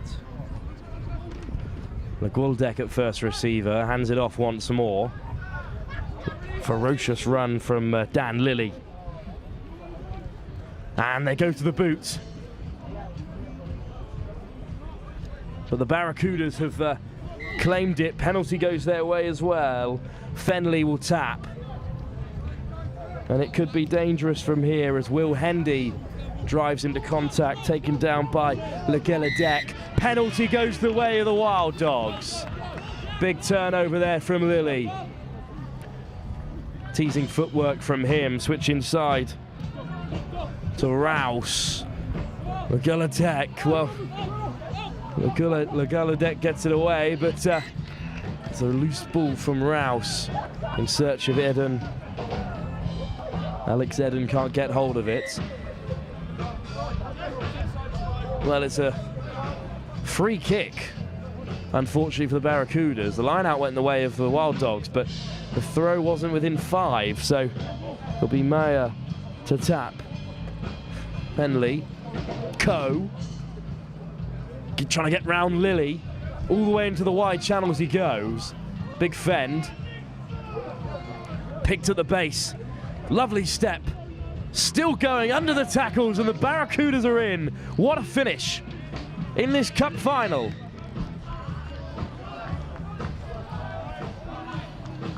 Well, that's a great effort. A really powerful finish.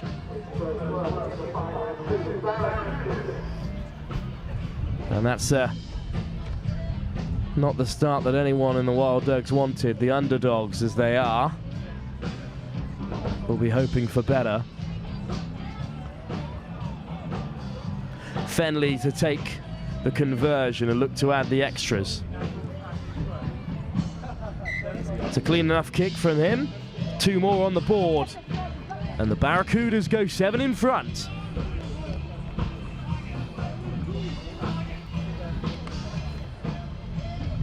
It's a great finish in the air, just picked. Skips around 2, skips under the towering Cook. Unfortunately, that Barracudas restart has gone straight out. So a free kick then for the Wild Dogs. A perfect opportunity for them to work their way up the field. I've yet to see them in the half, really, of the Barracudas. Here's Rouse, Lily. Big shot on Guladek. Lily once more. Grove with the offload. Just searching for options, the Wild Dogs. Rouse, Grove. Big fend in there. Driving over the halfway. Cooks at 9. Lily. Guladek. Where's the contact once more, and Eden comes away with it. Just driving over to secure the ball. Cook runs a hard line, swarmed by Barracudas, turnover Barracudas. And Samurai come away with it, and they'll tap quickly and look to play. Fenley hands it off to a hard runner up to the 22. Fenley. It's Tom Brown. There's the offload.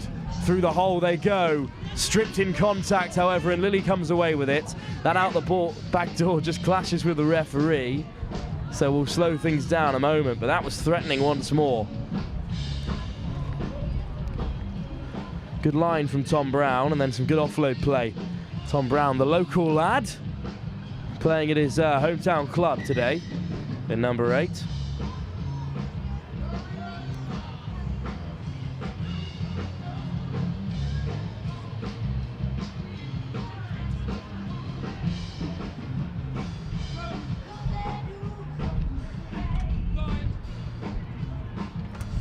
Where will be the Ferezi of the Wild Dogs to feed the scrum, and they get it all the way out to Eden in that wide channel. Looks to take on Coe. And Coe puts in a huge shot. And stripped by the Barracudas, but not legally this time. Hands on the floor, so the Wild Dogs will break. Back to the short side goes Rouse. Lily again. Takes on Fenley.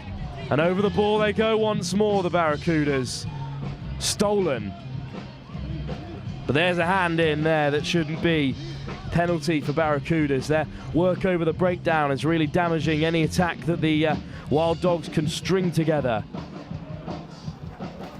Flying in went Brown, and now Meyer. Brown on the hard line. There, I mean, sorry. Not rolling away. Will Meyer taps quickly. Shows and goes. Good hands from the Barracudas. Fenley wide once more. Little step, and in they go.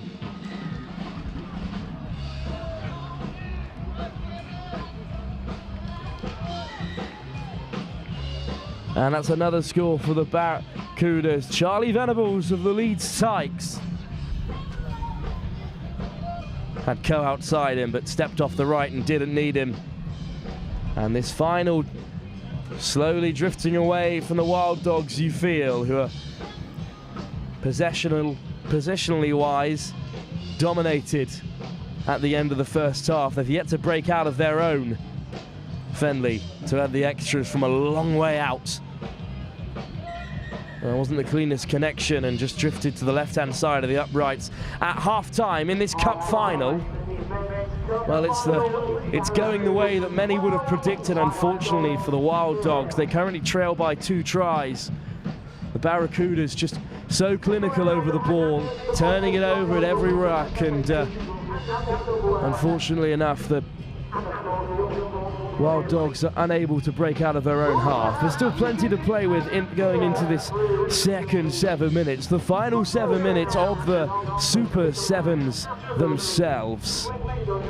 Live here with Next Gen on pitch 1, it's the cup final of the Bury St Edmunds Super Sevens. The Barracudas lead by 12 unanswered points over the Wild Dogs at half-time.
Well, it's the Wild Dogs who will get this second half underway against the Barracudas, who lead by 12 unanswered points. It's a deep kickoff, so perhaps attempt to replicate the positional dominance that the Barracudas had in that first half. They were just hemmed into their own 22, the Wild Dogs. But now they're asking the Barracudas to break from inside their own half. And in go the Wild Dogs into that breakdown. It's been picked at the base excellently well by Venables, the try scorer. Over go the Wild Dogs. But Meyer comes away with it. Here's Tom Brown. There's an offload out the back as well to keep things going. And darting away now go the Barracudas. And the first challenge they are asked of by the Wild Dogs, they have passed with flying colours as they break away from deep inside their own half and score the first try of the cup final second half and extend their advantage to 17.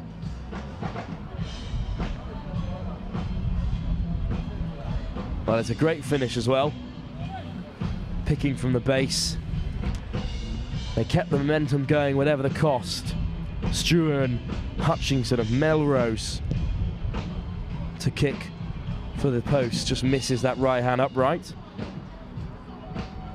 You see the standard of club rugby some of these players are playing is indicative of their performance in this competition.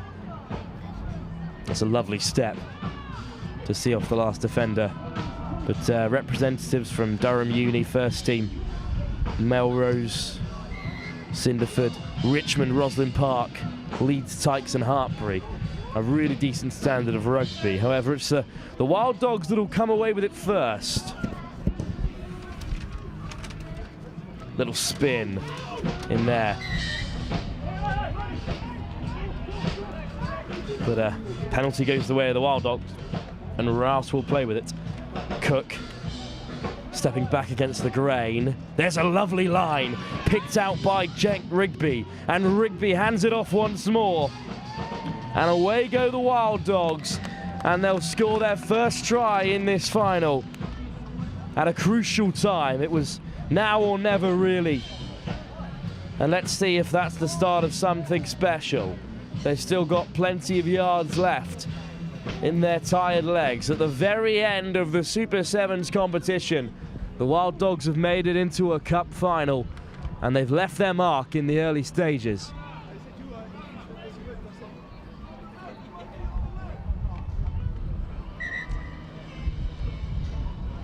Now both sides ring in the changes. What a line picked out by Jake Rugby there, the number 2. And then the good offload. Simple enough score in the very end.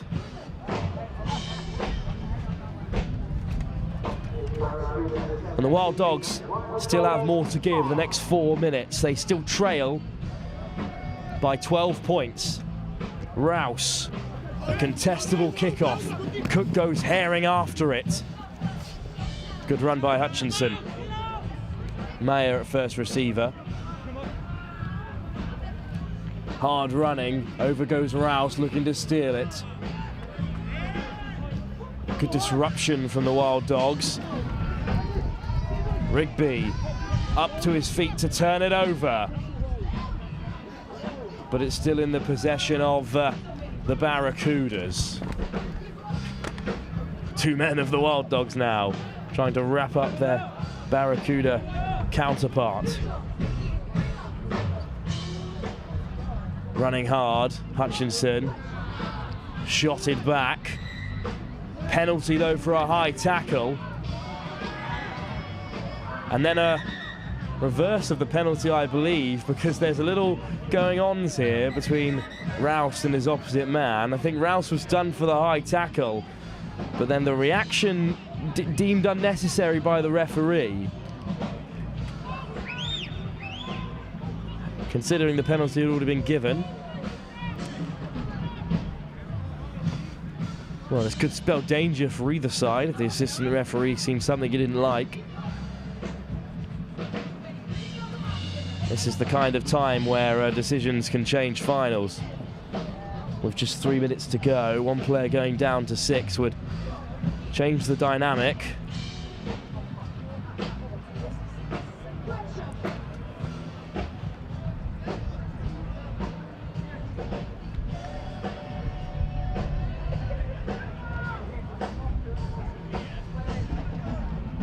Well, it's Ewan Priest-Jones of Hartbury who might be in trouble here.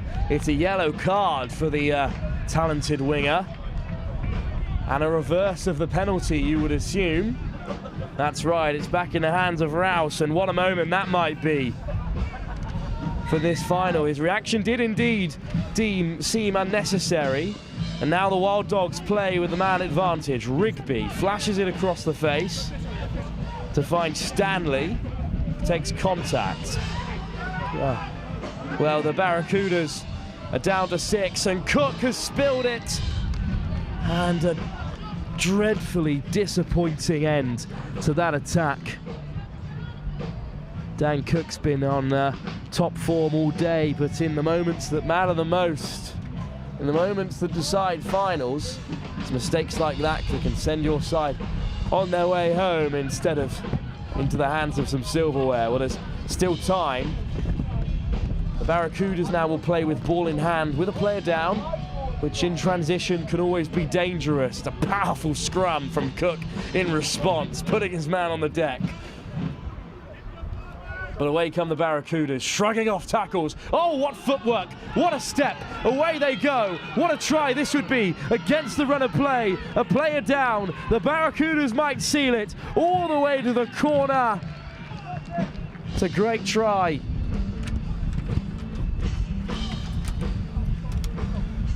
What a wonderful finish. And it may well be Charlie Venables with his second try of the game. But what a finish. Hutchinson will take this kickoff.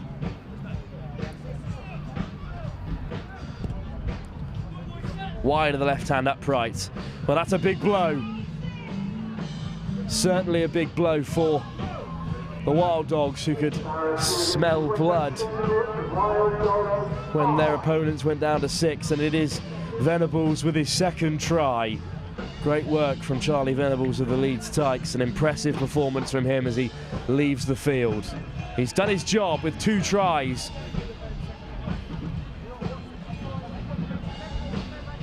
And the Barracudas are returned to a full complement as well. Will Hendy enters the fray. Talented young rugby player in the school scene. But the Wild Dogs still have possession. Rouse, wide to Rugby.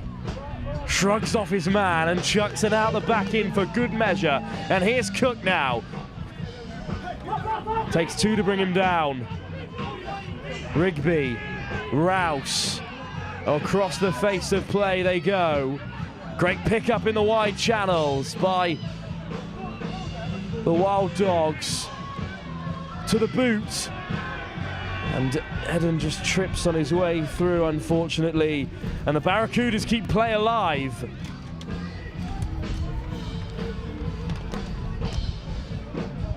Now Rouse is over the ball, looking to turn it over. Flying through go the Wild Dogs, who force a knock-on. But it won't be enough. Time has run out for the underdogs, and instead it's the Samurai Barracudas, not for the first time, tasting victory here at Bury St Edmunds. The Barracudas in that first half just so clinical, and they quelled the Lake Wild Dogs' fight back with a second Charlie Venables try, and in the end that was enough. The Wild Dogs have been put down, and the Barracudas will take another victory to add to their extensive cabinet of trophies across the domestic circuit of sevens. Well, what a final game for you here live on pitch 1. Final game of rugby at Bury St Edmunds sees the Barracudas reign supreme 22 points to 5 against the Wild Dogs. Well, after a long old day of rugby, the runners and riders have been picked apart and the winners have been revealed. In the Women's Cup final, it's the Lionesses who take a well-deserved victory. Their male counterparts, the Lions, took victory in the men's plate. And the Samurai Barracudas enjoy victory in the cup, while their female counterparts at Samurai in the women's competition take the plate home. Lovely round narrative here today at Bury, with both organisations, the Lions and Samurai, having an exceptional day, both defeating the Hammerheads on their way as well. Another cross-code organisation doing exceptionally well.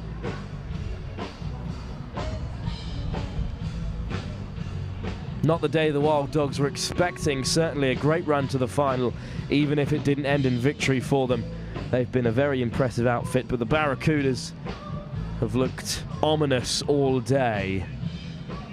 Unbeatable perhaps at times. Good value for their cup final victory. Let's run through those tries once more. This is the perfect start for them. Just great footwork, ducking under challenges. A real poacher's finish. Opportunistic stuff. And Brown on this hard line. Penalty goes the way of the Barracudas. Simple hands. Fenley all the way wide. And Charlie Venables gets his first. And then just on the brink of half-time, oh sorry, right at the beginning of the second half. It's a lovely run. Once again, hard-working, lung-busting stuff. This time from Morgan Senowalski of Merthyr Rugby Club. The Wild Dogs found their way back in it. Beautiful line picked out by Rugby. And then a great ball inside. But just as hope was beginning to rise in the throats of the Wild Dogs, even down to 6, the Barracudas can't be held back. This was the moment that we thought perhaps things would change, lashing out by the Barracudas. And Rouse isn't the person I'd pick for a scrap out of everyone in the Wild Dogs lineup, that's for certain. But how about this from Venables, just shrugging off 4 defenders, breaking his way through the defensive line. Always had the legs to finish from there, did Charlie Venables. A great way to end this competition for the Samurai Barracudas, the UK branch of one of the oldest Sevens corporations in the world. Well, a great day of rugby and a wonderful final. Thank you for joining us here at Next Gen. Be looking forward to a packed schedule as the summer turns its head towards September and the colder months, and full-fledged rugby returns.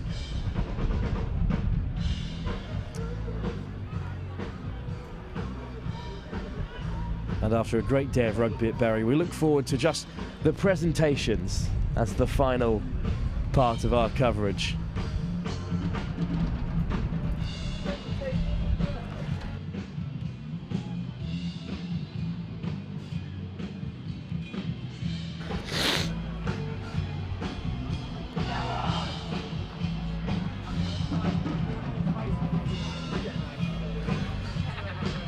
So we'll leave you with the scenes of the presentations.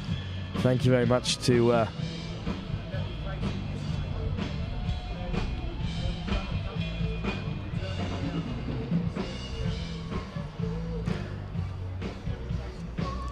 just having a discussion with some ground staff here at Barriers. We are in fact going to show you the presentations. Thank you very much for joining us here at the Bury St Edmunds Sevens.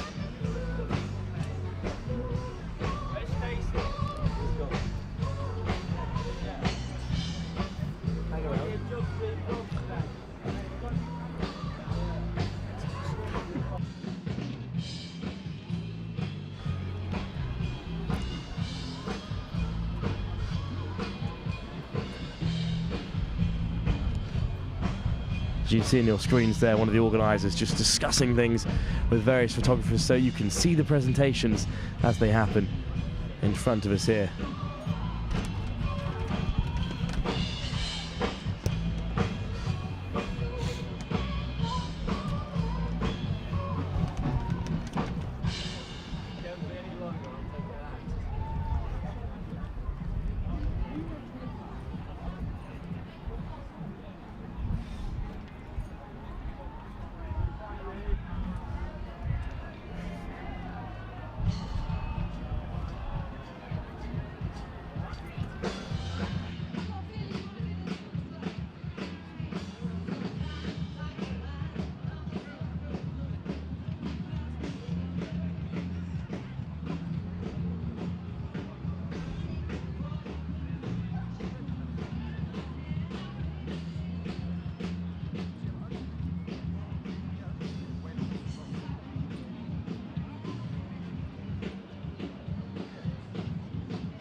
With our presentation of women's children and the women's cup, a phenomenal final brought in the end by our women's cup winners, Hammerheads!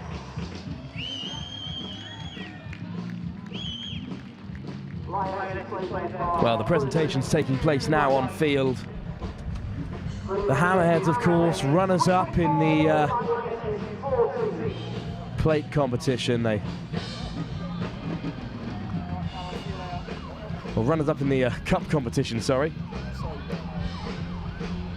Very successful campaign for them. They had a very successful season across the Sevens calendar, and a good value for their second place. It was a fascinating encounter with the Lionesses that really could have gone either way.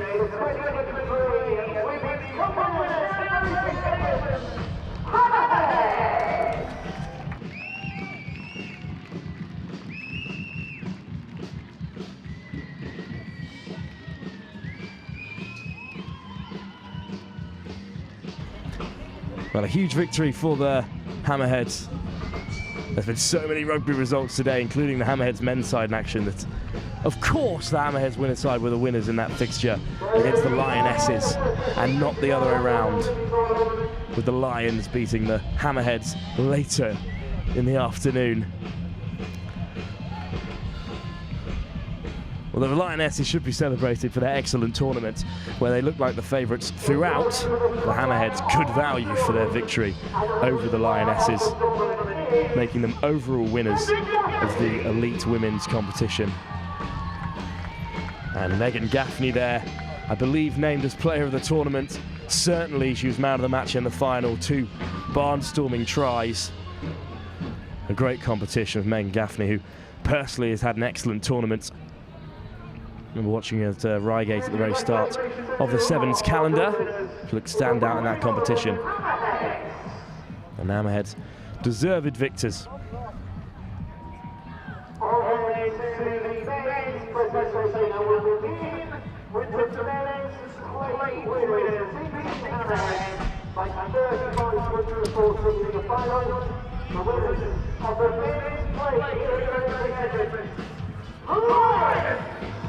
And here my confusion has been revealed for all to see, as the Lions face the Hammerheads in the game after the Women's Cup final.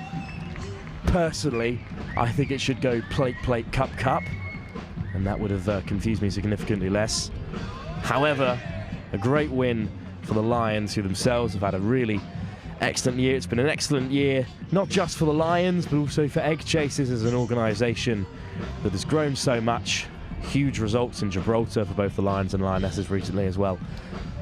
They're a great addition to the Sevens circuit, and glad to see Aaron Watkins being so successful in all his endeavours as an excellent character and great rugby player as well.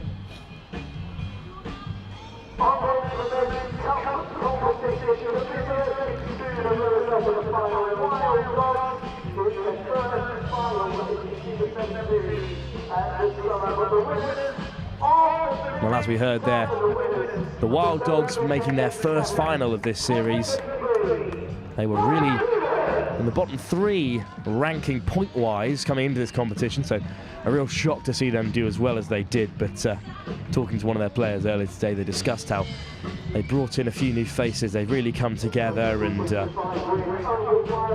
an excellent performance from them throughout the tournament. But they could have failed at the final hurdle, of course, the Samurai Barracudas.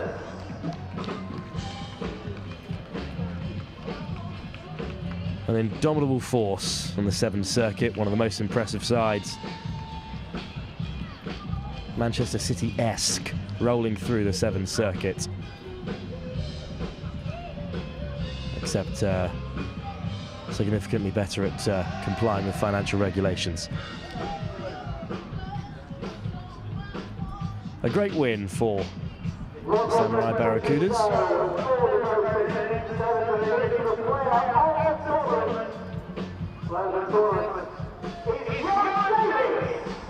And a great result for Johan Davis as well, named as player of the tournament for the Sevens. Of course, the opening try scorer in the final for the Barracudas, and a consistent part of their lineup throughout the tournament.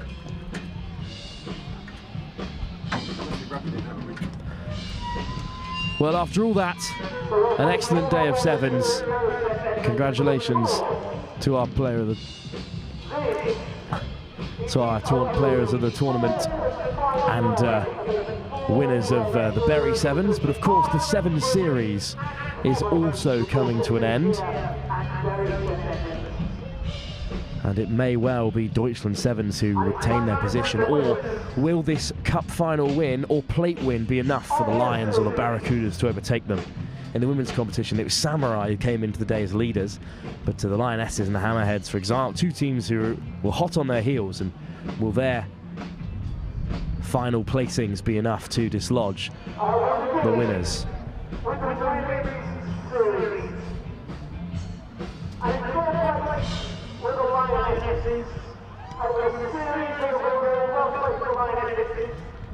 Second and first was a little tighter, because the Samurai and Hammerheads finished the series level on 62 points apiece. So it all came down to 20 difference over the entire tournament. Samurai had a point difference of 294. Hammerheads had a point difference of 312. Well, a great tournament then for Hammerheads. We discussed coming into it if there was enough within their final day performance to overtake Samurai, who came into today as the leaders. Samurai could only win the plate, knocked out of the cup at the pool stages. But the Super 7 series winners, therefore, are the Hammerheads, who celebrate not only the Bury Sevens Championship today, but the Series Championship themselves, overtaking the Samurai Sevens on points difference alone, but with a points difference gap of almost 100 points. So a great day for them.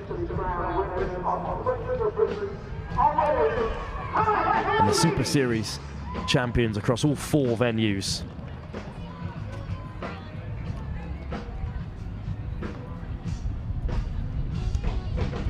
Are the Hammerheads. In the men's competition, Deutschland Rugby were reigning supreme at the start of the day. They had the Hong Kong Dragons in pursuit, as well as the Barracudas and the Lions. The Hong Kong Dragons fell at a similar stage to the Deutschland Rugby side, so it would be unlikely they would be able to catch them. But perhaps the Hurricanes or the Lions, with their plate and cup victories, could overtake the German side. Or will the German side, on their debut series campaign, become champions?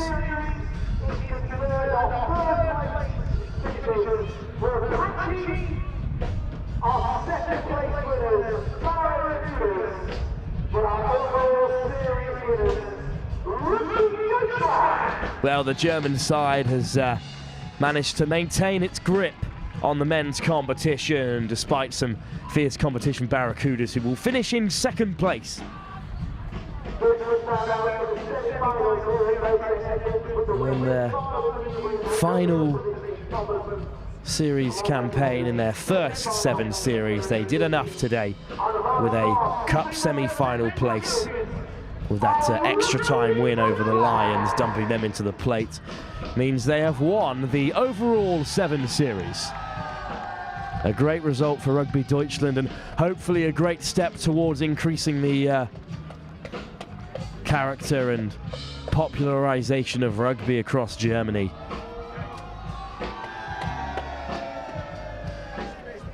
And with that, the coverage of the Super Sevens campaign is over. Thank you very much for joining us live on Pitch 1 here at Bury St Edmunds. I've been Wilfred Kemsley, with Will Stace as well, commentating throughout the day. Thank you very much for joining us, and be sure to tune in soon for some more Sevens towards the end of the season, ahead of the return of the regular rugby season, which will be chock full of content this coming September.